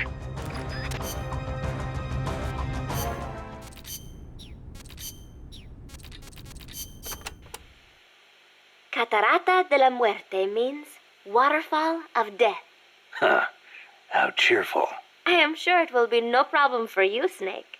Especially compared to all the dire situations you've faced in the past. Yeah, easy to say now. We'll see what really happens. Sorry. Still, you have surprised me. Everything they say about the legend is true. I'm neither hero nor legend. But for some reason, I don't mind you calling me that. Thanks. Be careful, Snake. Peace.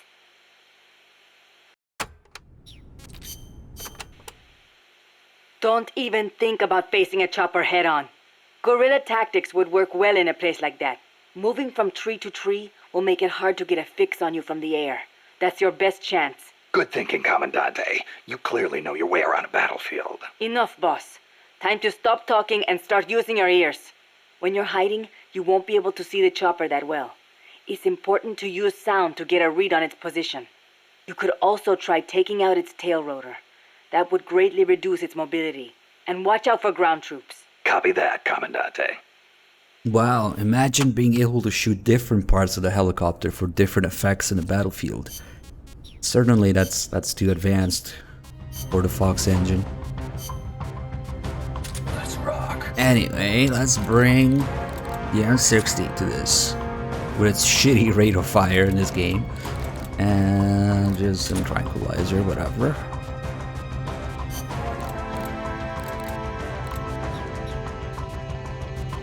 Like I said, there's a little trick to helicopter missions. Imagine having more than one helicopter model. Imagine being able to capture helicopters. What is this? Only the infinite power of PSP can do that.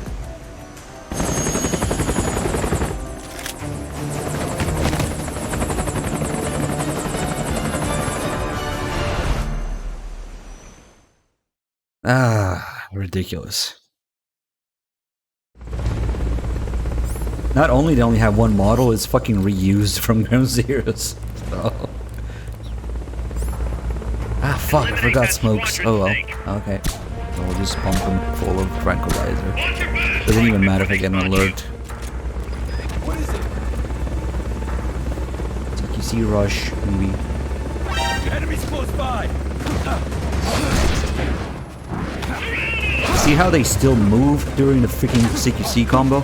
It doesn't freeze time like it fucking does in... Oh shit. Oh fuck. Yeah, if I did that in NGSV, I would have gotten all of them because it essentially freezes time and also has a much wider range. Alright, alright, alright. He's still up. Get down. Alright, it doesn't actually hurt them. So we're good. So now that they're down, took a little bit of damage. But we're massive bandagers, so that's okay. So now what we want to do is, okay, break the cockpit open. The rate of fire, this M60, it's like, it's a semi-auto or something, and he's pulling the trigger. Semi-auto belt fed. You know, I don't want to run into trouble with the NFA. So we got a semi-auto M60. You can probably shoot semi-auto faster than that too. For game balance reasons, that's the rate of fire of the M60. Ugh.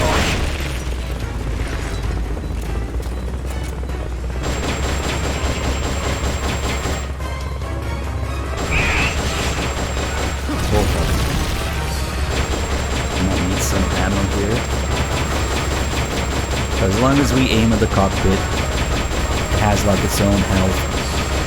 We don't need to take the whole thing out.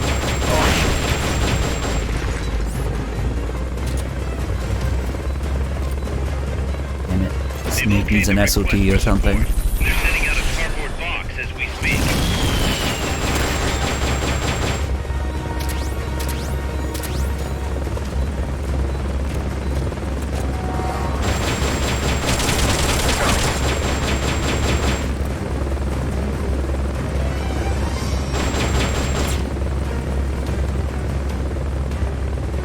So when the guy comes out, he will...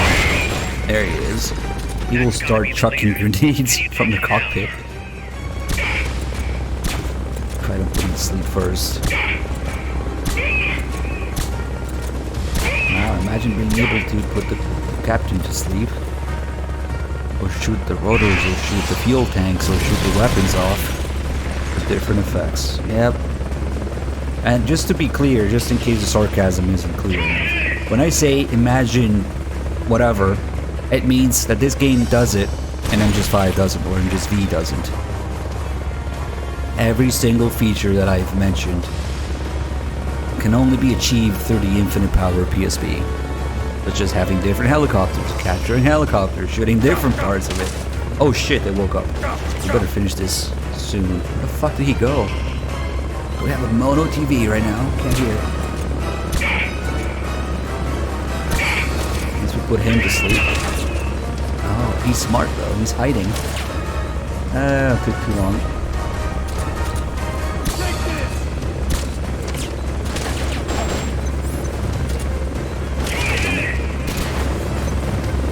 Did he just... Oh, fuck. He smokes himself. Nice. Oh, we got him though. And of course, these guys have training to do this. How the smoke stays in the little cutscene here at the end. Nice.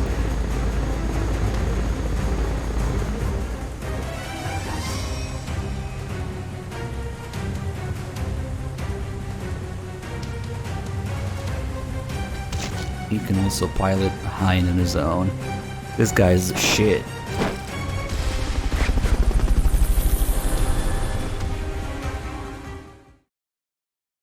These guys have been specifically trained to land helicopters while asleep, okay? I'll take that. And we get the sneaking suit from this fight, and the proto stinger thing. Which we kind of want to develop soon. I'm starting to wonder if recruiting the soldiers with a Fulton isn't a little heavy-handed. I already don't like where this is going. I think the voluntary approach could be more pragmatic.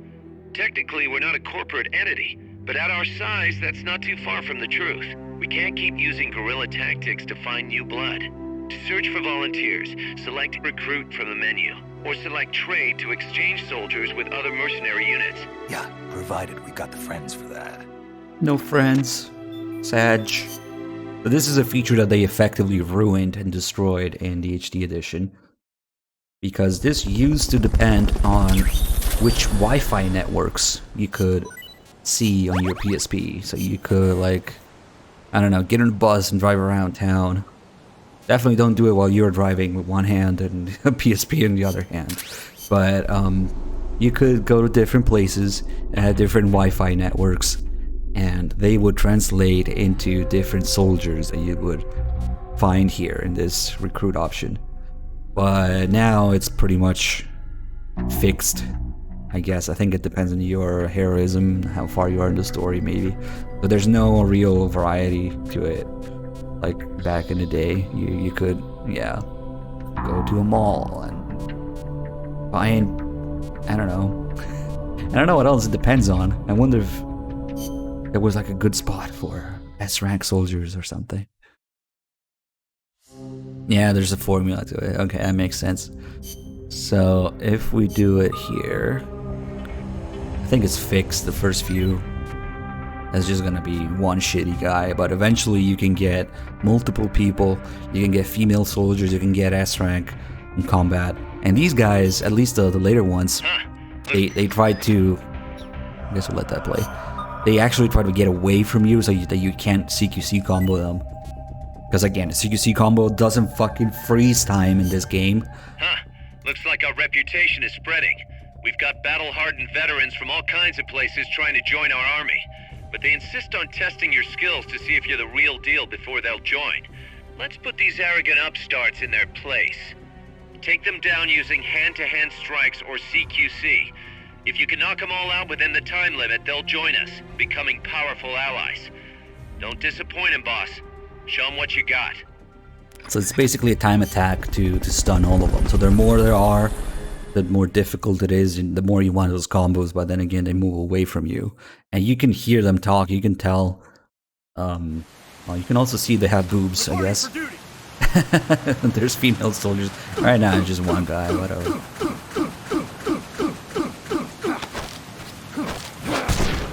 You win this one!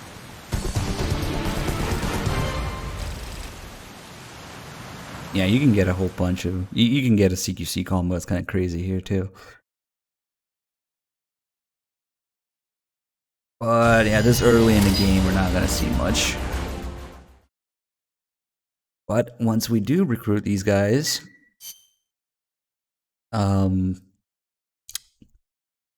In the menu, you can also see how you got people, whether they were prisoners or enemies or unique characters or volunteers like these guys. So this guy should show up as a volunteer. Giraffe. Giraffe guy. Oh, we also got a volunteer from Outer Ops, so we got 2 of them. Nice. I think that's another something that's not there in you know what. But yeah, I can point out things that are much more fleshed out and detailed about the base and staff and weapon management, you know, mission design, side ops variety, sound design. I can go on all day. The tapes, the writing, the story. Just fucking shoot me. It's impossible to go back to Peace Walker without getting salty over it, how much better it is. It's insulting to human intelligence, and the most infuriating part of it all is that people don't know. People don't fucking know. Never played Peace Walker, so they see that piece of shit of nonsense that we got instead and be like, wow, look at these features. Like, no, they were all done better before. Shut up. And I bet they're fucking banking on that. I don't know, like, it's fucking infuriating that people don't realize that there's a better version that's more detailed and more fleshed out of it all. God, that pisses me off so much. Another thing that we're talking about is GMP. Like the way GMP works in V is just completely fucking useless. You can go into red, you can develop shit anyway. You end up storing so much GMP that you don't know what the fuck to do with it. Meanwhile, in this game, GMP isn't just a resource that you can amass. It works kind of like let's see, how would you describe it? It's a volume of capacity that you have to develop. And each time you invested in developing it, it goes down. And then once you finish developing that thing, it goes back to you. So you get a fixed amount of GMP for each soldier. And you need a certain amount to be able to kind of invest and get back. Invest and get back. So you need to have a certain mold to be able to invest in the higher end shit. And you're always gonna be using it. It doesn't become irrelevant like it does in you know what. It's always useful. You always want more of it. But it just fucking pisses me off so much. Yes. And it's not like you can start oh yeah, that's another fucking detail, yeah. Of course, if I start a development of like the supply marker, whatever, it requires... Well, what does it require? I don't think we get to see it now that it's already being developed. Damn. We don't get to see it, huh? Okay, let's say something else that's not started yet. There should be a requirement somewhere. Am I blind? Can't see it. Oh yeah, I'm confused. Oh, I gotta press to actually develop it. So we can't do this because of GMP. Yeah, it's X, not triangle. Okay. So, example, Thompson rank 2, it requires R&D level 25, right? And I can do it now because it's level 26. Okay, so we start it, and then say I go to my R&D team and somebody dies, somebody gets sick, somebody gets moved out, and it goes down a few levels. Like if I move them around, it goes down to level 23. Now I can't fucking keep developing the Thompson anymore. Meanwhile, you do this in MG's Vomit, and you can just get the development started, then move people around, and nobody gives a fuck about anything. Once the development started, it started. It doesn't matter anymore. And then the other thing, I can't even do the folder now. Okay. Can we reassign them? I really don't want to do this. Fuck, where did I move them? Okay.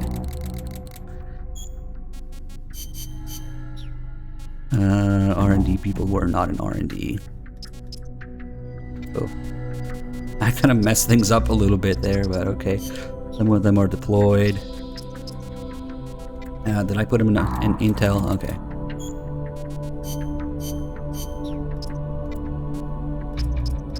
We'll just take a few, put them back here.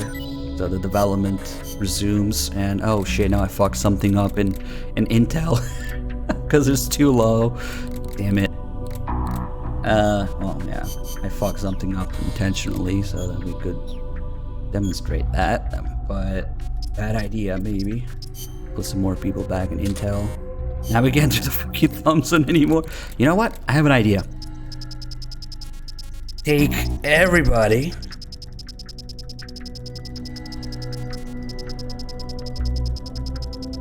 All my 91 men. Even if they're not fully recovered, put them all in the waiting room. Now we can't do anything, but we can re-auto assign them. Oh, there you go. Oh, fuck. Except nobody actually got assigned to the sick bay. Uh-oh, somebody's fucking dying out there. They'll get assigned after the next mission, I guess. But yeah, you get what I'm talking about. And then, oh shit, this is still not going. Why is it 24? Oh fuck, we fucked something up so bad. Give me just like a couple. All these guys are okay. You know what? Let's dissolve the teams here, cause that's fucking with things a little bit. Oh, Team H is dead. That's right. Yeah, I don't know. Something got somewhere. I know. Let me just grab some random combat people and put them in R&D. Oh my god! Now I don't have the GMP for it. I'm not even trying to do this on purpose. It's like you gotta manage it, you know. Let's see. Who's her? Oh, Amanda. Whatever. Okay, we found a balance again that will at least let me. Fuck, we can't make the supply thing because Intel is. What was it before? It was like it all worked earlier. Okay, you know what? We don't need so many medics. Let's get maybe some people in. We good? We good. Okay. So, you can't just start the development and then forget about it. And then the final thing, that's probably the most insulting to the human intellect, is that you don't have to wait real lifetime for this bullshit. On a fucking counter progress bar that doesn't even update in real time because that was too much for the Fox engine. Seriously, those progress bar in MGSV where you develop the shit, they don't even update in real time. You have to close the menu and reopen it to see the bar move or to see the countdown go down in minutes. Oh man. Anyway, here it depends on completing missions. Completing a mission depending on the difficulty level, maybe the time, maybe how far you are in the game or how difficult the mission is. Each mission will give you a certain completion percentage. And also depends on what you're developing. Like there's some things that are tougher to develop, obviously. Instead of fucking real life or sometimes even online time. Ugh. Yeah, the timer doesn't move and be. That's just cherry on shit pie on top. Okay. I need to calm down. I need to calm down before we find something else to talk about that's more detailed in this game. I really fucked things up. So now there's some wounded people that are like this guy. Okay, I feel bad. Put him back. Amanda's not gonna die though. She can stay there. You got her in the kitchen too. If we go to all here. Anybody else dying? This guy's dying. Put him in the sick bay.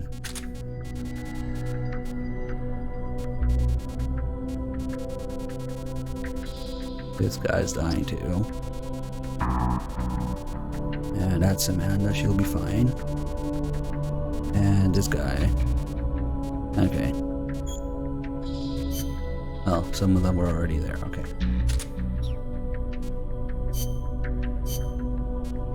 Sorry, I fucked up my development things. See, right now, I really want 61k GMP because...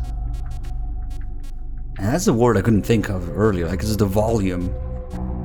Like, Yes, equivalent of GDP. It's the volume what you can invest and get back, invest and get back. So we would have to cancel. We can cancel the heavy G's, I don't care. The Fulton too. And we'll cancel something. I guess the rank 1 is enough for Thompson. Okay, now we can develop this. It's kind of important to develop this early because it's useful to have something that locks on early. This is like a shitty Singer version that takes forever to lock on, but at least it does. Woo! Okay. That was just a little bit of development stuff. Yeah, 97%, I don't care, whatever. So doing that mission actually gave us sneaking suit, which is really OP. And another thing, that people go like, it's the sneaking suit from Ground Zeroes. No, it's a sneaking suit from Peace Walker, shut up. Snake, infiltrate Dr. Strangelove's research lab and either deactivate or destroy the AI. The lab's built into some ancient ruins, so find those first.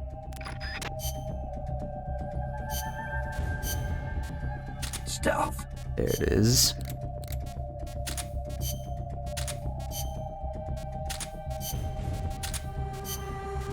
It's really fucking OP. But yeah.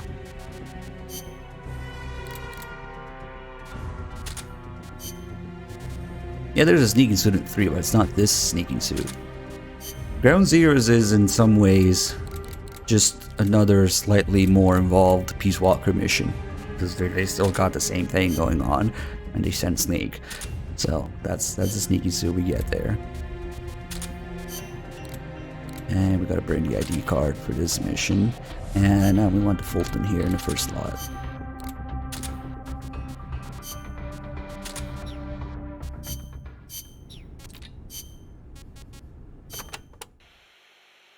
Selva de la Muerte, huh? Forest of Death. Wouldn't want to get lost here. Sure wouldn't. But do not worry. I will be your guide. Happy to hear it.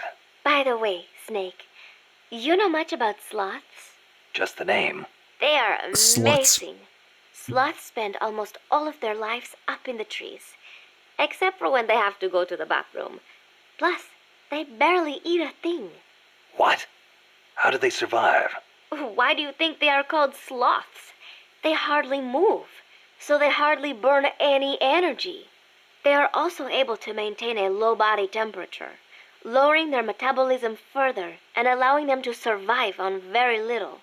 Wouldn't that make it easier for them to get picked off by predators? They stick to the trees, helping them blend in and stay out of sight.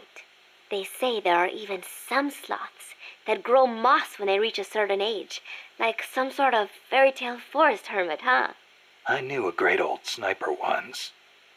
Guess he was even more in tune with nature than I thought. Old sniper? What are you talking about?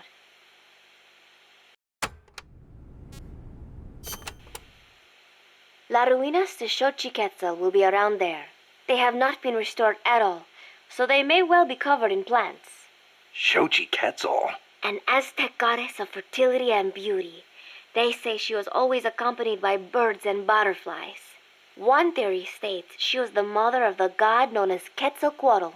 Quetzalcoatl. The Quetzal is said to be an incarnation of Quetzalcoatl, hence its name. I get it. Well, this place definitely matches the atmosphere of a cloud forest. Now, it may have seen better days, but that is still a temple, so be sure to show respect when you're inside. If the mood strikes me. Well, you've got no one to blame but yourself if Xochiquetzal strikes you down. I'm sure Chico's gonna have some interesting theories on this. Oh, not yet. Thank fuck. Alright, so we should spam some calls here to get everybody who wants to read the letter. The paths there are buried in vegetation. Work with nature to conceal yourself and you'll be much harder to spot. A ghillie suit would be perfect here. In any case, take caution when advancing. Don't wear anything that stands out. The ruins are a labyrinth, so try and keep your bearings. I could use those walls to stay out of sight. Once a sniper is spotted, he'll move to another location. You shouldn't stick to the same place either. Oh, I know. I learned all about that in the Soviet Union. It is not necessarily a good idea to try to engage a sniper in close quarters combat. Finally, once you've found a place to hide, don't let them take you from behind. Don't worry. No one sneaks up on me. You know how I know that I'm too tired? Because that was funny. Don't let them take you from behind. Okay.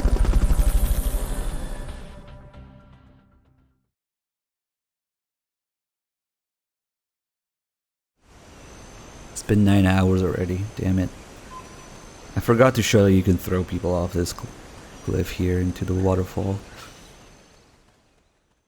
Alright, time for the most OP suit in the game.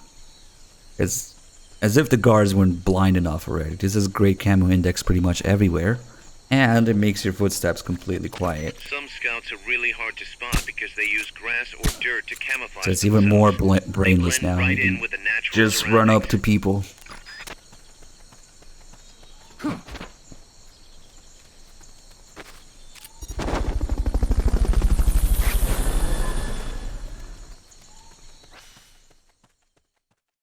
Although, now that I notice, most of these guys are gonna be facing me now.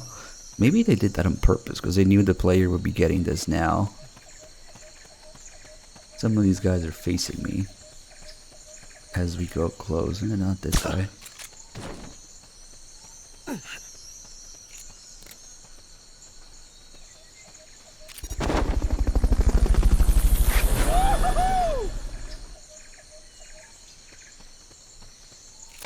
Fulton recovery subject confirmed onboard helicopter. If you don't know where they are, and you're playing on PSP as intended, yeah. What's up? Freeze. He thought about it for a few seconds before getting up.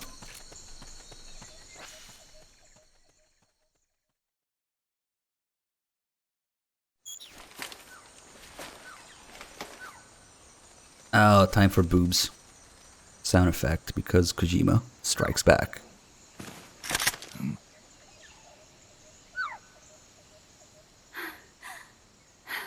Listen carefully now.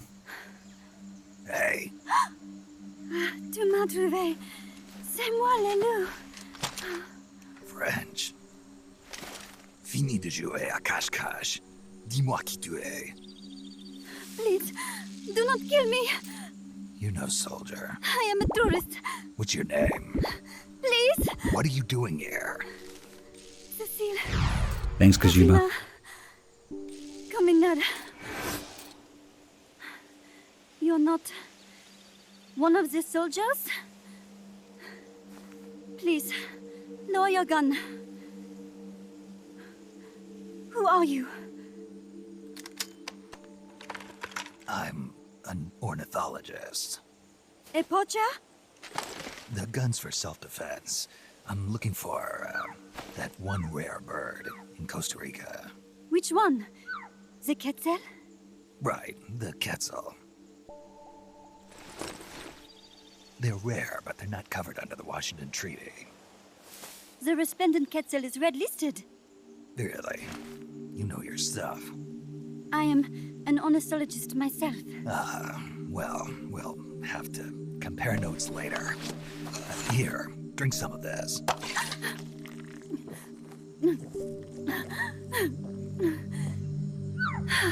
You saved me.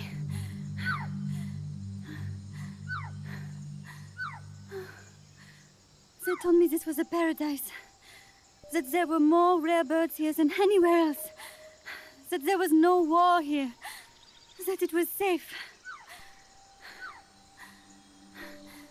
They told me it was every birder's dream. But they were wrong. What happened? If only I had not recorded that stupid voice. Voice? I was trying to capture the Quetzal song. Making my way through a thicket, I saw immense runes towering before me. I trace it away.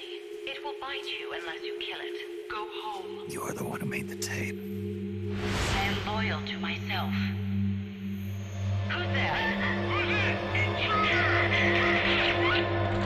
I was captured by that woman. But she was kind. She gave me food to eat and even bathed me herself each day. But she said I could go home in a month. So whatever you do, don't take off the blindfold. Do so, and you will never leave here. Guess you didn't listen. How'd you escape? I waited for an opening. Stole an ID card. They almost caught me, but I managed to elude them. You made it this far and then succumbed to exhaustion. I was barefoot, with no supplies.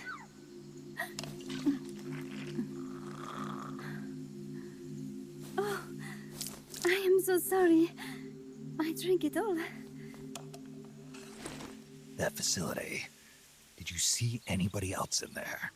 Well, there was another woman, but I never saw her in person. Because, you know, the blindfold. Oh, yes. She often sang. Sang? It was such a strange song. What kind of person was she? Could you tell anything from her voice? I don't know. I don't even know why I was held a prisoner. They confiscated my equipment, my supplies, my passport, money, everything. The only thing I was allowed to keep were my undergarments, so that I would not be able to escape. And now, I am without even the means to prove who I am. I will not make it home to Paris like this. In that case, come to our place. Huh? You don't need a passport there. Don't even need a name. If you want to go back to Paris, we'll take you there anytime. What I want is a shower, a change of clothes, and a cigarette. I've got a cigar. It's Cuban. No French cigarettes? I prefer unfiltered. Fresh out. But come back to my place, and you can have all the French cigarettes you want. It sounds like heaven. Close, but not quite. Outer heaven. It is sounding better all the time. So, you must have gotten a look at the facility when you escaped, right? What's in there? Lots of machinery. A big computer, like you would see in a university. What about the room where you heard the voice? Anybody in there? I don't know. There was a tube. A large tube in the back. When I approached it, I heard a voice. What did it say? Jack. Yes, it simply said Jack over and over. Jack. Listen, you've got to get me out of here. I really need a shower. Wait here. I've still got business to take care of. What? You're not thinking of going in there, are you? You can't leave me here. Relax. I'll have some friends pick you up. This is Miller. One for recovery. A civilian. Snake, we don't have room for any more civilians here. Not even for a blonde Parisienne. A what? So she's, pretty foxy? See for yourself. If what she's saying is true, I think we've found Paz's friend. The missing one? I'm thinking that she's the one that made that tape. Have her listen to it when she gets there. So she's safe then. Good news. I'm sure Paz will be glad to hear it. You bet. Snake, the ruins are just up ahead. Head north. On my way. What about me? Stay put. Ever wonder what it's like to be a bird? Huh? So the obvious question is, why is she naked or half naked? And the obvious answer is because she's hot. Or you could say because Strangelove had to molest her every day because she's lesbian, which is the same reason, because she's hot. So either way, however you look at it. Yeah. Cecile is like a slightly less offensive version of Quiet, in which Kojima took somebody from, you know, real life, made them supposedly hotter, and put them in a game modeling her. But at least, you know, I'm pretty sure Cecile was only given like a tiny side role in the story to be able to identify the bird and for comic relief mostly. Real life Cecile worked at Konami France and isn't nearly as hot. Or she's not bad, I guess. You can find pictures of her with Kojima. God only knows what happened between them, so that she got put in the game. But I'm sure that Cecile didn't take like 90% of the budget money and time like Quiet did. So she's a slightly less offensive version of Quiet.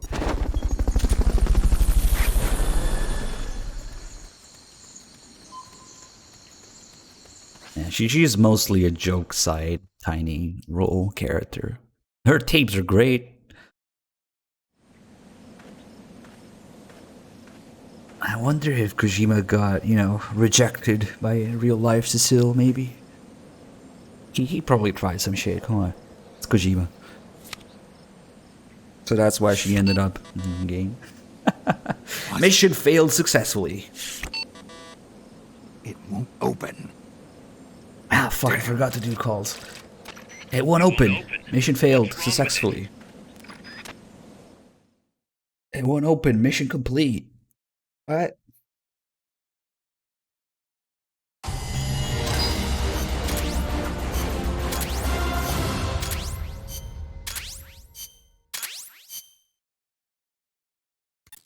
Snake? Huey, your ID card isn't working. It won't open the lock. It can't be. What's going on? She hates me that much? Strangelove's in charge of authorizing IDs. Sometimes a working card has its privileges removed. Say, if she decides she doesn't like that card's carrier. You think that's what happened? Well, I was never exactly her favorite. Well, this could be tricky. The soldiers outside aren't allowed in the lab either, so their cards won't do you any good. Great. Snake. Kaz, where's Cecile? She just got here. Hold on. Snake! Cecile, how'd it feel to fly? Wonderful. For a moment, I felt what it must be like to be a bird. It almost made me want to give up my research and get a pilot's license. Did you need something? You said you'd gotten an ID card, right? Yes, but it was confiscated when the guards got me. Who took it? What did he look like? He had an orange jacket. I cannot recall his face, though. Yeah, they all look pretty much the same. Where did it happen? Let me think. Ah, yes! I do remember hearing the song of a nearby castle. Just what I'd expect from a birder. Would you like to hear it? Huh? What's that song? It's my cat cell. I took it with me when I was rescued. Didn't you say something about them being covered under the Washington Convention? Just kidding. That was just me. An imitation. An essential skill for any ornithologist. Pretty good, no? Damn good. If you want to hear the Quetzal song again, just let me know. I can tell you all about the birds of Costa Rica, too. Yeah, will do. Thanks, Cecile. No. Thank you, Snake. Talk to you soon. Kaz, did you play that tape for Cecile? I sure did. It's hers, all right. Then she must be... She's not. Cecile says she's never even met Paz. What? She's at least 10 years too old. What? I'm guessing Paz convinced herself that it was the tape her friend made. But never mind that. Let's go over what we know so far. The soldier with the ID card is wearing an orange jacket and is in a location where you'll hear Quetzal singing. Find that soldier, retrieve that card.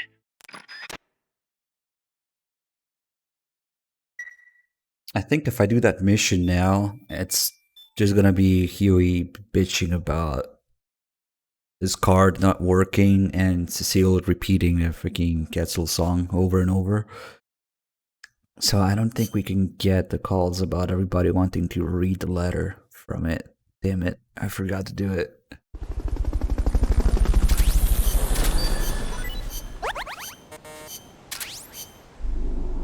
Tuna.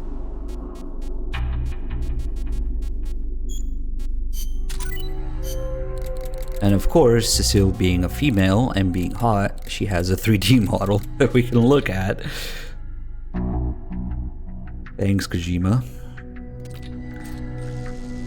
And boob mechanics, boob physics, of course. Do they have ass physics too? No. That's weird, because Kojima's an ass man. But okay. And of course later she can get naked. Because Kojima.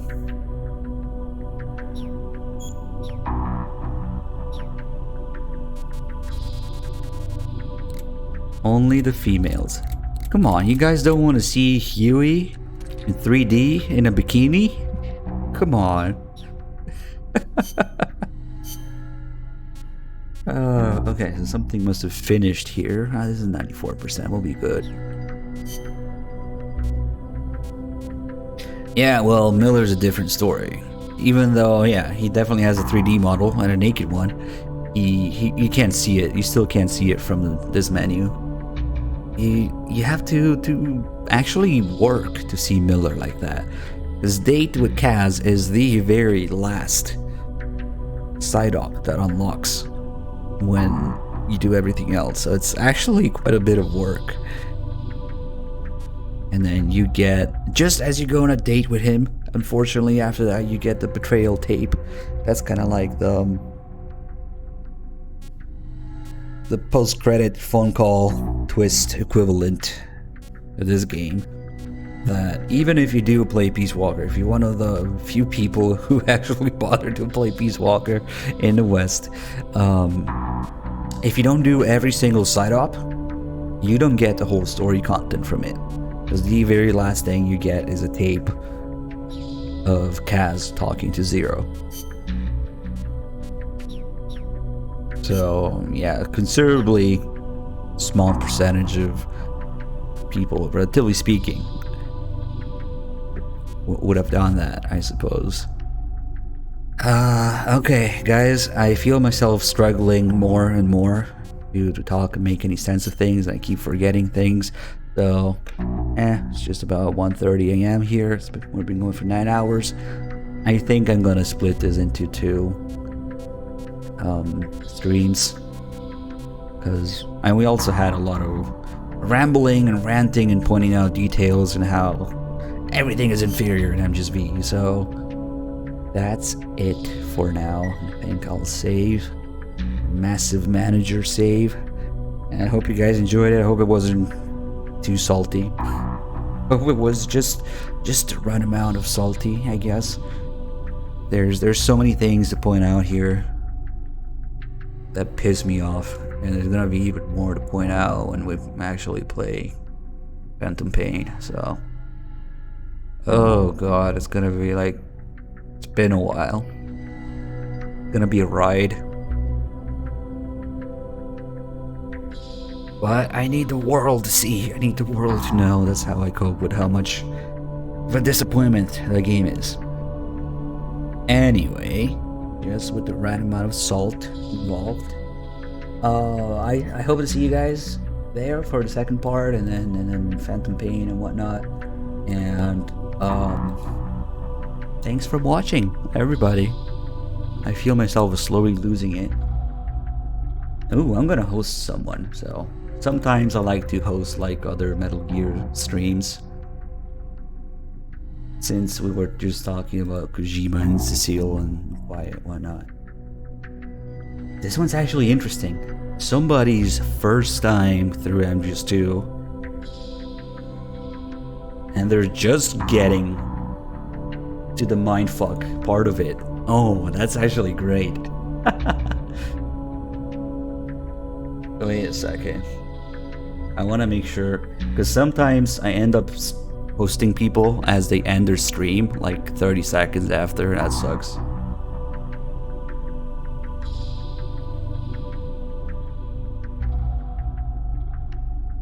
What the shit? Sorry, I just usually take a minute to figure out who the fuck I'm trying to host and what's going on. Maybe not.